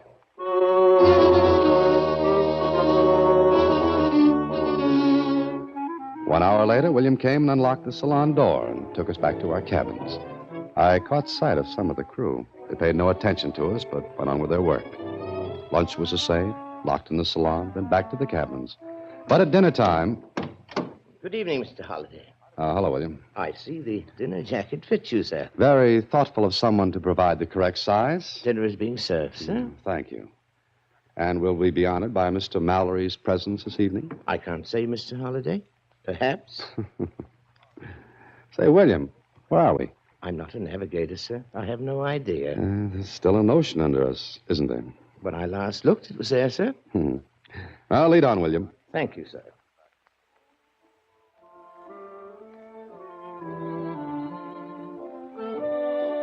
Oh, good evening, Holliday. Hello, Waring. Miss Lansing. Oh, good evening. Say, look, we've got to do something about this. We've got to. What do you suggest, Clayton? Well, I don't know, but we've got to think. What are they going to do with us? Why did they bring us here? Dinner is served. Why, I'll choke it out of you. Let him go, Clayton. Come on, let him go. Let him go. Choke something Come out here. of Let him you. out. What good will that do you, Mr. Clayton? Mr. Mallory, sir. That will be all, William. You may go. And turn that thing off, will you? Very good, sir. You're an impetuous man, Mr. Clayton. So you're Mallory. Sit down, please. We'll have dinner. Just a minute. Before we have anything else, we'll have an explanation, Mallory. You're Holliday, aren't you? That's right. Fiction writer, aren't you? What's that got to do with this routine? Please, sit down. Miss Lansing, on my right, please. Mr. Waring, that chair. Mr. Clayton on my left. Mr. Holliday, sit at the other end, facing me. Please, you want an explanation. I promise you'll get one. After dinner. Or would you rather wait another night and another day? I'll sit down. Thank you, Miss Lansing. All right. Yes, the explanation had better be good. Oh, it will be, Mr. Clayton. And, Mr. Holliday. Yes? I'll wager you've never written anything to match it. Well, we sat down. Mr. Mallory enjoyed his dinner. We didn't. I watched him. He was a big man. His huge head was covered with a shock of iron gray hair that matched the mustache under his sharp, thin nose. And he was charming and cultured. In spite of the fantastic situation we found ourselves listening to him at the dinners we sat in the salon. 18th dynasty was Egypt's greatest. Its pharaohs conquered and reconquered. Its art reached a beauty and subtlety never before or since reached. Ah, yes, great people. But maybe I'm boring you. Not at all, Mr. Mallory. You're very kind. And now, Mallory, the explanation. Of course, Mr. Waring. Well, Mallory, I'm choosing my words carefully, Mr. Clayton. they'd better be good. They will be. Miss Lansing, gentlemen, I investigated each of you before inviting you aboard my yacht. Mr. Waring? What? You advertised in the paper for a job, preferably in a foreign country, that you had no family. Is that correct? Yes, that's right. You answered my ad. Correct. Miss Lansing? Yes? You advertised for a companion position. You, too, have no family. No. And Mr. Clayton, you ran an ad offering your services in any capacity. You're sort of a soldier of fortune. If you want to call it that. I shall. Lastly, Mr. Holliday. Box 13. Adventure wanted. We'll go any place, do anything. Yes, that's my ad. Now, does any one of you see a striking similarity? Oh, please, you must have. You mean the prolonged absence of any one of us would go unnoticed? Exactly. All right, you're clever, Mr. Mallory. We'll admit that. You've got us in a spot where you could do anything. Now, would you mind telling us why? Mr. Holliday, you're a fiction writer. Have you ever written a story about a perfect crime? Crime? Don't be alarmed, Miss Lansing. Well, Holliday? No, I've never written one. But there have been perfect crimes, murders in which the killer has never been caught. Yes, I suppose so. Yet suppose someone knows the killer in such a murder. Then it would no longer be perfect. What are you driving at? Just this. One of the four of you is a murderer. What? A murderer? I use the word murderer in the sense that it can be either masculine or feminine. You know that? I do. One of you here is a killer. 12 years ago, a man was killed. A friend of mine. The killer was never caught. I worked on it. I now have proof who that person is. Why didn't you go to the police? 10 years ago, I would have. But now I'm in a position to enjoy myself, to watch the murderers squirm and wriggle. You're insane. What's to prevent us from jumping on me? My crew is well paid, loyal. They've been with me for years. Money is an effective silencer. You're a beast. Perhaps. Look, Mallory. The killer knows you've learned who he is. Or she. I'm not. Perhaps not, Miss Lansing, but you were saying, Holliday? The killer knows you know his or her identity. What's to prevent him from killing you? My attorneys in the city have an envelope. In that envelope is the name of the person and all details. If I do not return within a certain time, that envelope will be opened. What's the time limit? Wouldn't you like to know, Mr. Waring? Oh, just a minute. I have a question, Holliday. Yes, I don't think you finished your explanation. I haven't. Here it is. In 3 days, we will dock at Havana. If by that time the killer's identity is not known to the other 3 of you, I will release all 4 of you. And the killer will go free? Yes. What if we do learn? I'm sure the killer will do all in his or her power to prevent that. How can we find that out? I will give clues. You will have to recognize them. I see. And if the killer realizes he's being trapped? Then he or she may kill to prevent that knowledge from getting out. And, Miss Lansing, gentlemen, I shall not lift a finger to prevent it. Do you think you can get away with this? Why, of course he can't. You're very wrong, gentlemen. No one can prove you came aboard this yacht. No one knows. You'll stand by and see 3 people killed? The cleverest will survive. Now, here's your first clue. Are you ready?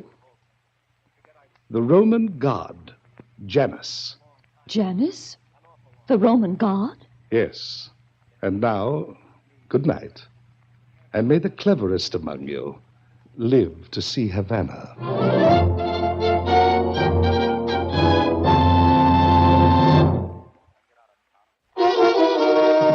And now, back to One of These Four, another Box 13 adventure starring Alan Ladd as Dan Holliday. So there we were, the 4 of us. And one of us a murderer, or so Mallory said. Was he lying? If he wasn't, then he'd cooked up a fantastic situation. After dinner that same night, I went to my cabin and sat down trying to figure out what the Roman god Janus had to do with a killer when... Come in. May I come in, Mr. Holliday? Oh, please do, Mr. Mallory. It's your yacht. Mind if I sit down? It is also your chair. I like your sense of humor. I like yours. It's just like an open grave. Don't you think you could get a story out of this, Mr. Holliday? What else will I get out of it, Mallory? Do you believe my explanation? I don't know. Here, take this. What? Here, What? take it. Take it. It's loaded, too. Why the gun? To protect yourself. Against what? Or whom? Against the murderer. It is loaded, isn't it? Yes. Yes, and it's pointed right at you. So I see. But strangely enough, I'm not worried. What's to prevent me from forcing you to order this yacht back to land? Your sense of adventure, your own willingness to see this through, your desire for a good story. Aren't you placing too high a value on your ability to judge people? I made no mistake in you, Holliday. That's why I gave you the gun. You mean you're actually going through with this incredible thing? Yes. One of the other 3 is the killer. Miss Lansing, Mr. Waring, or Mr. Clayton. Suppose none of us learns who the killer is. I intend to keep my yacht on the high seas until you do. But you said we'd be in Havana in 3 days. We don't have to be. You had better be. Holliday, I have my own reasons for this incredible thing. I've come to you because I've watched you, listened to you. Of the 4, you are the one who seems the most resourceful. You alone acted with calm and sense at dinner. Thank you, Mr. Mallory. Not at all, Mr. Halliday. Now I'll leave you alone. And, Mr. Halliday, the cabin doors are no longer locked. They cannot be locked because the keys are gone. Good night.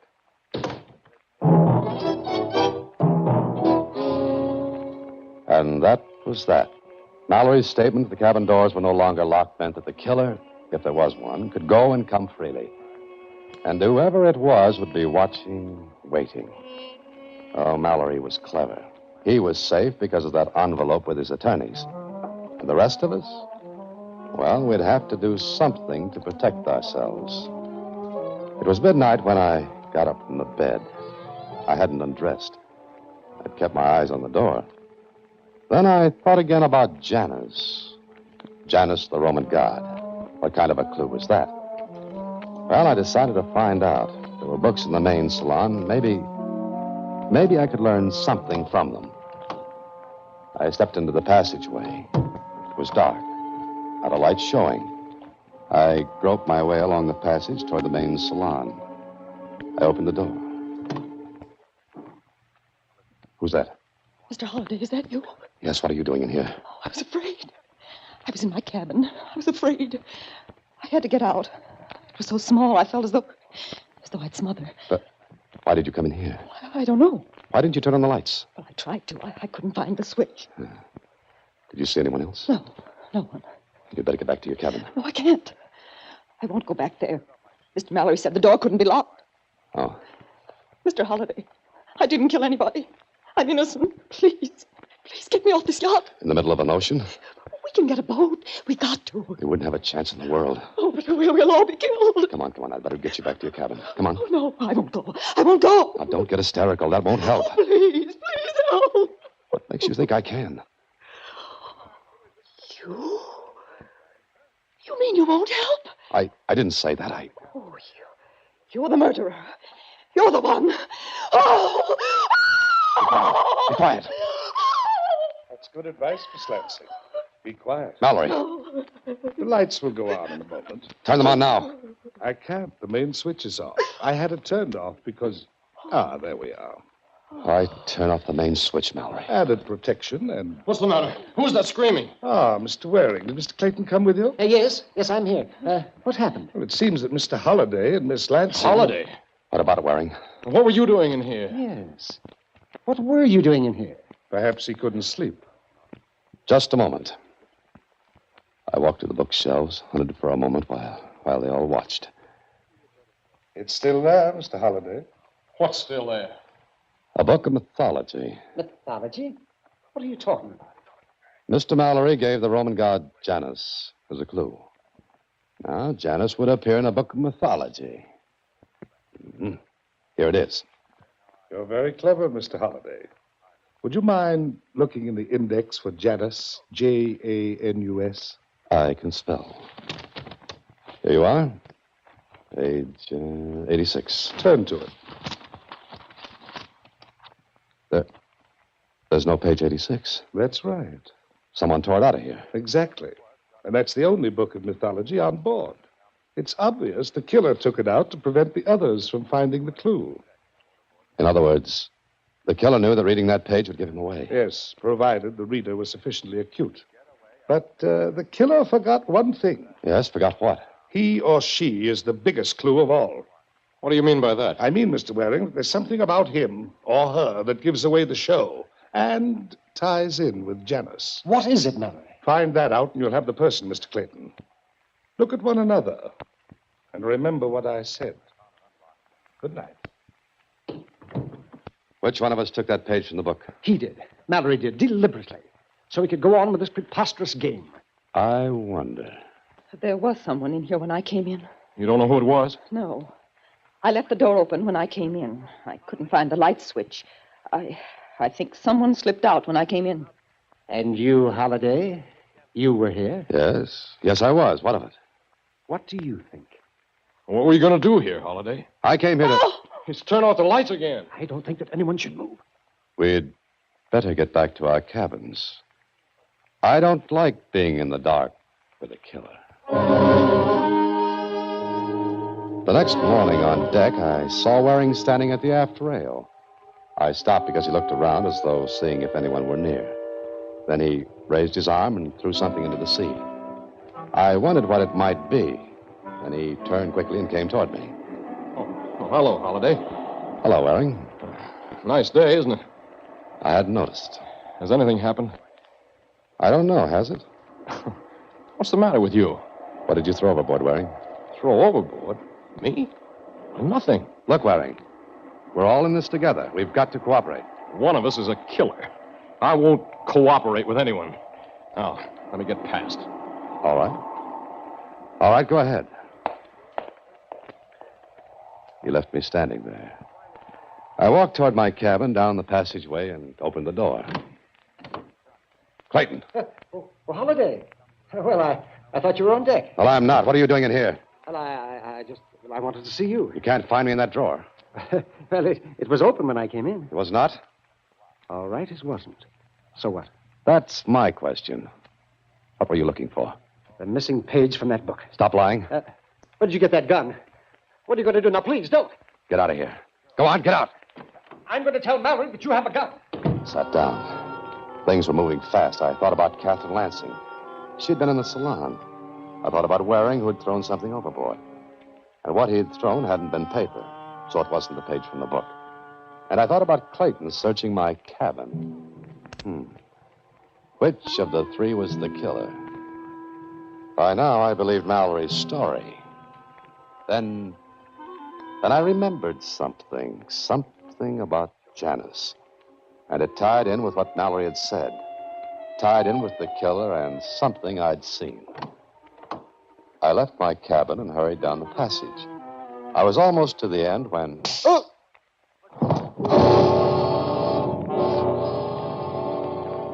Feeling better, sir? Who hit me? We don't know, Holiday. Well, whoever hit me took the gun you gave me, Mallory. You, Mallory? You gave him the gun? What was the idea? Well, where is it now? That's what I'd like to know. Obviously, Mr. Holiday, the killer has it. That's right. This is going to be an interesting lunch. You may serve, William. Very good, sir. Mallory, I know who has that gun. Of course you do, Mr. Holiday. Who is it? Miss Lansing, when were you born? What month? Month? Go ahead, Holiday. Go on. Well, Miss Lansing? Well, July. Why? Is that right, Mallory? That's right. Clayton. What is this? Answer the same question. December. He's telling the truth, Holiday. And Waring. When were you born? September. Is that right, Holiday? No, I don't think so.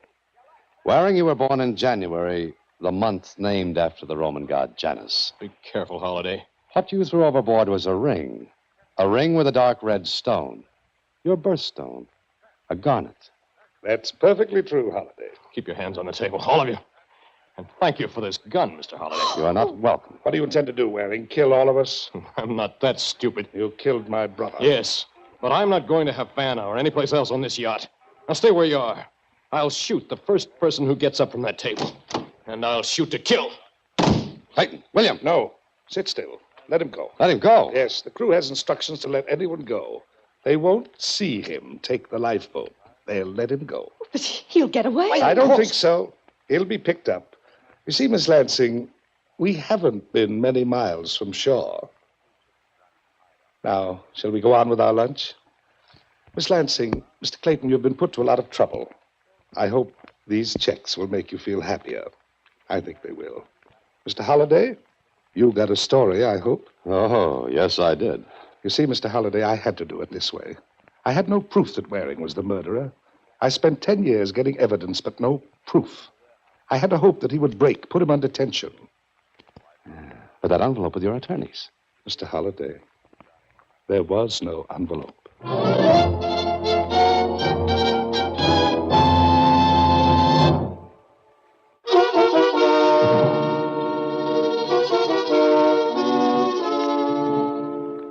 They picked up that Waring, huh?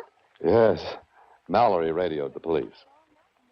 If he'd kept quiet, no one would have known. Yes, I know. But Mr. Mallory is a very clever man. So are you. Well, thank you, Susie. Oh, say, What about that ticket on the liner? Oh, I never thought about that. Hey, Susie, maybe I can still use it. Here it is.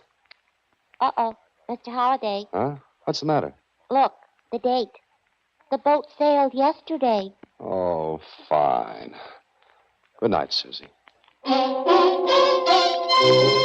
week, same time, through the courtesy of Paramount Pictures, Alan Ladd stars as Dan Holliday in Box 13. Box 13 is directed by Richard Sandville, with this week's original story by Russell Hughes. Original music is composed and conducted by Rudy Schrager. The part of Susie is played by Sylvia Picker, and production is supervised by Vern Karstensen. Box 13 is a Mayfair production from Hollywood.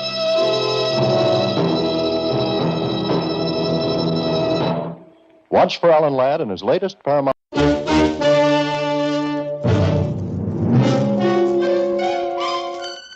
Box 13, with the star of Paramount Pictures, Alan Ladd as Dan Holliday.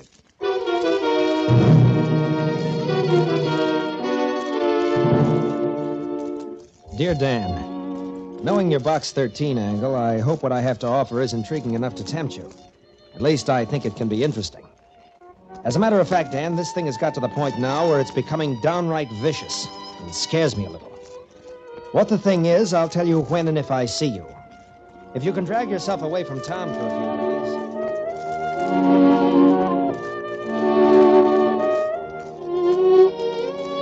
Yourself away from town for a few days, consider this letter an invitation to join me at the country home of Bernard Trendler, my cousin.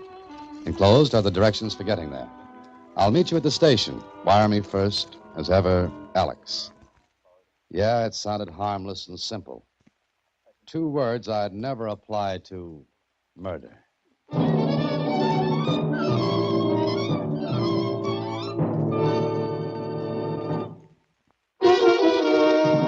And now, back to Box 13 and Dan Holliday's newest adventure, Death is No Joke.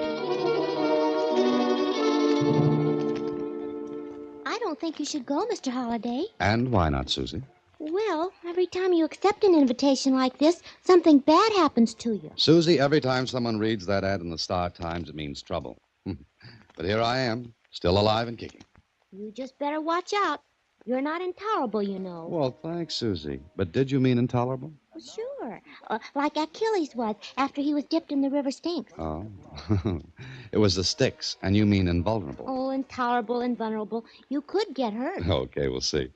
Oh, by the way, did you send that wire to Alex? Oh, of course I did. Oh, good girl. Well, expect me when you see me. So long, Susie.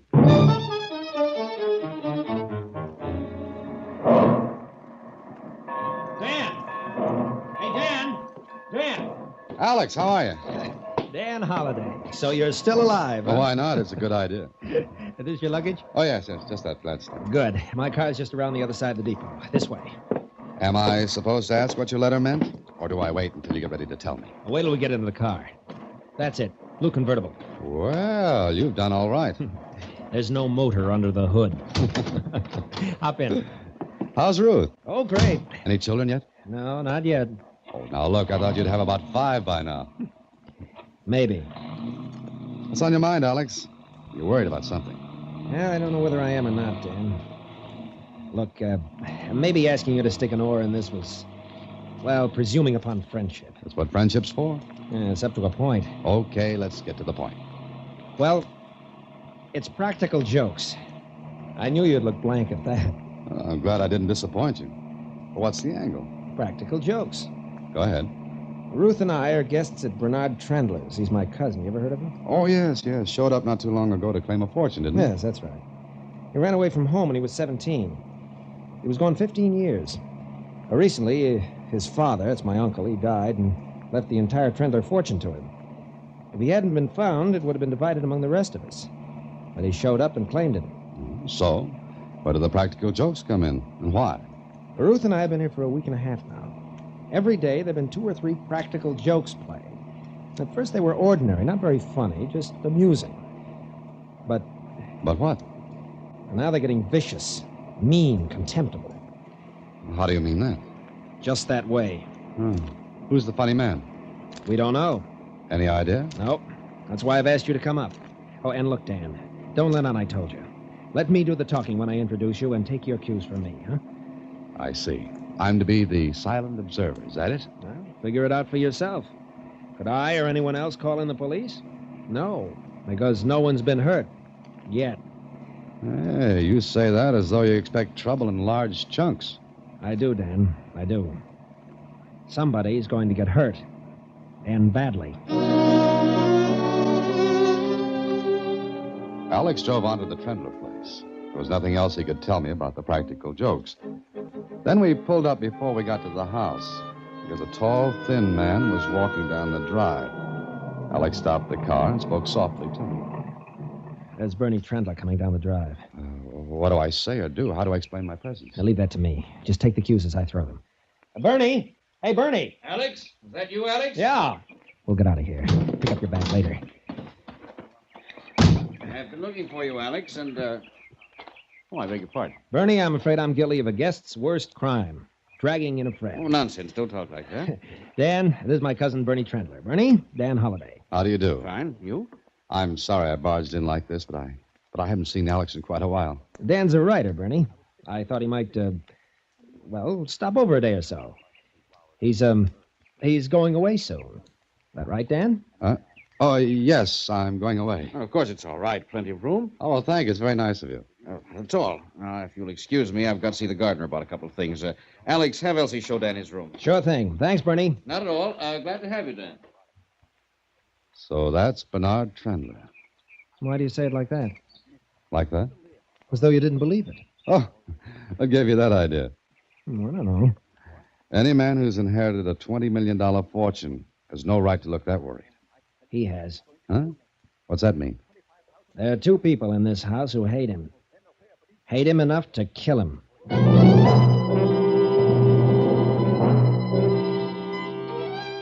Well, with that, Alex took me into the house. The maid showed me to my room, and, well, I saw no one else until later that afternoon. Then I walked into the library on the ground floor. There were two people seated there. I stopped at the door. Well, hello. Who are you? Oh, my name is Holliday, Dan Holliday. I'm looking for Alex. Oh, he's looking for Alex, Martha. All right, let him look for Alex. Have you tried looking under some rocks, Mr.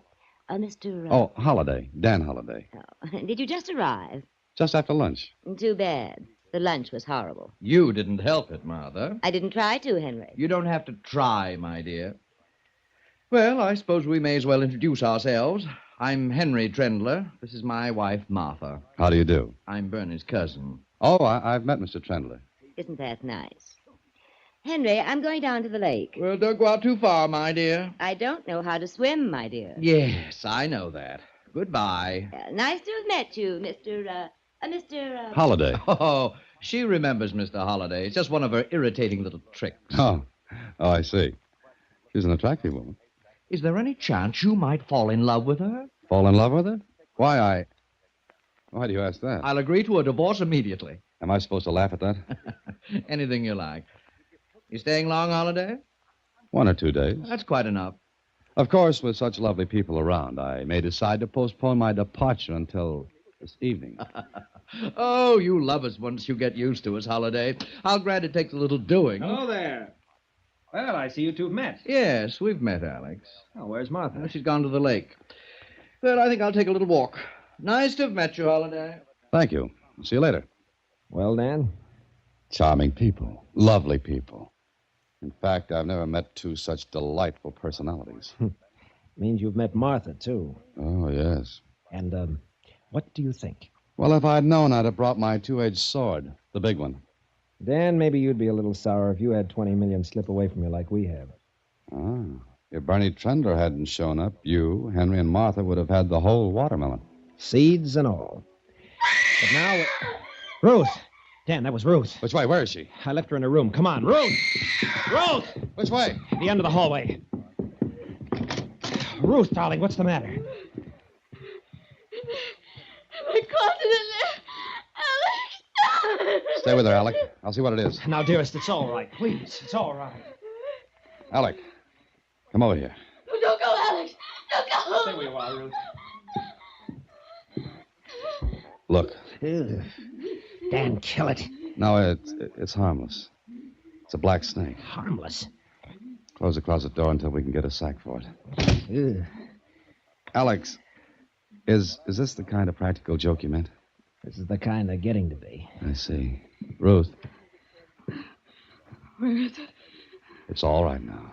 Come on, let's get out of the room. Well, what's all the fuss? Take a look in that closet. Alex. Let her look. I'm willing to bet she put it there. You're more incoherent than usual, Alex.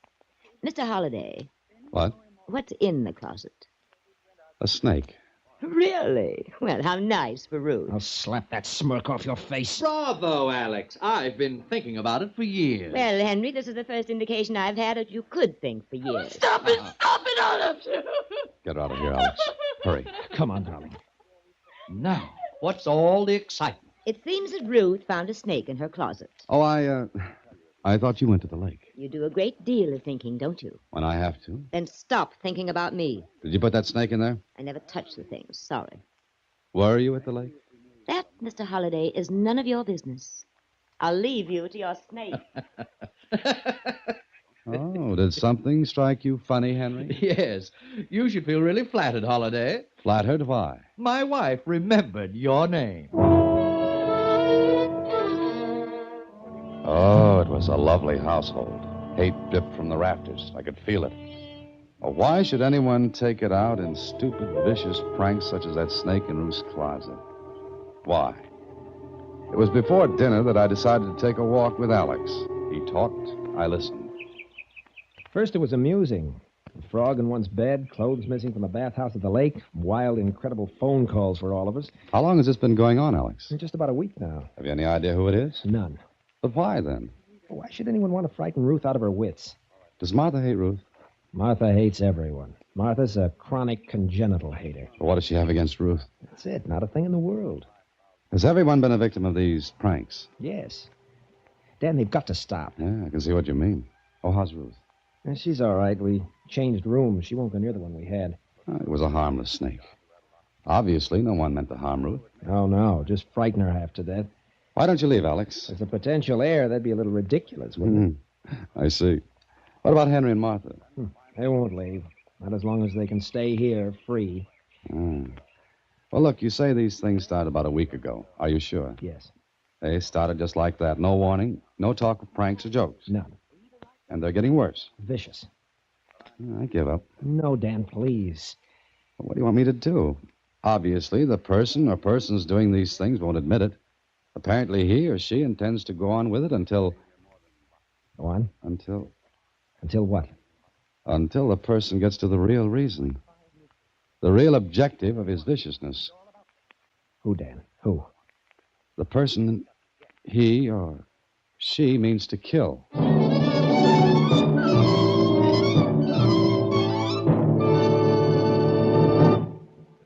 And now, back to Death is No Joke, another Box 13 adventure with Alan Ladd as Dan Holliday. Maybe I was right, maybe I was wrong. Maybe no one wanted to kill anyone. And there was nothing we could go to the police about.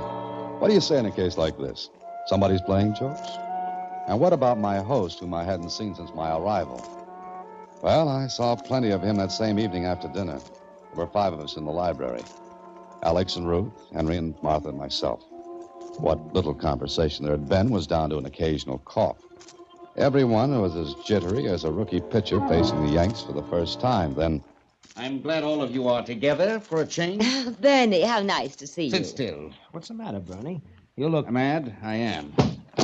What's all that? A book and some pictures. Oh, Stay where you are, Henry. Oh, very well. This evening, when I went to my room after dinner, I discovered someone had been there before me. Who, Bernie? It could have been you, Cousin Martha. Oh, please, not in front of Henry. Oh, what difference does it make? Shut up! What are you getting at, Bernie? Look, this is an old high school annual of mine. Oh, no, not that. Next, you'll bring out the albums. If I remember correctly, you were the only baby who managed to look positively gruesome lying on a table. I said shut up! Sorry. What about that annual, Bernie? Every single picture of me has either been defaced or cut out. What? Well, let's see. Keep your hands off. Yes, but I only want... Now, look, Bernie. All right, Dan. Every picture. Cut out Or defaced. That's right. And these pictures that were hanging in my room and in the study. Look. Why, you've been cut out of all of them. And I want to know who did it. I'll speak up. Which one of you was it? I swear if I find out, I'll tear his throat out. No one moved or said a word. Bernie Trendler's face was as white as a sheet, his eyes crinkled into slits that glared from one of us to the other. I looked at the others. They were scared. Yes, even Martha was afraid to open her mouth. Then, after a few seconds... I warn you, whoever's doing this, unless it's stopped and stopped immediately, I'll do something about it. Do you hear? I want it stopped! Bernie, please, you're frightening me. I'm sorry, Ruth. I think I'm going to bed. If you're doing these things, Martha, take my warning seriously. If I were doing them, Bernie, they'd be worse than they are. Good night. And if I find any snakes, I'll let you know. Oh, look, I want to get out of here. I want to go home. Ruth, everything will be all I right. can't Now, stand please. any more of this. I want to get out of here. All of them hating each other. Ruth. It's true. Maybe she's got some. I have. You hate Bernie. You hate Martha. Ruth, stop it. Stop it. Take her upstairs, Alex. Go ahead, please. All right, come on, Ruth. Come on.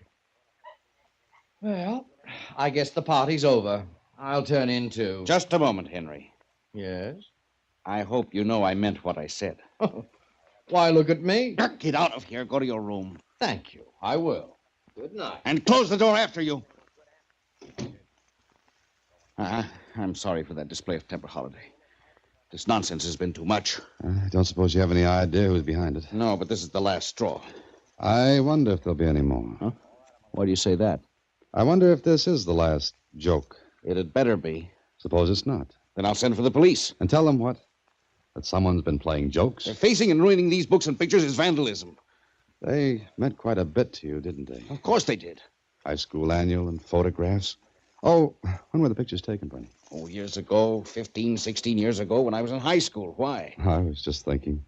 It's very strange that only those photographs of you in athletic costumes should have been destroyed. What? Let me see. You're right. That's odd. Very odd.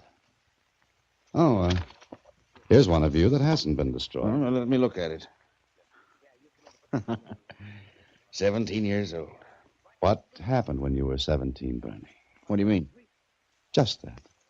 Nothing. Nothing that I can remember.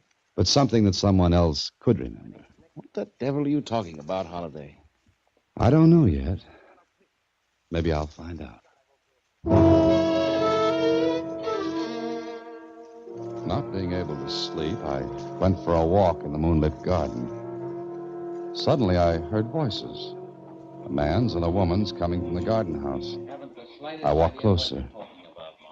I don't know why I agreed to meet you out here in the first place. Oh, you don't? Well, I think so. What do you want? Just a small, tiny cut of the 20 million. What makes you think I'd give it to you? What makes you think you won't? Lots of things. How big a fool do you think I am? That's up to you. How big a fool can you make of yourself? Not quite as big as I can make of you. What's on that venomous mind of yours? Money. I don't mean that. Oh, you were a fool, Bernie. A fool to bring that book and those pictures downstairs tonight. So I was a fool. Why? Don't forget that I used to visit this house as a child. I remember lots of things my stupid husband doesn't. And things other people don't remember. Such as? Well, let's put it this way, Bernie. Let's say, in those days you were more gauche than you are now. Why, you... I could kill you for that. You would try to kill me, wouldn't you? With pleasure. But don't try it, Bernie. Because if you do, you'll be found out. What do you want? I told you. Think it over, cousin. You have until tomorrow morning. She left the garden house and passed me. I stood in the shadows and watched her. There was a little smile on her face. Then I looked toward the garden house. Bernie Trendler stood in the doorway. A shaft of moonlight struck across his face. And if ever a face showed murder, it was his.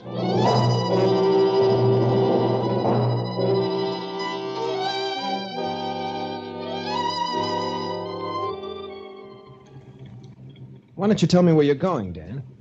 I can't, Alex. I can't until I'm sure of what I think I know. What's all the mystery? Oh, snakes and phone calls and torn-out pictures. You want to ride into town, is that it? Yeah, that's right. Just drive me in. Okay. But let me in on something, will you? You have to let me in on something first. What? Had anyone seen Bernie Trendler before he showed up and claimed the money in the estate? Not for 15 years. Why? Who identified him? The lawyers. He had all the necessary stuff, papers, letters from my uncle. I see. Now, where's the high school he went to? Just outside of town. What the devil are you getting at? Where'd Bernie been before he showed up to claim the estate? South America, he said. Uh-huh. Okay, take me to that high school. What's the matter? Dan, something's wrong with the brakes. Try the emergency. No good. Dan, we're picking up speed on this hill. Try to shift into second. Compression of the engine will hold it back. Stay close to the left. Don't get near the embankment.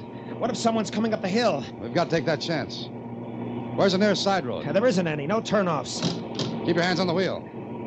That emergency's no good? Have you got any pedal at all with a foot brake? None at all. Look, scrape the side of the hill on the left. Go in easy. That'll slow us down. Yes, but Dan, we can't... Do it. It's our only chance. Okay. Again.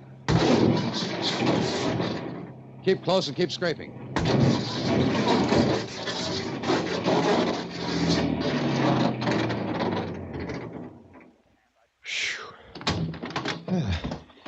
Dan, where are you going?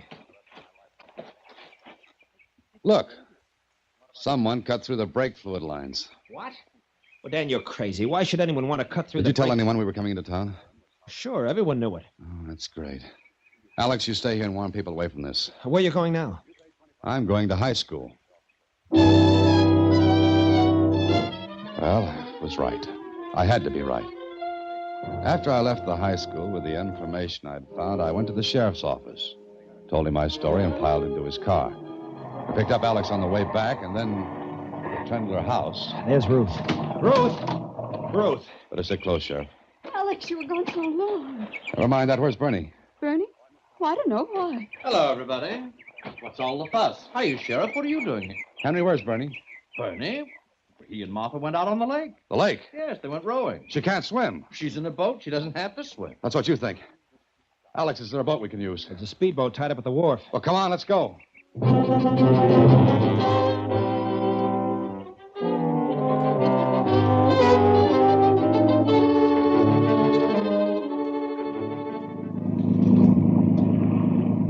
can't have gone far in a rowboat.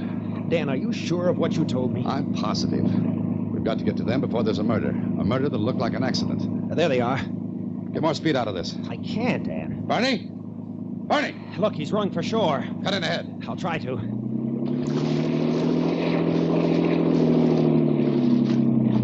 Head him off. Where's Martha? Lying in the boat. Cut in faster, Alex, faster. That's it. Don't let him get to shore. Get on. Get on, you'll shoot to kill. Get on. He's jumped for shore. Now, what if he gets away? Let him. He can be picked up later. Get to Martha.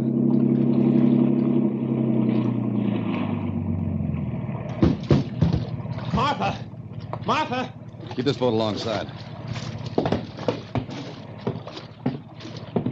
Is she all right, Dan? Yeah, it's just knocked out. He got away. Now, you can't get far. Bernie. Oh, Bernie, don't. I won't tell. It's all right, Martha. He's gone. Oh, Martha, you're all right now. he was going to kill me. Yes, I know he was going to kill you. Because you knew he wasn't the real Bernie Trendler.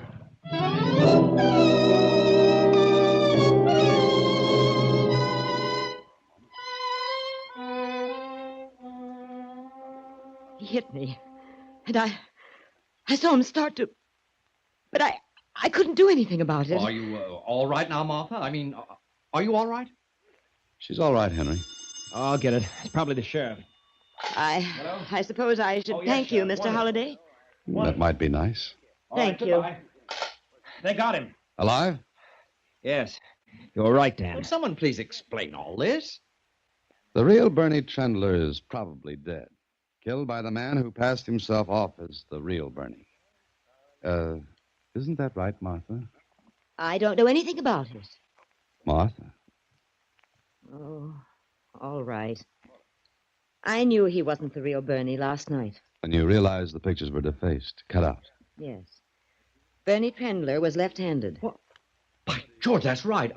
Why, I remember now. You see, all those practical jokes were leading up to the destruction of the pictures. He couldn't get rid of them without attracting attention and suspicion. So he took the elaborate way out. The jokes would have stopped once he'd destroyed those pictures. What about the high school, Dan? I saw pictures there of the real Bernie in a baseball uniform, with a baseball glove on his right hand. Well, how could he hope to get by with a fraud? Well, he did. Remember, the real Bernie was missing for 15 years. But what made you think of it, Dan? I mean, the left-handedness. Well, let's say the real Bernie was gauche in those days. What's the matter, Martha? Why, nothing. Nothing at all, I hope. Oh, gauche is French for left, isn't it, Martha? Yes. Yes, it is. Well, is there anything else to tell? Why are you two looking at each other like that? Well, I was just wondering how much I have to thank Mr. Holliday for. Well, let's say you've already thanked me for everything.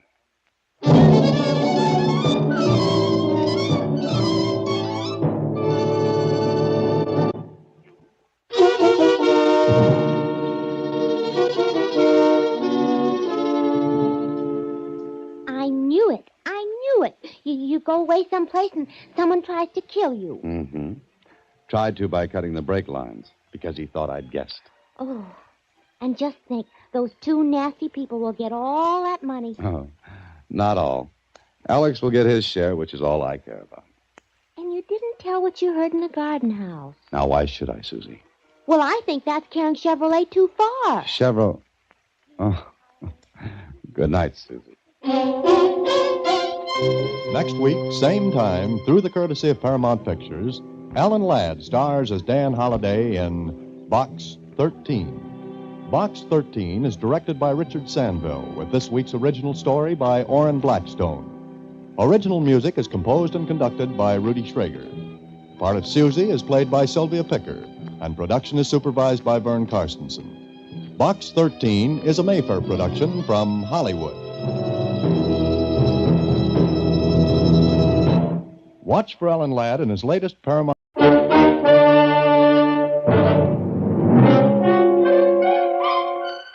Box 13, with the star of Paramount Pictures, Alan Ladd as Dan Holliday.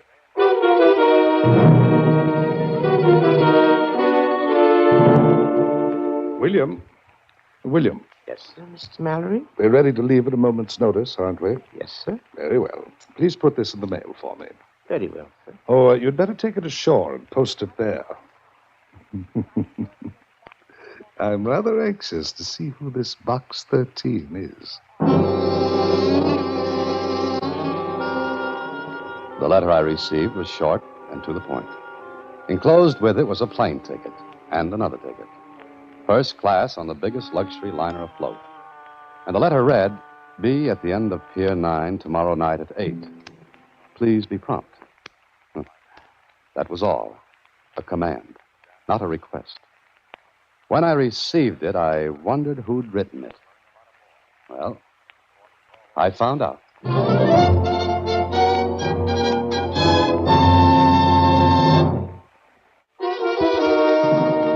And now, back to Box 13 and Dan Holliday's newest adventure, One of These Four. But, Mr. Holliday, do you want to go on another trip? Oh, not if I can help it, Susie. But someone paid for these tickets. First class on the biggest liner afloat. And no name or address. You can't send it back. But I can bring it back. You mean you're going to Pier 9 tonight? Like it says here, Susie, I'm going to Pier 9 tonight.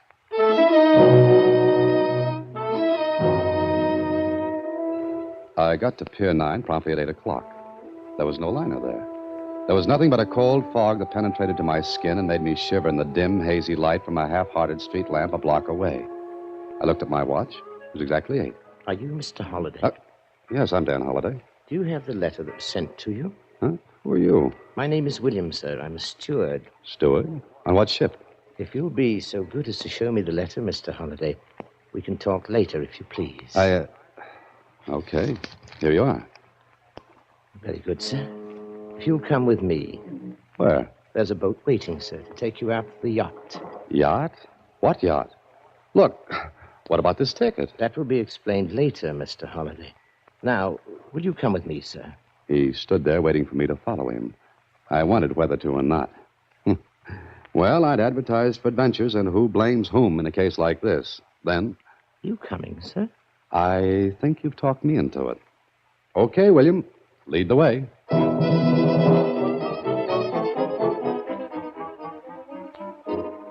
10 minutes later, I was aboard a yacht. But what a yacht. It was seagoing, and from what I could see in the bad light, ready to go anywhere and do anything. William led the way along the deck. We go down this companionway, Mr. Holliday. And it's nice to know we're going somewhere. Your cabin, Mr. Holliday. Mine? Yes, sir. I think you'll find everything in order. Pajamas, toothbrush, everything that you'll need for the night. Oh, now, wait a minute. If you're hungry, there are sandwiches and coffee. Good night, sir. Hey, now, just a minute, you... Hey, open up. Come on, open this door. William? William? And that, as they say, was that. I was locked in. I thought of breaking in the door, but one good look put that idea out of my head. The door was iron. There was one porthole in the cabin. I couldn't have crawled through it if I'd been dehydrated. Well, I sat down to figure this out. Then it was figured out for me. The yacht was moving. I ran to the porthole. The lights of the city had already been swallowed up by the darkness. Mr. Dan Holliday was going on a trip. But where? And why?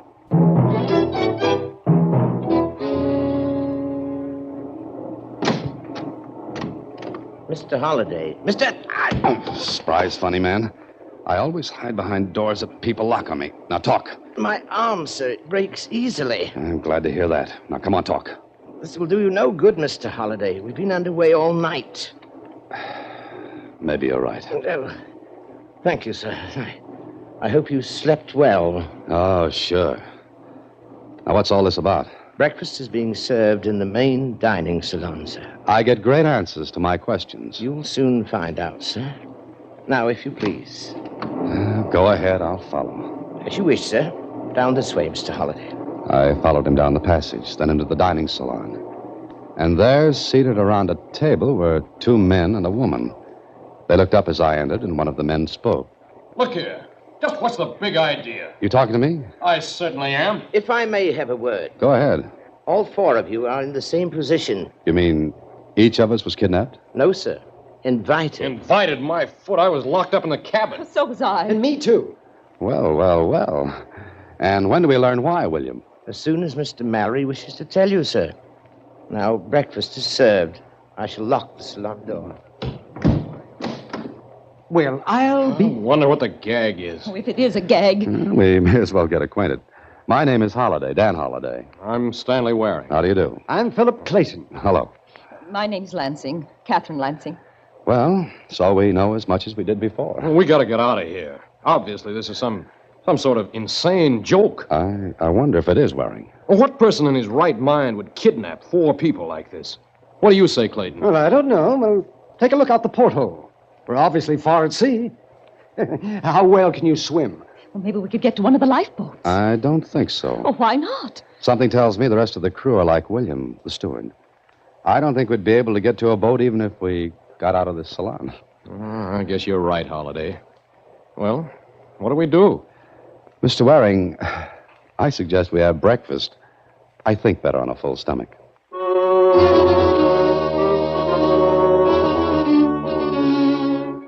1 hour later, William came and unlocked the salon door and took us back to our cabins. I caught sight of some of the crew. They paid no attention to us, but went on with their work. Lunch was essayed, locked in the salon, then back to the cabins.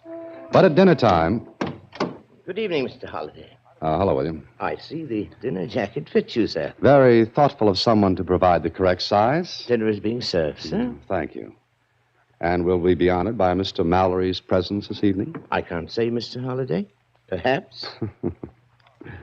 Say, William, where are we? I'm not a navigator, sir. I have no idea. There's still an ocean under us, isn't there? When I last looked, it was there, sir. Well, lead on, William. Thank you, sir.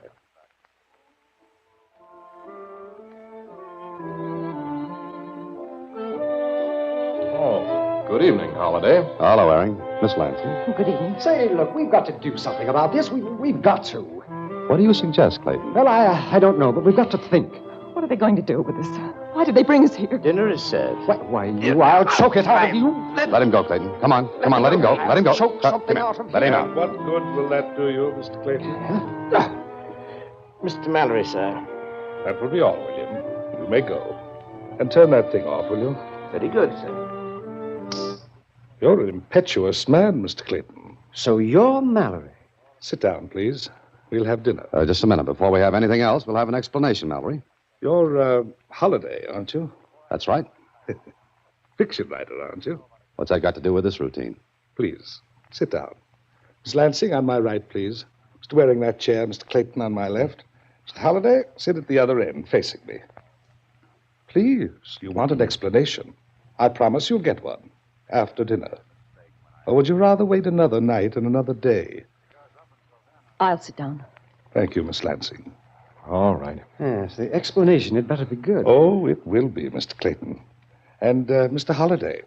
Yes? I'll wager you've never written anything to match it. Well, we sat down. Mr. Mallory enjoyed his dinner. We didn't. I watched him. He was a big man. His huge head was covered with a shock of iron gray hair that matched the mustache under his sharp, thin nose.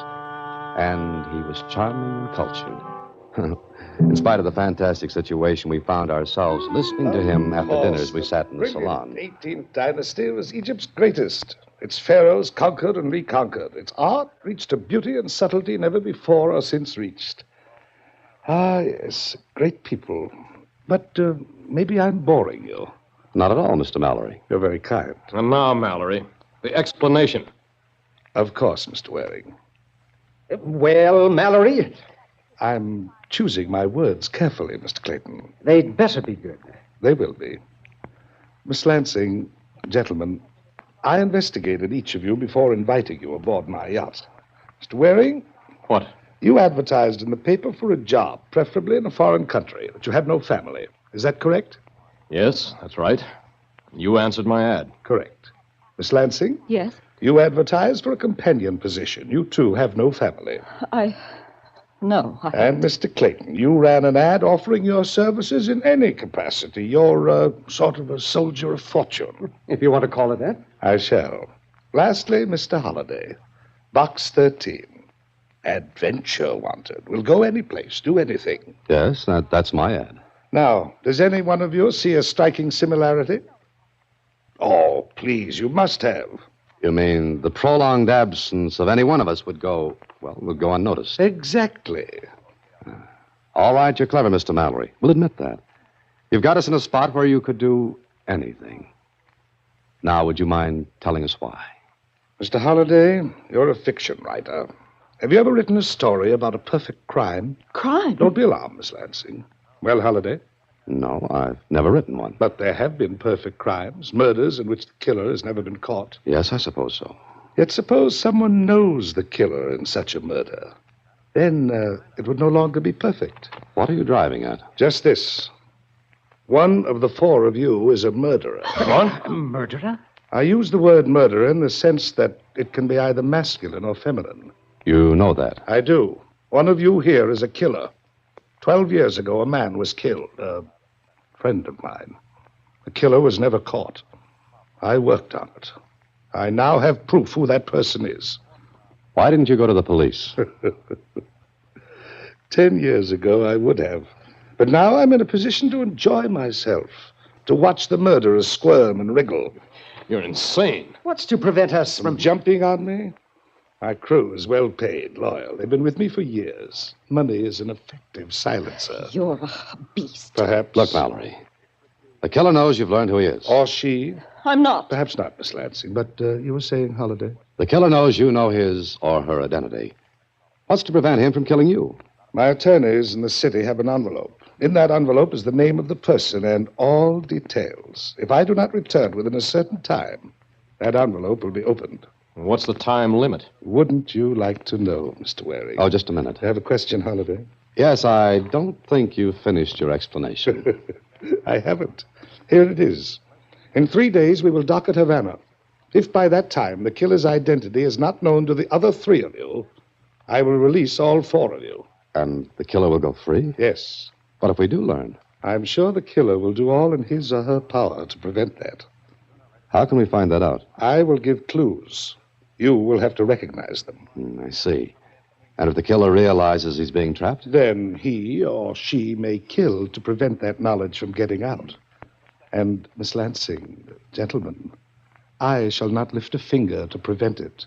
Do you think you can get away with this? Why, of course he can't. You're very wrong, gentlemen. No one can prove you came aboard this yacht. No one knows. You'll stand by and see 3 people killed? The cleverest will survive. Now, here's your first clue. Are you ready? The Roman god, Janus. Janus? The Roman god? Yes. And now, good night.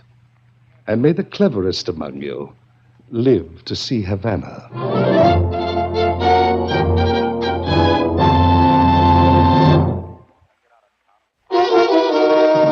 And now, back to One of These Four, another Box 13 adventure starring Alan Ladd as Dan Holliday. So there we were, the 4 of us. And one of us a murderer, or so Mallory said. Was he lying? If he wasn't, then he'd cooked up a fantastic situation. After dinner that same night, I went to my cabin and sat down trying to figure out what the Roman god Janus had to do with a killer when... Come in. May I come in, Mr. Holliday? Oh, please do, Mr. Mallory. It's your yacht. Mind if I sit down? It is also your chair. I like your sense of humor. I like yours. It's just like an open grave. Don't you think you could get a story out of this, Mr. Holliday? What else will I get out of it, Mallory? Do you believe my explanation? I don't know. Here, take this. What? Here, What? take it. Take it. It's loaded, too. Why the gun? To protect yourself. Against what? Or whom? Against the murderer. It is loaded, isn't it? Yes. Yes, and it's pointed right at you. So I see. But strangely enough, I'm not worried. What's to prevent me from forcing you to order this yacht back to land? Your sense of adventure, your own willingness to see this through, your desire for a good story. Aren't you placing too high a value on your ability to judge people? I made no mistake in you, Holliday. That's why I gave you the gun. You mean you're actually going through with this incredible thing? Yes. One of the other three is the killer. Miss Lansing, Mr. Waring, or Mr. Clayton. Suppose none of us learns who the killer is. I intend to keep my yacht on the high seas until you do. But you said we'd be in Havana in 3 days. We don't have to be. You had better be. Holliday, I have my own reasons for this incredible thing. I've come to you because I've watched you, listened to you. Of the 4, you are the one who seems the most resourceful. You alone acted with calm and sense at dinner. Thank you, Mr. Mallory. Not at all, Mr. Holliday. Now I'll leave you alone. And, Mr. Holliday, the cabin doors are no longer locked. They cannot be locked because the keys are gone. Good night.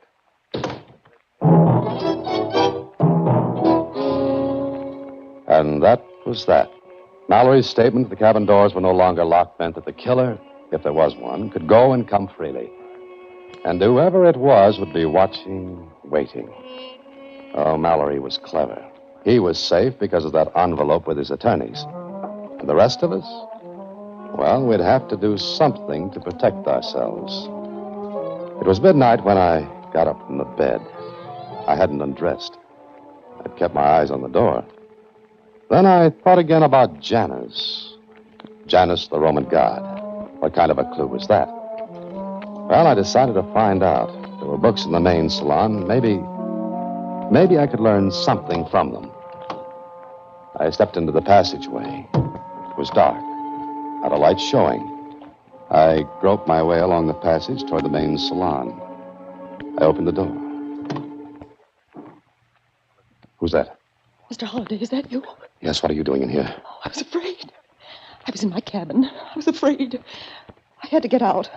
It was so small, I felt as though I'd smother. But why did you come in here? I don't know. Why didn't you turn on the lights? Well, I tried to. I couldn't find the switch. Did you see anyone else? No one. You'd better get back to your cabin. No, I can't. I won't go back there. Mr. Mallory said the door couldn't be locked. Oh. Mr. Holliday, I didn't kill anybody. I'm innocent. Please. Please get me off this yacht. In the middle of an ocean?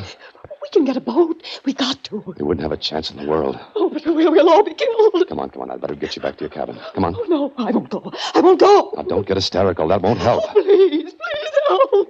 What makes you think I can? You mean you won't help? I didn't say that. Oh, you're the murderer. You're the one. Oh! Be quiet. That's good advice, Miss Lansing. Be quiet. Mallory. The lights will go on in a moment. Turn them on now. I can't. The main switch is off. I had it turned off because... Ah, there we are. All right, turn off the main switch, Mallory. Added protection and... What's the matter? Who's that screaming? Ah, Mr. Waring. Did Mr. Clayton come with you? Yes, I'm here. What happened? Well, it seems that Mr. Holliday and Miss Lansing... Holiday? What about it, Waring? What were you doing in here? Yes. What were you doing in here? Perhaps he couldn't sleep. Just a moment. I walked to the bookshelves, hunted for a moment while they all watched. It's still there, Mr. Holliday. What's still there? A book of mythology. Mythology? What are you talking about? Mr. Mallory gave the Roman god Janus as a clue. Now, Janus would appear in a book of mythology.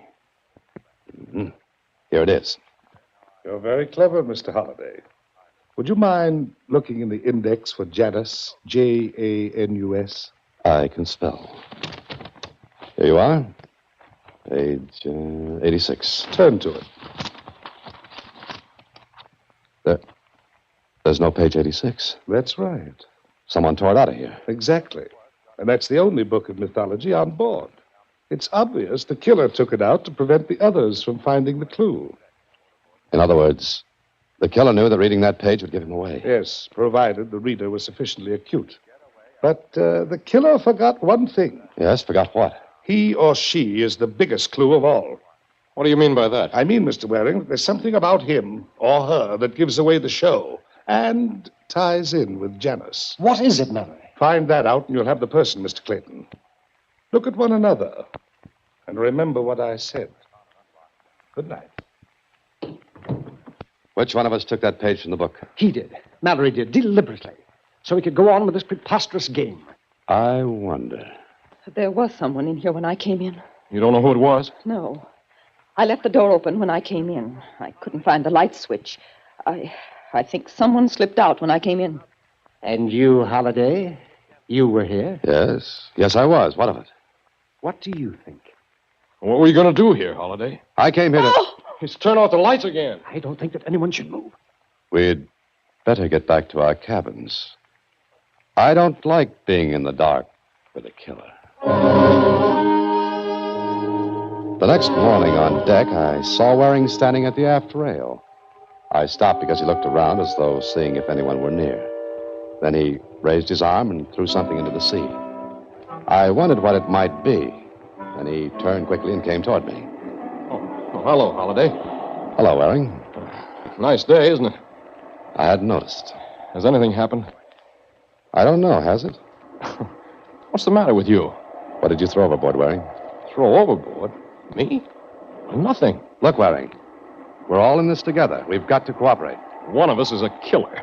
I won't cooperate with anyone. Now, let me get past. All right. All right, go ahead. You left me standing there. I walked toward my cabin down the passageway and opened the door. Clayton. Oh, Holliday. Well, I thought you were on deck. Well, I'm not. What are you doing in here? Well, I wanted to see you. You can't find me in that drawer. Well, it was open when I came in. It was not? All right, it wasn't. So what? That's my question. What were you looking for? The missing page from that book. Stop lying. Where did you get that gun? What are you going to do? Now, please, don't. Get out of here. Go on, get out.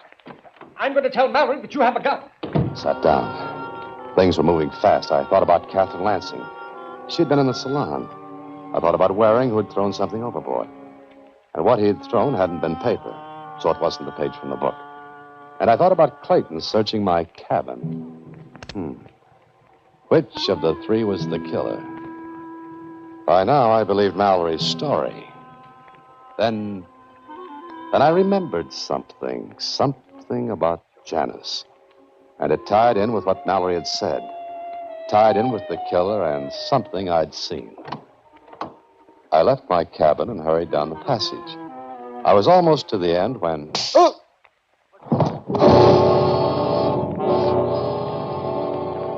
Feeling better, sir? Who hit me? We don't know, Holliday. Well, whoever hit me took the gun you gave me, Mallory. You, Mallory? You gave him the gun? What was the idea? Well, where is it now? That's what I'd like to know. Obviously, Mr. Holliday, the killer has it. That's right. This is going to be an interesting lunch. You may serve, William. Very good, sir. Mallory, I know who has that gun. Of course you do, Mr. Holliday. Who is it? Miss Lansing, when were you born? What month? Month? Go ahead, Holliday. Go on. Well, Miss Lansing, Well, July. Why? is that right, Mallory? That's right. Clayton, What is this? answer the same question. December. He's telling the truth, Holliday. And Waring, when were you born? September? Is that right, Holliday? No, I don't think so. Waring, you were born in January, the month named after the Roman god Janus. Be careful, Holliday. What you threw overboard was a ring with a dark red stone. Your birthstone, a garnet. That's perfectly true, Holliday. Keep your hands on the table, all of you. And thank you for this gun, Mr. Holliday. You are not welcome. What do you intend to do, Waring? Kill all of us? I'm not that stupid. You killed my brother. Yes, but I'm not going to Havana or anyplace else on this yacht. Now stay where you are. I'll shoot the first person who gets up from that table. And I'll shoot to kill. Clayton, William. No. Sit still. Let him go. Let him go? Yes, the crew has instructions to let anyone go. They won't see him take the lifeboat.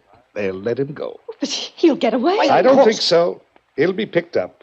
You see, Miss Lansing, we haven't been many miles from shore. Now, shall we go on with our lunch? Miss Lansing, Mr. Clayton, you've been put to a lot of trouble. I hope these checks will make you feel happier. I think they will.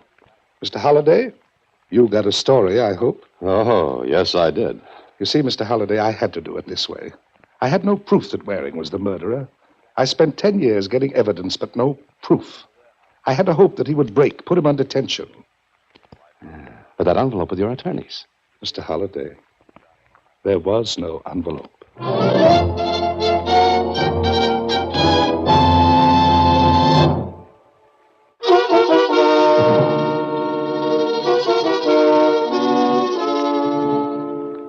They picked up that Waring, huh? Yes. Mallory radioed the police. If he'd kept quiet, no one would have known. Yes, I know. But Mr. Mallory is a very clever man. So are you. Well, thank you, Susie. Oh, say, what about that ticket on the liner? Oh, I never thought about that. Hey, Susie, maybe I can still use it. Here it is. Uh-oh, Mr. Holliday. Huh? What's the matter? Look, the date. The boat sailed yesterday. Oh, fine. Good night, Susie. Next week, same time, through the courtesy of Paramount Pictures, Alan Ladd stars as Dan Holliday in Box 13. Box 13 is directed by Richard Sandville, with this week's original story by Russell Hughes. Original music is composed and conducted by Rudy Schrager. The part of Susie is played by Sylvia Picker, and production is supervised by Vern Karstensen. Box 13 is a Mayfair production from Hollywood.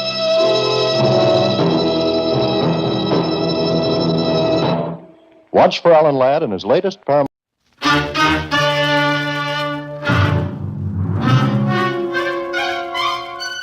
Box 13, with the star of Paramount Pictures, Alan Ladd, as Dan Holliday.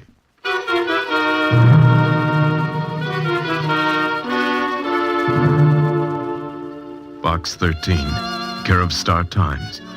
I don't know whether going after a ghost is your idea of an adventure, but I think I may have one for you. I don't believe in ghosts either. At least I don't think I do.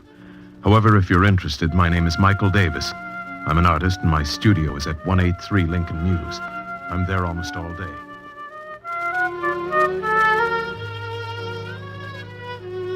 Is at 183 Lincoln Mews. I'm there almost all day and any day. So if you'll drop around, this may be interesting. Michael Davis. So Mr. Michael Davis didn't believe in ghosts. Well, neither did I, until I met Mr. Davis.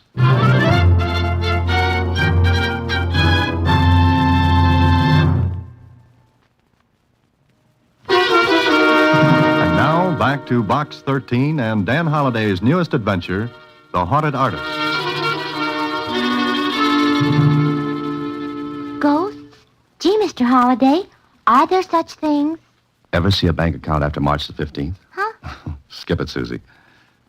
Michael Davis. He says he's an artist. Do you know anything about art, Susie? Well, I've been to the museum where they have that statue of the Venus de Milo. That's Venus de Milo. The one without arms? Uh-huh. Oh. Well, art is long and time is fleeting, and the same goes for Dan Holliday. And it looks like a trip to Mr. Michael Davis is in order. See you later, Susie. A half hour later, Michael Davis and I were introducing ourselves and shaking hands. I liked him, and he looked like an artist, except when he grinned. Then he looked and seemed a lot younger than he was, 33 or 4. And he grinned as he said, So you advertise for adventure just to get plots for your stories, huh? Yes, that's a general idea. Maybe I'll be able to use yours. Well, this sounds insane, but I think this studio is haunted. Or I am. Why? Do you hear the patter of cold little feet and the clank of chains at night? I wish I did instead of... Oh, come and look. You see that easel in the corner? Mm-hmm. There's a painting on it. I've got it covered now, but... But what? Well, look. Take a good, long look. I did. What I saw was one of those surrealist things. It was a desert with queer figures raising their arms to a brassy sky and a vicious-looking sun. Well, somehow it gave me the shivers. I was staring at it when... Well, Holliday, what do you think of it? What am I supposed to think of it? Meaning you don't like it? Well, I don't know. I hadn't intended you to criticize it. Just look at it and see if you notice anything wrong. Go ahead, I'll keep quiet. I looked again, and something did strike me as being a little odd.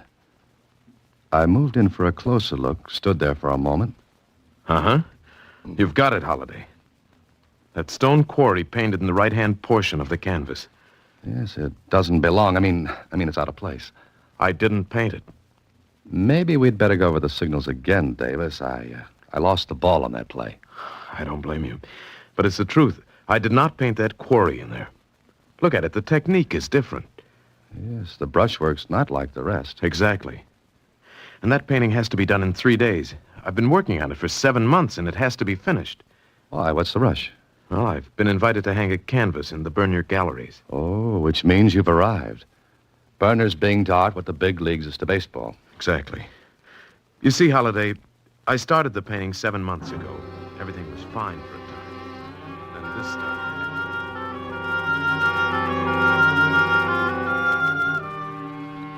What Davis told me was this. He'd finish work in the evening, cover the painting, and turn in. Then, in the morning, when he'd take the cover off the canvas, the quarry would be painted in. It happened 6 times. The last time was the night before he wrote his letter to Box 13. He was sure no one had entered his studio during the night. He'd locked his windows and doors, but still it happened. It's driving me crazy. I've lain awake at night trying to catch the person responsible, but nothing doing. He never shows up when I'm waiting for him. Have you told the police? Oh, sure. They thought I was just 2 steps ahead of the man in the white coat. Huh. You're sure you've locked up every night? Look at the door. New locks, 2 of them. Even the window fasteners are brand new. Those are the only entrances? And exits. No, Holliday. No one comes in through the doors or windows. I'll swear to it. But someone has to, Davis. Unless I am leaving the rails. No, I don't think so. Thanks. Even my best friends won't tell me that. Well, Michael, darling, I brought dinner. Oh, Come on in, Betty. here, Mike. Here, take some of these packages. Here. Betty, this is Dan Holliday.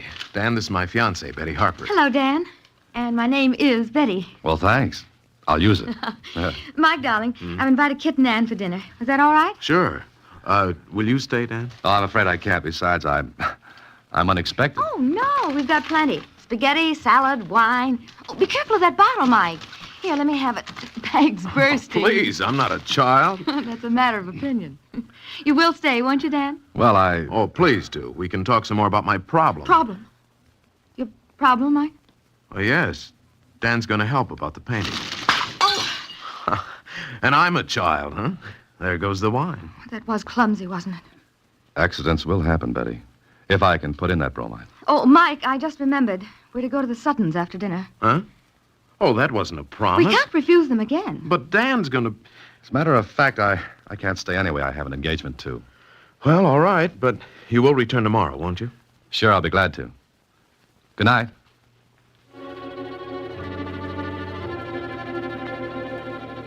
Well, I like this. It looked good. Especially when Mike's own girlfriend was anxious to deal me out. That Betty didn't want me on the team. It was easy to see as the brass button in a collection plate. She didn't drop that bottle of wine. It jumped out of her hands when Mike said I was going to help. Why? Well, I'll have to find that out. I got to my apartment after dinner and sat down to think about it when... Hello? Is this Dan Holliday? Yes, it is. Who's this? Well, never mind. Just a moment. Hello? Hello? Holliday, you're to keep away from Michael Davis. Forget the whole thing, understand? Well, frankly, no. Am I supposed to? Well, yes, I mean, look here, Holliday. It'll be awkward for you if you continue. Go on. I'm interested. All right, just remember what I said. Keep away from Michael Davis or you'll be sorry. Now, listen, this is no joke. But I'm laughing. I warn you. Good night. Brother, whoever you were, that was the worst imitation of a squeeze play I ever heard.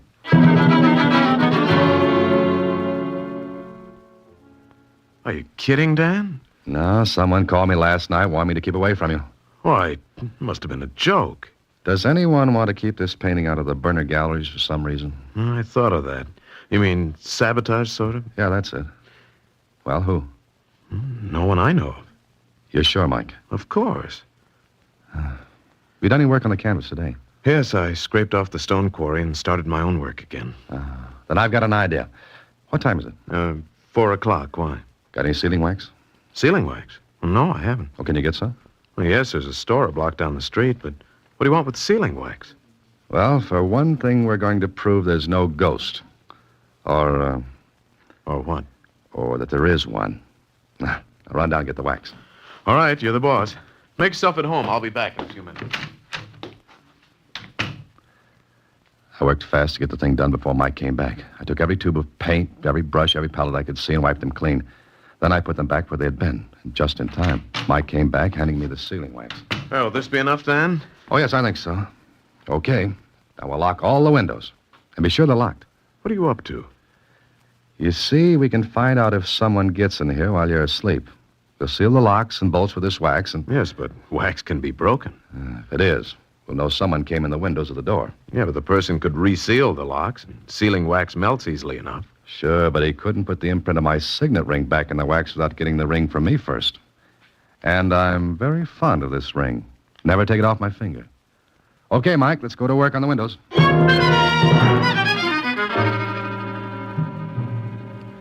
All right, that does it. Both windows sealed. If our ghost gets in now, you'll have to break the wax. You know, there's only one thing wrong. What, Mike? I won't be able to sleep tonight. Oh, it'll take something. You've got to sleep because your visitor won't break in unless you do. Dan, suppose those seals aren't broken in the morning, but the painting's been changed anyway. What then? We both apply for an outside cell. Now, don't do anything more on your painting, and don't touch a thing. Why not? You want me to help you, don't you? Certainly. Then ask no questions and do as I say. And tomorrow morning, we may have an answer. It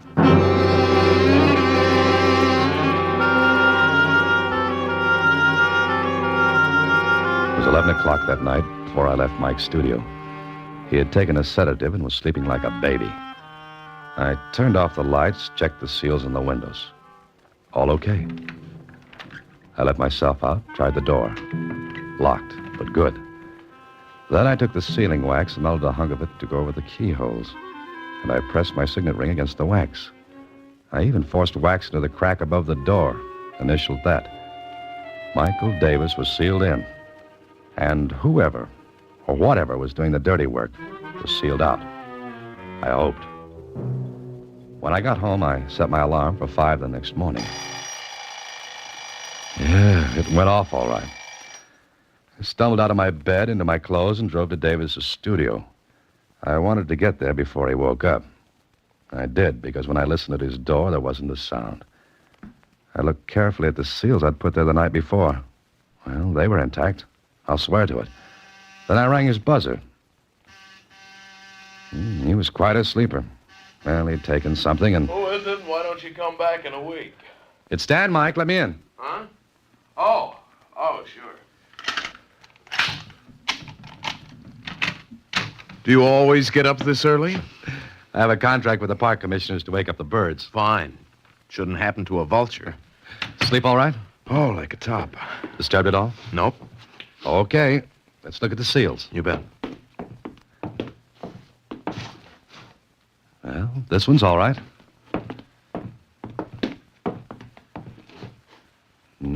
So's this one. And the seals on your door were intact, too.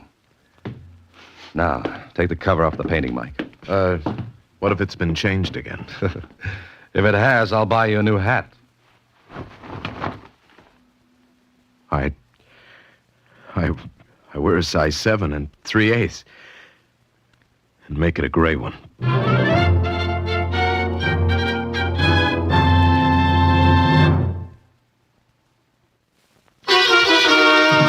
Now back to The Haunted Artist, another Box 13 adventure with Alan Ladd as Dan Holliday. Well, the painting was changed. Davis swore he hadn't done it, and I believed him. But if he hadn't... Okay, there had to be an answer. I took all the tubes of paint, brushes, and palettes with me when I left Davis. Also the painting itself. I wouldn't tell him why. Lieutenant Kling at police headquarters was more curious. What are you doing, taking a home course in detective work? Yes, I'm on my 4th lesson. It's entitled, How to Be a Nosy Cop. What's the gag, Holiday? Look, there's no gag. I just left a guy who's biting his nails so badly he was working on his elbow a few minutes ago. Kling, run fingerprint tests on those tubes and brushes and palettes. Then compare them with the prints on this glass, will you? Whose glass is it? Belongs to an artist friend of mine. I swiped it when he wasn't looking. What have you got in that big package? A body. Whose? All right, it's a painting. And you don't know anything about art. I knew an artist model once. She wasn't as bad as she was painted.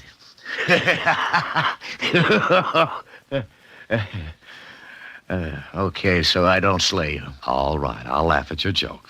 Ha ha. Now, will you do me that favor?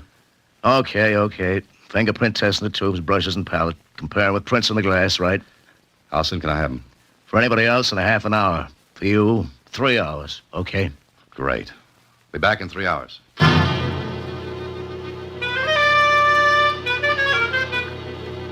After leaving Kling, I went to the Star-Times and learned the name of an art expert. An hour later, I showed him Mike's painting. That is quite good. Yours?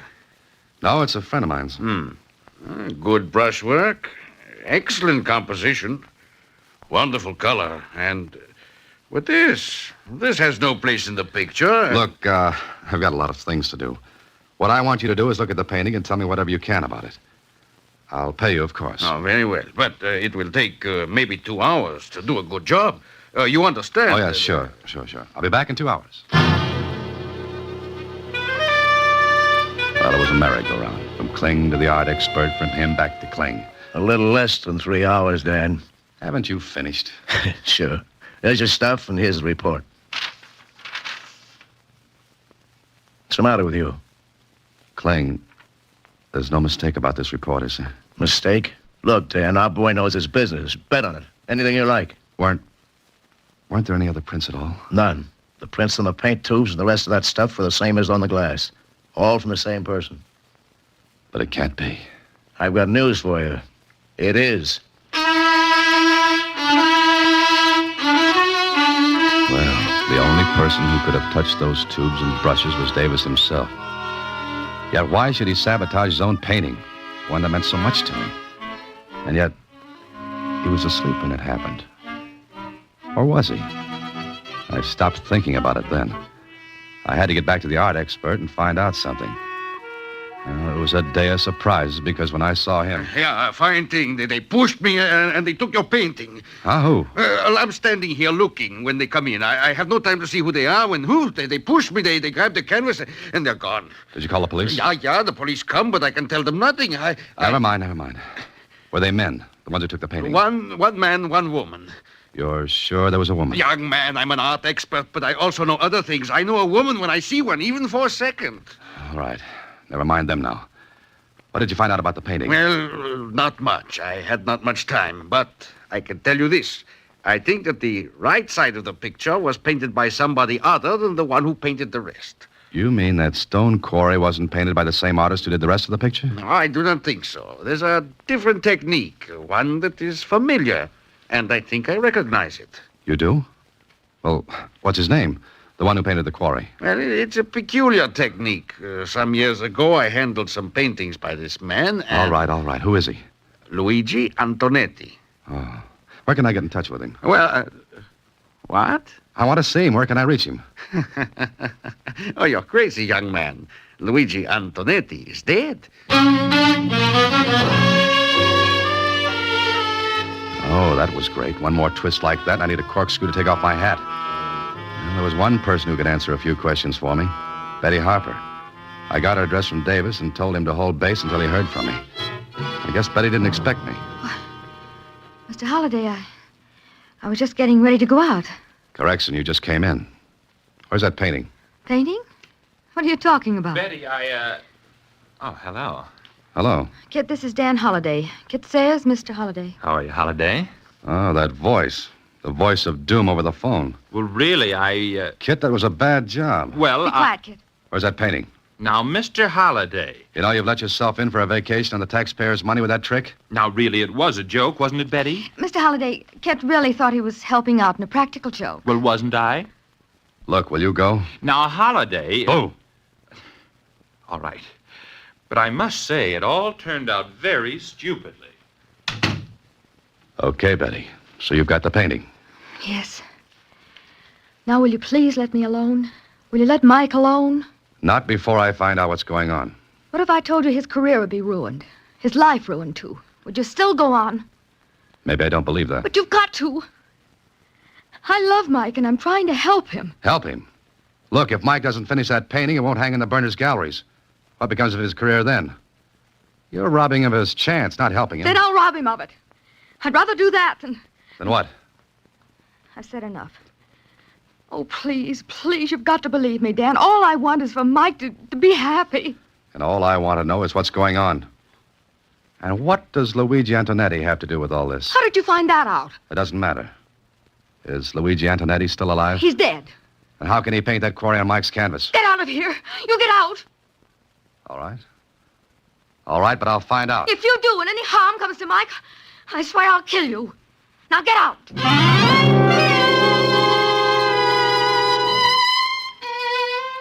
That was all from Betty. I would have bet my last penny she was doing what she was doing for Mike. But why? Why? Then I got an idea. Find out about Luigi Antonetti. I looked him up. Found out he'd lived in a small town about 250 miles away. He'd painted there. Okay, so I drove to the little town. Sure, I found out. He was dead, all right. I was even shown his grave, and when I looked at it, I wanted to reach back and chip the icicles off my spine. How could a dead man paint? There was only one answer. He couldn't. Then I learned something else. Antonetti had a pupil named Michael Davis. More questions, and finally I found an old school teacher who remembered. Michael, of course. Wonderful boy.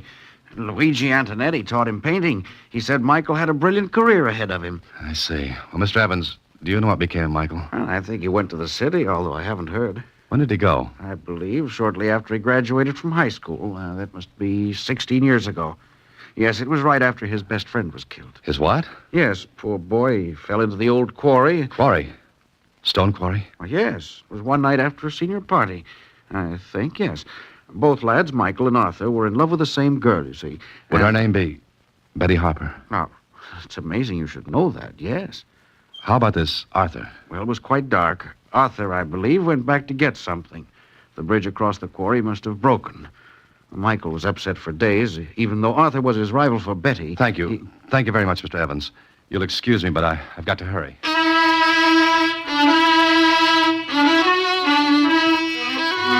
was getting an idea, but I had to put more pieces together. So I went back to the city and back to the art expert. Yeah, it's not only possible, Mr. Holliday. It's quite probable. In his early years, he would use his teacher's technique. Next stop, the psychiatrist. Certainly, Mr. Holliday, that's quite possible. There are numerous case histories similar to it in general form. Now things began to fit together. The different technique, that of a dead man, yet only Davis's fingerprints on the tubes and brushes. Betty's concern and her willingness to see his career stopped rather than have me find out the reasons for everything that happened. But I had to bring the whole thing out in the open. So later in Mike's studio. Let me get this straight, Dan. You say I'm doing that myself, ruining my own painting? Yes, you are, Mike. Don't listen to him, Mike. Now, please don't. What's the matter with all of you? Mike, you've got to listen to me. And he's got to listen to me and Dr. Rawlings. Why did you bring a doctor? I'm not only a doctor, Mr. Davis, I'm a psychiatrist. Are you trying to tell me I'm crazy? No, of course you're not. But you will be if you don't let us help. Now listen, you want your career, don't you? Certainly. All right, you won't have it if you don't let us help. It won't be helping. Oh, Mike, send them away, please. Mike, do you remember a person named Arthur Denning? Denning?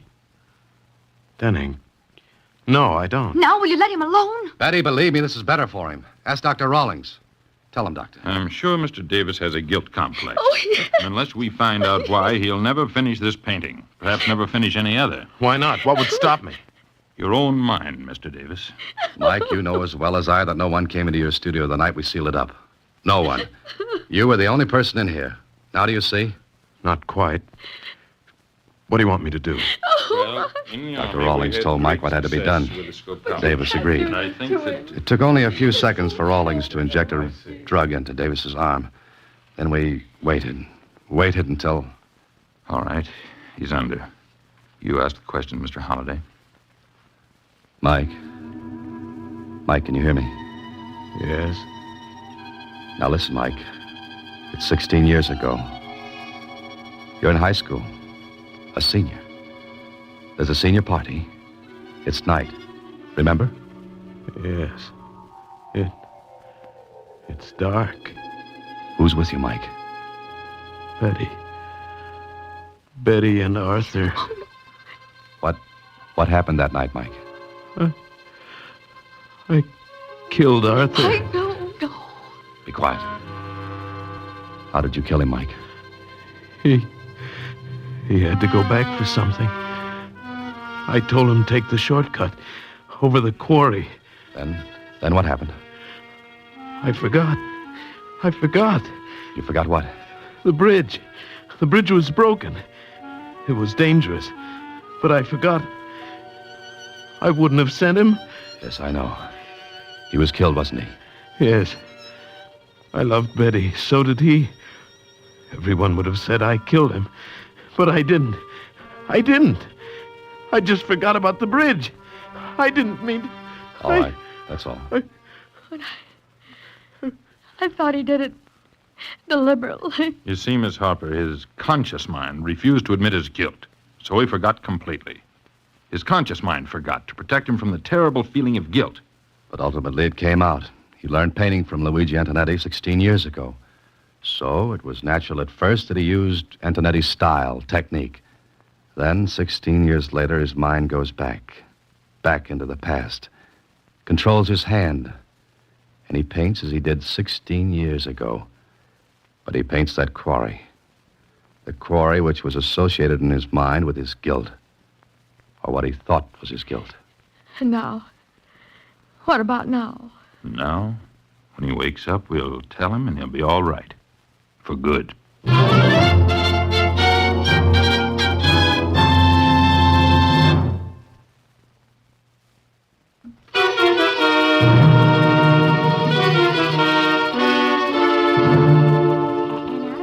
Gallery show have come several new painters of distinction.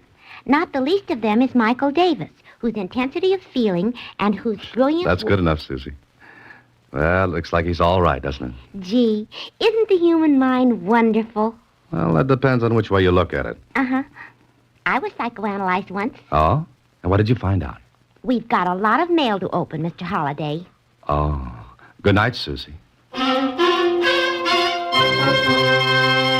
Next week, same time, Alan Ladd stars as Dan Holliday in Box 13.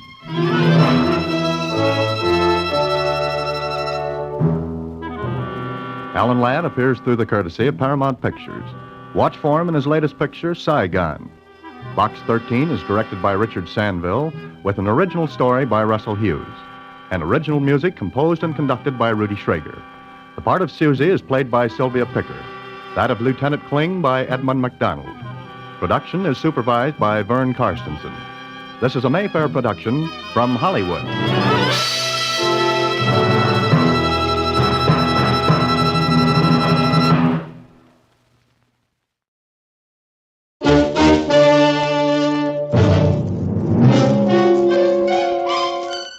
Box 13, with the star of Paramount Pictures, Alan Ladd as Dan Holliday.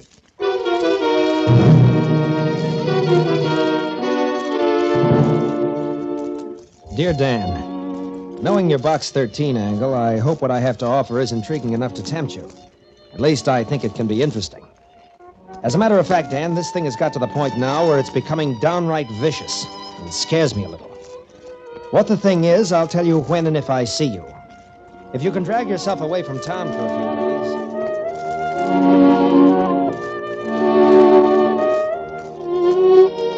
If you can drag yourself away from town for a few days, consider this letter an invitation to join me at the country home of Bernard Trendler, my cousin. Enclosed are the directions for getting there. I'll meet you at the station. Wire me first, as ever, Alex. Yeah, it sounded harmless and simple.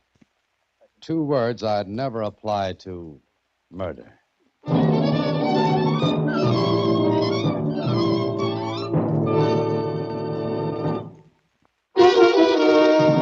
And now, back to Box 13 and Dan Holliday's newest adventure, Death is No Joke. I don't think you should go, Mr. Holliday. And why not, Susie? Well, every time you accept an invitation like this, something bad happens to you. Susie, every time someone reads that ad in the Star Times, it means trouble. But here I am, still alive and kicking. You just better watch out. You're not intolerable, you know. Well, thanks, Susie. But did you mean intolerable? Well, sure. Like Achilles was after he was dipped in the river Styx. Oh. It was the Styx, and you mean invulnerable. Oh, intolerable and vulnerable. You could get hurt. Okay, we'll see. Oh, by the way, did you send that wire to Alex? Oh, of course I did. Oh, good girl. Well, expect me when you see me. So long, Susie.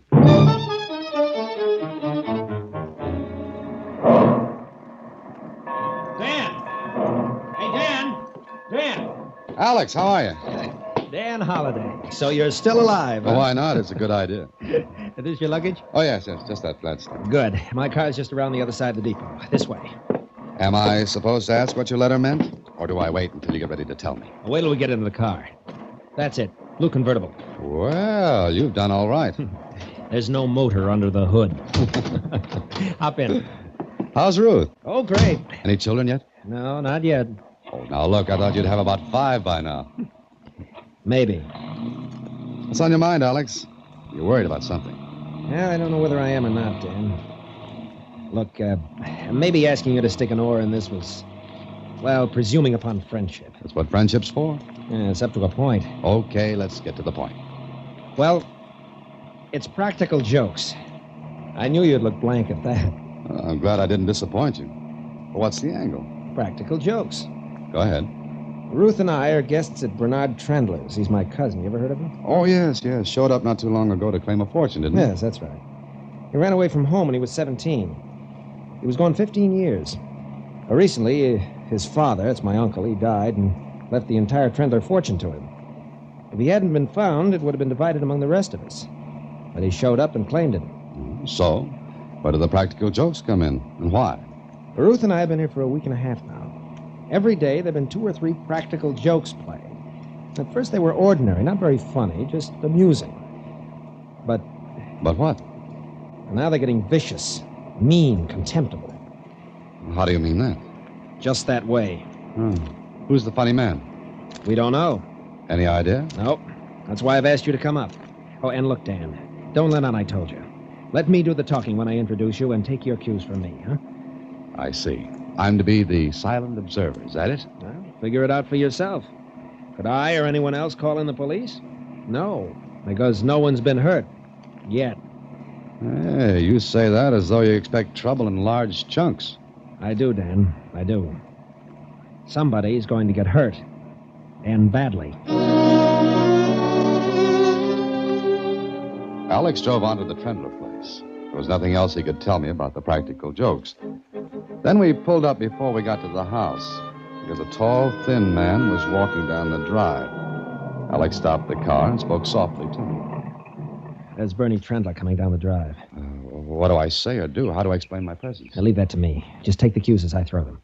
Bernie! Hey, Bernie! Alex? Is that you, Alex? Yeah. We'll get out of here. Pick up your bag later.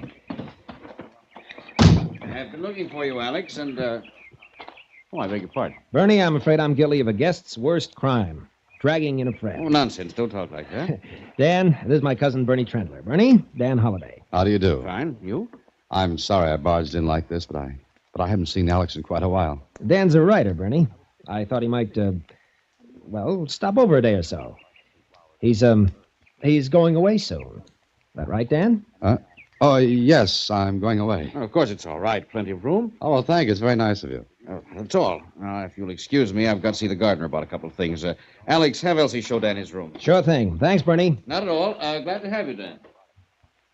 So that's Bernard Trendler. Why do you say it like that? Like that? As though you didn't believe it. Oh, I gave you that idea. I don't know. Any man who's inherited a $20 million fortune has no right to look that worried. He has. Huh? What's that mean? There are two people in this house who hate him. Hate him enough to kill him.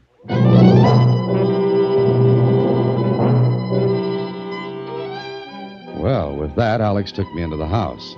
The maid showed me to my room, and, well, I saw no one else until later that afternoon. Then I walked into the library on the ground floor. There were two people seated there. I stopped at the door. Well, hello. Who are you? Oh, my name is Holliday, Dan Holliday. I'm looking for Alex. Oh, he's looking for Alex, Martha. All right, let him look for Alex. Have you tried looking under some rocks, Mr. Oh, Holliday, Dan Holliday. Oh, did you just arrive? Just after lunch. Too bad. The lunch was horrible. You didn't help it, Martha. I didn't try to, Henry. You don't have to try, my dear. Well, I suppose we may as well introduce ourselves.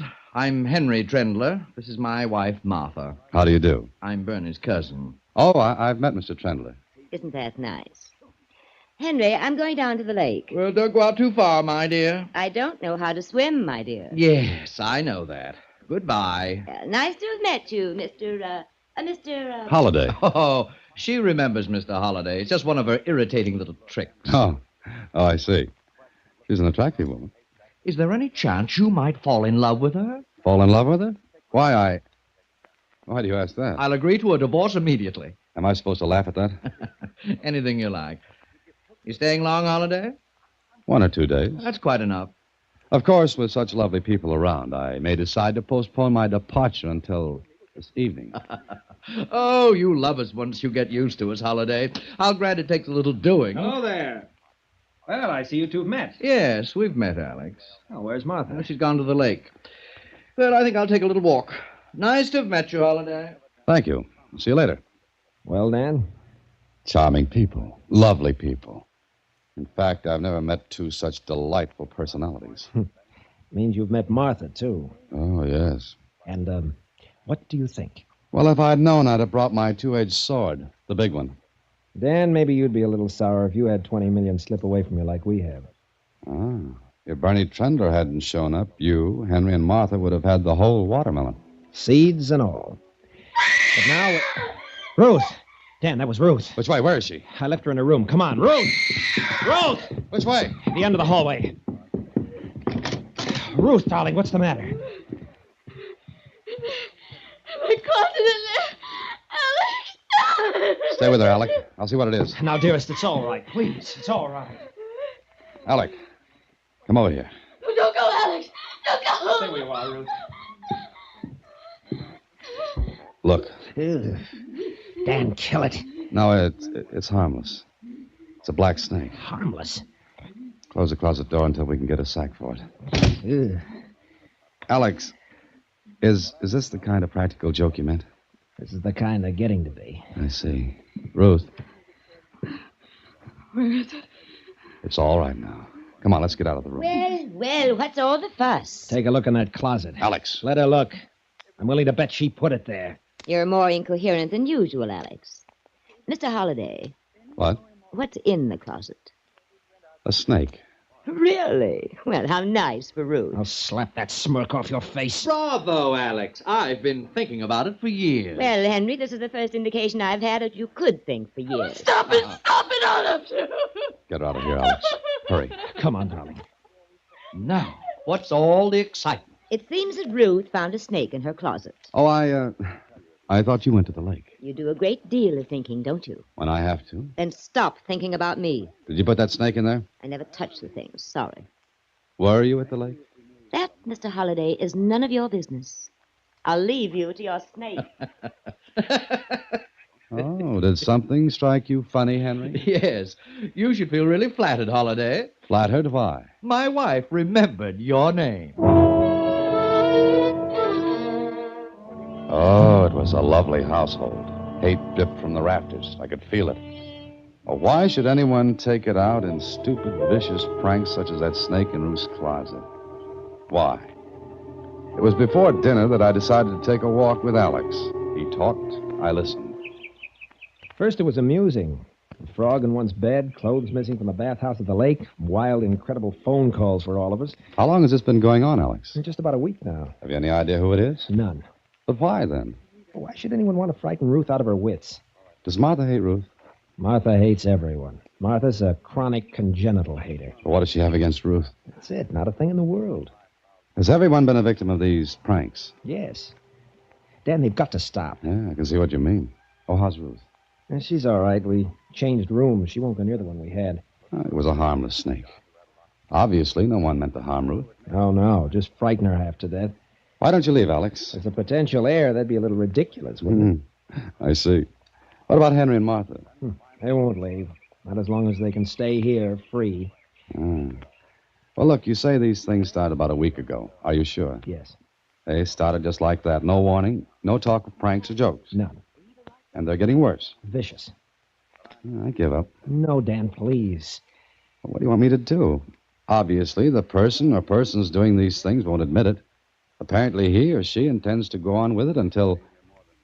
Go on? Until what? Until the person gets to the real reason. The real objective of his viciousness. Who, Dan? Who? The person he or she means to kill.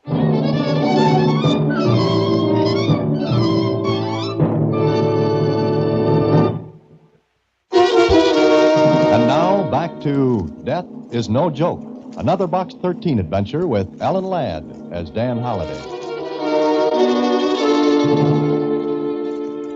Maybe I was right, maybe I was wrong. Maybe no one wanted to kill anyone.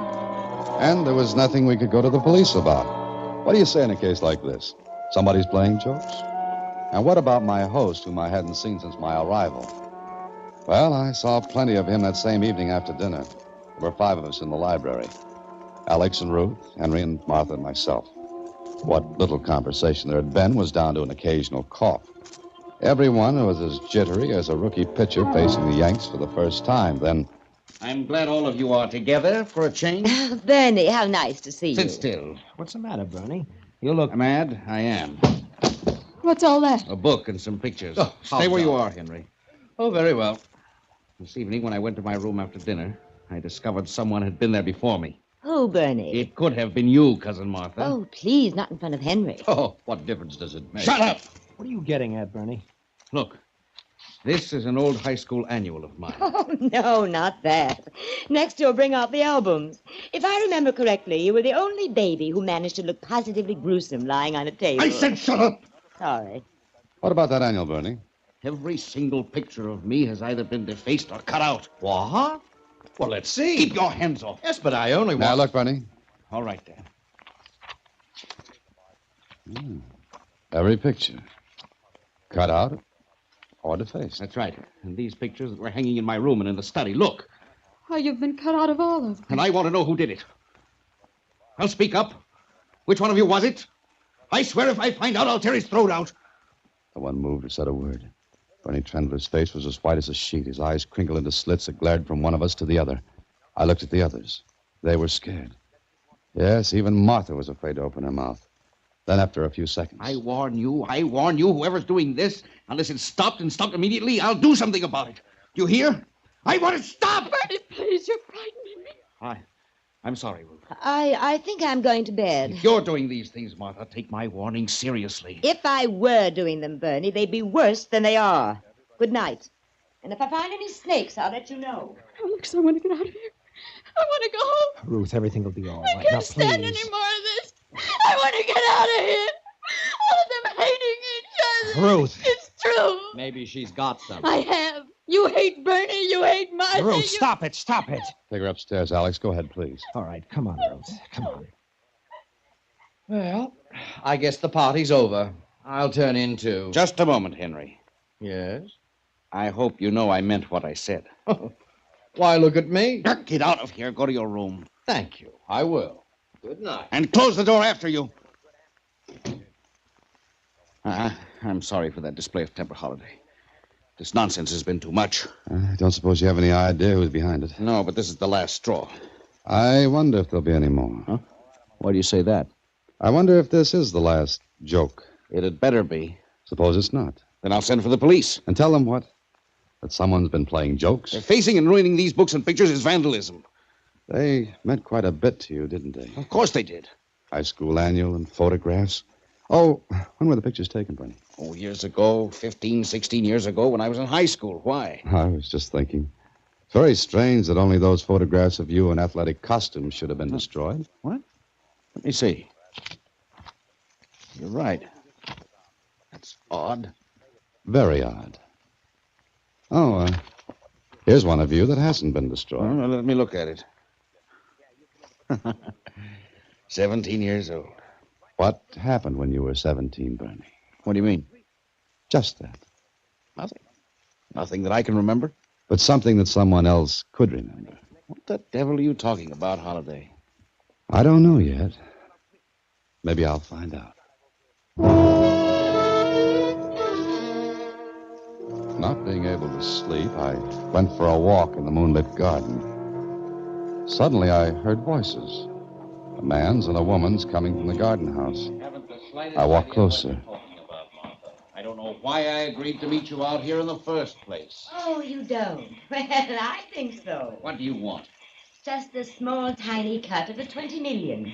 What makes you think I'd give it to you? What makes you think you won't? Lots of things. How big a fool do you think I am? That's up to you. How big a fool can you make of yourself? Not quite as big as I can make of you. What's on that venomous mind of yours?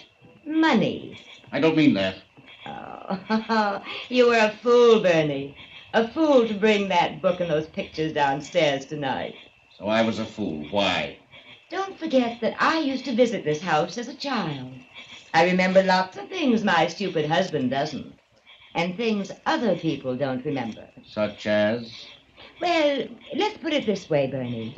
Let's say, in those days you were more gauche than you are now. Why, you... I could kill you for that. You would try to kill me, wouldn't you? With pleasure. But don't try it, Bernie. Because if you do, you'll be found out. What do you want? I told you. Think it over, cousin.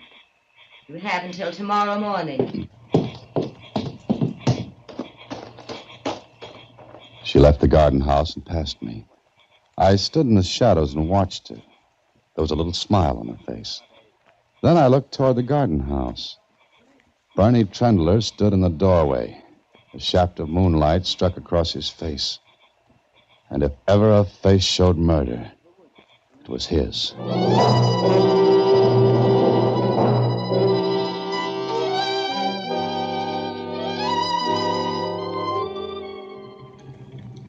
Why don't you tell me where you're going, Dan?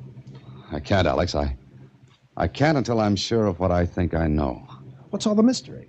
Oh, snakes and phone calls and torn out pictures. You want to ride into town, is that it? Yeah, that's right. Just drive me in. Okay. But let me in on something, will you? You have to let me in on something first. What? Had anyone seen Bernie Trendler before he showed up and claimed the money in the estate? Not for 15 years. Why? Who identified him? The lawyers. He had all the necessary stuff, papers, letters from my uncle. I see. Now, where's the high school he went to? Just outside of town. What the devil are you getting at? Where had Bernie been before he showed up to claim the estate? South America, he said. Uh-huh. Okay, take me to that high school. What's the matter? Dan, something's wrong with the brakes. Try the emergency. No good. Dan, we're picking up speed on this hill. Try to shift into second. Compression of the engine will hold it back. Stay close to the left. Don't get near the embankment. What if someone's coming up the hill? We've got to take that chance. Where's the nearest side road? There isn't any. No turnoffs. Keep your hands on the wheel. That emergency's no good? Have you got any pedal at all with a foot brake? None at all. Look, scrape the side of the hill on the left. Go in easy. That'll slow us down. Yes, but Dan, we can't... Do it. It's our only chance. Okay. Again. Keep close and keep scraping.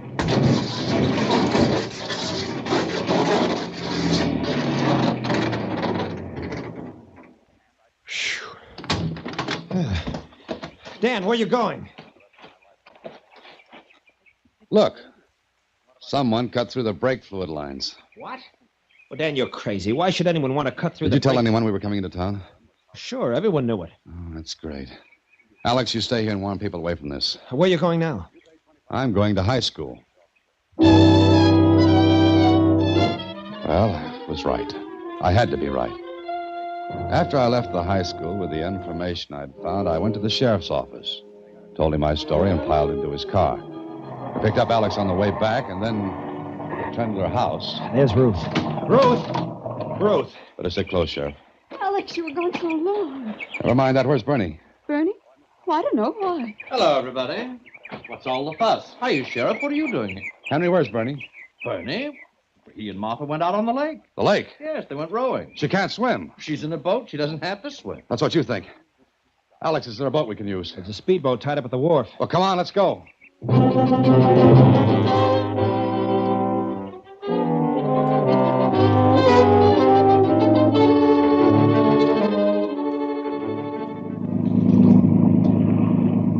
can't have gone far in a rowboat.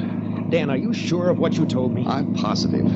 We've got to get to them before there's a murder. A murder that'll look like an accident. There they are. Get more speed out of this. I can't, Dan. Bernie? Bernie! Look, he's rowing for shore. Cut in ahead. I'll try to.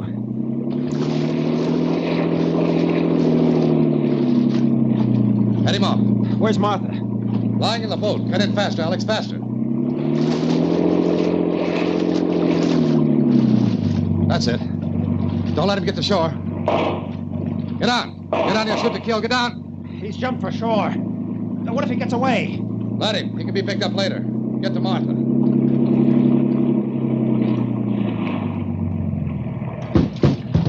Martha! Martha! Keep this boat alongside. She all right, Dan? Yeah, it's just knocked out. He got away. Now, he can't get far. Bernie. Oh, Bernie, don't. I won't tell. It's all right, Martha. He's gone. Oh! Martha, you're all right now. He was going to kill me. Yes, I know he was going to kill you. Because you knew he wasn't the real Bernie Trendler.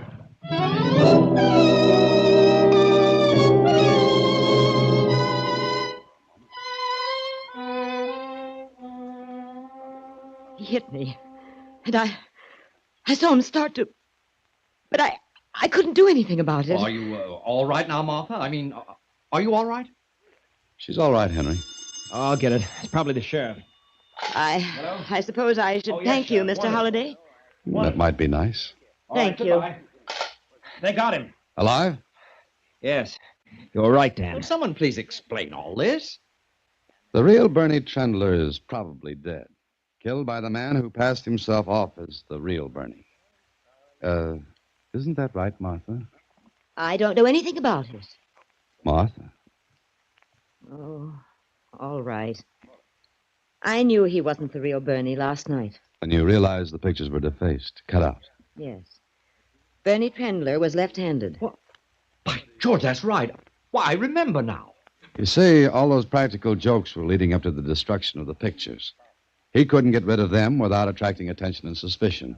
So he took the elaborate way out.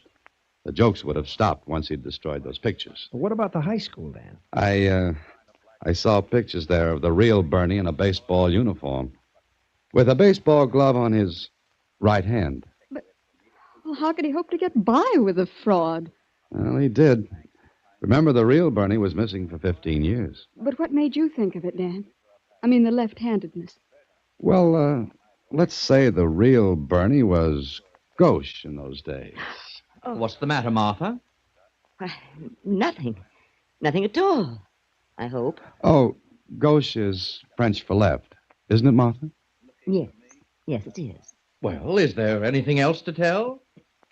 Why are you two looking at each other like that? Well, I was just wondering how much I have to thank Mr. Holliday for. Well, let's say you've already thanked me for everything.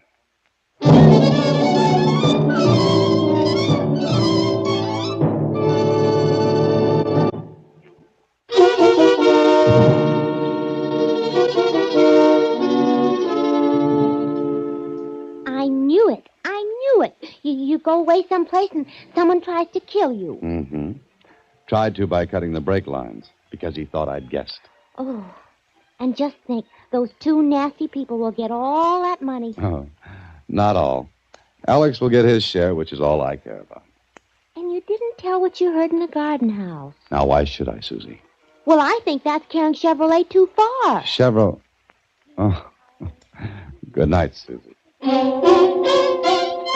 Next week, same time, through the courtesy of Paramount Pictures, Alan Ladd stars as Dan Holliday in Box 13. Box 13 is directed by Richard Sanville, with this week's original story by Orrin Blackstone. Original music is composed and conducted by Rudy Schrager.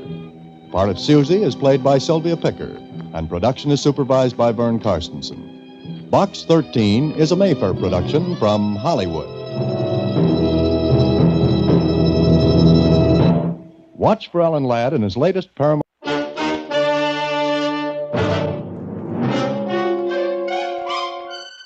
Box 13, with the star of Paramount Pictures, Alan Ladd, as Dan Holliday.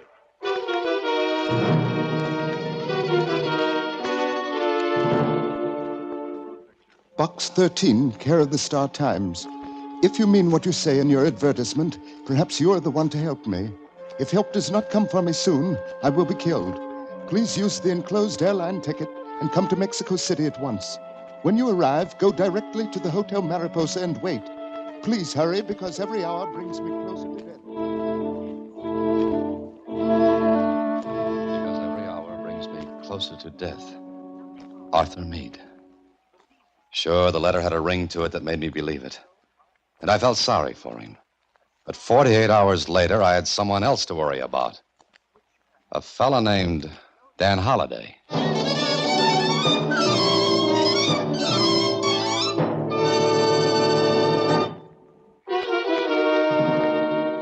And now, back to Box 13 and Dan Holliday's newest adventure, Mexican Maze.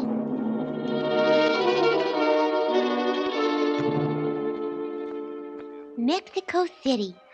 What a place to be. Would you like to go in my place, Susan? I sure would, Mr. Holliday. All right, I'll tell you what. You take the ticket and go. Then when you get to Mexico City, you find Mr. Arthur Meade. Then what? Then keep him from being killed. What's the matter, Susie? Don't you like Mexico anymore? Oh, you were kidding when you said I could go, weren't you? What makes you think that? Oh, how could I keep anyone from being killed? What worries me is how am I going to do it? He sure sounds like he's got his back to the hall. Susie. Wall. But wherever he's got it, he sounds as though he might not have it there long. Okay, Susie, close up shop. I'm off to the land of the Aztecs. The flight to Mexico City was routine, and an hour later, after I got off the plane, I registered as Box 13 at the Hotel Mariposa and was shown to my room. The bellboy had no sooner left than... Hello? Is this the man from Box 13? Yes, I'm Box 13. Thank heavens you came. I was desperate, Mr. Holiday. Dan Holiday. Listen, I've only a couple of minutes, Holiday. I've got to talk fast. Are you there? Of course, go ahead. There's an importer here, an American. His name is Robert Lucas, and he... Hello? Hello? Hello? So there I was, with a dead telephone and a name, Robert Lucas. I had no idea where to get in touch with Meade, and the telephone directory had no listing for him.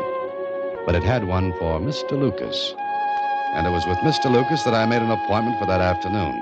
I got there a little early and approached his office. Then I stopped.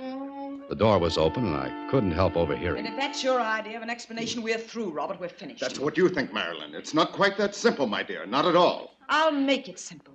Very simple. You understand? I'm afraid I do. You didn't think I'd do that, did you? Maybe you'd like me to go to Meade. Goodbye, Mr. Lucas. I ducked back out of sight and let her pass. She didn't see me. What I saw was a woman of maybe 30, and very lovely. Her heels beating, a tattoo down the hall. I waited a couple of seconds, then... Yes, come on in.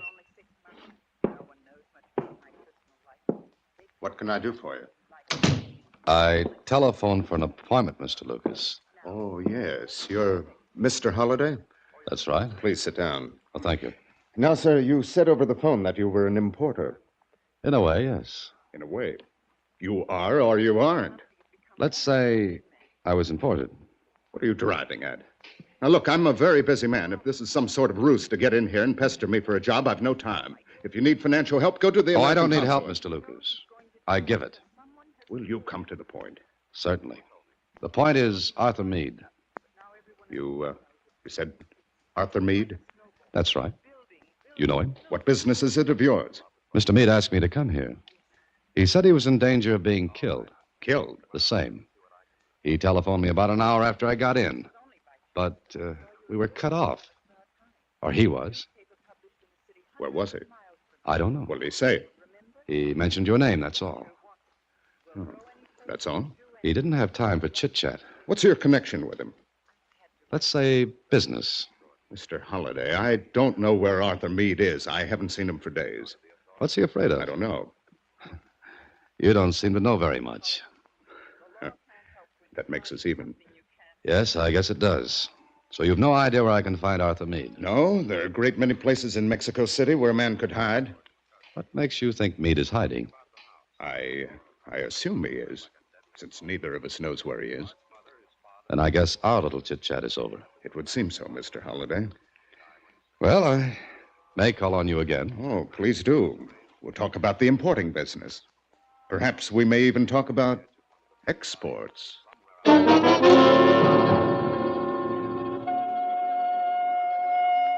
I didn't like the way Lucas said exports. He could have meant me. A second thought convinced me he did. But he knew plenty about Arthur Meade, which gave him aces against my deuces. But I had an ace, too. A girl named Marilyn. Now all I had to do was find her. So I started right away. And the first stop was the elevator man in Lucas's office building. Si, senor, si. I know the senorita. She come here many times. Who is she? What's her name?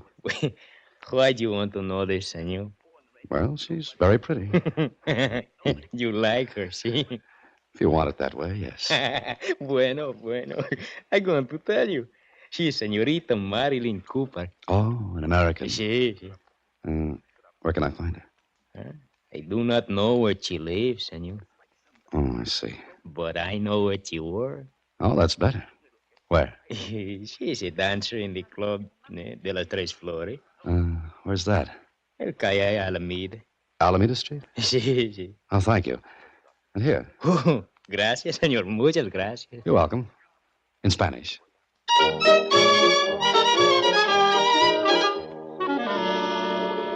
I went to the Club of the Three Flowers. It was closed in the afternoon, so I had to wait until evening.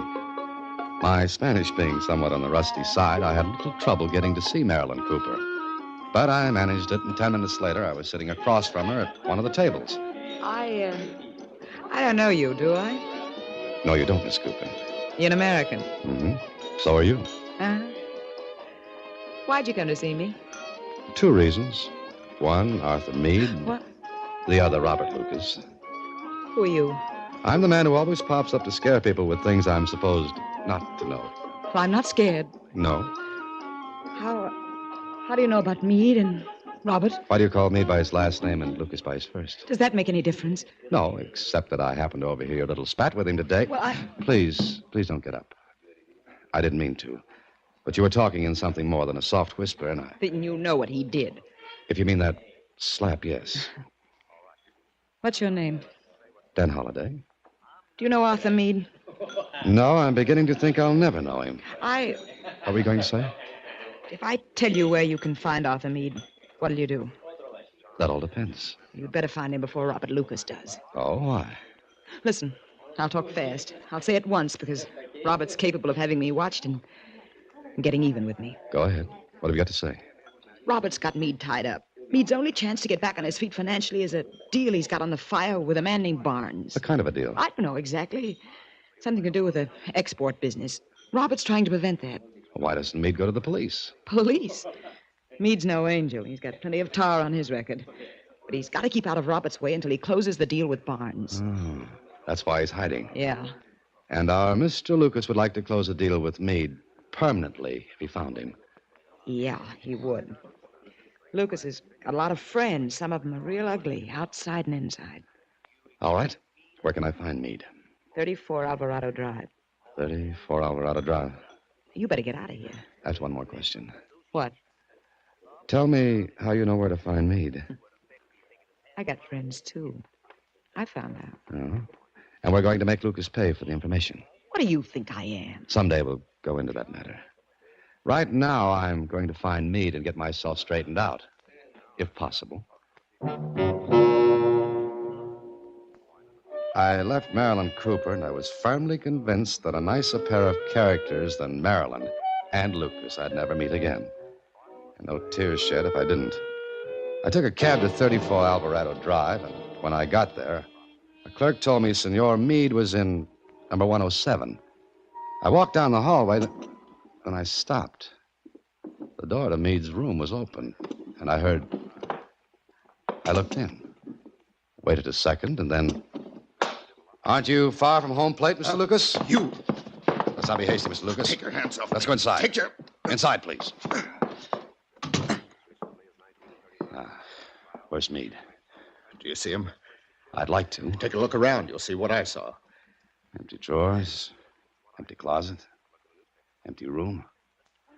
That is, except for you and me. Brilliant. Elementary. Now, where's Meade? I don't know. How'd you know he lived here? This afternoon you told me you didn't know. That's none of your business. You were searching this room. For what? Expect to find Meade tucked away in a drawer? Holiday, you're meddling in something that's none of your business. Now let me out of here. Not until you... Let me out.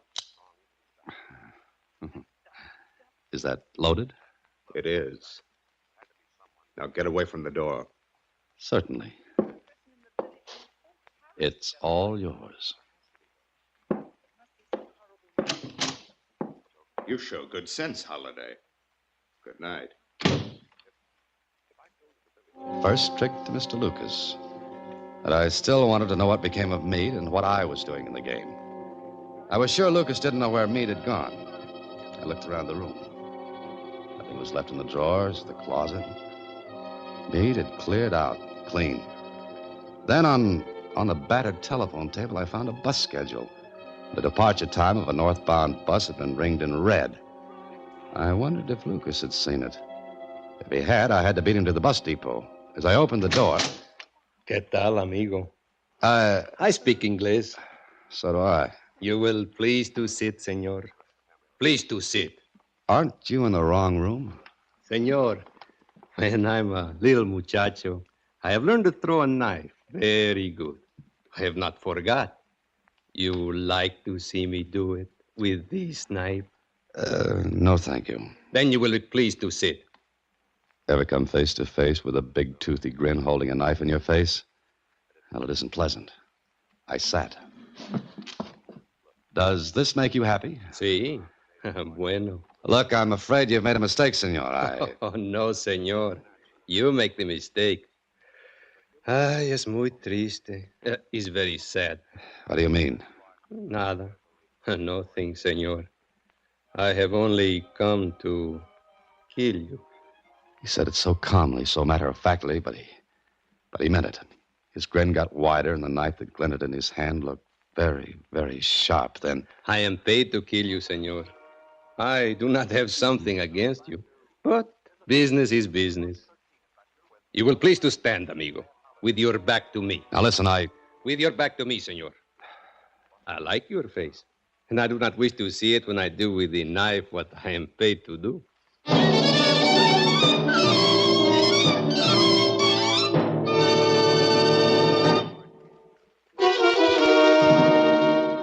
And now back to Mexican Maze, another Box 13 adventure with Alan Ladd as Dan Holliday.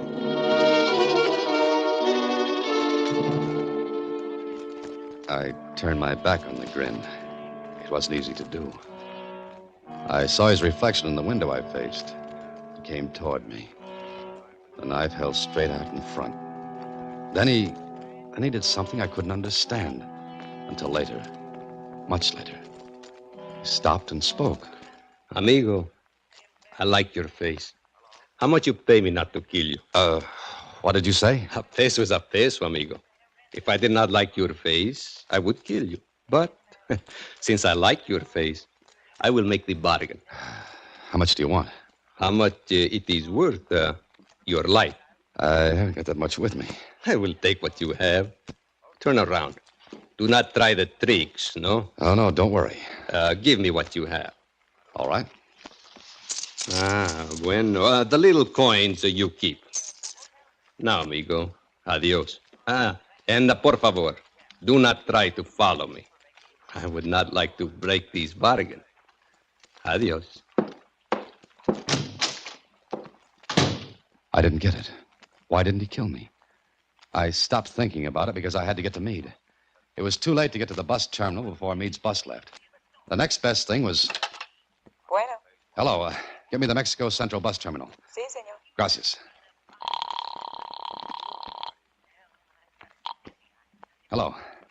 I want you to page one of your passengers leaving on the 10:18 bus for the north. His name is Arthur Meade. Gracias. I waited. I waited and wondered if Lucas had beat me to the punch then. Hello?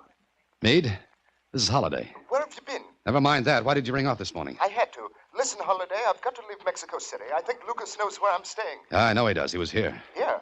Where are you? 34 Alvarado. He did know. Look, what's all this about? Holiday, I've got everything arranged. Go to the Hotel Del Grado, register there in my name. Your name? Please, I'll miss this bus and I've got to leave. Just listen to me. Go to the hotel, register in my name.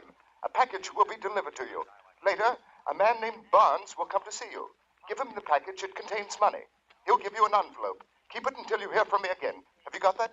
Yeah, all right, but how will I get in touch with you? You won't. I'll contact you. And Holiday. Yes, what? Protect yourself, because Lucas will do everything he can to keep that deal from being closed. Even murder.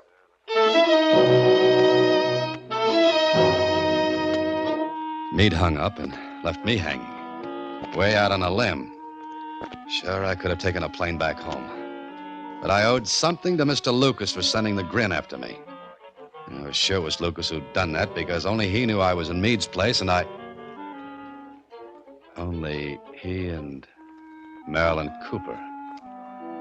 I left 34 Alvarado with no regrets. Went to the Hotel Del Grado and registered as Arthur Meade. I signed the register, and no sooner had I done so when the clerk said... Senor Meade. There was someone here earlier this evening. He left this package and asked that it be delivered to you. Oh, thank you. Just a minute, please. Si, Senor Meade. Has there been a Mr. Barnes asking for me? Barnes? Barnes. No, Senor Meade. No one has been asking for you. Who left this package for me? It was delivered by messenger, Senor. I see. Well, thank you. It is a pleasure, Senor Meade. I hope your stay here will be very pleasant. Pleasant, he said. He didn't know what he was saying. I'd just turned away from the desk when I caught sight of Marilyn Cooper. Out of the corner of my eye, I saw her go toward the back of the hotel. I waited a moment. and went out another entrance, cut through to the back of the hotel and ducked into a doorway where I couldn't be seen. Marilyn Cooper was waiting for someone. She hadn't long to wait until a bellhop came up to her. Senorita. Here I am, Tomas. See. Here's the bottle and the note. And the money, senorita? You'll get that when the job's done. No, senorita. I want it now. I said when the job's done. Now, senorita, or there will be no job. How do I know you'll go through with it? I have made a promise, senorita. Promise? It is a very bad thing to kill a man with poison. You're being paid. Now. All right, here. Gracias. You know what you're to do. Si. You take the coffee to Senor Meade. With what is in the little bottle in the cafe. That's right. Senorita, it will kill quickly, see? Yes. Now just listen. When you've done that, wait outside his door until you're sure he's drunk the coffee. Then go inside. Put the note I gave you on the dresser in the room. You understand? Si. It is quite simple. All right. Adios, senorita. Wait. Si? You'd better not slip up, Tomas. If you do... I do not make the slips. Hasta la vista, senorita. Now, here was a twist. Marilyn Cooper paying to have Meade poisoned and a note left with his body. Then a cold chill hit me. I just remembered I was Arthur Meade. I went back to the front of the hotel and was just about to go inside when I saw Robert Lucas leaving a car. You come with me, Ernesto. Ernesto was none other than the Grin. He and Lucas went into a telegraph office next to the hotel. I looked into his car. There was luggage in the rear seat, lots of it. I sauntered toward the car, trying to keep one eye on Lucas in the telegraph office and the other on the car. I ducked back. But not before I saw something dangling from the key ring in the ignition lock. And what I saw made me blink. Then Lucas and the Grin came back out. I twisted away and out of sight. They drove off, and I went into the telegraph office. I found the pad of message blanks Lucas had used. I tore off the top, and 10 minutes later, I showed it to Lieutenant Casadro, Mexico City Police. But, Senor Holiday, I do not understand. You say you did not send this message? I did not, Lieutenant. Lucas sent it. That's the impression of the telegram he sent. Simple kid's trick. Just run a soft pencil over the sheet, and the writing comes out. If the writer pressed hard enough when he wrote it. And Lucas did.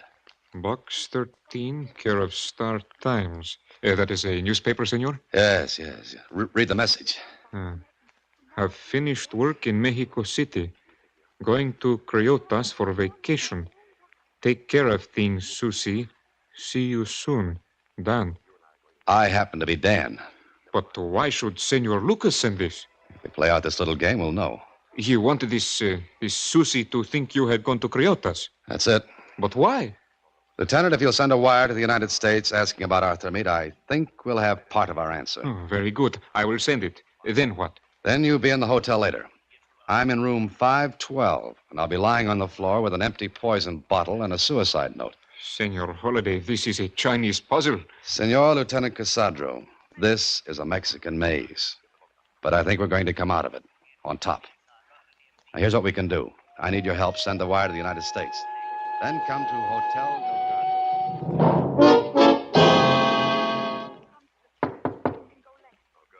Come in. Senor Meade, here is cafe. Coffee? I didn't order it. I know, senor, but it is the custom of the hotel. It is very good cafe, senor. Americans like cafe, see? Yes, we do. Oh, thanks. Put it on the table. Si, senor. I'm going to pour for you, see? Please. Senor, it's just right to drink. I'll bet it is. Okay, here you are. Muchas gracias, senor. It is that I hope you are going to sleep well. I'll just bet you do. Good night. I listened for a moment, then I made with the coffee cup. Then I went into my act.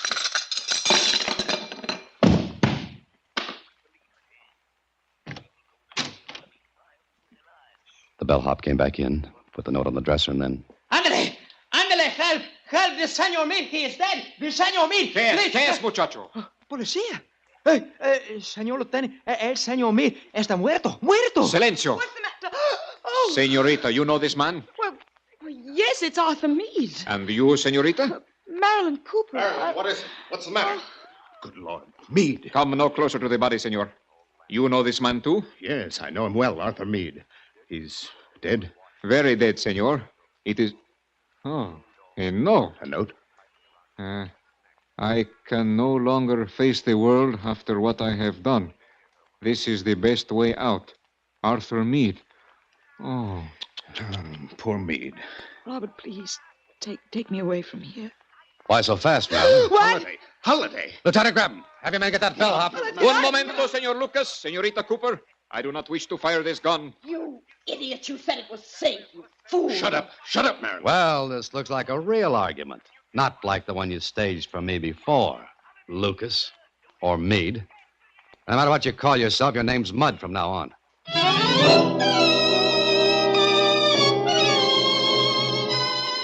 Senor Holiday, it was a great pleasure.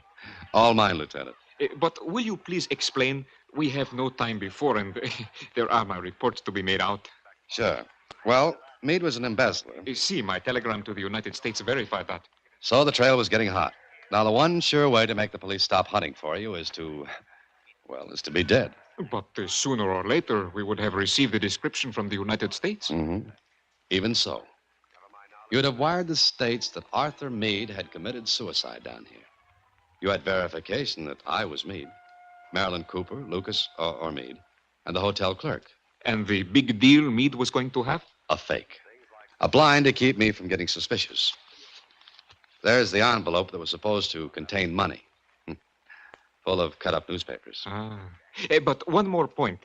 Why did not the man kill you at the 34 Alvarado? Because he wasn't supposed to. You see, that was a stall to keep me from getting to the bus terminal before Lucas did. The red mark on the bus timetable would make me think Mead had taken a bus. But Lucas had to get there before I did. Or at least in time to answer my call if I had him paged. Oh. Senor, if people spent as much time making good things instead of bad things like this, what a wonderful world it would be. It's not so bad, Lieutenant. But it has a hard time keeping ahead of the Meads and Marilyn Coopers.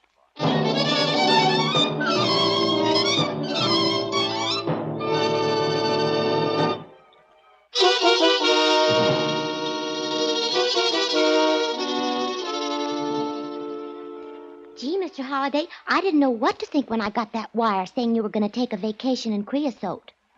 Susie, Creotis. Anyway, you were supposed to think I'd gone there, and, well, it would have been a dead end. Just think, you might have been killed as Arthur Mead. I might have been killed as Dan Holliday. Oh, wait a minute. There's one more thing. What's that, Susie? You said you noticed something dangling from the key ring in the ignition lock of Lucas's, of Mead's, well, in the ignition lock. Oh, it was a tag, Susie. A tag attached to a key, and the number on the tag was 107. 107? Mm-hmm. Mead's room at 34 Alvarado. Now, I ask you, why would Lucas have had that on his keychain if he hadn't have been Mead himself? Jeepers. Now, that's the kind of adventure I like. When are you going again? Oh, good night, Susie.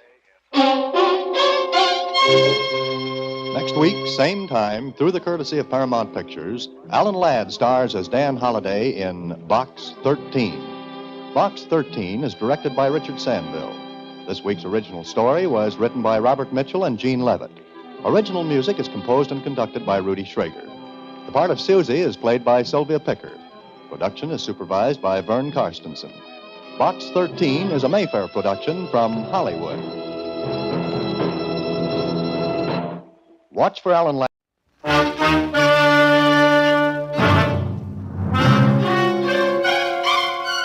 Box 13, with the star of Paramount Pictures, Alan Ladd, as Dan Holliday.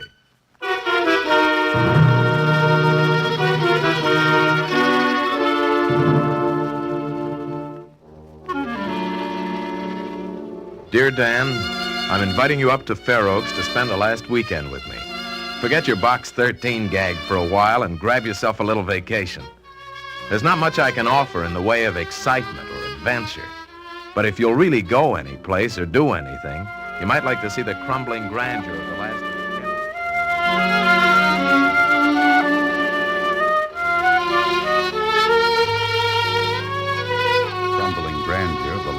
Kenworth.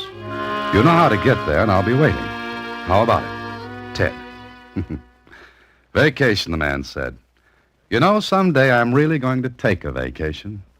But this wasn't it.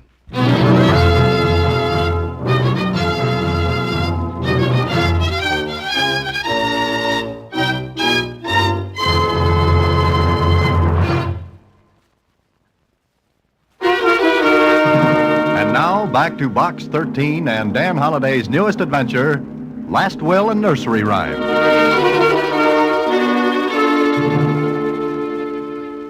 I think you should go, Mr. Holliday. You need a rest. Oh, Susie, every time I go for a rest, something happens to me. But what can happen at a nice, quiet place like Fair Oaks? Gee, from what your friend Ted says about it, it's just the spot to take it easy. You sure of that, huh? Uh-huh. Why, you'll come back all full of vim and vinegar. Okay, Susie, you talked me into it. Forward my mail to Fair Oaks, care of Ted Kenworth. It was pleasant. A 200-mile drive through the countryside. I was forgetting all about Box 13. It chased after me all the way up to Fair Oaks. I got there in the evening, and Ted was waiting for me. Maybe I should explain Ted and Fair Oaks. You see, Ted was my closest friend at college, and, well, he had inherited Fair Oaks. One of those big, overdone houses people were fond of building in the 1890s. It looked like an insane wedding cake. Gingerbread balconies, all running around and contributing nothing to the architectural value of the place. Anyway, I parked on the drive, walked up the stairs with Ted, and into the house. Oh, I'm glad you came, Dan. I've been wanting to have you up here for a long time, but guess I never got around to it. Hey, what do you do for space here? Suppose you have a house full of guests and you've only got 20 rooms. Yeah. Well, don't worry. I won't have it long. What do you mean? Come on in here. It's the only room with chairs. Hey, why the crepe hanging? Oh, I'm selling, Dan. Selling? Oh, but you're kidding. No, I wish I was kidding, but can't keep this place up. You broke? Flatter than last week's pancakes. Oh, but I thought you inherited a lot of Money money from Uncle Thaddeus? No, not a thin, round dime. Oh, now, wait a minute. He had $1,000 for every breath he took. Did he? I'm asking. I'm telling. No, Dan. All he left me was this house. Are you sure? There we go again. Look, fella, I've been asked that question 1,000,000 times. All he left was the house. That doesn't seem right. Wasn't he a millionaire? Uh-huh. Then where's his money? Gone. Finished. Kaput. But look, where could a guy like your Uncle Thaddeus spend all of his money? That's the gold-plated question. He never spent a nickel if he could help it. Okay, then the money's still with us. Dan, you kill me. You're so tied up with fiction that you look for a deep, dark plot in everything. Yeah, but this makes no sense. It does when you check and find out that Uncle Thaddeus lived the last 5 years on credit. Credit? You mean with all of his dough? That's right. Well, there must be a record of the money. I had help looking for it. Help? Who? Uncle Sam. Income tax, inheritance tax. If they couldn't find the dough, how could I? No, Dan, Uncle Thaddeus fooled everybody. He didn't have a nickel.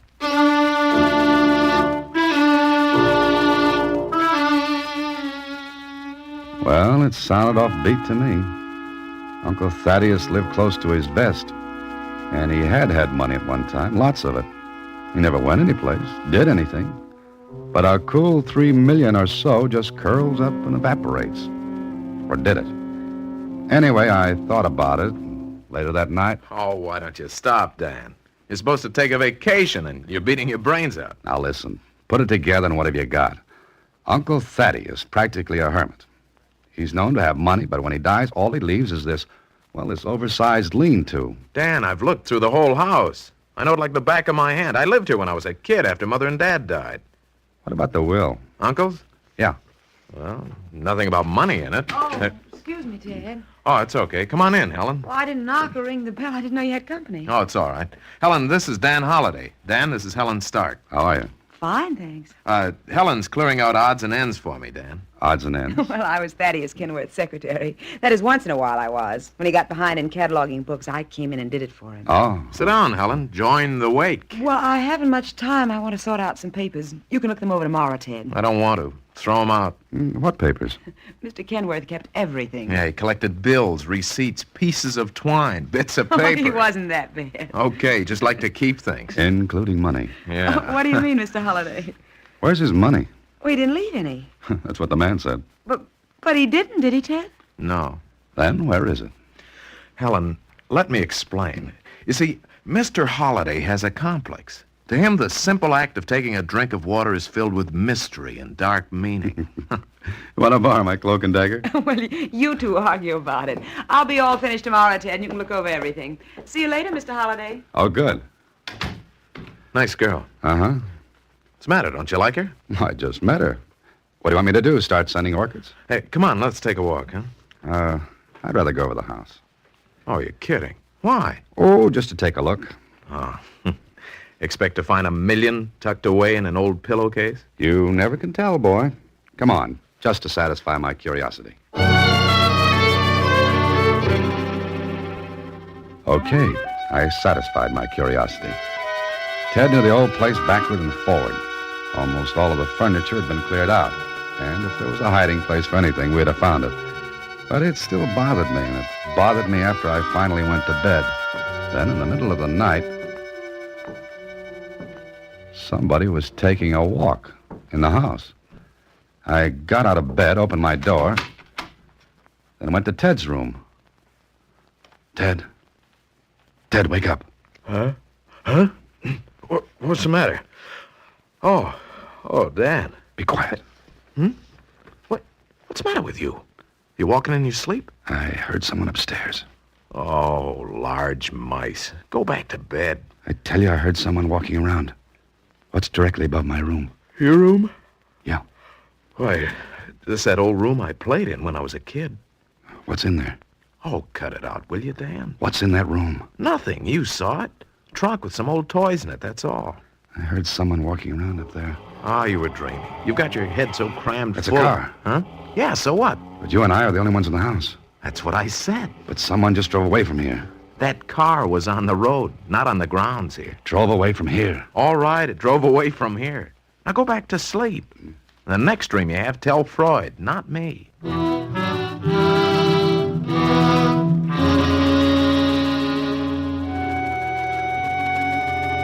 I knew I'd heard someone upstairs. Somebody was going through that old room which Ted had used as a playroom when he was a kid. But why? Ted and I had gone through it with a fine-tooth comb, and there was nothing there. But the next morning, I wanted a better look, so Ted and I went back.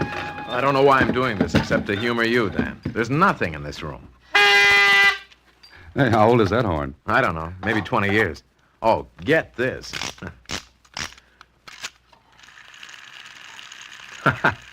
Uncle Thaddeus never threw away a thing.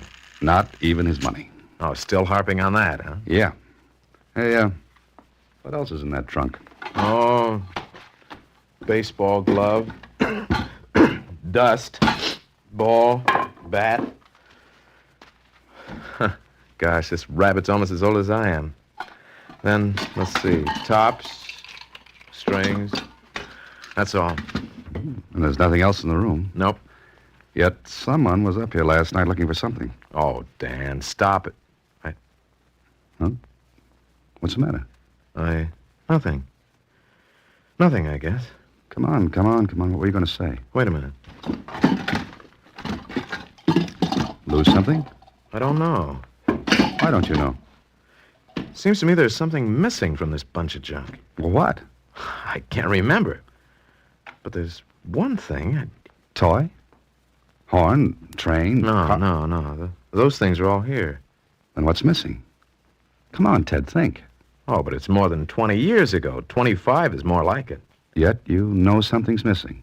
I don't know. It's just that something hit me, you know, like a name you try to remember, or a place, or a date. All right. What? I don't know, Dan. I can't remember.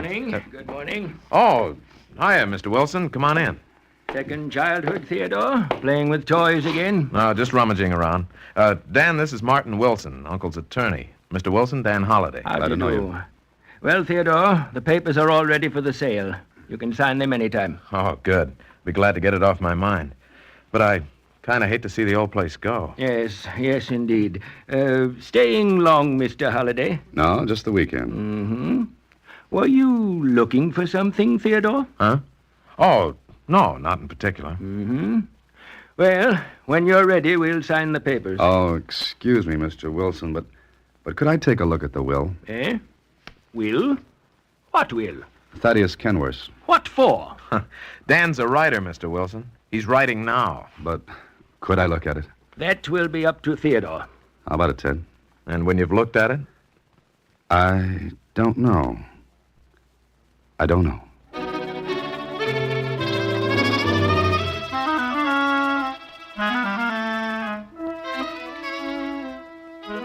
Is this the only will? Of course.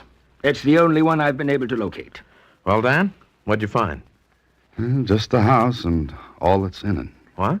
And I said this clause states you'd receive the house and all that's in it. Is there something curious in that, Mr. Holliday? Maybe. Here's a clause that strikes me as being peculiar. Which one's that? Oh, listen. The happiest days of all of our lives are those spent in innocence. If you would become happy, Theodore, then remember your childhood and those things that were dear to you. Yeah, maybe the old boy was right. Do you read any odd meaning into that, Mr. Holliday? Do you? Old Thad was a peculiar man, a very peculiar person. He had streaks and quirks. Yeah, and one of them was getting rid of a fortune in time to keep anyone else from enjoying it. Maybe he thought people should work for their money. What are you getting sore about, Mr. Wilson? I'm not. Well, if you're quite finished with this will, Mr. Holliday... Oh, yes, I am, thanks. All right. We'd better get the business of signing the papers over with, Theodore. Can't make a buyer wait forever, you know. All right. Hi, everyone. Oh, hi, Helen. What is this? Why all the grim looks? Nothing. I'll be finished today, Ted. Then you can look over everything. Oh, thanks. Oh, Ted, want to go for a walk? Oh, sure. Excuse me. Of course. I'll finish my work in here, Helen. Won't disturb you, will I? No, not at all. I'll work in the library. What's the matter, Dan? I was just thinking. About what? I'm sure I heard someone in that room last night, Ted. The room you used as a playroom when you were a kid. Now what? That sentence in the will about your childhood. Remember it if you want to be happy. Oh, look. Uncle Thad was a little, eccentric. Maybe, but it ties in. The playroom, your childhood, someone looking for something, and you're feeling something was missing from that old trunk. Look out! Huh? Ted. You all right? Yeah. But if you hadn't given me that push, I don't know. That coping stone would have nailed you. It fell off of the roof. Yeah. Hey, I guess it's about time to get rid of the place. It's falling apart. That stone didn't fall, Ted. It was pushed off.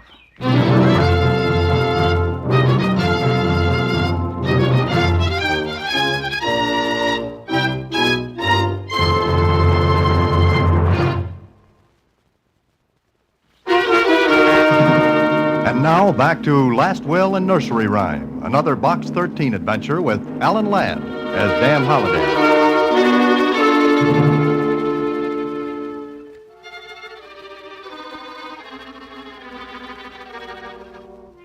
Sure, that stone was pushed.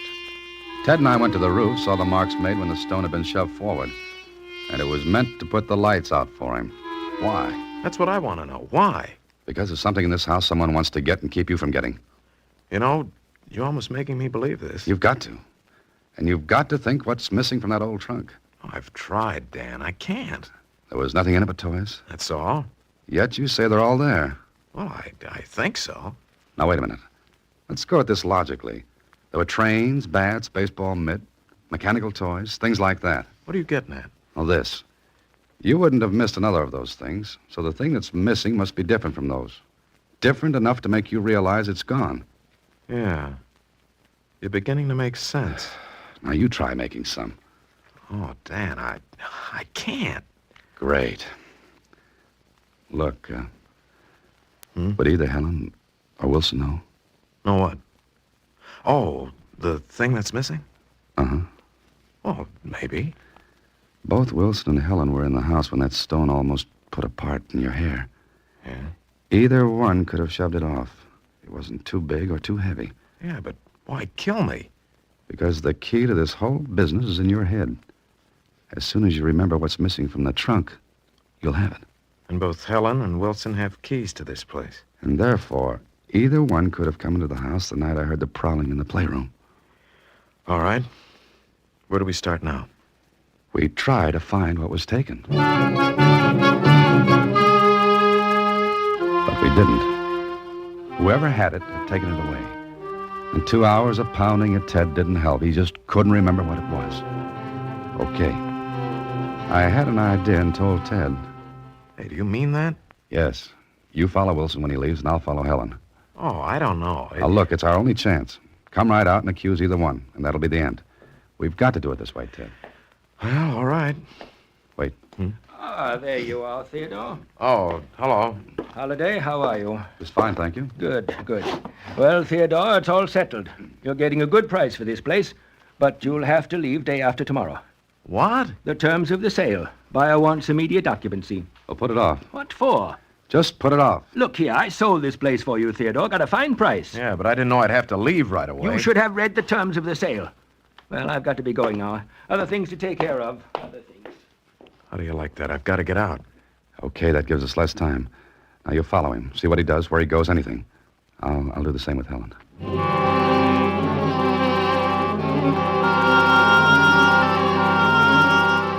Helen didn't leave until that afternoon. I let her get a start and then drove after her. She didn't stop in the village. Kept going into town about 20 miles farther. I kept a safe distance behind. Then, in the town, she stopped her car, got out. And so did I. Well, so far, this was a blind chase. Then she went into a store, and on the window was children's toys and books. Toys and books. Children's. I edged up to the window and looked in. Helen was talking with a clerk, and she had something in her hand. And from where I stood, it looked like one of those linen-covered kids' books. Then I saw the clerk go to a shelf of books and look them over. Helen followed her. The clerk shook her head. Helen turned to leave, and I ducked to keep out of sight. Helen went to every toy shop in town, but every place she got the same answer, shake of the head. Okay. So it was Helen who had taken the missing item from the trunk, and it was a kid's book. But why? And what was in that book? It was dark when she finally headed back to the village of Fair Oaks. She didn't know it, but she was going to get company that night.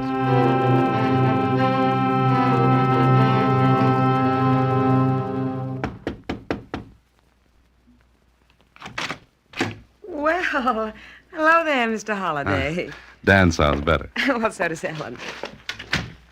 I was just in the village, thought I'd drop in and say hello. I'm glad you did, Dan. Sit down, won't you? Oh, thank you. All finished at the house? Yeah. Oh, things were in a mess. Thaddeus Kenworth kept everything under the sun. Yes, including a secret. Secret? What secret? Oh, just any secret. I wonder what he did with his money. Oh, I don't think he had any. I believe he was an old fraud. Why, he lived the last 5 years of his life on credit. Uh-huh. And there must have been a good reason for everyone extending credit to him. Well, he was an institution around here. Everybody humored him. Well, maybe. Why, maybe. Did you know him? No, but tradesmen wouldn't extend credit for 5 years without expecting to get their money. I don't know anything about that. I'm sure you do. What? How was your trip into town today, Helen? Pleasant? Profitable? You're an odd person, Mr. Holliday. The name's Dan, remember? All right, you're still an odd person. You didn't find what you were looking for, did you? Was I looking for something? All right, Helen, let's quit shadowboxing. You went into every toy shop in town to... Was that a crime? Oh, no. No, not at all. But shoving a stone off of a roof might be called one. What does that remark mean? Helen, I want what you took from the playroom at the house. Well, I didn't take anything. Oh, yes, you did. And among Uncle Thaddeus's papers, you must have seen a letter telling Ted to look in that trunk for a clue, some sort of a book. Well, you're crazy. But it's fun. Now, hand it over, Helen. I told you I didn't take anything. Listen, that stone just missed killing Ted. Well, And anyone who wants to kill someone has a strong motive. What's yours? It was just an accident. I leaned on the stone. Oh, sure. But how will it look if we put two and two together? The stone and the stolen book. I want it, Helen. Something funny? All right, you can have it. But it won't do you any more good than it did me. Now, get out of here. Oh, the lady's armed. I'll kill you. Go right ahead. Stop there. Must be a lot of money to make you attempt to murder and threaten another. I want that book, Helen. Now. You stay away from me. Go! Go! Take it easy. Take it easy now. There. I'll take the gun with me. And the book. It was an old book of nursery rhymes, the kind kids look at hour after hour.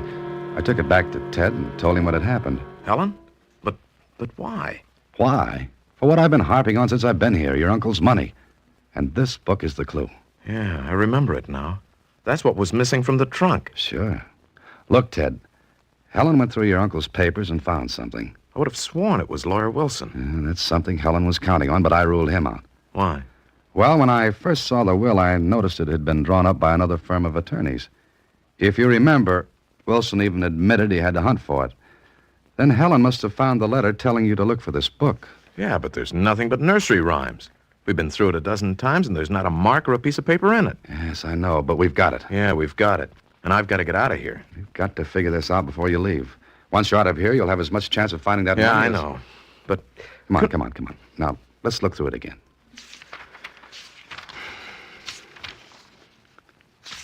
See anything? No. Well, keep looking at it. Wait a minute. What's the matter? Go back. What did you see? I didn't see anything. It was something I didn't see. Oh, Dan, you're crazy. Look, Ted, look. Each rhyme is numbered. 1, 2, 3, 4, then 6. Number 5 is missing. Hey, you're right. Helen took it. No, she didn't. What? Of course she didn't. That's why she was trying to buy another one like it. But she couldn't. It's too old. All right. Number 5 is missing. What was it? Oh, hey, I can't remember that. Yes, you can. Now, look. Number 1, Little Miss Muffet. Yeah. Number 2, Simple Simon. 3, Sing a Song of Sixpence. 4, 3 Blind Mice. Wait a minute. Wait. Mice. Mice? No. That one's here. No. Not Hickory Dickory Dock. The mouse ran up the clock. It's not there, and I know it was. Your uncle took it out rather than mark it. He took it out to make it tough for you. Yeah, but why that one? Ted, in the hall, that grandfather's clock. Yeah. I used to watch it for hours when I was a kid. Well, come on. Hey, Dan, you're terrific. Okay, here's the clock, but it's stopped. I tried to wind it the other day, but it wouldn't go. Now listen, the rest of the rhyme. The clock struck 1. 1 o'clock. This clock stopped at 6. Now, what'll happen when we turn the hands until they get to 1? Well, don't just stand there, boy. Do it. Okay. 7, 8, 9, 10, 11, 12. Easy. 1. Look, the face came open. Hey, there's a letter. Well, get it out and read it. Yeah, read it. My dear nephew, since you've figured this out, I must assume you've learned that money is to be earned, not come by easily. All right, go to the sundial in the garden. Turn the indicator until it points to 12. You'll then be able to lift the face of the dial. In the column, you'll find negotiable bonds and securities. Dan, I know. You love me.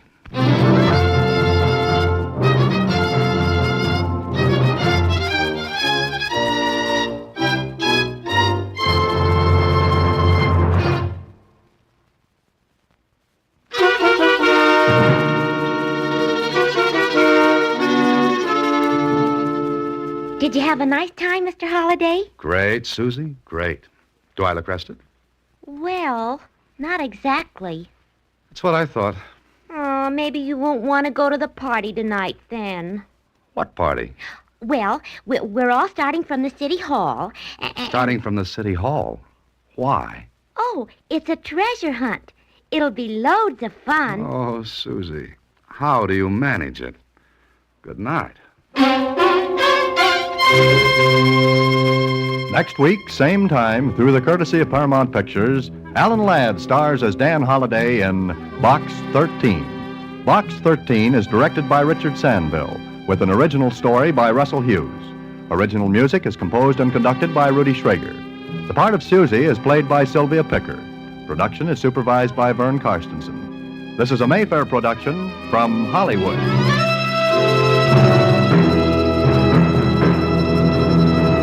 Watch for Alan Ladd in his latest Paramount picture.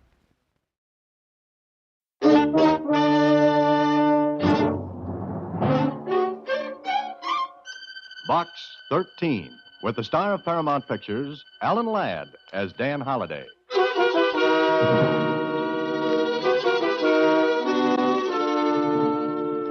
Box 13, care of the Star Times. If $50,000 is of any interest to you, come to see me. If it's adventure you want, this is it. Because I want you to kill me. At present, my address is 756 South Marvin Boulevard. Please come alone. And don't tell anyone about this. My address is 756 South Marvin Boulevard. Please come alone. And don't tell anyone about this letter. Simon Andrews. The letter was dated 2 days before I received it. And this was one time I wish sleet or snow or winds or anything had delayed the swift courier on his route.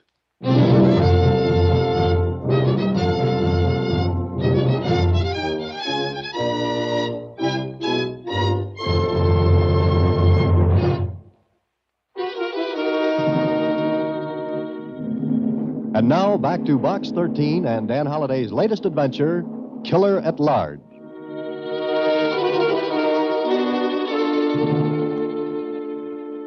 But this was written 2 days ago, Mr. Holliday. I know it, Susie. And you were out of town, so I couldn't get in touch with you. Well, it wouldn't have made any difference. I couldn't have made it back in time anyway.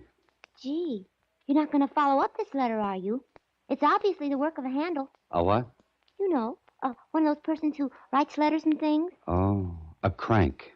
Oh, but you're not going. I sure am, Susie. Oh, no, you wouldn't kill him. Oh, of course not. But I do want to know why Mr. Andrews wants himself killed. And I'm going to try and talk him out of it.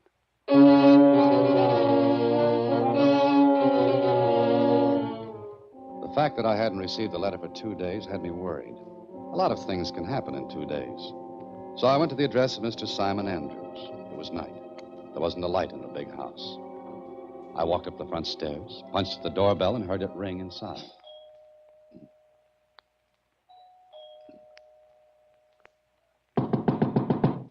Want somebody in there, Bud? Huh? Where did you come from? Never mind where I came from. The point is, where do you think you're going? I was going inside, if the door opens. Step back away from that door. With your hands up. What's the idea? It's not an idea, Bud. It's a reality. Awful real. Go on. Step away and keep your hands up. After you. Thank you. Straight ahead. Go on. I'd still like to know what the score is. About 10-0, and you're carrying the short end. Keep going, and stop at that door to the right. Get away from it. Corlin, what's this? This is something that I picked up on the front steps, Mr. Andrews. Bring him over here. Was it you who rang the bell? That's my usual way of getting into houses. Who are you? What do you want? You're Simon Andrews? Maybe I am. Maybe I'm not. I said, who are you? My name is Holliday, Dan Holliday. Well, that means nothing. What'll I do with him, Mr. Andrews? Wait a minute, Torling. Holliday, what did you want here? I came here to kill you. Hey! Watch him, Torling. Oh, at your own request, Mr. Andrews. Look. Keep your hands away from your pockets. Wait a minute. Let's see what you got in there. Go ahead. No gun. No knife. I don't understand. That makes 3 of us. A nice, cozy group. Here, I was going to give you this letter. I think you wrote it. Yes. I wrote this. And you're Box 13. Yes, I am. It's all right, Torling. Leave us alone. Huh? You sure it's all right? Yes, yes, go on. Go back to your post. Oh, sure. I'll be right outside the window. Now, Mr. Andrews, what gives? I'm sorry, Holliday, but I'm afraid. Afraid of what? Of being killed. For a man who wanted to be killed, you're doing a lot of unnecessary work. Why didn't you come when you got the letter? I was out of town for a couple of days. Oh, Please, sit down. Would you like a drink? No, thanks. I'll have one. You mind? Go right ahead. It's your house. When I wrote that letter, I wanted to be killed. Why? Maybe I'm crazy. I don't know. But I was sick of living. Just sick of it. Can you understand that? Not yet. I like to see flowers and bees and birds. You're younger than I. Anyway, it was a kind of a morbid thrill, thinking that someone was after me, going to kill me. Did you really think I'd do it? I didn't know. I took the chance. Well, don't worry. My only reason for coming here tonight was to see what prompted this letter, and to talk you out of it, if possible. I wish you'd come 2 days ago. Why? I want to live now. I've met someone, and I want to live. Well, go right ahead. I have already paid someone to kill me. You what? You're crazy. Not now. I was. You can't be serious. I am. I tell you, someone is going to kill me. Someone I paid $25,000 to do it. I don't know who, I don't know when or where, but he's going to kill me. You're a fool. Go to the police. I can't. Your life depends on it. I know, but I can't go. If I do, there'll be notoriety. I wouldn't have cared before, but I can't let that happen now. You know, I've met some strange people through my ad in the Star Times. But if you want the trophy, there'll be no argument. Put it on your mantle. Don't joke. I'm not. You've got yourself into this. Now get out. Maybe you can help. Sure, maybe you can. Oh, no, I'm sorry. Look, I'll pay you whatever you want. I can afford it. Oh, sure. If you can afford $25,000 to get yourself killed, you can pay more to stay alive. That's it. But not to me. Look, Andrews, all you have to do is call off the deal. Let the killer keep the money, but call it off. Don't you think I've thought of that? Then what's the matter? You didn't read this newspaper, did you? No, why? Look at the headline. Benny Franklin slain. Big shot of gambling syndicate killed in underworld slaying. So, who cries about this? Franklin was the man to whom I paid the money. I paid him to find someone to kill me. Well, you really locked the door on yourself, didn't you? Do something. Huh? Just like that, huh? Franklin was the only man who knew about our deal. I paid him in cash. What do you think I could do? Anything. Find the man who's going to kill me. I'll pay whatever you say. Look, Andrews, it isn't a question of money. It's a question of looking through the well-known haystack for the equally well-known needle. I wouldn't know where to start. Take my advice and take a chance on going to the police. Hire private detectives, anything. I can't. Please, Holliday, help me. Good heavens, you'd give help to a dog if it needed it. I'm grasping at straws. I'm afraid to leave the house. I hired Torling as a bodyguard. But sooner or later, the man who's out to kill me will get to me. Please, Holliday, please. All right, Mr. Andrews. But if at any time I find things getting a little hot, I'll go to the police myself. That's the only way I'll make the deal. All right, anything. Now, you paid Franklin. Franklin evidently knew someone who would be willing to pull a trigger or use a knife. But you have no idea who. None. Then we've got to find a starting point. And the starting point is Benny Franklin. He's dead, man. He's dead. Very. But he must have left a family. Of course. The paper says something about his mother. I'll try to see her tomorrow morning. Tomorrow? Why not tonight? Because the police will be questioning her, watching her house. You'll have to wait until tomorrow. Then I'll see her.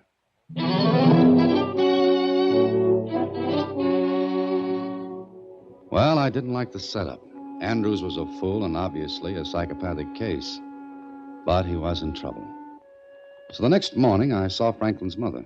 I can't tell anybody anything else. I told all I knew. To the police? Yes. Yes, to the police 100 times. My boy's gone. What good is all this? I'm not the police, Mrs. Franklin. Then why do you want to know about Benny? Maybe I'm a friend of his. I don't know you. I never saw you before. Look, Benny once did me a favor. Call me a friend of his for that? I don't know your name. It's Holliday, Dan Holliday. Where did Benny know you? Well, let's not talk about that. What I want to know is, what did you tell the police? Everything I could. And what was that? What do you expect me to tell you? I don't know. Maybe who his friends were or weren't? He was killed. He was killed by somebody who hated him. There was a man named Scott. Scott? Did you ever see him? No. I told the police. Benny saw him often. He always went out to meet him. Why? I don't know. Was there anyone else? No one I knew. Benny never brought his friends here. No, I guess he wouldn't. Now, Mrs. Franklin, did your son recently come into, well, a pretty good sum of money? Money? He always had plenty of money. I never took any of it. I wouldn't touch any of it. No, of course not. But what did he tell you if he came in to say $25,000? No, he wouldn't tell me. Why are you asking that? I have my reasons, Mrs. Franklin. Maybe if we knew he had the money and if we could find out if he gave it to anyone, we might be able to learn who killed him. Don't you want to see his murderer caught? I don't know. He was your son. Yes. My son. I was ashamed of him for what he was, but I loved him. Yes, I know. But think, Mrs. Franklin, did he have that much money recently? No. No, I don't think he did. You're sure of that? When he had money, he spent it all at once. Then if he'd had as much as $25,000 recently, he'd have put on quite a show, huh? Yes. Yes, yes. But what good is this? I don't know yet. And you can't tell me anything more about this Scott. Well, Benny went to meet him the night he was killed. All right, Mrs. Franklin, that's all for now. And thank you. What are you going to do? Look for a man named Scott who has suddenly come into $25,000.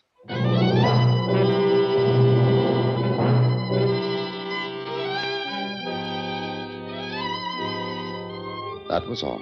Look for a man named Scott who had a lot of money. A killer who would make himself hard to catch.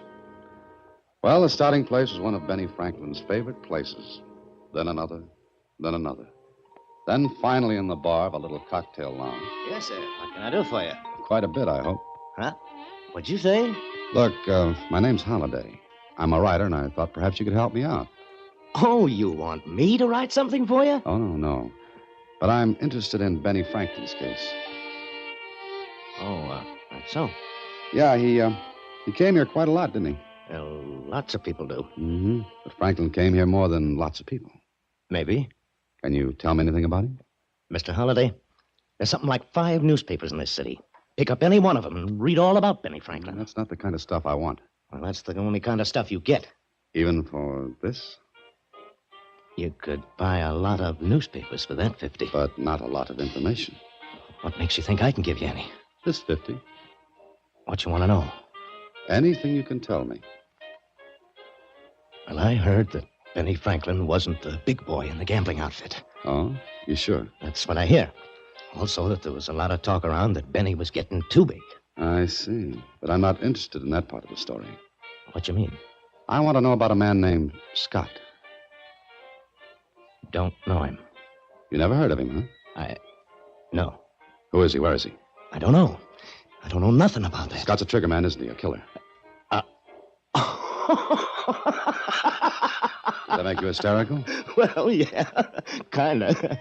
But I'll tell you something, Mr. Holliday. Go ahead. You've got $75 to fill up. Sure. Well, you're looking for a guy named Scott. That's right. But you ain't gonna find him, ever. What? I'll tell you. And that's all I'll tell you. And then you leave here, Mr. Holliday.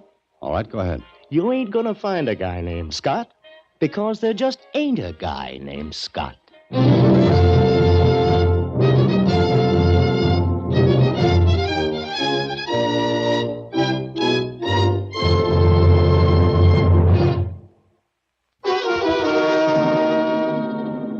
And now, back to Killer at Large, another Box 13 adventure with Alan Ladd as Dan Holliday.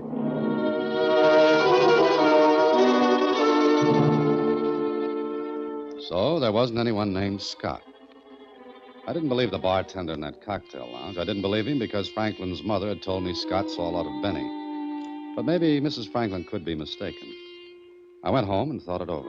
The more I thought, the less sense it made. According to the bartender, I was looking for a man who didn't exist. According to Simon Andrews, I was looking for a man who was going to kill him. Later that night, I decided to pay Mr. Andrews a visit. I was leaving my apartment building when... Don't turn around. Just keep walking, Holliday. What? Just keep walking, I said. What's the idea? Turn in the alleyway. Go on. It's good enough. Now face the wall of the building with your hands up. Way up. How's this for size? Shut up and stay shut up. You got no gun. Everybody seems surprised at that. Maybe I should carry a few guns to keep people happy. It could be healthier for you.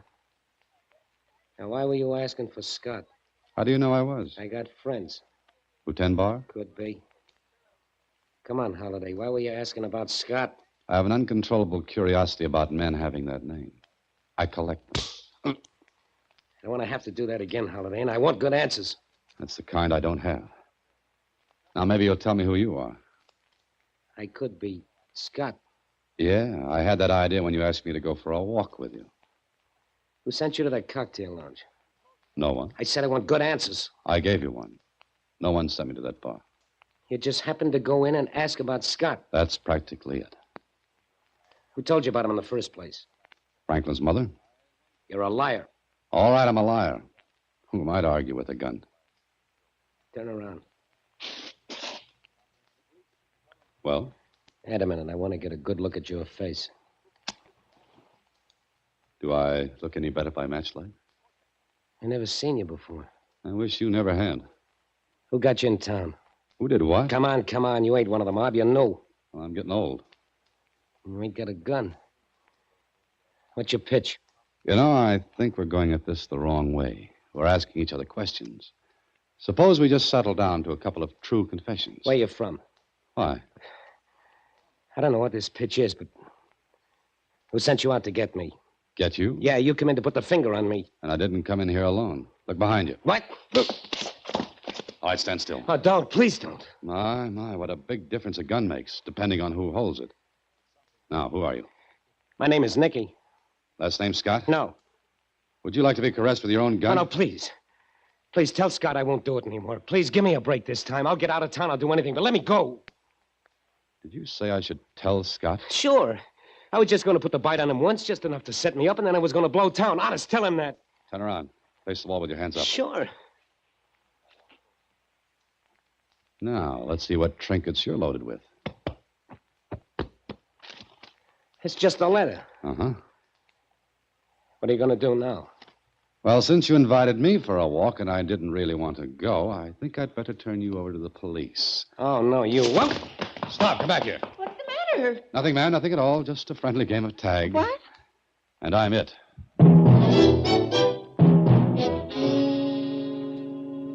My charming vis-a-vis disappeared into the night and left me holding the bag. And the bag in this case was a letter. At first, I didn't pay any attention to it. Later, I looked at the address on it, thinking it would clear up some of this puzzle for me. And did it? Everything got worse. So I decided to go and see Mr. Simon Andrews.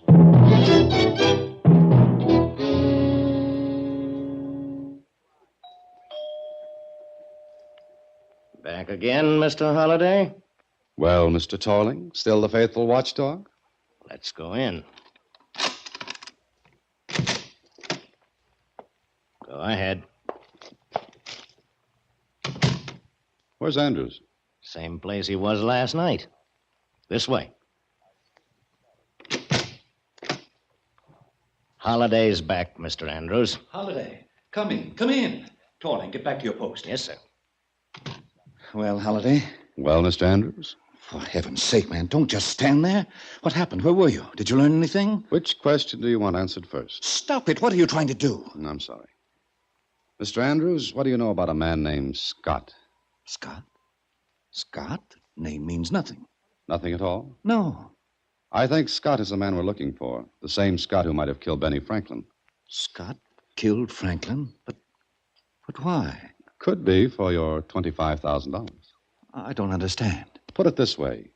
You went to Franklin, hired a killer. Franklin got in touch with the invisible Mr. Scott. Maybe Franklin tried to hold out on Scott, and being a man of very, very short temper, Mr. Scott erased Franklin. Did you find him? I don't know. What do you know? Just a minute, Andrews. I'm in this game on a rain check. Don't shout at me or I'll go back to the bench. I'm sorry, Holiday, but you did learn something. Do you know a man about 30, medium height, dark hair and eyes, small mustache, little scar over his right eye?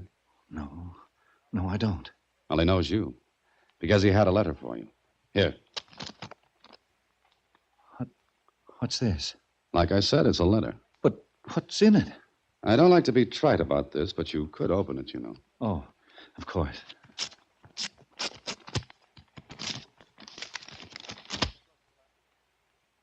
Well? Look. Read it. You got until midnight tomorrow. Midnight tomorrow. The letter's not signed. It doesn't have to be, Holiday. It's from the killer. Why should he send you a letter? Torturing me. That could be. Why didn't you turn that Nicky over to the police? Why didn't you do something? What's your suggestion, Andrews? You put yourself in this hole, now climb out of it. I'm pulling out. Oh, no, please. You're the only man who knows who's after me. Please, Holiday. Money's no object. Just find that man. How? You saw him. Only once. Yes, but you know what he looks like. Look, let's turn this whole thing over to the police. Let them find him. I can't. I told you before, I can't. Holiday, make one more try. Just one more. And spend the rest of my life without my head? Well, take Torling with you. And what about you? Oh, I didn't think of that. Oh, Mr. Andrews, you didn't think of a lot of things. One of them was how stupid can you be? I know, but will you help? On one condition. What's that? You paid $25,000 to have yourself killed. Probably because you couldn't take your own life. You wanted a thrill. Okay, you got it. You paid $25,000 for it. Now I'll pay $50,000. What? Make out a check for $50,000 payable to any charity I name. That's the only condition? The only one under which I'll try to find the man. All right. I'll do it. I'll write it immediately. Good. Oh, and Mr. Andrews. What? The check had better be honored, or I won't go through with this. I swear I'll honor it. Take it with you. Here. Deposit it first thing in the morning. Okay. Now, what are you going to do? To find Mr. Scott.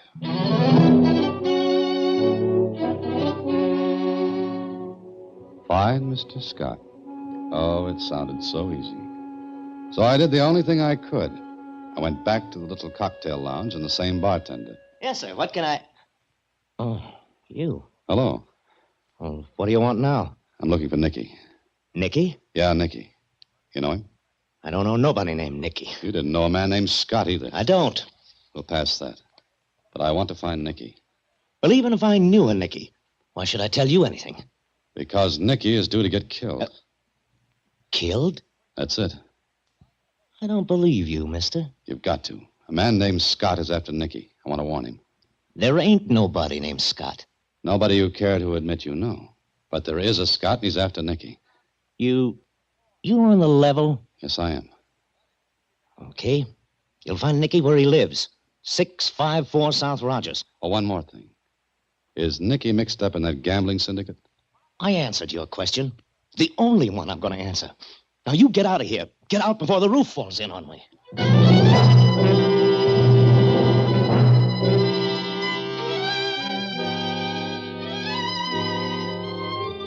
Well, I was playing a hunch and playing it all the way through. I went to the address the bartender gave me, walked up the stairs, and came to a door that had Nicky's name on it. I started to knock. The door was open just a little. I pushed it all the way open and went in. I stood in the dark for a moment and walked toward a window. I stumbled over something on the floor. I lighted a match. Nicky. Nicky. He's real dead, Holiday. Real dead. Tolling. Mm-hmm. Toiling. Scott. Oh, have it your own way. You know, I thought you were never going to get here. What are you doing here? Where's Andrews? Give me that check he gave you. You killed Nicky. Good guess, Holiday. Hand me that check. Okay, here. Thanks. Now, Mr. Holiday, you're going to be very sorry you came here. Am I?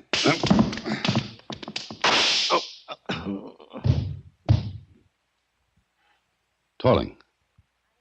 Tolling. Thank you, Mr. Holiday. Andrews. Quite a gathering, isn't it? Nicky, Torling, you. Good evening, Mr. Scott. Oh, you guessed, eh? No, I figured it out. Well, I'm sorry. I haven't got time to listen to it. My shot must have attracted attention. 3 men killed. You do all right. Franklin for trying to take over the gambling syndicate. Nicky for trying to blackmail you because he knew you killed Franklin. And Torling because I didn't trust him. I sent him here to kill Nicky, but I thought the check you had from me would prove too much for his loyalty. I must go now, Holiday. Thanks for finding Nicky for me. I had no idea who was blackmailing me. So you used me for a patsy, cooked up that story. Certainly. One of my boys would have been recognized. But you're a stranger. Understand? And I've got news for you, Mr. Scott. The police will be looking for Andrews. You. The higher up in the gambling ring. The man who kept out of sight. Looking for me? That's right. Because you slipped. Listen. You see, I made a phone call to the police. That's why they're coming. Not because anyone heard your shot, but because I called them. Bluff. Oh, no. When I went to see you with that letter, I only described Nicky. I never mentioned his name, but you did. You said Nicky. You...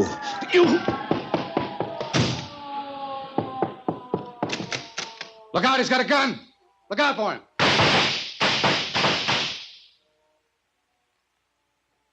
You got your $25,000 worth, Mr. Andrews.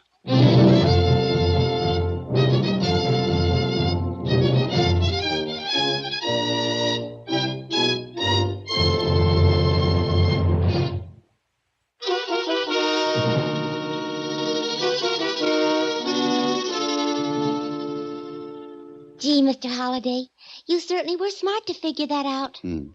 Ever play poker, Susie? Is it like gin rummy? No, not quite. But if you've ever played, you'll know how good it feels to draw to an inside straight and make it. I don't get it. Well, Susie, the police were not coming for Andrews. They were out on a call to stop a fight. Huh? Sure, I didn't think of that Nicky routine until I was talking with Andrews. But you said you called the police. Oh, I say a lot of things. Susie, a man has to say a lot of things when he's looking at his own tombstone. Do you mean to tell me that awful man actually brought your tombstone along? And I... What? Good night, Susie. Next week, same time, through the courtesy of Paramount Pictures, Alan Ladd again stars as Dan Holliday in Box 13. Box 13 is directed by Richard Sandville, and this week's original story was written by Russell Hughes. Original music is composed and conducted by Rudy Schrager.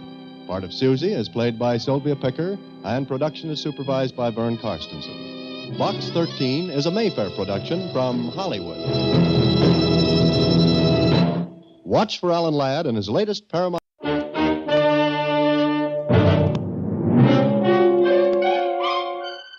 Box 13, with the star of Paramount Pictures, Alan Ladd as Dan Holliday.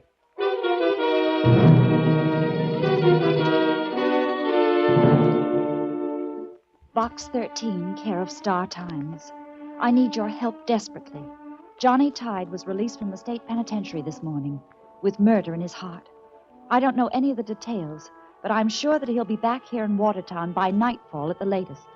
If you mean what you say in your ad in the Star Times, be at the waterfront tonight.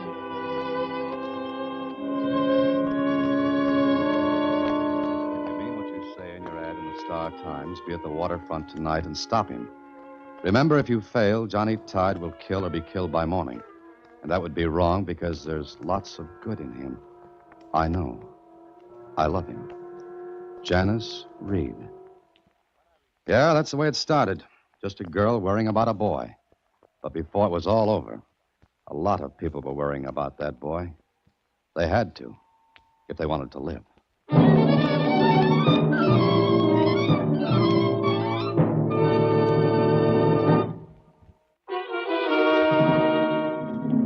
And now, back to Box 13 and Dan Holliday's newest adventure, Designed for Danger.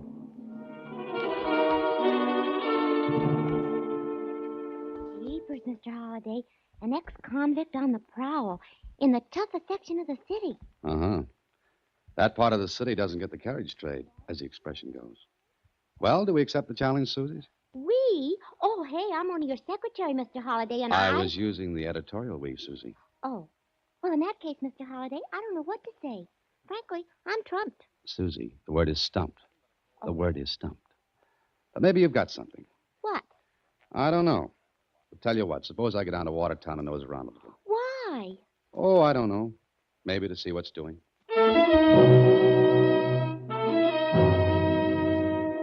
It was called Watertown not because it was a separate city, but because it was a separate and different order from the rest of the town. But tonight there was none of the usual rowdy noises. None at all. Watertown was quiet. Too quiet.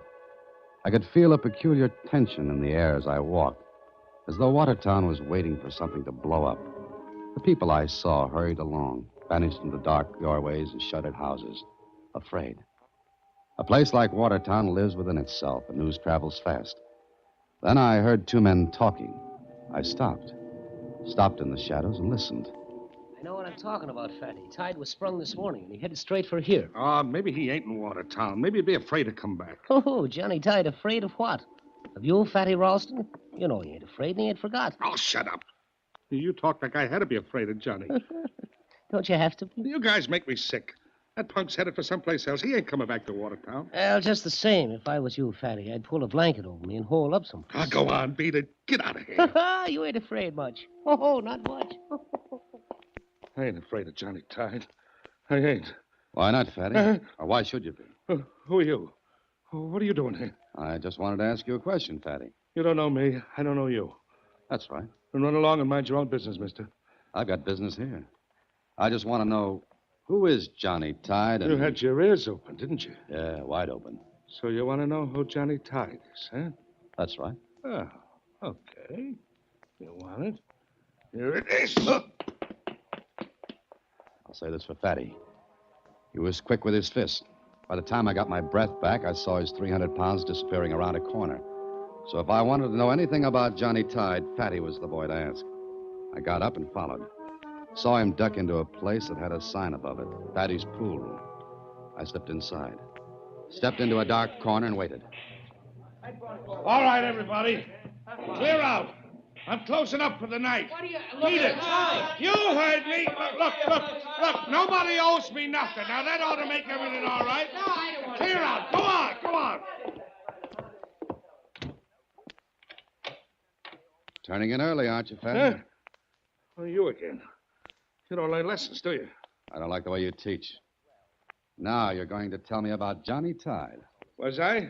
What makes you think that? I had an idea you might. Here's another idea with details, starting with this cue ball. It's your window, Fatty. Now, beat it. Stay away from me. I asked you a question outside. I didn't like the way you answered it. You a cop? No. Stay away from me. Stay away. My arm. Let go. Sure.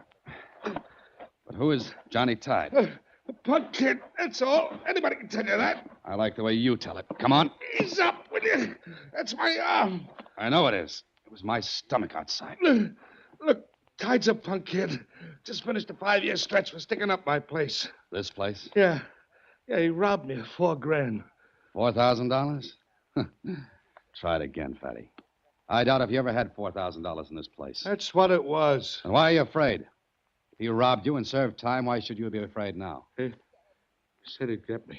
Now, let me go. I'm sorry, Fatty, but your story doesn't make sense. In the first place, like I said, you never had $4,000.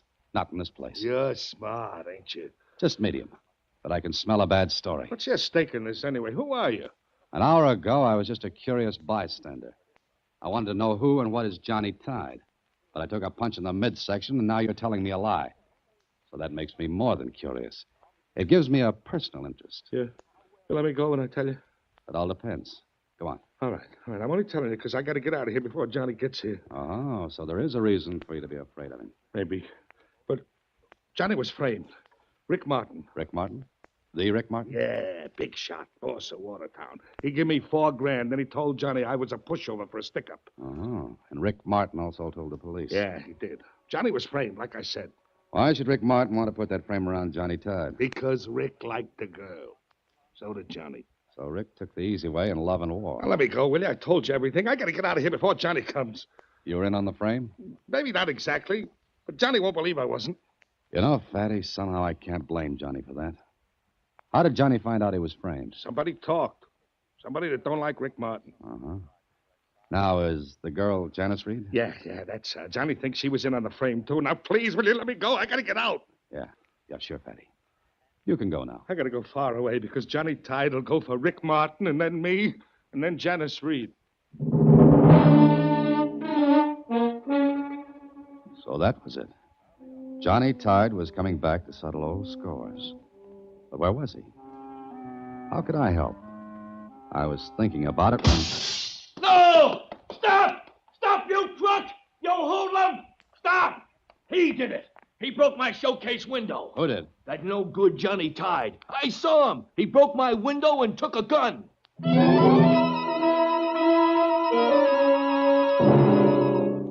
So, now Johnny Tide had a gun, and he was close, very close. But it was also out of my hands and into the hot little hands of Lieutenant Kling. Now, look, Holliday. I know that Tide was released from prison this morning. I know that he's in Watertown tonight. I know he intends to kill Rick Martin before morning. But I also know that all of this, including that pawn shop he just knocked over, is none of your business. How do I make myself clear? Yes, you do. But before I go back to my typewriter, one question. What do you know about a girl named Janice Reed? Very little. Only that she's a singer over at the Blue Chip, Watertown's most exclusive nightclub. Now, anything else, Danny boy? No, nothing else, Lieutenant. Good night. Maybe I made a mistake when I asked Kling about Janice Reed. Because up until then, I was convinced that the lieutenant was right. I didn't belong in this mess. But now, well, I couldn't just step out and forget the whole thing. Not without talking to the girl anyway. I got a table at the Blue Chip without too much trouble, and 10 minutes later, Janice joined me. She was younger and prettier, much more upset than I had expected. Mr. Holliday, what have you found out about Johnny? Well, rumor has it that he intends to commit a few murders tonight. Oh, and incidentally, you're on his list. I don't believe that. Look, Mr. Holliday, I know Johnny. I grew up with him right here in this neighborhood. Why, Johnny and I and Tyler Bennett were inseparable. Please, Mr. Holliday, you've got to believe me. Maybe I do, Janice. But let's start off slowly. First of all, who's Tyler Bennett? My boss.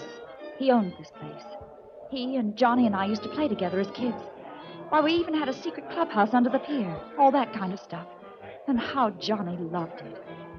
You know, that kid used to climb the old water tower over the clubhouse every day and pretend to sight pirate ships on the horizon. He'd get mad if we said they were just barges. Which adds up to what, Janice? That Johnny was never really a bad boy, Mr. Holliday. He just craved excitement, that's all. But what about Rick Martin? How do you explain that? Well, Rick meant action and fast money. And Johnny liked both. He was young and he made a mistake, but he's paid for it. He served his time. Don't you see, Mr. Holliday, he needs help. He needs it badly. You certainly got a lot of faith in him, Janice. But what about you and Rick Martin? Go out with him? Once in a while. I have to keep my job. Don't forget, Rick Martin runs Watertown. That might be hard to explain to Johnny Tide. No, it won't. Believe me, Mr. Holliday, if you can find him, you can talk sense into him. I know that. Well, I'm not so sure. But you'll try. Okay, I'll try. Oh, thank you. Thank you so much. Oh, pardon me, but you're on in a minute, Janice. All right, Tyler. Oh, Mr. Bennett, Mr. Holliday. How do you do? Hello, how are you? Excuse me, I'll only be a few minutes. Janice was telling me how you two grew up with Johnny Tide, Mr. Bennett. Oh. Have any idea where he might be? Well, if I did, I'd go directly to the police with the information. Johnny was a good kid once, but that was a long time ago. He's dangerous now. He's very dangerous. Janice won't buy that. I know. She was in love with him 5 years ago. She can't believe he's changed. But mark my word, Johnny Tide will kill before this night is over. I only hope he doesn't get to Janice.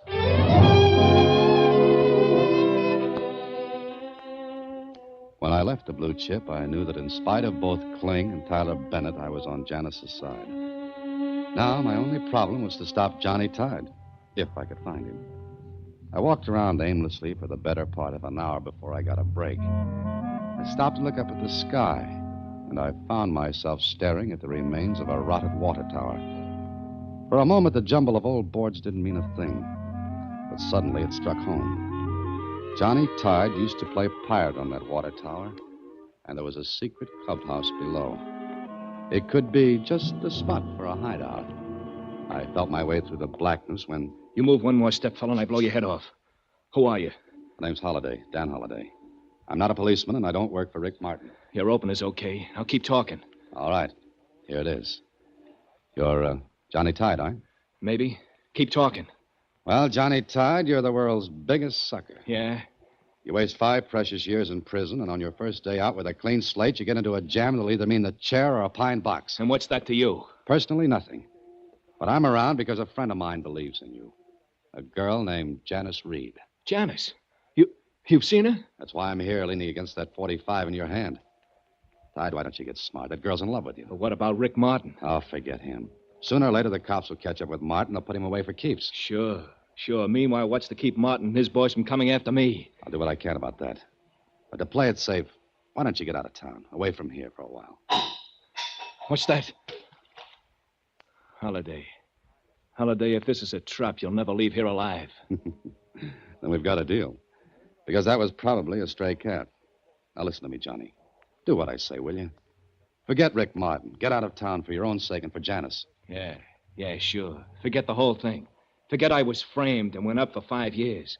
That's a long time, Holiday. An awful long time. I know it, Johnny, but it's done now. Yeah, done. Me with a record. You can't wipe that away. Suppose we fix it so that everybody finds out about the frame. How? Well, first give me that gun. Then get out of town and let the police take care of Rick Martin. Fatty Ralston can be made to talk. How? He talked to me because he was afraid of you. He'll talk, Johnny. And when he does, that record of yours will be wiped off. Come on, now, what do you say? Well? Here, I'm a sap.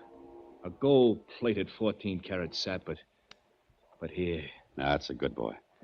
Now go someplace where you'll be out of the way. You leave this to the police. Sure. But so help me, Holiday. If I get another loop thrown around me, if anything slips, Johnny Tide will be back for you.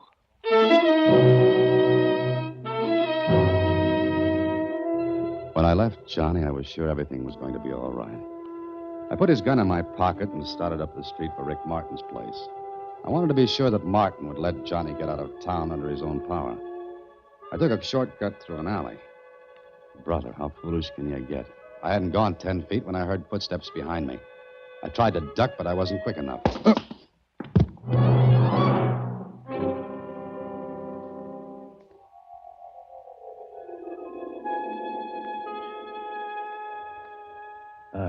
Mr. Dan Holiday in his usual position after sticking out his neck.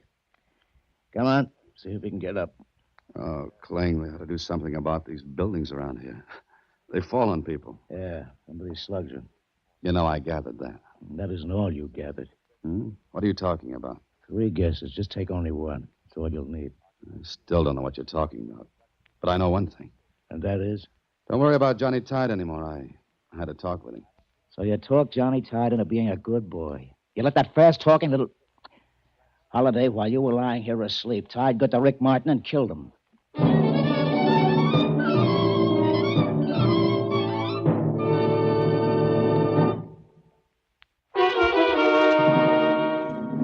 And now back to Design for Danger, another Box 13 adventure with Alan Ladd as Dan Holiday.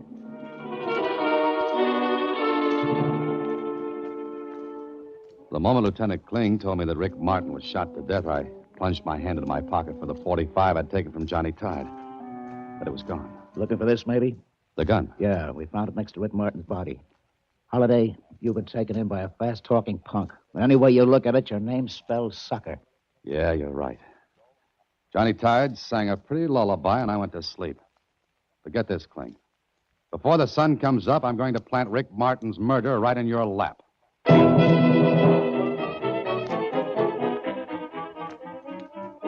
Well, sunrise was only 6 hours away, and that meant I had to move fast. I remembered Fatty's warning that he and Janice Reed would be next if Johnny Tide ever got to Rick. So I lost no time in getting to the girl's apartment. What, Mr. Holiday? What are you doing here? Rick Martin's just been murdered, Janice. Yes, I know. Tyler Bennett called me a few minutes after it happened. Look, Janice, that Johnny's off on a killing spree, and you and Fatty are next in line. No, I don't believe that. Johnny isn't a killer. Rick Martin wouldn't see it that way, Janice. Now listen to me. I want you to lock this place up tight and stay under cover. But I can't. I've got to be back at the club for the late show. Call Tyler Bennett when it's time. He'll take care of it. But where are you going? To find 300 pounds named Fatty Ralston. It cost me a $50 bill and a lot of legwork, but I finally located Fatty out on an old oil barge anchored off the end of a deserted pier. So I took off my shoes, stripped to the waist, and quietly swam out to the barge.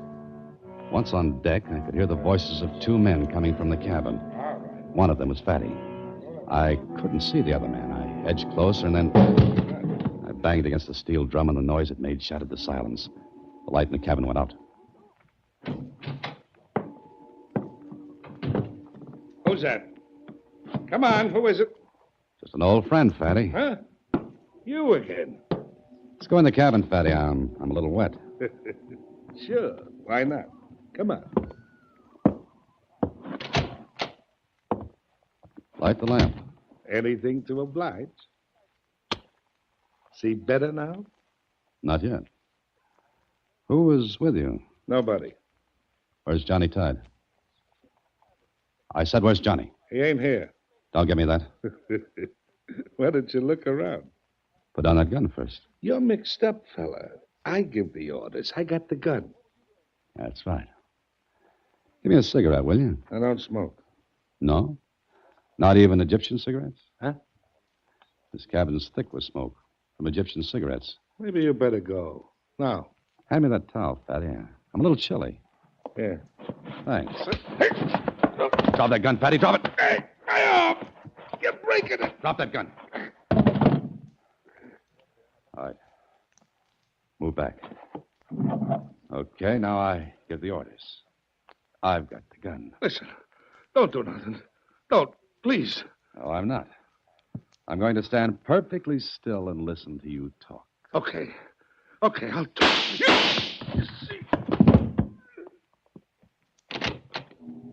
Whoever fired those shots couldn't have missed Fatty. And whoever it was got off the barge and into the boat that was tied on the opposite side. I ran over. I slipped once on the oil-covered deck, and the motorboat made for the shore. I had to stand and watch Johnny Tide get away. Get away after killing Fatty. And that made 2 down and 1 to go. And the 1 was Janice Reed. I swam back, slipped into my things, got to a phone, told the police about Fatty. Then I headed for Janice Reed's apartment. It was dark, deserted. I found an unlocked window and got inside. And I had the sickening feeling that I was just 1 step behind Johnny Tide and his gun. Then I knew it wasn't Janice. She'd use her key. I moved to the door quietly. What the? Get your hands off me, Holiday. Why, Mr. Bennett. I'm sorry. I thought you were Johnny Tide. Obviously. I came to take Janice to the club. Where is she? I don't know. I was just going through the place when I heard you at the door. Here, I'll switch on the light. Come on, let's look in the bedroom.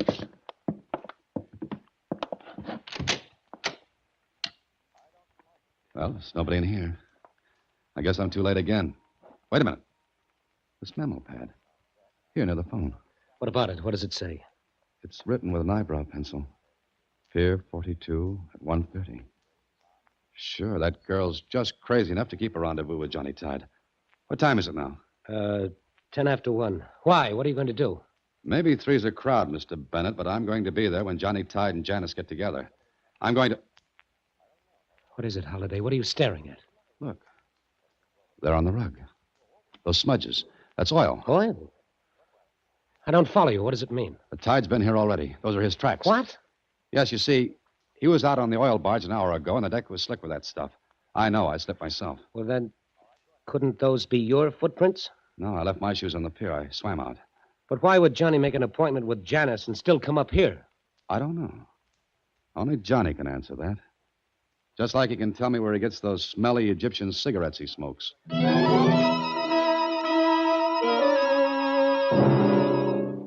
I took a cab to within the block of Pier 42. Then I got out, walked quietly to the rendezvous spot. Janice was already standing in the soft light of a street lamp waiting. So I ran back to the phone and called Lieutenant Kling. With the girl set up like a clay pigeon, I didn't want to take any chances. When I got back to Janice, it was 1:30 on the button. And a second later, a man stepped from the side door of a warehouse. It was Johnny Tide. I moved closer as Johnny went up to Janice. Johnny, darling. Hello, Janice. Oh, Johnny, it's been such a long time. Yeah. 5 years. An awful long time, Janice. What's the matter, Johnny? Aren't you glad to see me? Sure. Sure, awful glad, Janice. Awful glad. But what's the matter? Johnny, why are you looking like that? I'm just trying to figure out something. Oh, never mind now, Johnny. Look, you've got to get away. Wait a minute. Listen. Cops. You did it again, didn't you? Johnny, no. I might have known I was going to give you a chance to explain, but not now. Hold it, Johnny. Holiday, you. She didn't call the police, I did. I'll get both of you later. I'll be back. Yeah, I'll be back. Johnny, don't run run away anymore. Don't run away. Holiday, Dan, you there? Right here, Kling. Where is he? He ran into the warehouse. Okay. Put a ring around that warehouse. Spotlights, tear gas. No, let him alone. Let him alone. Okay, boys, let's go. I'm going with you, Kling. Be careful. Come on.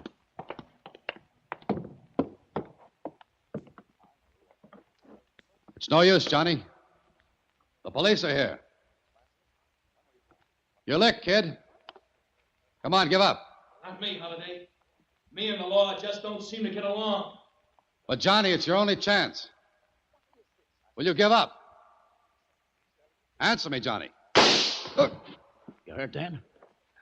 Just in the shoulder, I'm all right. There he is. Up there on that rafter. Kennedy, your light, shine it up there. There he goes, Lieutenant. Get him. No, don't, Kling. Don't shoot. Stay out of this, Holiday.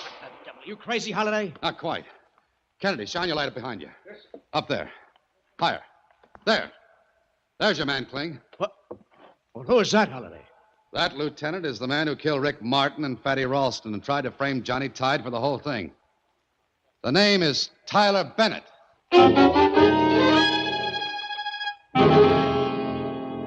Well, Holiday, how are you this morning? Oh, pretty good, Kling. The doc says I'll be out in a couple of days. Good. Well, like you figured, the whole thing was a scheme of Bennett's to kill Rick Martin and take over as number one man in Watertown. Yeah, and with Tide framed for the murder. Tyler Bennett would also have had a clear field with Janice. And he was the one who knocked you out just before Rick Martin was shot, huh? Uh-huh. He must have followed me from the blue chip to Johnny's hideout, where he heard me talk Johnny out of his gun. From there on out, he was in the driver's seat. But I still don't see why Bennett killed Fatty out on the barge. Because Fatty was Bennett's sidekick in this frame. And when it looked as though you might get the truth out of him, Bennett was forced to shoot one of you. You were lucky. Fatty made a better target. But now I've got one for you, the jackpot question. When you were in the warehouse, how did you know that Johnny Tide was innocent? Well, I found that out the hard way. You see, I was facing Johnny when I was shot. In the back.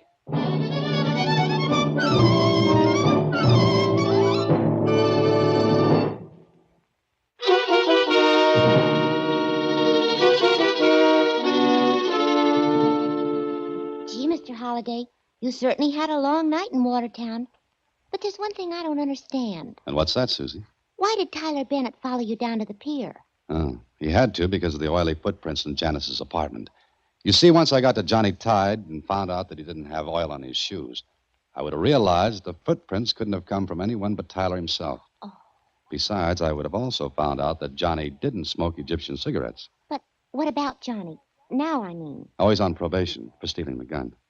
Everyone knows he was framed for the other deal. Gee, you know, Mr. Holliday, I wonder if I would have thought of that Egyptian cigarette thing.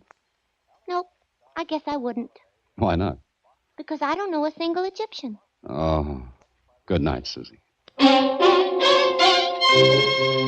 Next week, same time, through the courtesy of Paramount Pictures, Alan Ladd stars as Dan Holliday in Box 13. Box 13 is directed by Richard Sandville, with this week's original story by Gene Levitt and Bob Mitchell. Original music is composed and conducted by Rudy Schrager. The part of Susie is played by Sylvia Picker, and that of Lieutenant Kling by Edmund McDonald. Production is supervised by Vern Karstensen. Box 13 is a Mayfair production from Hollywood. Watch for Alan Ladd in his latest Box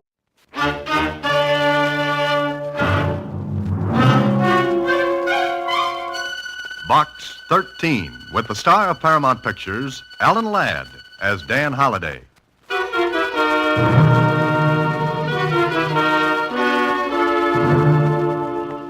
Take a letter, Miss Jordan. To Box 13, care of the Star Times. I'll need your help.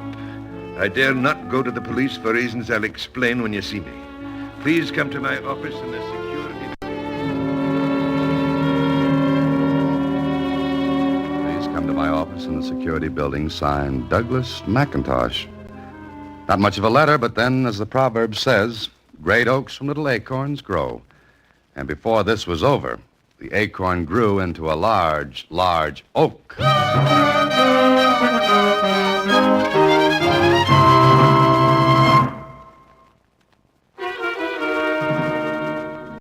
And now, back to Box 13 and Dan Holliday's newest adventure, 3 to Die.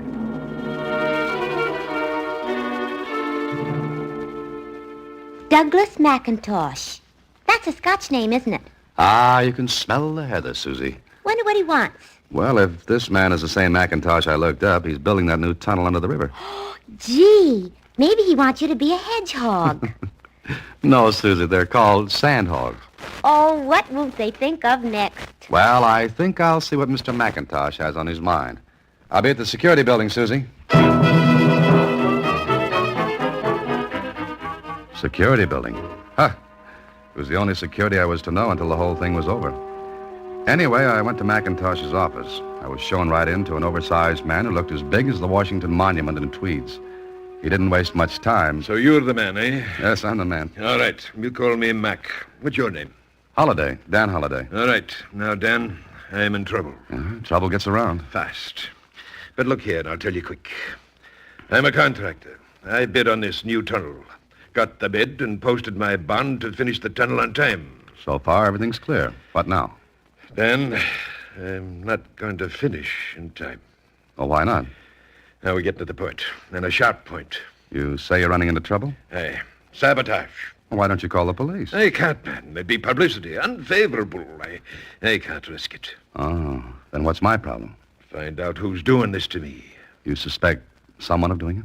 Look, man, accidents like we've been having don't just happen. They're made.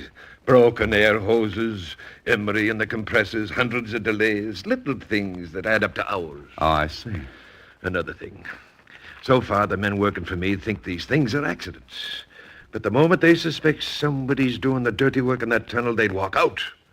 Sandhagen's dangerous enough itself. In short, somebody's trying to ruin you. Exactly. It would ruin me. The contract would go to someone else. They'd not get another contract for years. But what can I do? I'm not a detective. You see, I beg your pardon, Mr. McIntosh, but... Can't you see I'm busy? What do you want? Telegram. I thought you ought to see it right away. All right, read it. Well, Oh, it's all right. You can talk in front of him. Dan, this is Fred Harris, construction engineer. Harris, Dan Holiday. Glad to know you. Now, what about that wire? The last shipment of concrete we ordered was derailed about 200 miles from here. What? Well, don't just stand there. Get every truck out on the road. Get that concrete here. You ought to have enough sense to think of that without coming to me first. Go ahead, get it down. Yes, sir. You see what I mean, Dan? Another delay. Who's this Harris? He thinks he's going to be my son-in-law. Also, he thinks an engineering degree makes him a great man, that it takes the place of 15 years of experience. That's an argument I'd rather watch from the sidelines. Well, go on with your story. Well, we have to finish in 3 weeks or I'll forfeit my contract. Macintosh told me everything he knew. It wasn't much. Only that whoever was doing the dirty work, causing accidents, delays, had to be working in the tunnel. So we went to the tunnel. But first, before I was taken down into the workings, I was given khaki coveralls and a fiber helmet and a little metal tag to hang around my neck. Mac explained the tag. Every sandhog gets one of those. It's got his own number on it. Oh, what's it for? Ever hear of caisson disease? Oh, the bends? Aye. Well, on one side of the tag, it explains the man is a caisson worker working under pressure.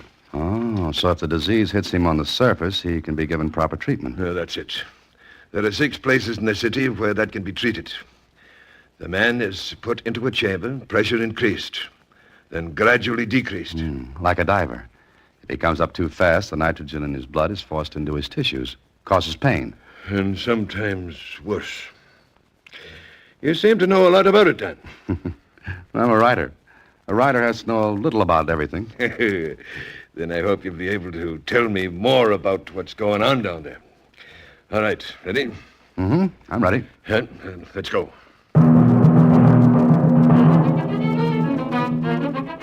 Together, Mac and I rode one of the hoists down into the workings. My ears began to pop from the pressure, and I swallowed hard to keep them open. Then we came to the bottom of the shaft, about 150 feet below the surface of the ground. Mac looked around for a minute, and then... Angus! Angus! Here! Come here! A short, powerfully built man walked over to us. He was grinning as he said to Mac. What brings the boss into the tunnel? Angus, meet a friend of mine, Dan Halliday. Dan Angus Campbell, my foreman. Best man in the world in his line. Aye, the best beside yourself. How do you do, Dan? How are you, Angus? First rate. Except we had another little rumpus today, Mac. What? Another break in the air hose at the shield. The hose whipped around. Anybody hurt? Aye, Phil Evans. Hose got him right in the middle. He's done for this job. Won't work for a month. Broken ribs. Another one. Aye. You visiting us here, Dan? Well, you might call it that. Dan's a writer, doing a story on sand hogging. Wants atmosphere. You'll get it here. You want to see the works? Show him around, Angus, and be careful of him. Don't you worry, Mac. Good. I'll go back to the office now. Come back there when you finish, Dan. Oh, sure. Oh, it's got him worried, Dan. And little wonder. Every penny he stands to lose. Every penny. That bad, huh? Worse.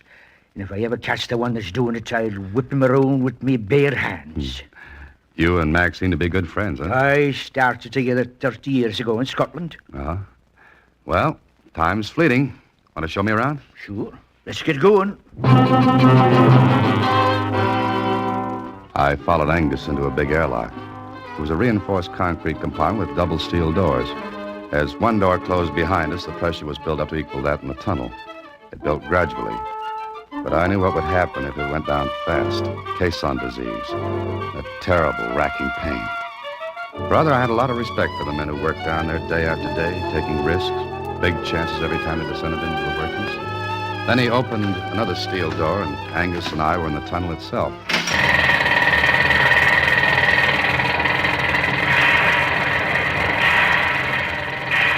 As soon as my ears became used to the noise, Angus guided me to a small, flat car.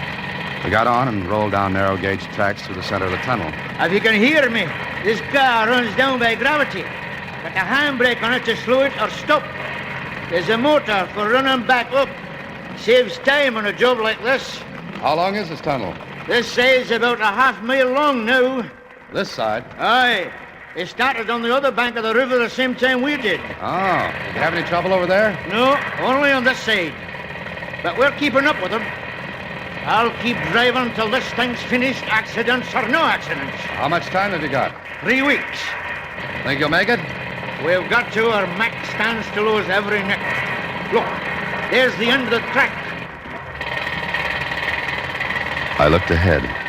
A tremendous scaffold rose into the air. Men covered it like ants, working with pneumatic drills, shovels, wheelbarrows. Dump trucks ran back and forth, filled with the mud and shale dug out of the wall of earth that lay ahead. I looked up, and I felt a little funny when I realized that right over my head was the river, and lots of clean, fresh air, while down here was nothing but the deafening noise of the hammers, and the thought that death worked right next to every one of these men. Angus noticed me gazing up at the scaffold. First time you ever saw anything like this, eh? Yes. What holds all that mud back? That shield and compressed air. Air? Just air holding back the river? Aye. You see, compressed air here in the tunnel is built up to a pressure equal to the pressure that's shoving down from above. Oh, in other words, if the pressure outside this tunnel is, 45 pounds per square inch, that's the pressure in here. Right. This may not be a good question, but what happens if the pressure in here gets less? We'd be crushed to jelly. Nice thought. That's no all. There's always the danger of a blowout. What's that? Sometimes we hit a weak spot in the riverbed. The bed won't take all the pressure we got in here. And you get a blowout, like a tire blowing out. Aye. The men, machinery, equipment all blown to the surface of the river and into the air. Has that ever happened? Aye. And once, only once, mind you, a man lived to tell about it. Angus, I take off my hat to you boys down here. 1 million people drive through tunnels every day. Yet maybe not 1 in 100 stops to think how the tunnel was built. And what it cost. Not only in money, but in injury, in death. When a man takes to sand hogging, he takes to the dangers too. Only. Only what?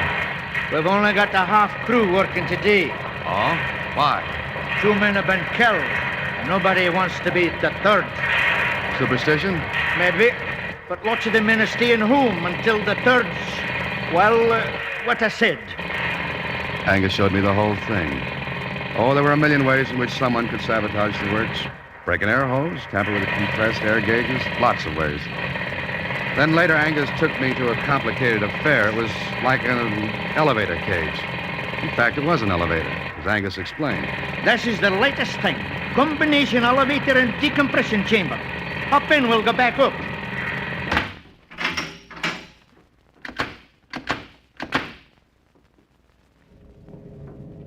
We go up slow, Dan.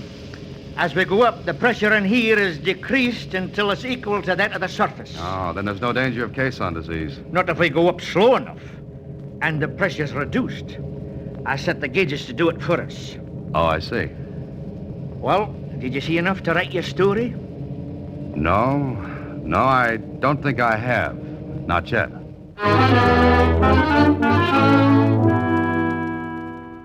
So you didn't see anything, Dan? Of course not, Mac. How could I? I was hoping you might get an idea. Yeah, but I didn't. You going back again? What could I find? Try it, man. Oh, but I don't think I could find anything. You advertised adventure. You couldn't get it in a better place. Yes, I know, but how could I explain myself down there? You're a writer. Use your imagination, man. Well, suppose I went back there as a worker. As a sandhog, you mean? Mm-hmm, that's it. But you don't know anything about it. I can handle a hammer, a shovel, You'd get dirty and tired. And every muscle in your body'd holler out loud at you. Well, I can always say I'm doing it for my art. Be a sandhog, see how it feels, then write about it. By Harry, man, you've got it. All right, Dan. Starting tomorrow, you're a sandhog. Oh, that was the way to do it. But when I got home that evening, I thought about it. That huge scaffold. Men scrambling over it, the pressure within the tunnel holding back the tons and tons of mud and silt ready to come in and crush everyone. What if that pressure failed? What if they hit a weak spot in the riverbed and there was a blowout? And the more I thought about it, the more inclined I was to... Yes? Telegram. Oh. Shove it under the door, will you? Right.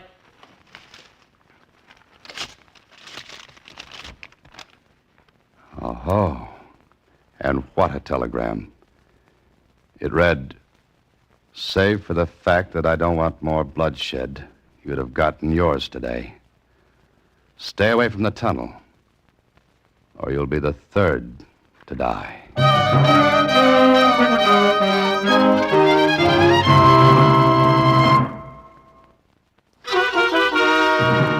And now back to 3 to Die, another Box 13 adventure with Alan Ladd as Dan Holliday.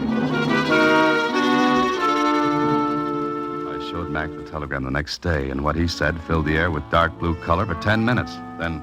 We can check to see who sent this. No dice, Mac, I did. And? It was sent from a pay phone booth. I guess you'll be changing your mind about the job now, eh? What makes you say that? Well, he's after you, whoever it is. Yes, I know. You can back out if you want to. And what would you think if I did?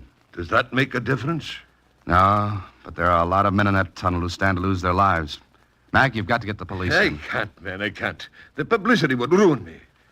All right. Fix it up for me to work down there, and we'll see what happens.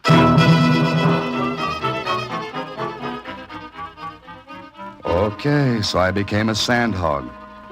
For 3 days, I used muscles that thought they'd gone on a permanent vacation. Well, I woke them up, and they woke me up in the middle of the night, aching. Then one day in the tunnel, I was talking with one of the sandhogs. You know, Dan, you done pretty well, considering you're new at this. Oh, I ache, Joe. I ache all over. You'll get used to it. I don't think so. But, Joe, tell me something. Sure, what? What about these accidents down here? Oh, them. What about them? Well, maybe they're just part of the job. Well, what do you think? Some of them weren't just like accidents, that's all. I mean, well, like a hose breaker. 2 guys been killed. Now what? Look out! Hey, you all right? Yeah, okay. You? I had to shove you, Dan. That car would have clipped you in half. Yeah. Look, who's that? Where? Just going into the decompression chamber. Huh? Harris? Yeah, Harris. Oh. See what I mean? That car didn't look like no accident. Thanks, Joe. And this is one time I can honestly say I was glad I was shoved. That's okay. You know something? You were almost the third to die. Before leaving the tunnel, I ran down to the spot where that car hit the stop bumper at the end of the track. It was wrecked. But in the wreckage, I found something. One of the tags, like the one I had. This one had the number 57 on it. I slipped it in my pocket. Maybe one of the sand dogs had dropped it. Then, just as I was about to step into the decompression chamber, Angus Campbell came up to me and... Your ship's going off, Dan? Yeah, I'm finished for the day. Almost in more ways than one. Huh? What do you mean? Come on, let's get in. I want to get back up. All right. Tired? Oh, I'm worried. I can guess why. Huh? Look, I know you're no writing a story on Sandhagen. I know why you're down here. Oh, you do? Aye. Mac's desperate.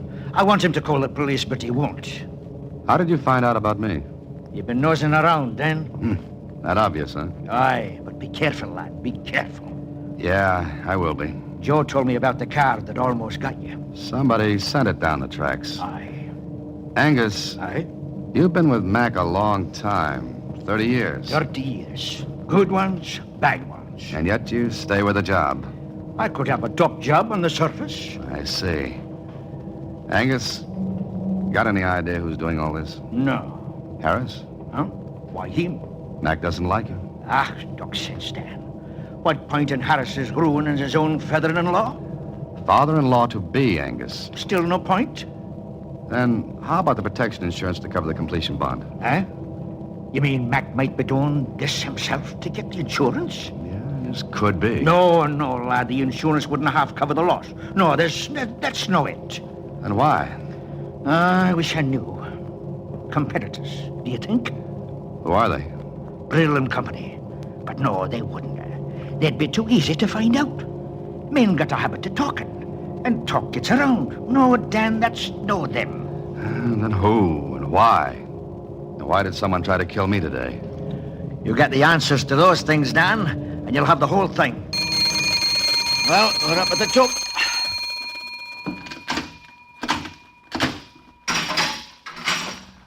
I'll walk to the shack with you. No, I'm going back down. But I thought you were through for the day. I've still got lots to do. See you tomorrow.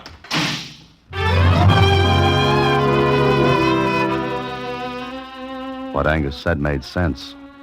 Couldn't be Mac's competitors, because I checked. They'd been in business a long time, had plenty of money behind them. Had gotten a bid for another job upstate. And Harris? It didn't make sense either. If he was going to be Mac's son-in-law, it just didn't wash that he'd be sabotaging Mac. So I changed clothes, thought a lot, and then went home. Went out to get some dinner when it hit me. First a twinge, and sudden cramps that made me bend over as if someone had folded me inward with a baseball bat. The building started to spin, twist.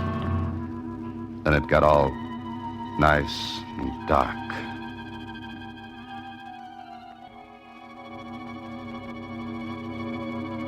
There you are. You're all right now. I know this isn't very original, but where am I? Take a deep breath. That's it. Feel better? Lots. What happened? Couldn't have been anything I ate. You had the bends. The bends? Mm-hmm.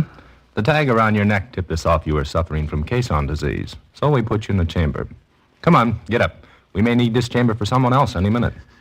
You make it sound as bad as the housing situation. Yes, it is, but you're all right now. Next time, don't come up so fast. But I didn't come up fast. Yes? Nothing. Nothing at all. Thanks a million, Doctor.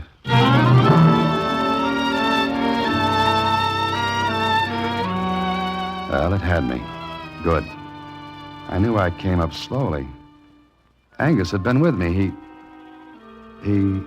Oh, but that couldn't be. Not Angus. The next day I went back to the job. I had just put on my coveralls when an idea hit me.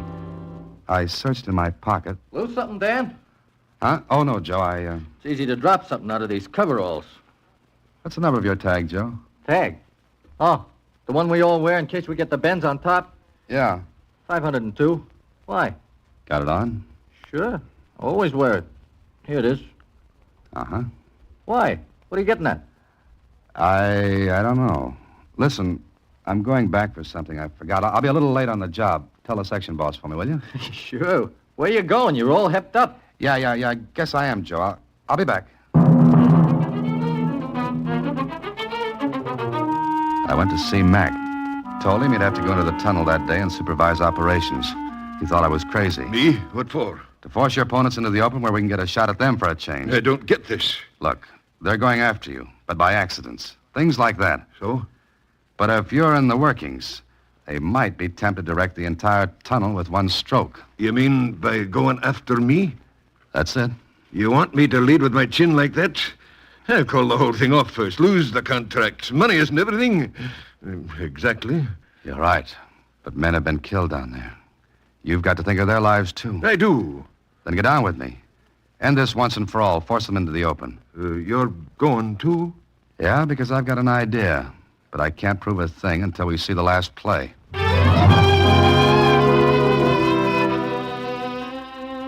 I was leading with Mac's chin, and I knew it. But mine was plenty sore, too, and that made me feel a bit better about it. Mac knew he had no choice, and so he decided to go with me into the tunnel.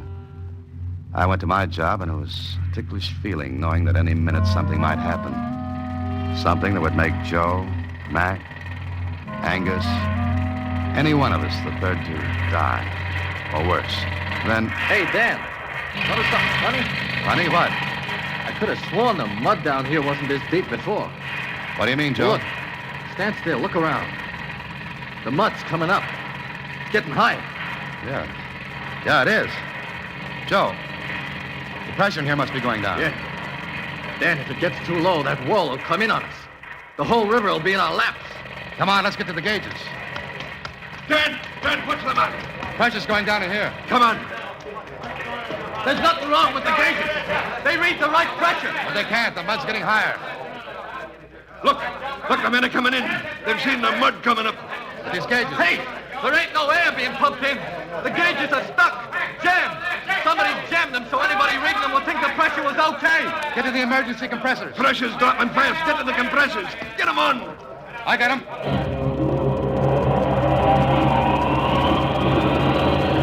Watch the gauges. We're getting pressure now. What's the matter? What happened? Angus, somebody jammed the pressure gauges to make it look like we had enough in here. Jammed? Well, save for those emergency compressors, we'd have been done for. What did you say, Angus? I said the emergency compressors. You said save for the emergency. Save for. Funny way of putting it, Angus. Either in words or on a telegram. What's the matter with you? Where's your tag? Huh? Hey, right here? Yes, with a new chain. So is your tag I picked up in that cart yesterday. The cart that almost killed me. You're crazy. And you weren't anywhere around a minute ago. I was coming in here. Dan, what you trying to say? There's your saboteur. Man, you're crazy. Stark raving crazy. Yeah? And you went back down yesterday to decompress yourself after I left the chamber. You didn't turn on the decompression valve for me on the way up. You're crazy, man. Not crazy, Angus, because you were the only one who could have played that trick on me. Get me out of the way by failing to turn on the decompression valve. You and I were the only ones in that chamber. Hey, he's running back to the shield. Get him. Get him before he gets the compressors. He'll wreck him. Got him, Dan! Good. Dan, I never can thank you enough. But to think that after 30 years, Angus would ever do a thing like this. Well, Mac, don't waste time even thinking about it. Let's go finish this tunnel instead.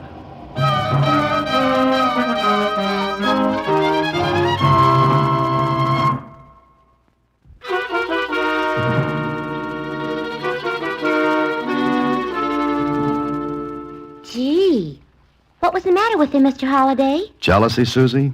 You see, he'd worked with Mac as a foreman. Then he saw Mac rise from a foreman to the owner of a big company. For 30 years, every day he'd go into the tunnel just an employee, while Mac stayed on top, the big boss. And it kind of made him, well, jealous, huh? To put it mildly, yes. Golly. Well, that makes up my mind for me, Mr. Holliday. Congratulations, Susie. Huh? What do you mean? I quit. Huh? In about 29 years. Oh. Good night, Susie.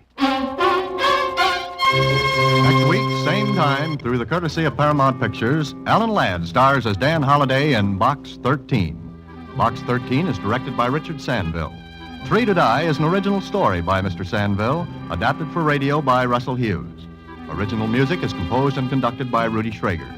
The part of Susie is played by Sylvia Picker. Production is supervised by Vern Karstensen. This is a Mayfair production from Hollywood. Watch for Alan Ladd in his latest Paramount picture.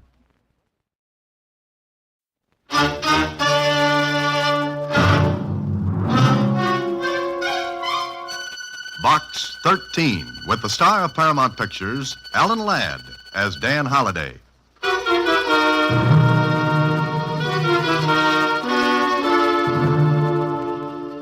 Dear Box 13, care of the Star Times. If that there ad of yours is on the level, if you'll go any place, do anything, I'll be waiting for you at 3 tomorrow afternoon in the park. I'll be sitting on one of the benches near the lake. I'll be sitting on one of the benches near the lake. And you'll know me because I got red hair. That was the letter written on the back of an old handbill. Poor Red. I wonder if he would have written a letter had he known what was going to happen. You know, I think maybe he would have.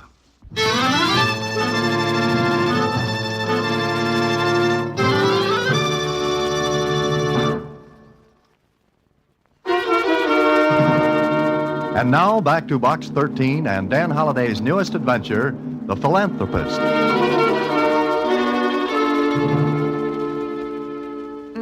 It's sure dirty and all full of finger marks. Now, Susie, don't be a snob. I'm not, Mr. Holliday, but it's very evident that this person isn't too particular. Why, Susie, you went through a whole sentence without shifting gears. Oh, I can be careful of my renunciation if I want to be. Oh, Susie, you had to spoil it. Never mind, it's a fine day, so I'll be in the park by 3 o'clock to see what Red has on his mind. It was just 3 when I turned into the park. The benches by the lake were pretty well filled, and I looked around for one that was being held down by a person with red hair, and I saw him. Susie must have been psychic, only she wouldn't have pronounced it that way. Red was dressed in a suit that must have had a tentative date with a pressing iron maybe 10 years before, and didn't keep it. If he had ever shaved, the shock had been too great for his face, and he had stopped. His red hair bounced out of his head like wires, and he was eating peanuts. Good afternoon, Red. Huh? Oh, hiya, chum. Mind if I sit down? Well, it's a democracy, ain't it? Drop, chum. You wrote to Box 13, didn't you? Huh? Oh, yeah. He gave me the once-over, but good. He seemed to be satisfying himself that he'd want to talk to me. He must have checked an okay because... That ad of yours, was it on the level? On the level, Red. How'd you know my name? Hunch. I have an intuitive sense for names. Oh, yeah, sure. Okay. Peanut? Oh, thanks.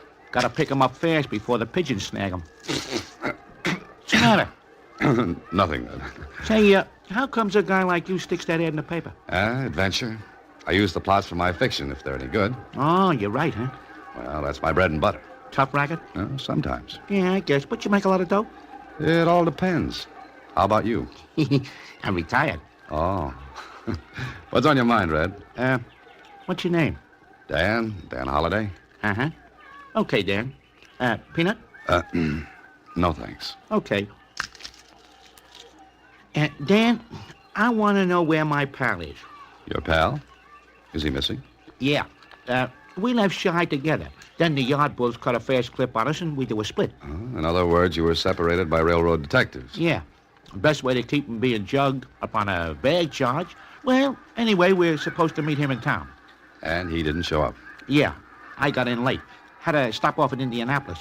So I go to the place where Suki told me to... Suki? Yeah, is that his name? I guess. I never heard him say no other one. All right, and then what? Well, we was going to meet here at the Hope Rescue Mission. You know where it is? I think so. At least I know the neighborhood. Yeah. Well, I wait 1, 2, 3, 5 days. But no Suki. I get worried. I ask around. But nobody's seen Suki. Well, maybe he changed his plans, Red. Without consulting me? Mister, Suki wouldn't leave without me. We're pals, buddies. We've been hitting roads for 5 years together. Something's happened to Suki. Well, what do you want me to do? Well, I thought maybe you could help me look for him. Well, look, Red, the police could... You kidding? But if he's missing, they can locate him for you. One bag missing ain't nothing, mister. Something bad's happened to Suki. Well, how do you know? Because one of the bows in the jungle said Suki was talking about a job. That funny, mister? Look, Red, maybe Suki did get the job, and Then why ain't I heard from him? maybe you will sooner or later. You ain't gonna help me then. But what can I possibly do, Red? In a city this size, Yeah, I get it. In a city this size, nobody cares none about a guy like Suki. Except maybe a guy like me. He pulled me out from under a freight once. Almost got it himself by doing it. I like Suki. We're buddies. Red stared out over the lake, and somehow a little lump came into my throat. Certainly, Red was no pillar of society, but he was a man, a human being, and Suki was his friend. For a minute, neither of us said anything, then... Okay, mister. Forget the whole thing. Sorry I got you out of bed. Oh, wait a minute, Red. Come back here and sit down. Huh? What for? I want to help you. Why? Well, I guess I like Suki, too. But you ain't never seen him. I don't have to. He saved your life, risked his own. Now, what do you want me to do? You're a topper, Dan. A good guy. Suki like you, too. Well, now, what's your idea?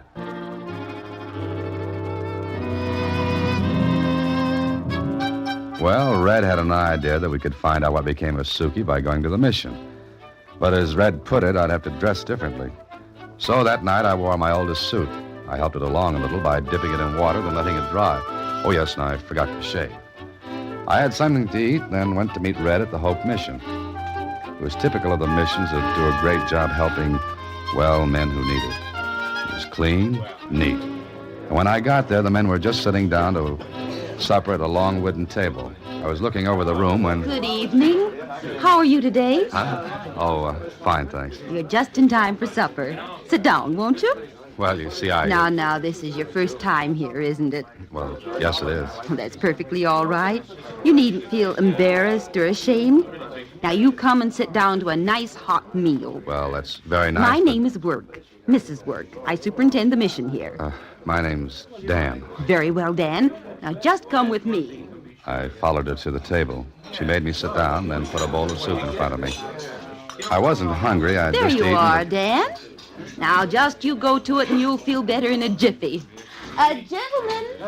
Gentlemen, this is Dan. Dan, these are my boys. Hello, fellas. Is the soup all Glad to right, see you. boys? What's the matter? Huh? What'd you say? Something the matter? No, why? Eat the soup, then. Well, I don't... You want to hurt her feelings? Well, of course not, but Then eat the soup, Bub. Look, I don't see how I can eat it when I just got... Look. You gotta eat the soup, Bub, and I'll show you how. Like this. It's easy, see? Now eat it. Okay, you start and I'll find the right key. There. Good, ain't it? Swell. New here, huh? Yeah. Where'd you pull in from? Shy. Good town. Oh, swell. You ain't eating the soup, Bub. It's hot. Blow on it. Okay. See Red this evening? Red? Yeah, Red. Oh, Red. Yeah, he was here. Was? You mean he left? Yeah, he picked up a letter that was here for him. A letter? He picked up a letter? What are you, a spy or something? I'm a friend of Red's. Oh, well, he was here, like I said. He had a letter and beat it. Did you see who the letter was from? What am I, the postmaster? Shut up and eat your soup. Okay, but it's still hot. Well, I ate the soup, and I stayed in the mission until 10 o'clock. Red didn't show up, and that worried me because I knew that for all his toughness, he was anxious and worried about Suki. Then when I decided not to wait any longer... All right, gentlemen, we're going to have our song now. You'll find the song sheets on the chairs. Well, I'll see you later. Where you going? I got a date. It'll keep. You heard what Mrs. Work said. We're going to sing. But I've got to leave now. You're going to sing. You ate the soup and you're going to sing. What's the matter? You don't appreciate this, huh? Of course I do. I think it's a wonderful thing, but Well, then sing. Here's a song sheet. Now, and we're going to sing number 4. Everyone has a sheet? Can you sing loud? Deafening at times. That's good enough. And keep on key. I don't like sour notes. Oh, I'll try to be operatic about the whole thing. Well, here, hold the sheet up. Until we can get a melodeon, we'll have to do the best we can. All right, here's the first note. Now, 1, 2, 3. Right in the corner where you are. Sing, Bub, sing. Right in the corner where you are. Well, sang, then I left. I wondered about Red and wondered about that letter. Was it from Suki? It wasn't until the next day that I got the jolt. I was in the office when Susie brought me the morning paper. Morning paper, Mr. Holliday, and the mail from Box 13. Oh, thanks, Susie. What's new in the world? Not much, and only 3 letters for Box 13. One from a lady who wants to know if you take babysitting. Oh, that's too much of an adventure. Then there's one from a man who wants you to leave your brain to science. Oh, great. Just great. Then here's one from a woman who wants you... Hey, What's the matter, Mr. Holliday? this item in the paper here. Accident, rail yards, vagrant killed. Description, hair red. Susie, I've got to leave for a while. I'll see you later.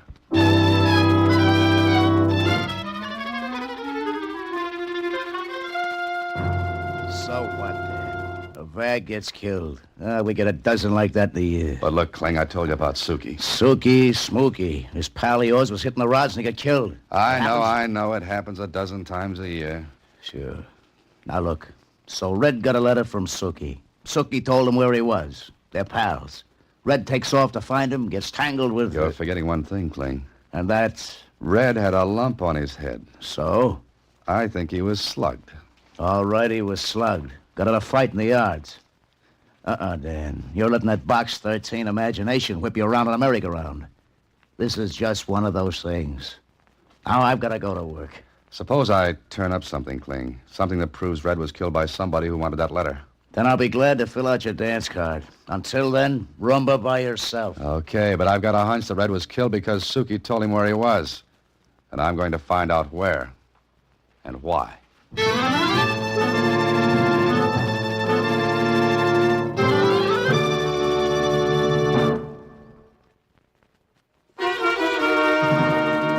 And now back to The Philanthropist, another Box 13 adventure with Alan Ladd as Dan Holliday. Sure, I was going to find out where and why. It sounded a lot easier than it turned out. But I still believe the place to start looking was a rescue mission. I haunted it. Went back night after night, day after day, until finally my face was as familiar there as the surface of the floor. Then one evening... Good evening, Dan. How are you? Oh, fine, Miss Work. How are you? Splendid. Do you like it here, Dan? Yes, I do. I've been watching you. Somehow you don't seem like the others. Why not? I'm no different from them. No, not in so many words. But, well... What's the matter? Dan, wouldn't you like to help yourself? How do you mean that? Oh, get a job, rehabilitate yourself. You think I need it? All of us do, more or less. Now, there's a gentleman who's done so very much for the mission here. Contributions, furniture, lots of things. And? He's done quite a bit for other missions, too, I understand. I want to send you to him, Dan. Why? What can he do for me? I've sent other men to him. The ones I think are worth the effort. And you think I am, is that it? Yes. And what'll he do for me? If he likes you, he may give you a job if you want one. You say he gives jobs to other men from other missions, too? Yes, I believe so. Oh. Okay, Mrs. Work. I'll give him a whirl. Fine, Dan. Splendid. I'll give you his name and address, and you go see him the first thing in the morning. Maybe this was the lead I'd been waiting for. Red had spoken about Suki going to get a job. Okay. I looked at the name on the slip of paper Mrs. Work gave me. It was Philip G. Rockland. And the next morning found me sitting across from him in his office. Well. So Mrs. Work sent you, did she? Yes, sir. Fine woman, splendid. Magnificent work she's doing down there. Yes, sir, it is. In my own little way, I try to help as much as I can. Yes, that's what she said. How old are you, Dan? 32. I see. Somehow you don't seem like the usual type she sends to me. What is the usual type, Mr. Rockland? Oh, it's no matter. But do you really want a job, Dan? Yes, sir, I do. For the wife and kiddies, eh? No, I'm not married. Oh, too bad. And then it's because you want to show your relatives that you can make a comeback? I have no relatives. That's what I wanted to hear. What? Well, you see, I never give jobs to men who have relatives. I feel as though I should be helping those who are out all alone in the world. I want to reach out and make men feel, well, that there is someone who cares. Do you see that, Dan? Yes, I do. It's very generous of you, Mr. Rockland. Oh, nothing at all. My own little contribution toward making this a better world. Well, Dan, I think we have just the job for you, but you'll have to leave town. Leave town? You mean the job's in a different city? Well, yes, it is. But don't you worry. I pay your transportation. Not first class, but you'll get there. And it just so happens that you'll be the last one to take this kind of job. It's all I have.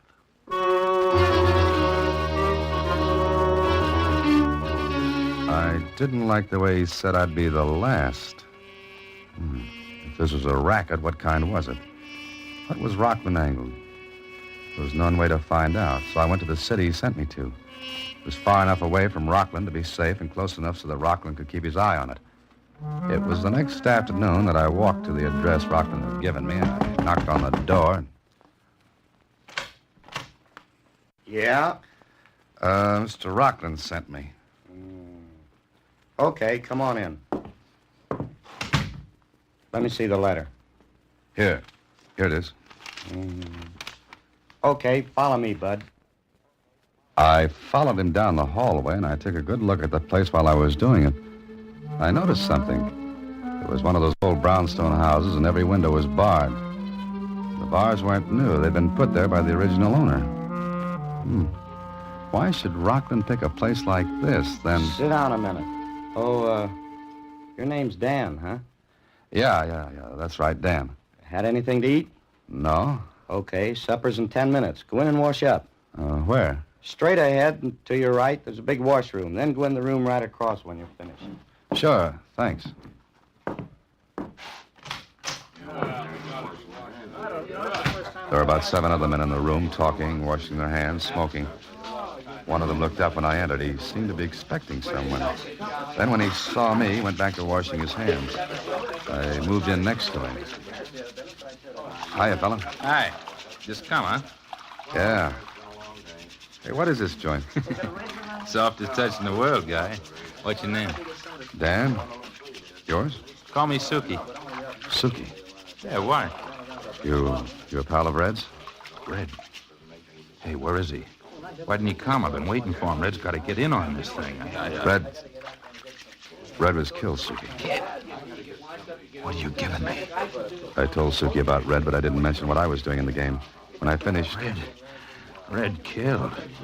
He was coming to meet me here. I sent him a letter telling him all about it. You sent him a letter from here? Yeah.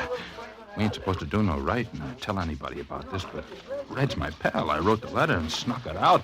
Suki, I think Red was killed because you sent him that letter. Huh?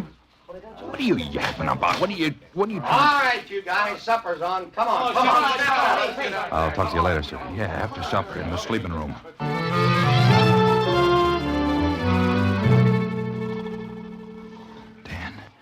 Dan, you sleeping? No. Is that you, Suki? Yeah, don't light no match. Now, what was you telling me in the washroom? Listen, Suki. First, tell me what kind of a place this is. What do you do here? That's a soft touch. All we do is sort old magazines, and then we make a kind of... Well, we write down what's in each magazine, and then... You mean all you do here is index magazines? Yeah. We get to live here, board and room. Grub's pretty good, only... Only what, Suki? Well, we ain't allowed to leave. We got to stay here. Only place we go out is in the backyard. I don't get it. I don't get it at all. Oh, what's the difference? It's a soft touch. We each get a couple of bucks after we've fixed up 10 magazines. And... What's the racket, Suki? What's the racket? There ain't none, but Hey, it's the nose counter. Make sure we're all in. I got to get back to my bunk. The same man who'd let me in came through and checked each bunk. What was the angle? I lay there watching, waiting, thinking. The moonlight filtered in through the bars at the windows, and suddenly I remembered something else. The doors. Big, heavy, reinforced.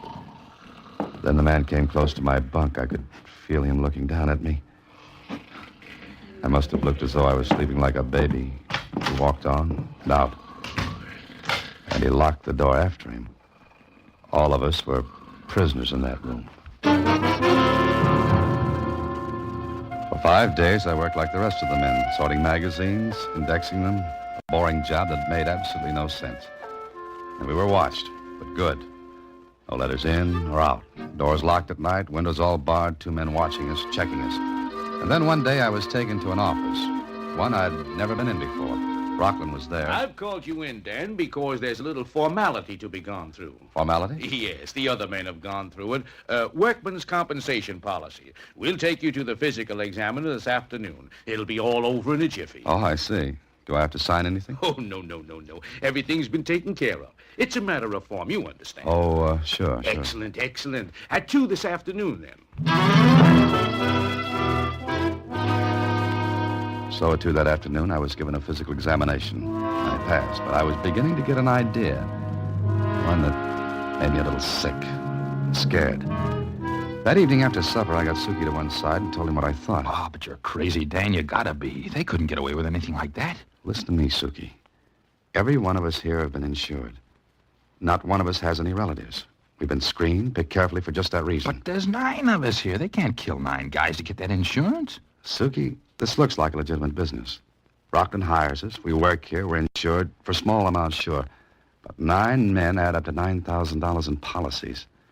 And how do we know how many more places there are like this? It's nuts. It don't make sense. They'd be on a murder rap, sure as shooting. The insurance company would What get if on. it's an accident? What kind of an accident would kill 9 guys at once? That's what we've got to find out. Don't you see? Red got that letter from you. They found out about it. Red must have talked at the mission, and to keep anyone from finding out where you were, Red was killed and your letter taken off of him. Dirty. What do you want me to do? We've got to look this place over. Tonight. That night, Suki and I got out of bed before the checker came around. We made a quick tour and found out it was a perfect setup for a fire. Sure, a fire. Locked doors, barred windows. Men trapped in there, and it would be just an accident. What could anybody prove? Anybody who set up a gimmick as clever as this one would have all the angles covered and his tracks wiped out. But what are we gonna do? We can't get out. We're watched every minute. We've got to get out soon. If we don't, we're cooked. And I mean cooked. Tell the other guys there's 9 of us, only 3 of them. No, Suki, we've got to pretend we're still patsies for them. Let them think we're not wise. And don't tell anybody, Suki. Suki and I worked out a plan. The bars on the washroom windows. How's it coming, Dan? Yeah, pretty good. Chipping away the stone with a nail is slow work. Just 3 bars. Get 3 bars loose. That's all we need.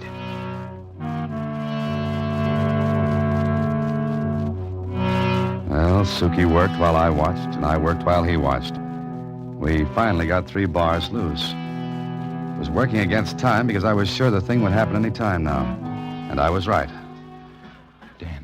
Dan, you awake? I haven't slept for 3 nights. What's up? It's after 12 and the checker ain't been around. Okay, then tonight's the night. Hey, wait a They're minute. probably out and, Wait a minute. Well, Smell that? smoke. Come on, Suki, get the other men up. This fire trap will burn like tinder in 2 minutes. Hurry. Yeah. Hey, you guys. You guys, wake up. Come on, wake up. Listen, there's a fire. Wait a minute. There's a fire, but we'll all get out of here if you'll keep your heads. Suki, open the door. It's locked, Dan. All right, everybody, we've got to break that door in. Then go to the washroom. 3 bars are loose, and then take your time getting out, and we'll all make it. All right, let's go. Now to the washroom. The other door's too heavy for us. Come on. We got out not too soon. The fire was eating that old trap as though it were a shoebox then. Hey, Dan, look. They're getting away. Don't let them. Hey, stop those men. Don't let them get to the car. Come on. They got guns, the dirty rats. They can't get away. Head them off at the garage. Head them off. Dan, we got them. Hold them, Suki. Okay. Now you're going to talk. About what? You'll see. Men. Listen, men. This fire was deliberately set to trap us, kill us. I'll tell you why later, but these are the men who did it. What'll we do with them? Oh, wait a minute. You want to talk? Yeah, I'll only keep them away from me. Suki, talk to the rest of the men. But it wasn't over. There was still one thing to be done. Rockland couldn't know things had gone wrong, so I set up a little surprise party for him. Suki and I went to him. Yes, Dan, what are you doing here? Having fun? Why aren't you at work? Let me move in on him, Dan. Let me get my Hold it, hands... Suki. Rockland, it didn't work. Hey, what's the matter with you? It didn't work, I said. everyone got out. Fine, fine. Got out of what? The fire. And one of your men talked, Rockland. He talked plenty. Oh? Well, it doesn't matter because you bums won't live to talk about it. Dan, look out! Okay, Dan? Yeah. Okay. But you can shoot straighter than that, Kling. Lots straighter. My hand. Yeah, I can shoot straighter. But this is one guy I want to save. See how he likes bars on windows.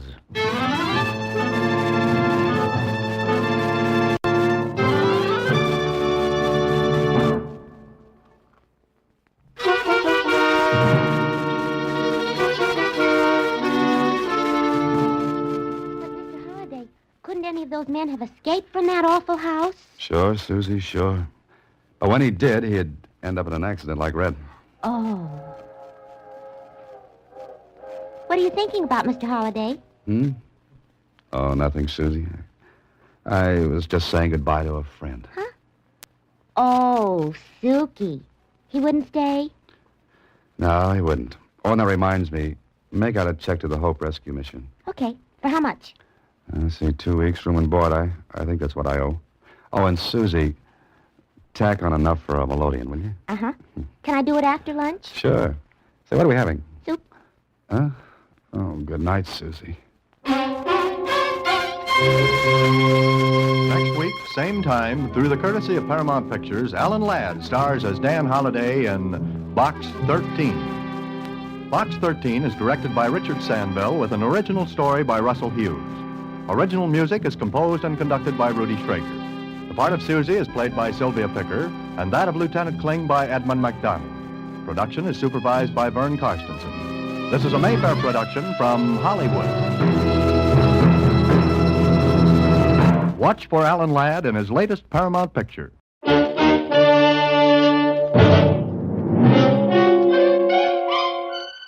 Box 13, with the star of Paramount Pictures, Alan Ladd as Dan Holliday.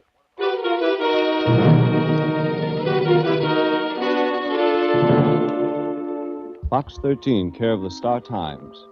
If your advertisement is on the level, I think you'll find this worth your time. Be in the Quan Hai shop in Chinatown at 2 o'clock tomorrow afternoon. Pretend you want to buy some jade. Reject the first 2 pieces offered, then mention the Hang Lee piece in the window. Buy the Hang Lee. This will be worth a lot of money to you. Remember, it's the Quan Hai shop in Chinatown.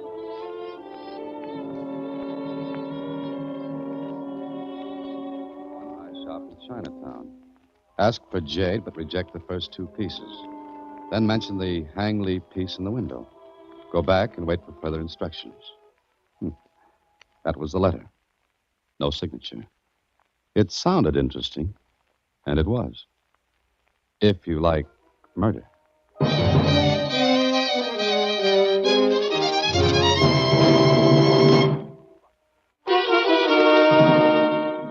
And now back to The Treasure of Hang Lee, another Box 13 adventure with Alan Ladd as Dan Holliday. I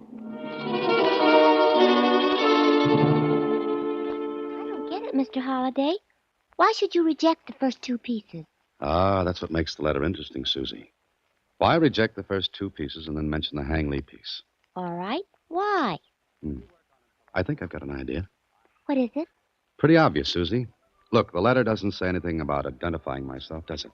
No, it doesn't. Well, if I follow instructions, follow them exactly, I'll be tipping myself to someone in the store. Do you get it? Oh, sure. Whoever wrote the letter will be there, too, waiting for you to follow instructions. That's a great deduction. And I did it all myself, too. You sure did. Okay, Susie, I'm going to make like Marco Polo and visit our Chinese friends.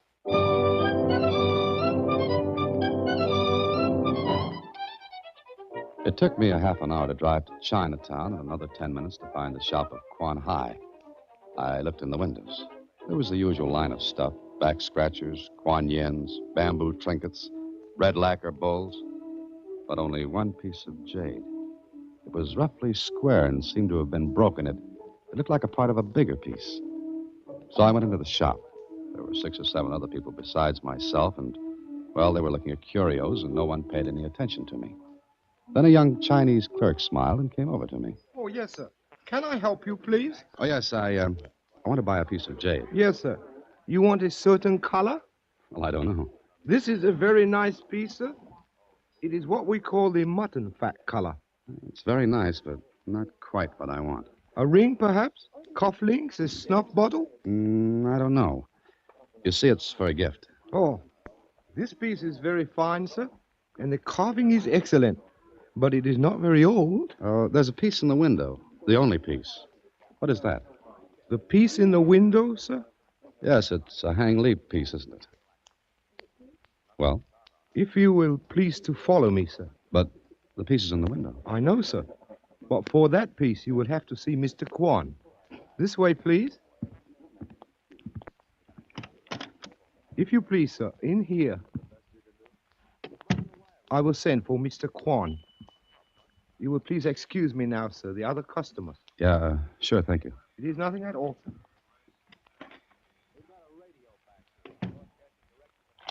He went out, and I heard a key turn in the lock of the door. For a moment, I was left alone in a room that was different from the rest of the store. Very different. Instead of the usual junk that tourists buy, this room was a treasure house. Rose quartz, wonderful jade screens, beautiful porcelain bowls that seemed to be lighted from inside, lacquerware that shone like satin in the dim light. I was looking around me when... Good afternoon, sir. Oh, how do you do, Mr. Kwan? I am Mr. Kwan. Please to sit down, sir. Thank you.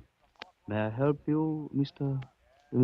My name is Holliday, Dan Holliday. I am honored, Mr. Holliday. Your clerk told me I'd have to see you about that hang lead jade in the window. Yes, that is true.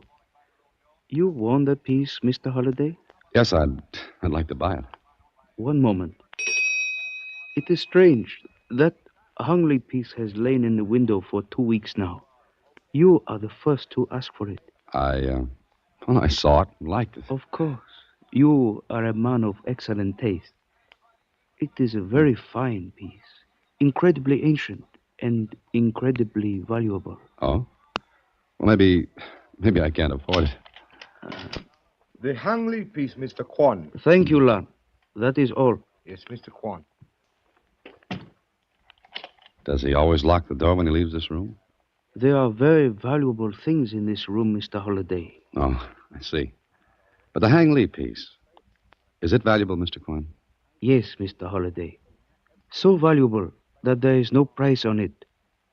Odd that you should ask for it. You have no idea how odd. It is a piece of a larger work, 12 inches by 12 inches to be exact. This is only 1/3 of the original. May I see it? Certainly. It looks like a wonderful piece of jade. Do you know what Confucius said about jade? Well, I seem to have heard quite a few things Confucius was supposed to have said, but I doubt if any of them would fit the bill just now. Yes. But Confucius said that jade is like truth. It gives out a bright rainbow, and it shows a pure spirit among the hills and streams. Truth gives out a bright rainbow. Mm-hmm. That's a very pretty figure of speech, Mr. Kwan. Yes. Truth is very often a figure of speech. Is it not, Mr. Holliday? Yes, I'm afraid you're right. But about this piece. Yes. You will note the carving, very beautifully done. These are Chinese characters, aren't they? Yes. It is too bad the other 2/3 of the entire piece are missing. Oh? Why is that? I mean, beyond the fact that it seems a shame to ruin such a magnificent thing. Foolish old Chinese legend, Mr. Holliday. It says that he who translates the writing will be led to a treasure beyond all price. But you'd have to have all 3 pieces. You would need all 3 pieces. And where are the other 2? I do not know. I see. Well, Mr. Kwan, how much for this piece? Mr. Holliday, it has no price. You mean it's not for sale? It is not for sale. But I don't understand. It was in the window. Yes, and no one inquired about it. Perhaps because collectors would not be interested in a broken piece. That could be. But that still doesn't explain why you had it in your window, and yet not have it for sale. Because, Mr. Holliday, the piece is yours. I beg your pardon. What did you say? The hung lead piece is yours. There is no price on it. But I can't take it without paying for it. You asked for it? Of course I did, Mr. Kwan, but I'm prepared to pay for it. I am sorry, there is no price. The piece is yours for the taking. Well, suppose someone else had come in and asked for it. Would you have given it to anyone? Only to one who asked for it by name, as you did. I don't understand. Truth, Mr. Holliday, is a figure of speech. I have told you the truth. The Hangley piece is yours. Please take it. Now, if you will excuse me. Just a moment, Mr. Kwan. Suppose I refuse to walk out with this. It is a matter of indifference to me. Then, as a matter of curiosity, how much is the piece worth? That depends upon who has it. And that means what? That is hard to say. To a collector, the Hangley piece would be worth perhaps no more than $100. To you, it is worth what you make it. To me, it is priceless. Here is Lun. Lun, please show Mr. Holliday to the door. His business here is concluded. It will be great honor, Mr. Kwan. Just so. Well, goodbye, Mr. Holliday, and may the bat roost upon your roof. May the what rest for where? The bat is a Chinese symbol for good fortune. Goodbye. Please to come with me, Mr. Holliday. You're sure you won't change your mind, Mr. Kwan? About what? The Hangley piece? It is yours. Perhaps we shall meet again, Mr. Holliday. Oh, wait, just a minute, Mr. Kwan. He is gone, Mr. Holliday. Now, if you will please to follow me. All right. Thanks. Is there anything else you wish, Mr. Holliday? Yes, I think there is. And that is? I wish someone would tell me why I advertise for adventure and get mixed up in things like this. Oh, goodbye.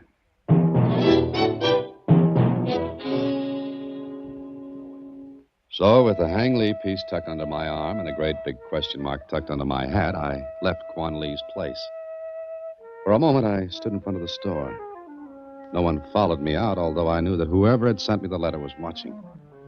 So I drove home and waited in my apartment. I didn't wait long. Hello? Miss Holliday? Yes, it is. I'm the one who sent you the letter. Bring the Hangley piece to 721 South Ferry Street, room 6. Oh, just a minute. How do you know I've got the piece? I was in the store this afternoon. Hmm? And why didn't you ask me for it there? You're wasting time. Please bring the Hangley piece. You won't be sorry. What was that address again? 721 South Ferry Street, room 6. And the name? You've got all you need to know. I'll be waiting. Well, well, well. All right, Mr. South Ferry Street. We'll see what you have to offer. Please go back in, Mr. Holliday. Oh, I've got company. Please go back. Sit down. I just got up. Sit down. Well, thank you. Won't you? You're much younger than I thought you'd be. Oh, is that so? Well, keep pointing that gun at me and I can age 10 years. You have quite a sense of humor for a murderer. Murder? Well, this is news. Go on, Miss... Loring. Greta Loring. How do you do?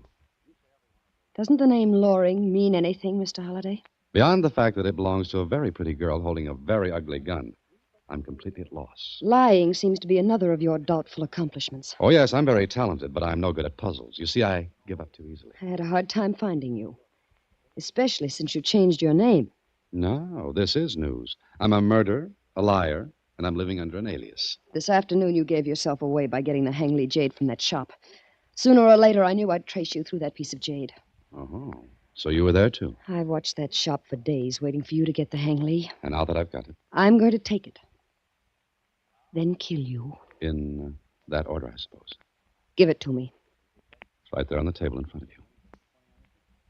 It was a long time ago that you killed my father. I was a little girl then. Lady, how you've grown up, complete with a gun and a murderous desire to kill me. I've had that desire for a long time. Ever since I found my father dead. Murdered. Go on, Miss Loring. What then? You know as well as I do. And being charming and flip won't help. Now, look, Miss Loring. Maybe you've got the wrong man. Have you thought of that? After all, you said I seemed to be much younger than you thought I'd be. All I know is that you went after the Hangley jade. No one else in the world but you would want that piece. No one else would know what it means. That's circumstantial evidence, Miss Loring. Stay where you are. We're through talking, Mr. Holliday. Or shall I call you Benson? You can call me anything you like, but think before you squeeze that trigger. I've thought quite a lot. Now, I'm going to take the jade. All right. Here. Take it. Giving it to me won't solve everything. Stay there. No, don't. With a slam of the door, Miss Loring was gone, and so was the Hangley jade. And so was a piece of my coat where the bullet from her gun ripped through it. But I had the gun. Maybe it could be traced. But first, I had to see a man about a piece of jade at 721 South Ferry Street.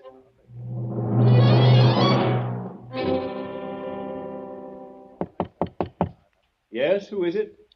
Holiday. All right, just a minute. Come on in. Now, give me the Hangley piece. I'm sorry, but you're about a half hour too late. What are you talking about? Well, I haven't got it. Maybe this will show you I don't like jokes. Now, look, whatever your name is, take that gun out of my ribs. I'm developing an allergy. Give me the Hangley piece. What if I told you a girl who called herself Greta Loring took it away from me? What? Loring? You have that name right?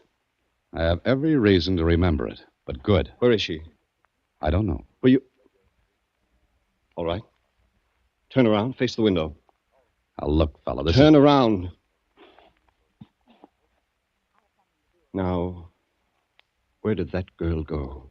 I told you I don't know. How did she find you? The same way you did. She was in Quan Hai's shop this afternoon. Uh-huh. Okay, Mr. Holliday. Thank you for running that errand for me.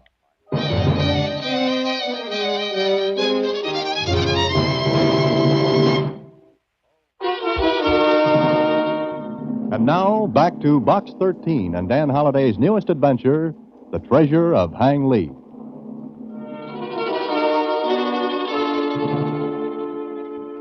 It was a nice hit over the top of my head. When the birds and the bees left my skull, I sat up. The room was dark. I started to get to my feet when... You're feeling better, Mr. Holliday? Huh? Mr. Kwan. Oh, I am flattered you recognize my voice. But you are feeling better? Except for a new head, I couldn't ask for anything more. I'm sorry I did not arrive in time to save you that inconvenience. Mm-hmm. But now that you are here, why? Why am I here? I came to see your friend. Today I have no friends. Wait a moment. I shall turn on the light. And I could use some. Here we are. Mostly on what's going on. Yes, here. You gave our friend the Hangley jade? Now, wait a minute. Just a moment. Before you answer, you had better look in this little alcove. Look, Mr. Holliday. Who's that? He's dead. Yes, quite dead. Stabbed in the back. But he's not the man I came here to see. I'm afraid not. I wish he were. Well, then who is this? One of the men I have been seeking for 10 years. 10 years? Look, Mr. Kwan, I have a large headache. You're no aspirin with your Chinese puzzles. The man you came to see was named Benson. That doesn't help. The dead man there is a man named Fisher. And what about a man named Loring? Oh, you know a man named Loring. I met his daughter today. Ah, his daughter. Now I am beginning to see. But I presume you gave Mr. Benson the Hangley jade you got from me today? I did not. Mr. Loring's daughter relieved me of it. She has it? You know she has. I have only your word for that. That's all you're going to get, Mr. Kwan. I think you mean that. Very well, Mr. Holliday. I shall have to leave now. Oh, no, you don't. There's a murdered man here. How do I know you didn't kill him? That is a reasonable question. You have only my word that I did not kill him. And you'll go with me to the police. Oh, it's funny, huh? No. I was thinking of something, a proverb. And being Chinese, I am permitted one proverb. I've got one for you, Mr. Kwan. A bird in the hand is worth two in the bush. Right now, you're the number one bird. Very good, Mr. Holliday. But my proverb is more to the point. Two men of different minds must soon say goodbye. We're going to the police, Mr. Kwan. You leave me no alternative but this. Would you use that gun? I'm afraid I would, if you tried to stop me. But please, do not blame me, Mr. Holliday. This is the fault of my ancestors. Your ancestors? They invented gunpowder. Goodbye.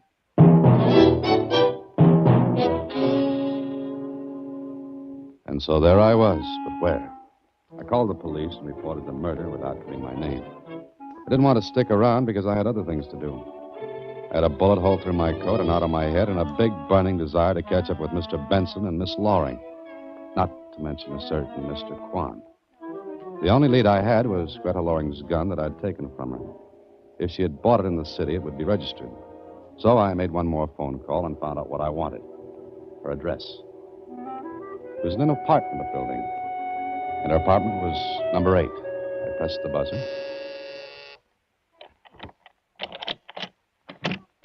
Yes, who... Good evening, Miss Loring.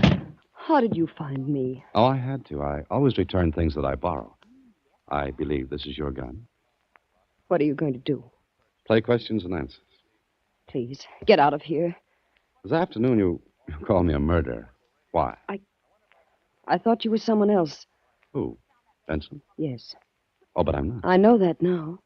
Oh, now she tells me. After she puts a bullet through my coat. You know, Miss Loring, 2 inches higher and you'd have had yourself a corpse. Me. I dislike being a corpse. Now you'll talk. Benson killed my father in China 10 years ago. It seems he also killed a man called Fisher. David Fisher? David or not, he's just a number at the morgue by now. Then Benson is still alive. I think he is. And you came here. Well, of course, why not? Oh, don't you see what you've done? Done? Think about it. Oh. He wouldn't know where to find you, but I told him I'd met you. And he'll keep track of me. And come here. Listen, have you still got that hang leaks, Jade? Yes. Well, he wants that. If you give it to him, maybe he'll go away. My father was killed because he had the Hangley piece. What is there about that piece? There were 3 pieces, all part of the same screen. It was something about a treasure. Mm-hmm. And the carving on the screen would lead to the treasure. Yes. You have 1 piece. Benson has the other 2. One he killed your father to get, the other he killed Fisher to get. And he'll come here after this 3rd piece. Hey, come on, we've got to get out of here. Wait, where's your phone? Oh, right there, but... I'm going to call the police. Not yet, Mr. Holliday. Kwan. Yes, I followed you, Mr. Holliday. Then, because I fear Miss Loring would not extend her hospitality to me, I came up the fire escape. Kwan, my father told me... Miss Loring, yes. Your father, Fisher, and Benson killed an old Taoist priest in China to get the Hangley screen and its secret. My father never killed anyone. I'm afraid he did. But there are 3 pieces off the screen. Yes, Mr. Holliday. The 3 men did not trust one another. They broke the screen up into 3 pieces. One valueless without the other 2. Why? Why did they do that? Because they had to leave China and go their separate ways. They arranged to meet later. But Benson killed Loring. Yes, but Loring did not have his piece of the Hangley. I got it before Benson got to him. And you put the piece in the window to trap Benson. Why, Mr. Kwan? Why? The Taoist priest was my honorable father. Oh, I didn't know. I didn't know that. I'm sure you did not. I have been all over the world, waiting, hoping that sooner or later the murderers of my father would trap themselves. 2 are dead, and the 3rd... Benson? Yes, Benson. Must be Benson. You will let him in, Mr. Holliday. Let him in, or you crazy Kwan. He's a killer. I said let him in 1 moment. I will take that gun you put on the table, Mr. Holliday. Give it to me. Take it. Thank you.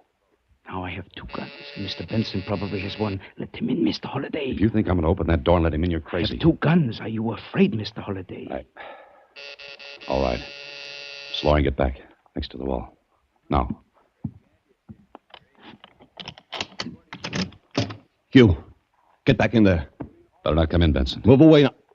Who's that? Come in, Mr. Benson. Come in. Holliday, stand in front of me. Right where you are. All right? Go ahead and shoot. I would hit Mr. Holliday. That's right. I'm sorry, Mr. Holliday, but you seem to have been caught between the dragon and the tiger. I want that Hangley piece. I'll give it to him. Yes, do that, Miss Loring. Give it to him. Benson, you've already killed 2 men. The 3rd won't make any difference. A Hangley piece, Miss Loring. On the table. There. Take it. Good enough. All right, Holliday, move in front of me. Always in front of me. Now stop. Hand me the jade. You, Miss Loring, hand it to me. That's it. Now I'm going to move back toward the door. If you shoot, Holliday gets it. Stop right here. Mr. Holliday, my life means nothing because I have devoted it to this moment. But I regret this inconvenience to you. Quan, think what you're doing. Benson won't get away. The police will have his description and be picked up within an hour. Nice dreaming, Holliday. Mr. Quan, don't. Stay where you are. I regret, Mr. Holliday. Twist away quickly! Twist away! Mr. Holliday. I'm all right. I got out of the way. Mr. Benson has gone to his ancestors. Mr. Quan, are you all right? Yes. It's quite all right, thank you. You're hit. Miss Loring, call the doctor faster. No, please. The 3 pieces of the screen. Give them to me. You will find 2 of them in Mr. Benson's pocket. Look, Mr. Quan, you're hurt badly. You've got to have a doctor. No, that would do no good. Old Chinese proverb. Greatest coward is he who fears death. I'm sorry, Mr. Quan. The Hangley pieces. Please, put them together. All right. There they are. The treasure of Hangley. Right here. Treasure? But... Not gold. My people learned centuries ago that real treasure is not gold. Treasure of Hangley is written here. Jade. That happy is the man who is contented with his lot. Mr. Quan. Mr. Quan. It's all right, Miss Loring. Mr. Quan is contented.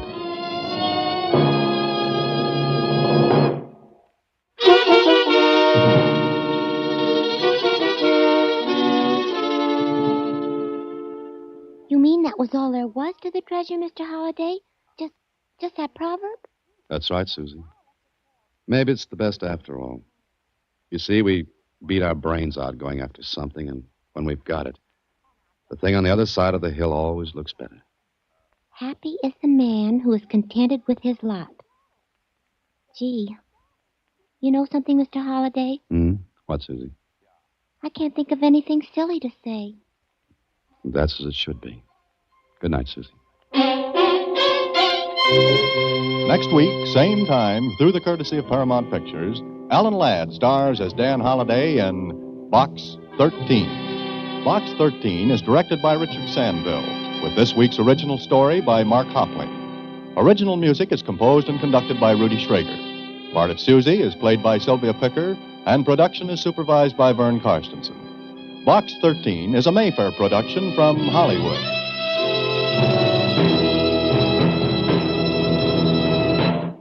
Watch for Alan Ladd in his latest Paramount picture.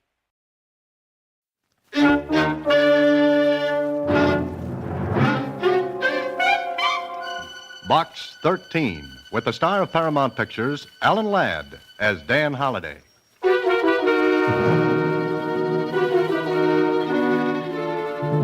To Box 13, care of Star Times. Dear Dan, if this is the way you want it, okay.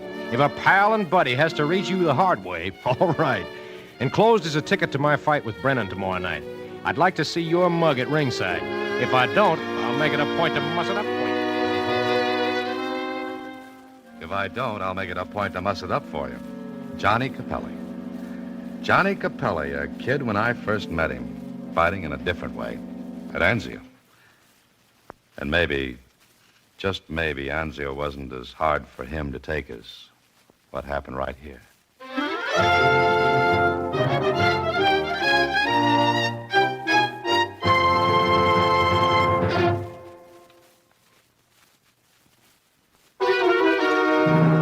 And now back to Box 13 and Dan Holliday's newest adventure, Double Right Cross. Johnny Capelli. contender for the middleweight crown. A big, overgrown kid with a smile full of white teeth and a heart full of kindness for everybody. Johnny Capelli? I never heard of him, Mr. Holliday. Well, you don't read the sport pages, Susie. But you know him, huh? Uh-huh. We played duck on a rock on the beach at Anzio for keeps. I saw him a little while ago. Told him my Box 13 idea, and I guess he saw the ad in the Star-Times. And you're going to fight, huh? Yes, that's it, Susie. Did he send you a bedside seat? There's nothing I can do with that one. So long, Susie. In the driving rain, I headed for the stadium, and my cab ran fenders first into a traffic jam. Well, there was no use trying to get through, so I paid off the cabbie and started to plow the rest of the way to the stadium. I looked at my watch 2 minutes after 10. The first round of the fight was underway. By the time I hit ringside, people were already on their feet leaving. And there was booing. And talk. Capelli knocked out. Capelli acted like a fourth-rater. Johnny Capelli laid down. I pushed my way back to the dressing rooms. There was a little knot of people around one door, and a girl was rattling the knob and calling, Johnny, please open the door. Johnny. "What's the matter? What's going on?" Who are you? Reporter, beat it. No, I'm a friend of Johnny's. Who are you? His manager. I mean, I was, but not after tonight. He loses one fight and you're quitting. Yeah, like he did. When he comes out of there, tell him he can take this contract and tell him. You're Helen, aren't you? Yes. Please go away. Johnny can't see any reporters now. Please go, will you? I looked at her. So this was Helen. The girl Johnny dreamed about, talked about, raved about, then talked some more about. All the while he and I were trying to miss the casualty list in Italy. The girl he sent a diamond brooch bought with a year's pay he hoarded like a miser. Well, if looks counted, she was worth it. She rattled the knob again and... Please, Johnny. It's Helen. Johnny. May I try? Johnny! Johnny, this is Dan. Dan Holliday. Dan Holliday. Oh, yes, you recognize the name? Oh, yes. Johnny spoke of you. He said that... What's the matter with Johnny? He won't come out, Holliday. Oh? Who are you? Helen's brother. You see if you can get Johnny out of there, Holliday. Johnny? Johnny Capelli. It's Dan, Johnny. Is there any other way out of this dressing room? Yeah, the window. This is the ground floor. He could have got out of the window. Look, both of you, Helen and... Name's Eddie. Yeah, all right, Eddie. Get somebody with the key to open this door. Go ahead, Eddie. Step on it. Okay, be back in a minute. Now, what's all this about, Helen? Oh, I don't know. As soon as the fight was over, he came... He was conscious? Yes, he walked, but we got the door here, and he broke ahead of me and ran in and locked the door, and I... All right, Helen. All right. Now, take it easy. We'll find out what's happened.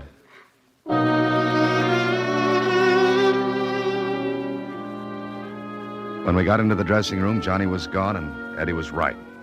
The window was open. I couldn't figure it. Johnny Capelli, a kid whose courage was A+. A kid who went through Anzio, Salerno, Casino. Sure, he was scared, just like the rest of us. But he didn't whimper.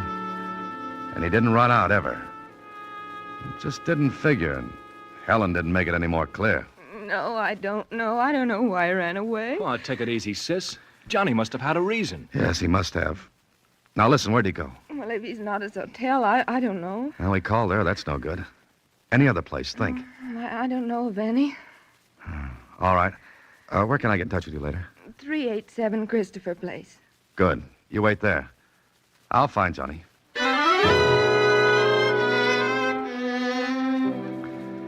It was tough, but I finally tracked down a cab driver who remembered picking up a man back of the stadium. Seemed, well, drunk, he said. Took him to a little hotel on the other side of town. It could be Johnny, so I went there and... Go away. Johnny? Get out. Listen to me, Johnny. This is Dan. Dan Holliday. Dan? Yeah, let me in, Johnny. No, go away. Just go away, will you? What are you trying to do, Johnny? Nothing. Please, will you go away? Look, kid, let me in or I'll break in.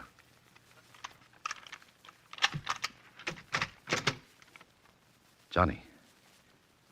Hiya, Dan. Where's the light? Don't turn it on. Don't, Dan. Okay, Johnny. No light. Close the door. Why'd you come? Why do you think? Listen, nobody else knows where I am, do they? No, nobody. Helen? No. Where is she? Home, waiting for me to call her. But you're not going to. What's the matter, Johnny? Dan, I'm sick. What do you mean? I don't know. Look, Dan, it was swell of you to come. There's nobody I'd want to see any more than you, but not now, Dan. Some other time, but not tonight. You're going to tell me what's wrong, Johnny. All right. Turn on a light and take a look. Johnny. Yeah. Better with the light off, isn't it? Now, listen, you took a beating. You're hurt, kid. Hurt badly. I've got to get a doctor. No. I said yes. No, you get a doctor, and so help me, Dan. I'll kill you. Johnny!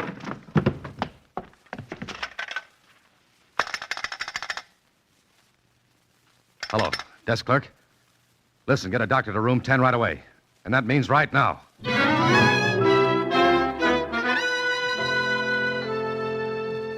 All right, Mr. Holliday. He'll sleep for a while now. How long before he wakes up, Doctor? 5, 6 hours, maybe longer. How badly is he hurt?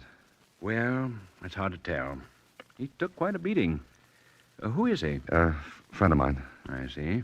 Fight? Yeah, sort of.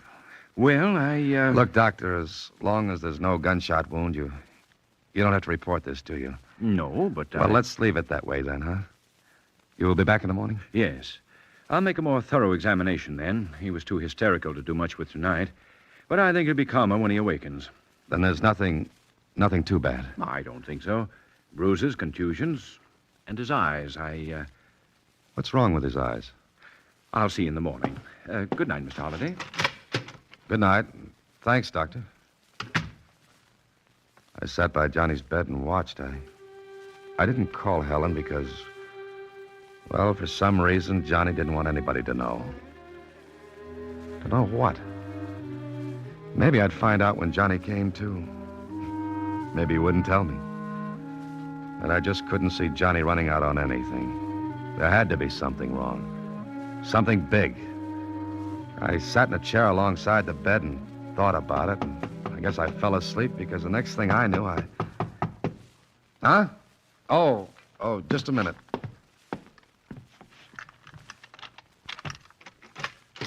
Good morning. Good morning, Doctor. Is he still sleeping? Yeah. Maybe for another hour or so. But I'll wait. Thanks. You'll be all right? Well, I'd like to ask him a few questions when he awakens. I don't think there's anything seriously wrong, but, well, I'll wait. What are you getting at? I don't know. You'll have to wait, too. Okay. Meanwhile, I'll go out and get some coffee. You can use some, too, can't you? Yes, thanks. I'll be right back. I thought I'd be right back. But when I got down to the street, something changed my plans. There was a newsstand, and the first thing that hit my eye was a sub-headline. It said, Boxing Commission holds up Capelli purse. Capelli disappears after fight fiasco. I hurried to a phone, called the Star-Times, got a few strings pulled, and a half hour later, I was sitting across from the commissioner at his home. Just exactly what interest do you have in this, Mr. Holliday? I'm a friend of Johnny's. I see. All right.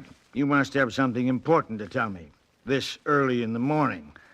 I want you to tell me something, Commissioner. What? Why is the commission holding up Johnny's purse? Because we believe the fight was not quite on the level. Meaning, you think Johnny threw it? We don't know. We're going to look at the movies this morning. Johnny didn't throw that fight. Did you see it? No, I didn't, but Then how do you know? Well, because I know Johnny. That's your only reason? I think it's enough, Commissioner. Look, Mr. Holliday, we have one job to do. Keep the boxing game fair and square as a service to the fans who pay their money to see good, clean sport. Capelli was a 10-1 favorite last night. A big bet placed on Brennan would bring a lot of money to anyone. Meaning Johnny might have bet on Brennan? It's been done. And the commission is in business to see that it doesn't happen anymore. Until Capelli proves otherwise, we'll say he threw that fight. I didn't believe it. But Johnny lost. He lost badly. And he did run out, and he wouldn't tell why. I went back to the little hotel and ran into the doctor who was just leaving. Oh, Mr. Holliday. That cup of coffee took a long time. It wasn't coffee. How's Johnny? He'll be all right. That all? No. Last night when I examined him, something puzzled me. What? His eyes. Pupils dilated. And? This morning when I examined him again, I asked a few questions. What about? Your friend had every symptom of bellamine poisoning. Last night, the pupils of his eyes were dilated, and... Wait a minute. That would affect his sight, wouldn't it? Yes. Taken internally, bellamine is poisonous. Quarter grain and up is fatal. And less than that? Dryness of throat, nervousness. In other words, if someone gave him bellamine, he'd have a hard time seeing. Very difficult. And if he were a boxer? Well, if he were a boxer and went in the ring with his eyes in that condition, he wouldn't be able to see his opponent.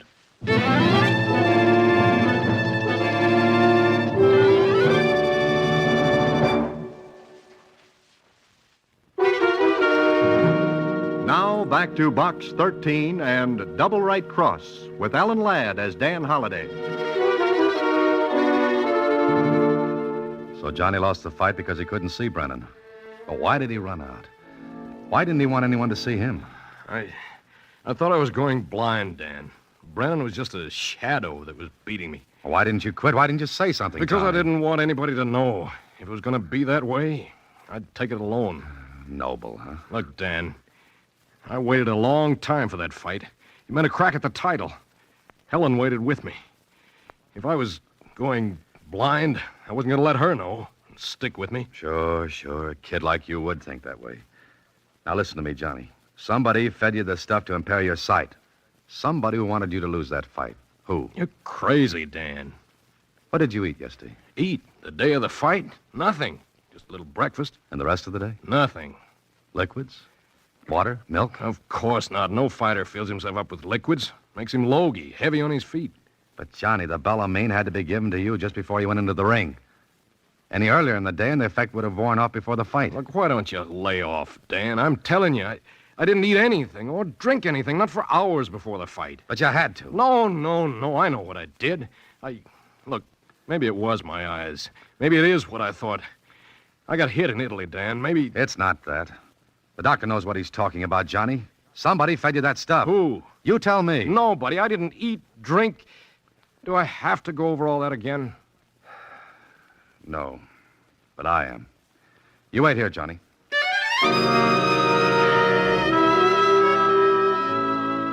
Johnny was a 10-1 favorite over Brennan, and somebody played that for all it was worth. And it looked like it was worth a lot of money if the bet was big enough. A little while later, I was talking to Brennan. You're crazy, Holliday. Maybe the guy wasn't in shape. Look, Brennan, Johnny was in condition. So you're telling me that somebody doped him? Meaning me? No, I'm just asking. And I'm telling. I got 120 fights on a clean sheet. None of them was shady. I don't play that way. I'm not saying that. I'm only trying to find out who could have given Johnny that drug. Well, I wasn't near his dressing room. I didn't even see him after we weighed in that afternoon. All right, it had to be in his food. Food? No fighter's going to eat right before a match. Or drink water? He just rinses his mouth, that's all. What else, Brennan? If he's training right, nothing else. But if he gets thirsty... I told you, he just rinses his mouth. He drinks water, it makes him heavy. That's why a fighter chews gum all day. It gives him a moist... Gum? Yeah, gum. Why? Gum. That's it, Brennan. That's it. Sure, I chewed gum all day. Before the fight in your dressing room? I must have been chewing gum. I remember that... Go ahead, Johnny. What were you going to say? Nothing. Yes, you were. No, I wasn't. Look, there's only one way the drug could have been given to you. Now, you've got to think. Who gave you gum just before you went in that ring? I didn't have any. Johnny, what are you hiding? Nothing. You were going to say something a second ago. Did Baker, your manager, give you... No. Who else was with you? Just Baker. Where was Helen? Shut up, Dan. Did she give you any gum? Forget the whole thing. I'm going blind, that's all. Oh, you're not. Beat it. Helen gave you that gum. She was in your dressing room before the fight, wasn't she? Cut it out, Dan. That's why you shut up before you remembered. And the chewing gum was the only way the drug could be given to you. Because you didn't eat, you didn't drink water or anything else before you went in that ring. But maybe 15 minutes before, Helen handed you the gum, didn't she? Shut up, Dan. Shut up and forget the whole thing. Come on, Johnny. She gave you the gum, didn't she? Didn't she?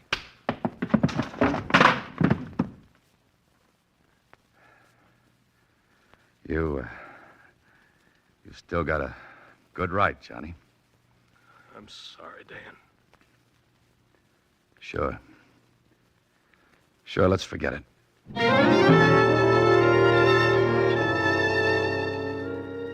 But I didn't want to forget it. I left Johnny and went to see Baker, his manager. I didn't tell him what I'd found out. I just listened. Sure, I brought the kid up from the ham and egg prelims. But after last night, we're washed up. Johnny was a 10-1 favorite, wasn't he? Yeah, a match with the champ next. Did you bet on Johnny? I never bet. Even if you thought Johnny was going to win? What are you driving at? At somebody who stood to make a killing if Johnny lost. You're asking for a cloud holiday? I just had one. What about Helen? What about her? All right, Baker, here are the cards. Johnny went in the ring last night, a sure bet to lose. What? Yeah, that's right. He was drugged. He couldn't see Brennan from the first bell until he was counted out. He was fighting on instinct and courage. Listen, what are you giving me? There was nobody in his dressing room but me And Helen? Yeah, Now, what about her? nothing. Except once I walk in on the two of them and, well, they was having a fight. What about? They clammed up when I walked in, but I heard something about a brooch. Brooch? Diamond brooch? The one Johnny sent her from Italy? Maybe. All I know is what I said. That's enough. Thanks, Baker. Maybe you'll have a champ on your hands yet. The next stop was to see Helen. I wasn't sure how to handle this. And all I had to go on was the fact that Johnny was covering for her. Why? And they'd had a fight over that brooch. Again, why? So the big question was, did she or did she not double-cross Johnny? Her first words to me were, Dan, you found Johnny. maybe. Maybe, but what do you mean? Sit down, Helen. What's the matter? Is he all right? He'll be all right. He's in a little hotel. Well, then take me there. I want to see him, Dan. Maybe he doesn't want to see you. What? Johnny, now, did he say that? No. Well, what are you doing? Why don't you take me to him? Why are you talking like this, Dan? How much did you win on the fight, Helen? What do you mean? I watched her face closely after I asked that. Either she was the new Sarah Bernhardt or she was in the clear. For a couple of seconds, she stared at me, and then... That's a filthy thing to say. Yes, I know, but I've got something to find out. And what did you hope to find out by asking me that? I hope to find out who made a killing on the fight by making Johnny a setup for Brennan. He was 10-1. Good odds for somebody who'd lay a good-sized bet on Brennan. You mean you think I'd bet against Johnny? Did you? That's not worth answering. All right, look. Johnny was knocked out because he was drugged. He couldn't see. And he was drugged only a few minutes before he went into the ring. Baker? No, a manager who's bringing up a champion doesn't sell him out. And that leaves only me, is that it? Maybe. And I bet everything I had on Brennan. Is that your story? What's yours, Helen? I have none. If that's what you believe, believe it. But tell me where Johnny is. I promised I wouldn't. You promised? Oh, no, Johnny can't believe I... Where's that brooch he sent you? Brooch? Yeah, that's right. The one he sent from Italy. A $3,000 brooch that'd bring about $1,500 in a pawn shop. And $1,500 at 10-1. Well, seems to be my day for taking it. I'm sorry. Didn't you give Johnny chewing gum just before he went into the ring? What did you say? Chewing gum. Johnny wouldn't tell me, but I know you gave it to him. Yes.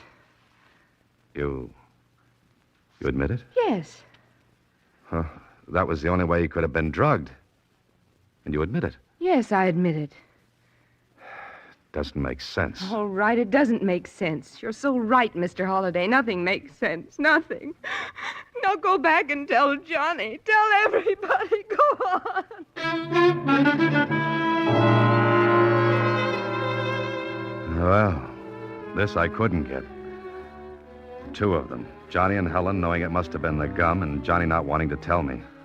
Then Helen coming right out and saying she gave it to him. Okay, there was one answer, and I hunted for it in the shape of that brooch. I called Lieutenant Kling at headquarters and got him to do me a favor.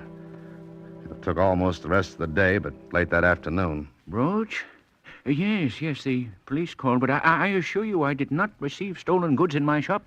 The police know that I don't Sure, you're in handle the it. clear. Now, don't worry.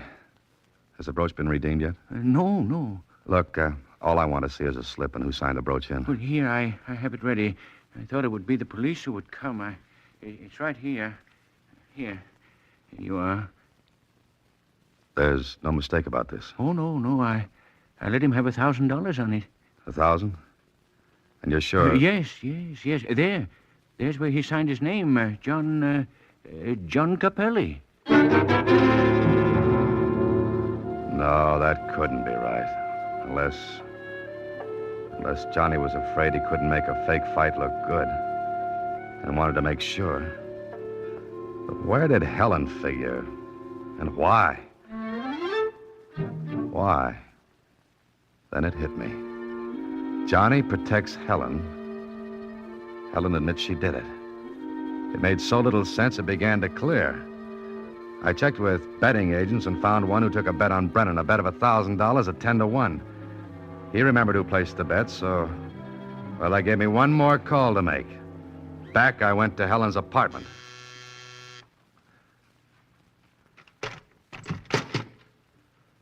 Hello. Yes? Oh, hi, Holiday. Come on in. Oh, thanks, Eddie. Your sister home? No. Grab a chair. Haven't you seen her? Oh, yes, earlier. But aren't you going to ask me about Johnny? Oh, sure. Where is he? I know. Well, what about him? I mean, he's okay, huh?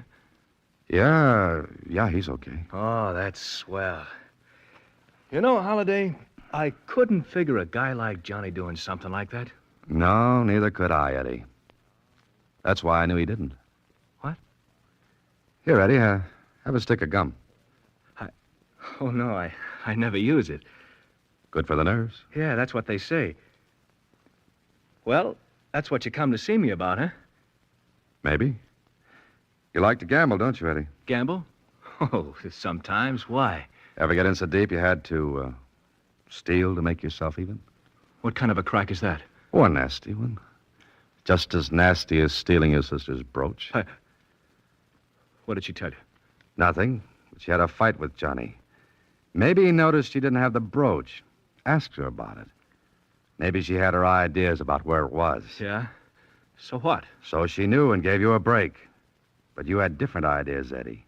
You pawned the brooch, signed Johnny's name to the slip, then bet 1,000 against Johnny. You're nuts. You're off your rocker. Tell you what, Eddie. Let's you and I take a trip to the pawnbroker, then we'll go to the betting agent where you placed the bet. Maybe I won't look so much off my rocker then, huh? All right. So what? I got a break. I'll redeem the brooch and... What are you looking at me like that for?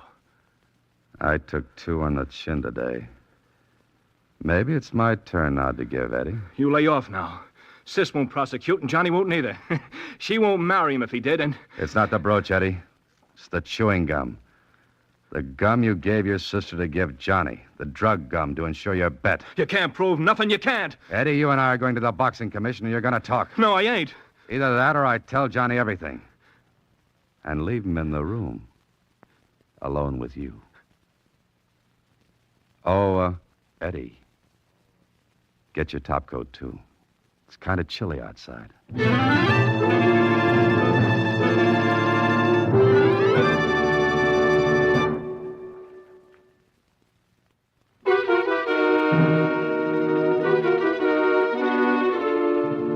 Well, Susie, as they say in the books, all's well that ends well. Gee, it's so romantic. Johnny and Helen getting married, Johnny getting another crack at the championship, and I... What's the matter? What's the matter, Mr. Holliday? Oh, Susie, my jaw is really sore. Johnny hung a nice right cross on me. What's a right cross? Huh? Well, it's, here, look, put up your hands. This way? Yeah. Mm-hmm. Now, look, I lead with my left like this, and you... Like that? Oh, I'm sorry. Mr. Holliday. Mr. Holliday, Oh, good night, Mr. Holliday. Next week, same time, Alan Ladd stars as Dan Holliday in Box 13.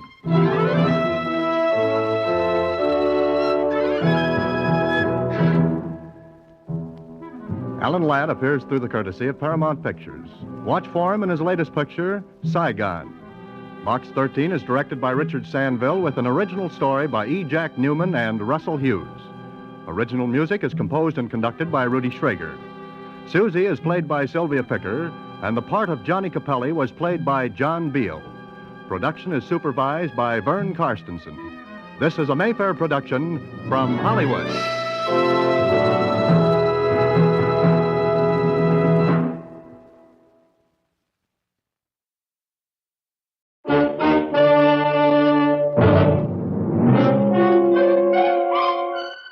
Box 13, with the star of Paramount Pictures, Alan Ladd, as Dan Holliday.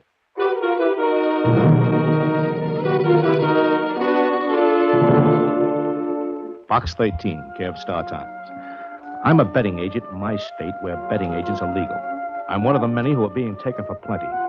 I think there's something haywire, but none of us have been able to figure it out. Now, since you'd be a stranger here, we figure you'd have a better than even chance of nosing around.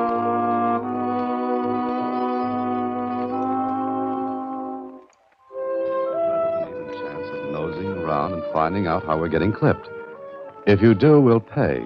If you don't, maybe you'll have yourself an adventure anyway. My name is Bert Hendricks. Look me up at 6729 Sierra Way. Enclosed is enough money to take care of immediate expenses. Have a look, huh? Yeah, I had a look all right.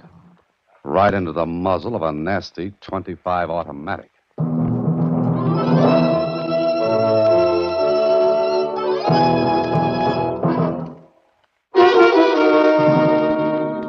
Now back to Box 13 and Dan Holliday's newest adventure, Much Too Lucky.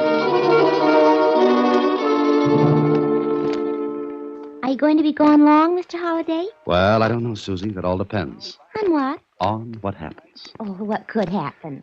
Where I'm concerned, anything. Oh, yeah. Sometimes I get worried about you, Mr. Holliday. Sometimes? Most times. It's just like a nomination. Oh? What am I running for? Huh? Nothing. I just had a premonition. What's that? What you didn't have. I don't get it. Well, you work on it until I get back, Susie. I'm off to the races. The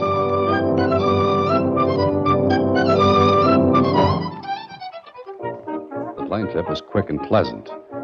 And 8 hours after I said goodbye to Susie, I was talking with Bert Hendricks, a big, nice-looking fellow, but with a worried look on his face. After we had introduced ourselves, Hendricks let me know what was putting the wrinkles between his eyes. Oh, it's got us roped and tied like a Christmas package, Dan. Oh? How much are you losing? Plenty. Runs into 4 or 5 figures every week. Maybe somebody's being lucky. To be that lucky, a guy'd have to be born with a silver horseshoe in his mouth. Look, yesterday I paid off on a long shot at 40 to 1. The clip ran to the tune of 20,000. And that, as they say in books, is sugar with a capital S. It'd buy a lot of coffee. Anyway, we figure we're getting it the wrong way. Clip, bamboozled. Well, why don't you go to the police? With what? Troubles? That's not the answer. Have you tried to find out? Are you kidding? We ran ourselves into a lather trying to catch the angle. No dice. Dan, somebody in this town's plenty smart. Smart enough to know our boys. And that brings me in. That's right. You're a stranger. They won't take a second look at you. I caught your ad in the Star Times and played the bet. Well, here you are. With nothing to do. How much do you want? Well, believe it or not, Bert, I do this for nothing. Yeah, I heard you say that before, but I don't get your dodge. My what? Your gimmage. Dodge, racket, angle. Oh. Well, I figure if the plot's good enough, I can use it in the story. Okay, but no dough? I'll tell you what, Bert. If I figure this, will you turn over what you'd give me to any charity I name? Here's a blank check. Fill in the amount, I'll sign it. But try to catch the capers that are putting the shellac on us. With nothing to start on, I've got a job. They're smart, plenty smart. What they win is over and beyond the run of luck or chance. Any ideas? Yeah, one. Oh, what's that? They got a guy with a crystal ball. That the best you can do? Come out in the wire room with me. See if we can catch anything. Oh, up front? This way. And we're getting ready now for the third race of the day. We've got a radio back here, broadcasting direct from the track. Comes over a local station. Oh, and where are the bets placed? Right here, or by phone. I see. And you take bets up until the time the horses are at the post. That's right. But once the race starts, no more bets. Listen to the race. Now he's in place. We're ready.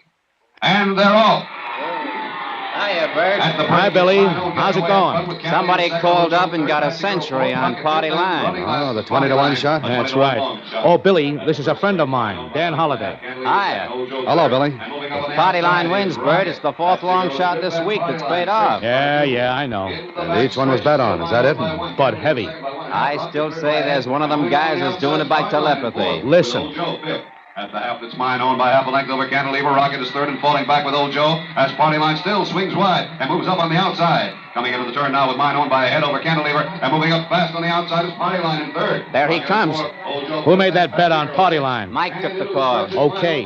Get me to the name of the guy who made the bet. Sure. Right away, Bert. Listen to that. Mine owned and Party Line. It's mine owned by a half over Party Line, and it's a driving finish with mine owned in front by a nose. Party Line getting up the whip and moving up, and across the finish. It's Party Line by a head over mine owned. Oh, 20-to-1. And $100 at 20-to-1. Don't say it. Don't say it. Come on. Let's go back to my office. Oh, Dan, I don't get it. How can they pick long shots like that? Is it only long shots? No, not always. Sometimes it's the favorite, but it's always a winner. And I say no guy can pick a winner every race, especially every long shot. Come in. Want to know who placed that 100 on Party Line, Bert? Yeah. Here's the tab. Oh, her again. She's awful lucky. Yeah, too lucky. Who is it? Name's Vaughn. Terry Vaughn. Singer at one of the clubs here. She's done this before, huh? Yeah, she's done it before. 20 grand today, 5 last week. Why doesn't she retire and leave here? Well, she can. Look, Dan, we've got this betting narrowed down to about 20 people. 20? Yep. The most consistent winners. They never lose. Oh, a ring, is that it? That's right. But not one of them is ever at the track. You mean they just don't go? That's right, never. I don't get it. Neither do we. Oh, Billy. Yeah? This call from Terry Vaughn came in just before the horses were at the post, huh? Sure. We take bets up to the break. What are you thinking about, Dan? I was just wondering if there was any way of getting advance information on a race. You kidding. Not a chance. This is a business with us. Legitimate. On the level. We know every angle and dodge. There's no way anyone could know before the race that a long shot like Party Line was going to nose across first. You've got yourself a problem. All right. How about taking a slice of it, Dan? What I said about that blank check still goes. Okay, you've got yourself a boy. Good. I don't know where I'll start, but as they say in books, everything has a beginning. So, why not start with Terry Vaughn?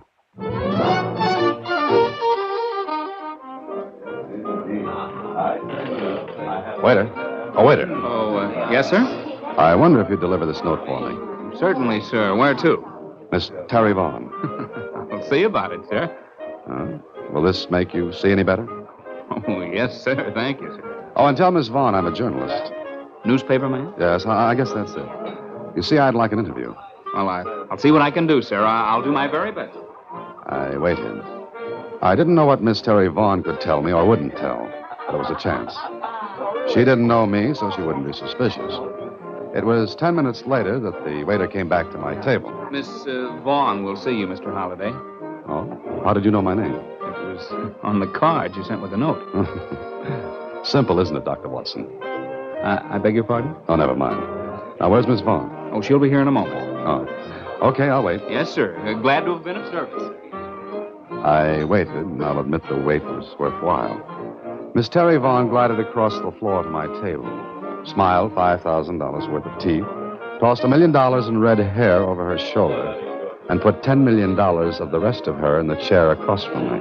You're Mr. Holliday. You're Miss Vaughn. Mm-hmm. Your note said you wanted to interview me. That's right. Well, I'm flattered. I imagine that's a fairly common situation with you. What paper are you with, Mr. Holliday? I have a connection with the Star Times. Oh, you're a big city boy. I didn't know it showed. Why do you want to interview me? Oh, lots of reasons, Miss Vaughn. Name one. Well, I heard you were very lucky today. Lucky? How? Or do you win 20,000 every day? What does this have to do with an interview? Well, it's human interest stuff, Miss Vaughn. Very human and very interesting. I see. But why pick on my lucky streak? Because it was so lucky. Oh. I've always been lucky. I can understand that. Oh, how did you happen to pick party line today? I like long shots. Always? When I feel lucky. Do you ever lose? Sometimes. Why? Oh, I'm just asking. Mr. Holliday, this is a peculiar interview. Oh, I don't think so. Just pleasant. What paper did you say you were with? The Star Times. And what are you doing here? Vacation. When is it over? Couple of weeks. I see. Well, Mr. Holliday, as far as I'm concerned, it's over now. Have a nice time. Oh, wait, I'm sorry. Please stay here. Why? I feel that I owe you an apology For what? for being so curious. All right. We'll forget it. Let's do. Let's forget all about $20,000, long shots, and lucky streaks. And what shall we substitute? Terry Vaughn. Do you mind? I don't mind if I do, Mr. Holliday. Well, it was a pleasant way to spend an evening. But when it was over, I was just as smart as at the beginning, which was 0. Maybe Terry Vaughn was lucky, but how lucky can you be? The next day, I met Bert Hendricks, and he had more trouble. Well, somebody did it again today, Dan. Not quite as big as Terry's play yesterday, but enough. Enough. One of the same 20 people you've tabbed? One of the 20. If it weren't for the fact that it's those same 20 people all the time, it could be just luck. Could be. You saw Terry last night? Yeah. Oh, yeah, I saw Terry. And? A very lovely girl. I wish I had her money. It's mine. That's funny. Oh, I'm sorry, Bert. I don't have to ask if you've watched those 20 people. Oh, sure we have. They don't talk to anyone connected with the track. As far as I know, they don't even know anyone there. There's got to be a gimmick. Yeah, that's what I keep telling myself in the head. Look, Bert, let's try to figure it out logically. You say every one of those bets is placed just before the race is run. That's right. And each of those 20 people picks a winner. Yeah. Not only with me, but with all the other agents who have the same setup I've got. Then how could they get advance information? They can't. They've got to, Bert. Dan, we've been all over that. Yeah, maybe there's an angle you've overlooked. Okay, name it and I'll buy it. Is there any particular race or races they always bet? What races do you lose the most heavily on? Wait a minute. That is an angle. You think of something? Maybe. Wait a second. I'm going to check. I think I'm right, but I'll make sure. Hello? Hello, Billy. This is Bert. Yeah? What race is being run now? Time for the 6th. Do you have any big bets? No. Were there any of the 20 on this one? No. Which ones did they hit? 3rd, 4th, 5th. That's all? Yeah, why? Nothing. See you later. Well? 3rd, 4th, and 5th. That's what I thought. Never the 1st, 2nd, or the 6th, 7th, or 8th. Always the 3rd, 4th, or 5th. That's right. But where's the gimmick? I don't know. But hand me the phone. Oh, here. Thanks. Now, what's the phone number of the club where Terry Vaughn works? No, I don't know. It's in the directory. But, why? What's that got to do with this? Bert, I don't know yet. But I'm going to ask the lovely Terry Vaughn if she'll go out with me tomorrow afternoon. Afternoon? What are you getting at? Your money. I hope. Hand me the directory.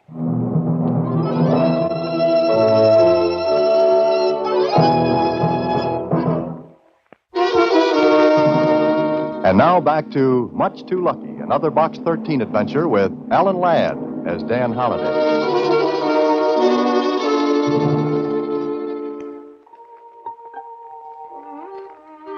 Well, I had an idea. Not a big one, and not one that made sense yet. But I was going to play it. So the next afternoon, I met Miss Terry Vaughn for lunch. I arranged the time so we'd be together just about the same time the horses went to the post for the 3rd race. We sat in a little cafe. I was really surprised that you called me, Dan. Oh? Why, Terry? Oh, I don't know. Maybe because you seem more interested in my luck than in me. The two go together. I suppose so. Do you ever play the races? No, I never have. But there's always a first time. That's what they all say. Why do you ask? Got something good, as they say in the vernacular? Oh, I never get tips. Ah, but you win. Occasionally. What's your secret? What makes you think it's a secret? That was just a figure of speech. Let's talk about something else. Oh, what time is it? Oh, 2:20. Why? Thinking of leaving me so soon? No, but I have something to do around 3. Oh, important? To me, yes. I see. Well, shall we take a walk? Yes, I'd like to. Okay, that's it.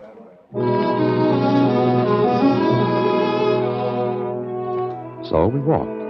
Terry was very charming. I was beginning to wonder about my hunch. Maybe it was luck after all. Then, a few minutes after 3... Dan, will you excuse me for a few minutes? Oh, your important 3 o'clock date. That's it. I have to make a phone call. Want me to wait? Yes, if you want to. Oh, I do. I'll make it from this drugstore. All right. I'll wait right here. I won't be more than a few minutes. She went into the drugstore and straight to a phone booth. I slipped inside, went to a counter. The clerk came up to me. May I help you, sir? Oh, yes. Let me see a pair of those binoculars, will you? These? They're not very good, except for children, just toys. Oh, I like to play with toys. May I see a pair? Certainly. Here you are. Thanks. If you point them outside, you'll get a better idea of what they'll do. Oh, I'm getting a good idea right here. Excuse me, I'll be right back, sir. Uh-huh. I watched Miss Terry Vaughn in that phone booth. The binoculars weren't very good, but I saw the numbers she dialed and remembered them. She spoke for a few seconds, hung up, dropped another coin, and dialed another number. I got that one, too. Then the clerk came back. They work all right, sir? Oh, they're marvelous, just marvelous. How much are they? $2.95. Here you are. Shall I wrap them? Got any kids? Huh? I mean, why, yes. Well, here's a present for them. But you just bought them. Well, you see, I like your kids. You take these. But sir, I can't take these, or can I? I walked back outside and got to the pavement before Terry Vaughn finished her second phone call. I was standing there when she came Well, out. there we are. All set. Make your call all right? Yes. Now, how'd you like to see the town? I'd love it. Come on, let's go.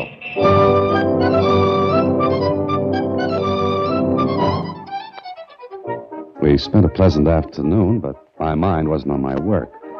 I was trying to keep those phone numbers straight in my head. Then Terry had to go to the club for rehearsal. As soon as she left me, I headed for a phone booth and dialed the first number she'd called. Hello? Hello, Bill? Bill? What number do you want? Is Bill there? There's no Bill here. I'm sorry. You're sure there's no Bill there? You got a wrong number, bud. Wrong number, huh? Maybe not. I dialed the second number she'd called. Hello? Hello, who's this? Hendricks. Who's that? Hendricks. This is Holiday. What's up? Listen, did Terry Vaughn place a bet this afternoon? Yeah, on the 4th. Did she win? She had 50 on the winner's nose. Look, she was with me when she made the bet. You heard her make it? No, she was in a phone booth. Was that the only bet she made? That was enough. How many winners did you have in that race? 6 of the other 20 people had the winner. How about the other races? 3rd, 4th, and 5th. All winners among the 20 people. Uh-huh. You got the gimmick? Maybe. But I've got to prove it. Listen, just sit tight, Bert. Don't open your mouth. Don't let out a peep. And above all, don't try to see me. But, Dan, if you know anything, please. I don't know whether I know anything or not. But I'll find out tomorrow at the track. Later that evening, I made a purchase. A very important one. Then I called Terry Vaughn and asked her to go to the track with me the next day. It took a little persuasion, but she finally said yes. So the next afternoon, with my purchase in the pocket of my topcoat, Miss Vaughn and I went to the track. And up in the stands... Do you know, Dan, this is the first time I've been here this season. Oh, I thought you liked racing. Oh, I do, but, well, being at the track makes me nervous. Nervous? Why? Oh, no reason at all. Oh. Which horse do you like in this race? Oh, I'm not going to bet. Oh, now, with your luck? I don't want to force it. I see. Well, I don't blame you. Why don't you go ahead and bet? All right, you pick a horse for me. Think my luck will rub off on you? Could be. Go ahead. Pick one. Well, let's see. How does this one sound? Bright Angel. Bright Angel it is, in the 3rd. It's almost post time. Uh-huh. Well, these are good seats. Yes, they are. I reached in my pocket and took out the important purchases I had made the previous evening and started to unwrap it. What's that, Dan? Oh, I just bought this, a portable radio. I wonder if I can hear the race on it. Don't turn that on. But why not? Put down that radio, Mr. Holliday. Put it down. Why don't you want me to turn it on? You're just a little too smart, Mr. Holliday.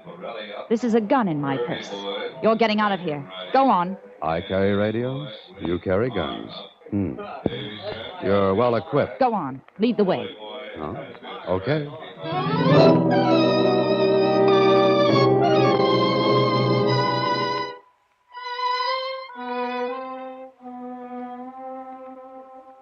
She was as cool as an Arctic winter, and she handled the gun nicely, kept it in the small of my back under her handbag. Somehow I knew she'd use it if she had to. We got to her car, and a half hour later she marched me into a room where a man sat wearing a pair of headphones.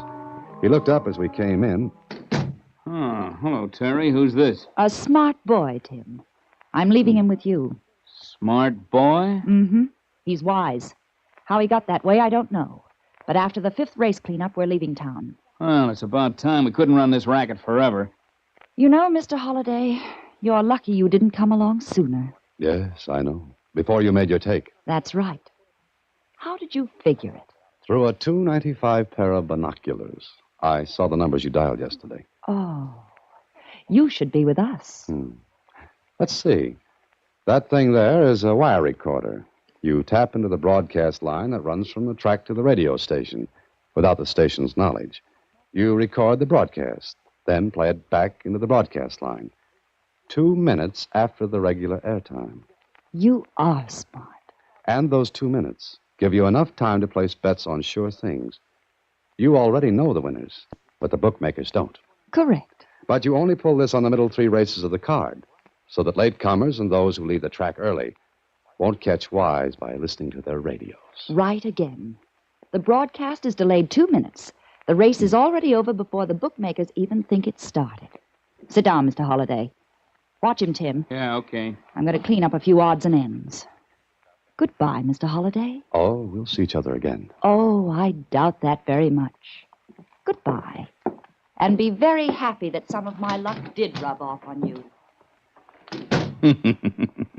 Smart dame, smart dame. Knows angles. Yes, I can see that. Yeah, we make a take here and then move on. Now, you just sit still, Bub. I got some work to do, but I can still watch you. I watched him, too. The wire recorder was spinning. He flipped a switch, and I knew what happened. The 3rd race at the track was over, but the broadcast of it was going over the air now. 2 minutes later. Then...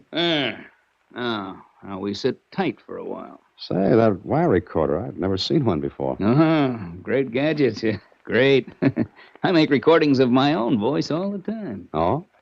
You mean all you do is talk into that little microphone and your voice is recorded right away? Mm-hmm. Hey, you want to say something? Hey, you're obliging. Oh, sure. Anything to pass the time. Gets dull in here. Go on, say something, and we'll play it back for you. Go on. Well, what'll I say? Oh, anything. First thing comes to your mind. Well, my name is Dan Holliday. I'm being held prisoner at 758 Condo Street at the point of a gun. Please help. Oh, great. Just great. Don't you wish someone on the outside could really hear that? Yeah, I guess I do. Now, you mean that thing will play it right back, huh? Sure. I just got to switch from the record to playback, that's all. He turned his back for a second, flipped the switch. I flipped the switch, too, and waited. Well, my name is Dan Holliday. I'm being held prisoner at 758 Condo Street at the point of a gun. Please help. See? That's all there is to it. Well. What do you know about that? Isn't science wonderful? Yeah, sure is. Too bad you had to come along and spoil this racket, mister. But I guess we made a big enough take, and keep your hands up, mister. I can shoot and answer the phone at the same time. Yeah? Tim, what happened? Happened? Nothing. Why? The guy is Listen, still... get out of there fast and take him with you. We'll take care of him later, but get out of there fast. Terry! Terry! Something wrong? I don't know. Get up and move out. Go on. I did. But I did something else first. We walked out of the place, a gun in my ribs. I hoped what I'd done would work. We walked up the street a piece, and then... That's cops. All right. Duck in here. Go on, in this hallway. Now, just keep quiet and let him go past. Guess they won't find nobody there, will they? No, I guess not. Well, what now? Well, wait for a minute, and we go. All right. Now get in front of me and stay there. Go on. Drop that gun. What? Who? Better drop it. There are a lot of cops. Okay, don't shoot. Dan Halliday. You all right? Sure, Hendricks. Did you hear my broadcast? Yeah. Your voice cut in right in the middle of the regular broadcast. I don't get it. How'd they find us? How'd they trail us? Oh, look on your coattail, Tim. You didn't know it, but when we left that room, I hooked the end of the wire from the recorder on your coat. You see, Tim, you were wired for sound.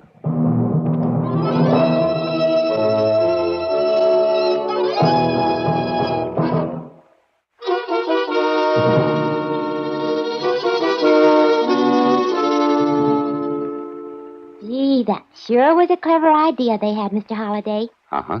And you were clever, too. That wire left a trail right to you and that man. Yeah, he was wired for sound, Susie. Uh-huh. Oh, and I'll bet you got a racy story out of it. What, Susie? No, don't you get it, Mr. Holliday? I made a joke. Racy story. Get it? Yeah, I got it. Good night, Susie. Next week, same time, through the courtesy of Paramount Pictures, Alan Ladd stars as Dan Holliday in Box 13. Box 13 is directed by Richard Sandville, with this week's original story by Robert M. Light and Mr. Sandville. Original music is composed and conducted by Rudy Schrager. Part of Susie is played by Sylvia Picker, and production is supervised by Vern Karstensen. Box 13 is a Mayfair production from Hollywood. Watch for Alan Ladd and his latest Paramount picture.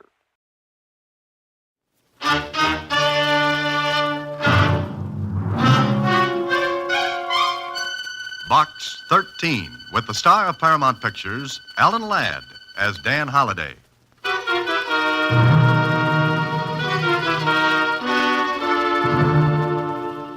Box 13, care of Star Times. Your advertisement in the paper has intrigued me. Naturally, I wonder whether you are serious or insane. Either way, I think I should like to meet you and perhaps offer a proposition which may intrigue you.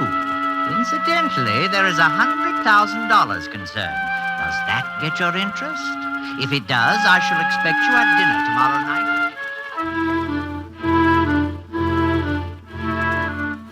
I shall expect you at dinner tomorrow night at 8. It will be informal, so don't bother to dress. Yours for adventure, Charles Winthrop. Does $100,000 interest me, yes? Brother, that much money would put new life in a mummy.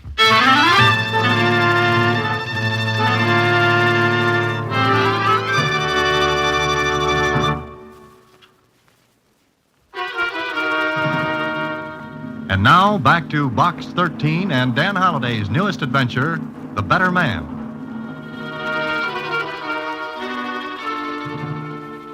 Charles Winthrop. Charles Winthrop. You know, Mr. Holliday, that name sounds awfully familiar. Well, it should, Susie. Mr. Winthrop is one of the richest men in the country. Oh, sure, I remember now. He's a regular Crisis. A what? Don't you know, Mr. Holliday? Crisis was a rich king. Oh, don't you know, Susie?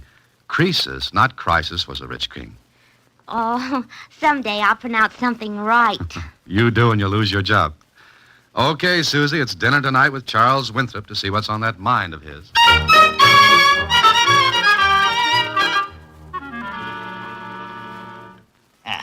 Cigar, Mr. Holliday? No, thanks. More coffee, perhaps. I don't think so, thanks.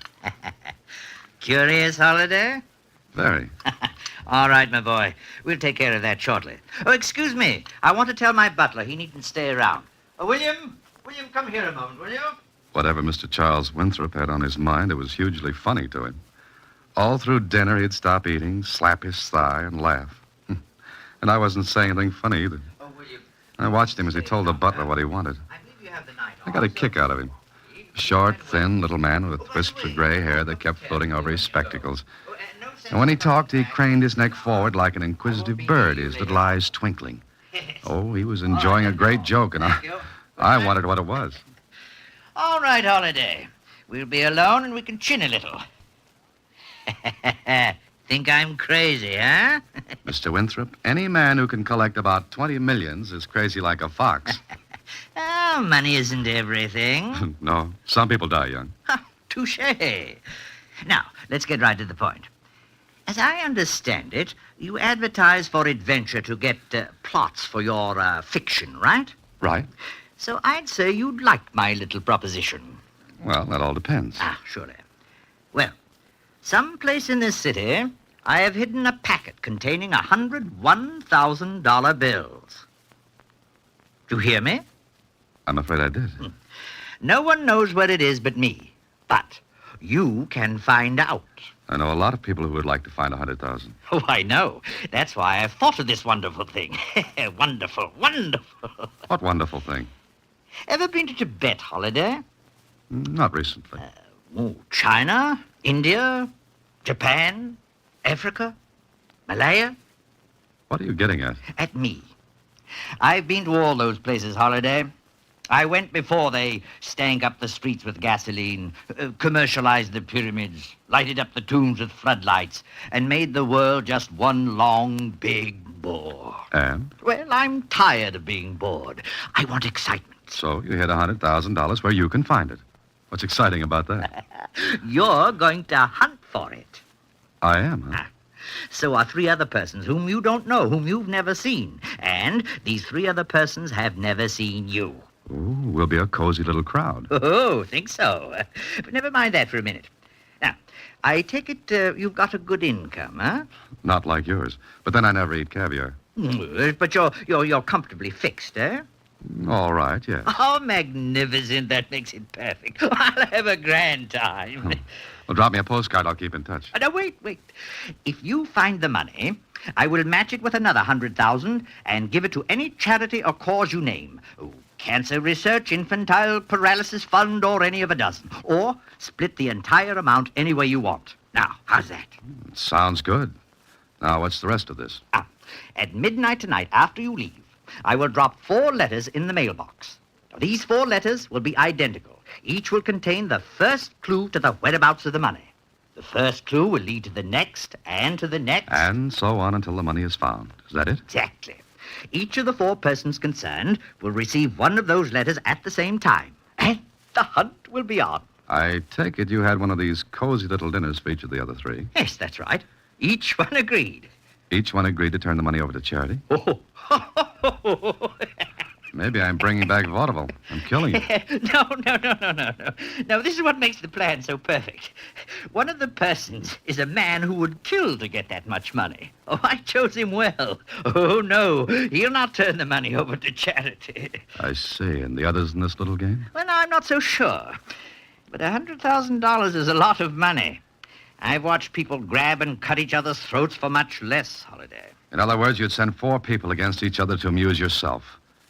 No thanks, Winthrop. I'll take my hat and some clean, fresh air. Well, after all, Mr. Halliday, you advertised adventure wanted. That's right. And that's not an entry blank into a cutthroat game to amuse a cynical old man who's down to his last 20 million. So long. Wait. What for? Now, listen. Those other 3 who are going after the money. Now, one is a man to whom the money would mean cheap nightclubs, gambling, and everything else his stupid mind thinks is life and living. The other 2 would keep the money, I'm sure. Unless you keep them from getting it. Oh, but I won't. I'll watch them play my game and let the one who wins take the stakes. But you, Holiday. What makes you think 100,000 wouldn't tempt me? Oh, I got my money by knowing people. So? You've got the chance to get $200,000 for a worthy cause if you play. And if I don't? The money will still go to one of the other 3. And I'm inclined to think the killer will win. Unless he's playing against a smarter man. Well? What if someone gets killed? How will you feel? No better, no worse than now. Did you ever stop to think it would be the same as murder? What law could touch me, Holiday? I hid the money, I give out the clues. If someone gets killed, the money is the murderer, not me. I see. Of course, if you refuse, You can always think of how much good the money could have done. Why, you... I'll send out the letters at midnight, Holiday, 4 of them. You'll get yours in the morning. So you have all night to make up your mind whether the money is squandered by a cheap, stupid fool or helps some of humanity. I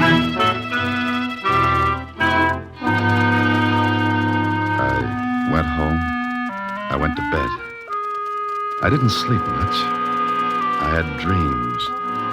Dreams that featured the grinning, weazened face of old man Winthrop, $1,000 bills, sick kids in hospitals. They changed places with each other all night. Then in the morning... All right, who is it? Special delivery, Mr. Holliday. Okay, thanks. Shove it under the door. Yes, sir. It was from Winthrop. At first, I wanted to burn it, forget the whole thing. Because the thought of people running around a city fighting over that money made me, it made me a little sick. Then, I guess I was mad at Winthrop at his cynical attitude that the killers would always win. I opened the letter and later in my office listened to Susie read it. High swings the hunter, his dog's eye bright. Where science is king, the clue will be right. What's it mean, Mr. Holliday? I don't know. High swings the hunter, his dog's eye bright. Hunter? Hunter? Me? And his dog's eye bright. I never saw a dog with only one eye, or a hunter with a dog's eye. His dog. And why, where science is king? Gee, I never saw a puzzle like this one before. Well, old man Winthrop is certainly having his fun. I worked out a puzzle once about movie stars. The names were all jumbled, see? And Susie. And... Susie, say that again. Say what? What kind of a puzzle did you work out? One about movie stars. Why? Stars, stars, stars. Susie, you're wonderful. Am I? Absolutely magnificent. Here. Mr. Holliday, you kissed me. All that and a raise, too. But what did I say? The dog stars, Susie, the dog star. What dog star? Hand me that encyclopedia quickly. Gee. Here. Now. Dog star, dog star. Here, listen. The dog star, or Sirius, brightest star in the sky, in constellation Canis Major, the great dog. Oh, but what about the hunter? Listen, Sirius may be seen below and to the left of the constellation Orion, the hunter. That's it, Susie. High swings the hunter, his dog's eye bright. But what about the next line? Where science is king, the clue will be right. I don't know, but it's got to have something to do with Orion the hunter. Listen, Susie, I'm going to find out a few things. I'll be at the Star Times for the next half hour. Okay, I'll say one thing for Winthrop. He made the game fun to play. That is, if keeping one step ahead of a killer was any fun. Anyway, at the Star Times, I talked with the science editor. Say, what the devil are you up to, Dan? Hey, look, Lou, give me some help, will you? If I can, sure. What's your problem? Read this. What is all this? Never mind now. I'll explain later. But Orion is the hunter. Oh, I see. Well, what do you want to know? What about Orion? Does it swing high? Sure. It rises roughly in the east, swings upward in an arc, and then sets. When is it at its highest? Oh, I should say around midnight. Midnight. Okay, now what about that where science is king line? Make anything out of that? Well, I should say science is king at an astronomical observatory. At least that would tie in with the rest of this doggerel. Lou, you're wonderful. Oh, by the way, Lou, there's an observatory in town, isn't there? Sure, the Winthrop Observatory. The Winthrop? Mm-hmm. Somebody managed to squeeze a few shekels out of the old boy to build the thing. He insisted it carry his name. So it all fits. Okay, Lou, tonight I'm going to be a stargazer.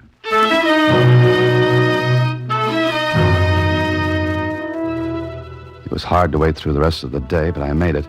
Then that night I drove up the long, winding road that led to the Winthrop Observatory. Again, the old man picked his spot nicely. It was dark, and a creeping, damp fog settled down in curling waves. There wasn't a light within 10 miles. Then I broke out of the fog, and the mountain leveled off. In the sky, the stars were big and bright. And I came to the end of the road. From here on, it was shoe leather instead of horsepower. I looked up in the sky. Swinging up and in front of me was Orion. Below and to the left of him, a white star shimmered in the night sky. Sirius, the dog star. I looked at my watch. The luminous hands were almost straight up. Okay, midnight, Orion, Sirius. Then what? Who's that? Well, Mr. Holliday. Winthrop. Yes, indeed. Didn't think I missed the fun, did you? Well, come on, Holliday, straight ahead. Stay on the path. Good evening, Holliday. What now, little rich man? So you figured it out, eh? Why else would I be here? Very clever. All right, here's an envelope. What do I do with it? Oh, there's another clue in it. The second. Oh. How long does this go on? I'm having such a wonderful time, I'd like it to go on forever. But I'll play the game fairly. One more after this, and that's all. I see. You're really making this great for yourself, aren't you? You'll be at each stop, I suppose. Oh, yes. And I wonder how many clues I'll have to give out. What do you mean? Well, only you and one other person showed up here tonight. What? One other? Yes. And guess who it was?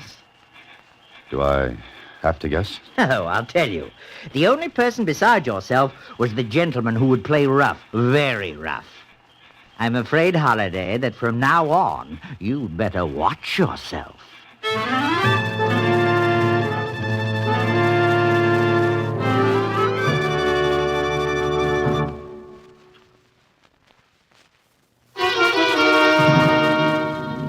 And now back to The Better Man, another Box 13 adventure with Alan Ladd as Dan Holliday.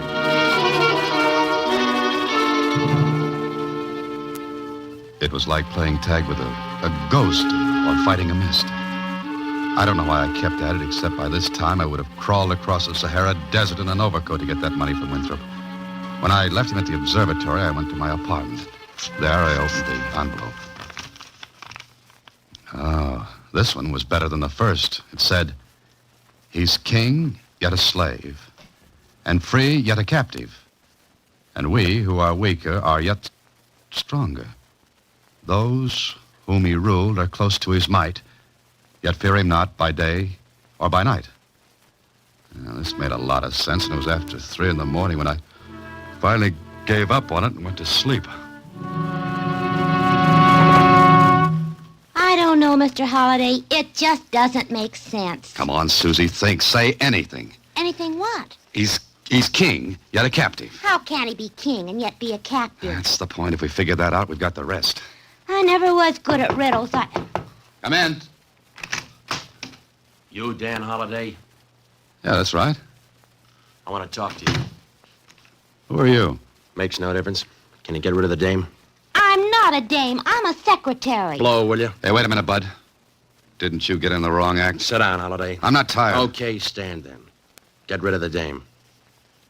Susie, run down to the Star-Times and pick up the mail, will you, please? All right, Mr. Holliday. But tell him I'm not a dame. Okay. Maybe you know why I come here, huh? I can make a good guess.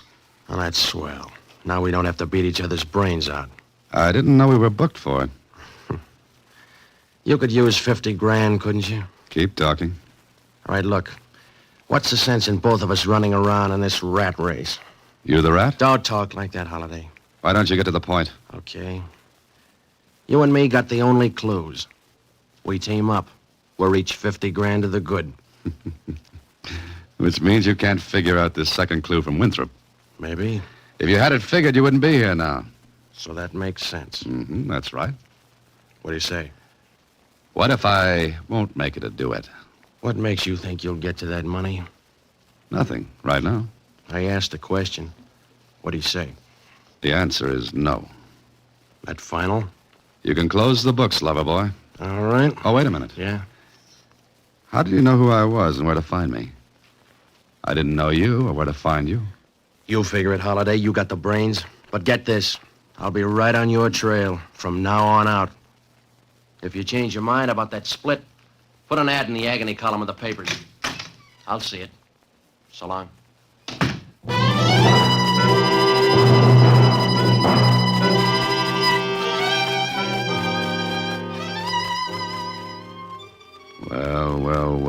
flat-eyed character knew me.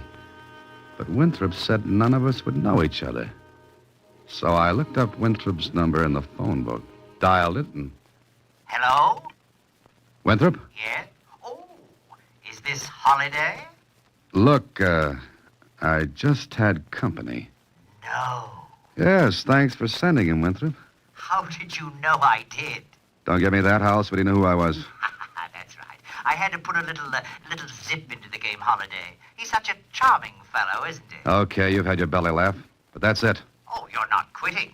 I don't like to be thrown to the lions. What did you say? I said I... Well, go on. He's king, yet a captive. King of the beasts, the lion. Wonderful. Now all you have to do is follow it up. Nothing doing. You're so close, Holiday, and all you have to do is be careful. I'm beginning to like you less and less. I'm not a likable person. However, whether you go on or not is your affair. But I should be very disappointed in you if you didn't. Hello. Hello. Hello.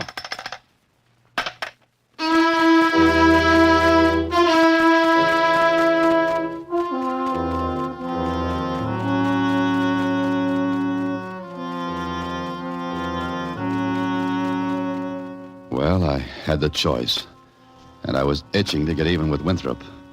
Somehow I was beginning to suspect he had no intention of letting go of $100,000, and that made up my mind for me.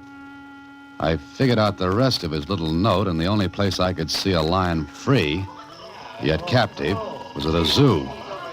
So it was to the zoo I went. The park was crowded, kids, grown-ups, all milling around. Then I came to the lion pits, those semi-natural habitats without bars. I drifted close with the rest of the crowd, leaned over the iron railing that ran along the edge of the moat, and then... Here,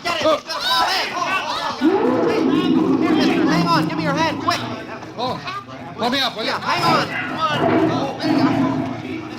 Hey, mister, what was you trying to do? I didn't try it. Thanks for helping. Brother, they almost had real fresh meat. What'd you do, lean over too far? Yeah, much too far, and I had help. Lucky you thought to grab that rail. It was a good thought. Thanks again. That's okay, mister. Boy, oh boy, that was better than Frank Buck. Well. Did you have a little trouble, Holiday?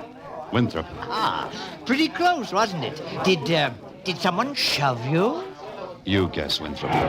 Yeah, what some people will do for money.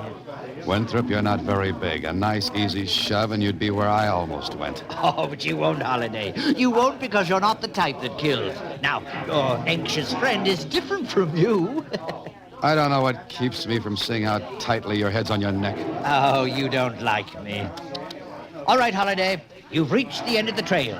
Be at my home at 8 tonight.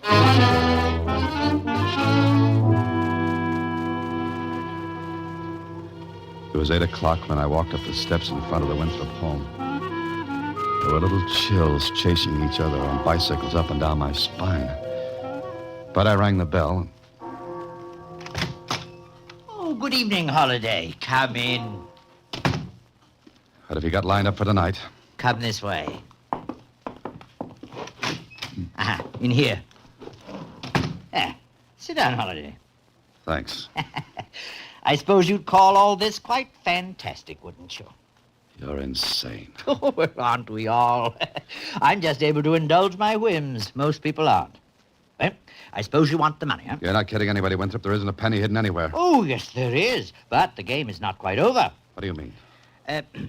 You may come in now. I believe you two know each other? Yeah, sure. Thanks for almost making me Daniel in the lion's den. Think nothing of it. What is this, Winthrop? Now, patience, Holiday. I have a proposition. The best part of the game. Here is $100,000 in cash. Now, you two can decide what to do about it. You can divide it equally, or may the better man take it all. I looked at Winthrop. He was grinning. I looked at the other man. He wasn't grinning. He was eyeing that package of money.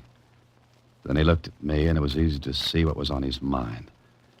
And Winthrop saw it, too, because he leaned forward. 100,000 is much better than 50, isn't it? Yeah, it is. As you see, I am armed. You two are not. Suppose we decide to split. That decision will have to be unanimous with both of you. I ain't splitting it. Good! I thought I'd chosen well in you. Well, Holiday? What if I just decide to leave? You won't, because I won't let you. I want my fun, Holiday. Don't spoil it. He looked at me with his little black eyes, and he kept that gun pointed out at me, too. I can shoot you now, and your friend here will be a witness that you attacked me. A $100,000 witness. Well? Let's get it over with. Exactly. There are no windows in this room, no servants in the house, and only one door. The money's on the desk. It will be merely a fight over money if the police come into it. When you've had your little argument, the one who's left can knock on this door, and I'll come and unlock it. Good hunting, gentlemen. This was it. The man left with me got up off his chair, walked slowly toward me. I thought maybe I could reason with him. But what argument can you use on a killer? Then...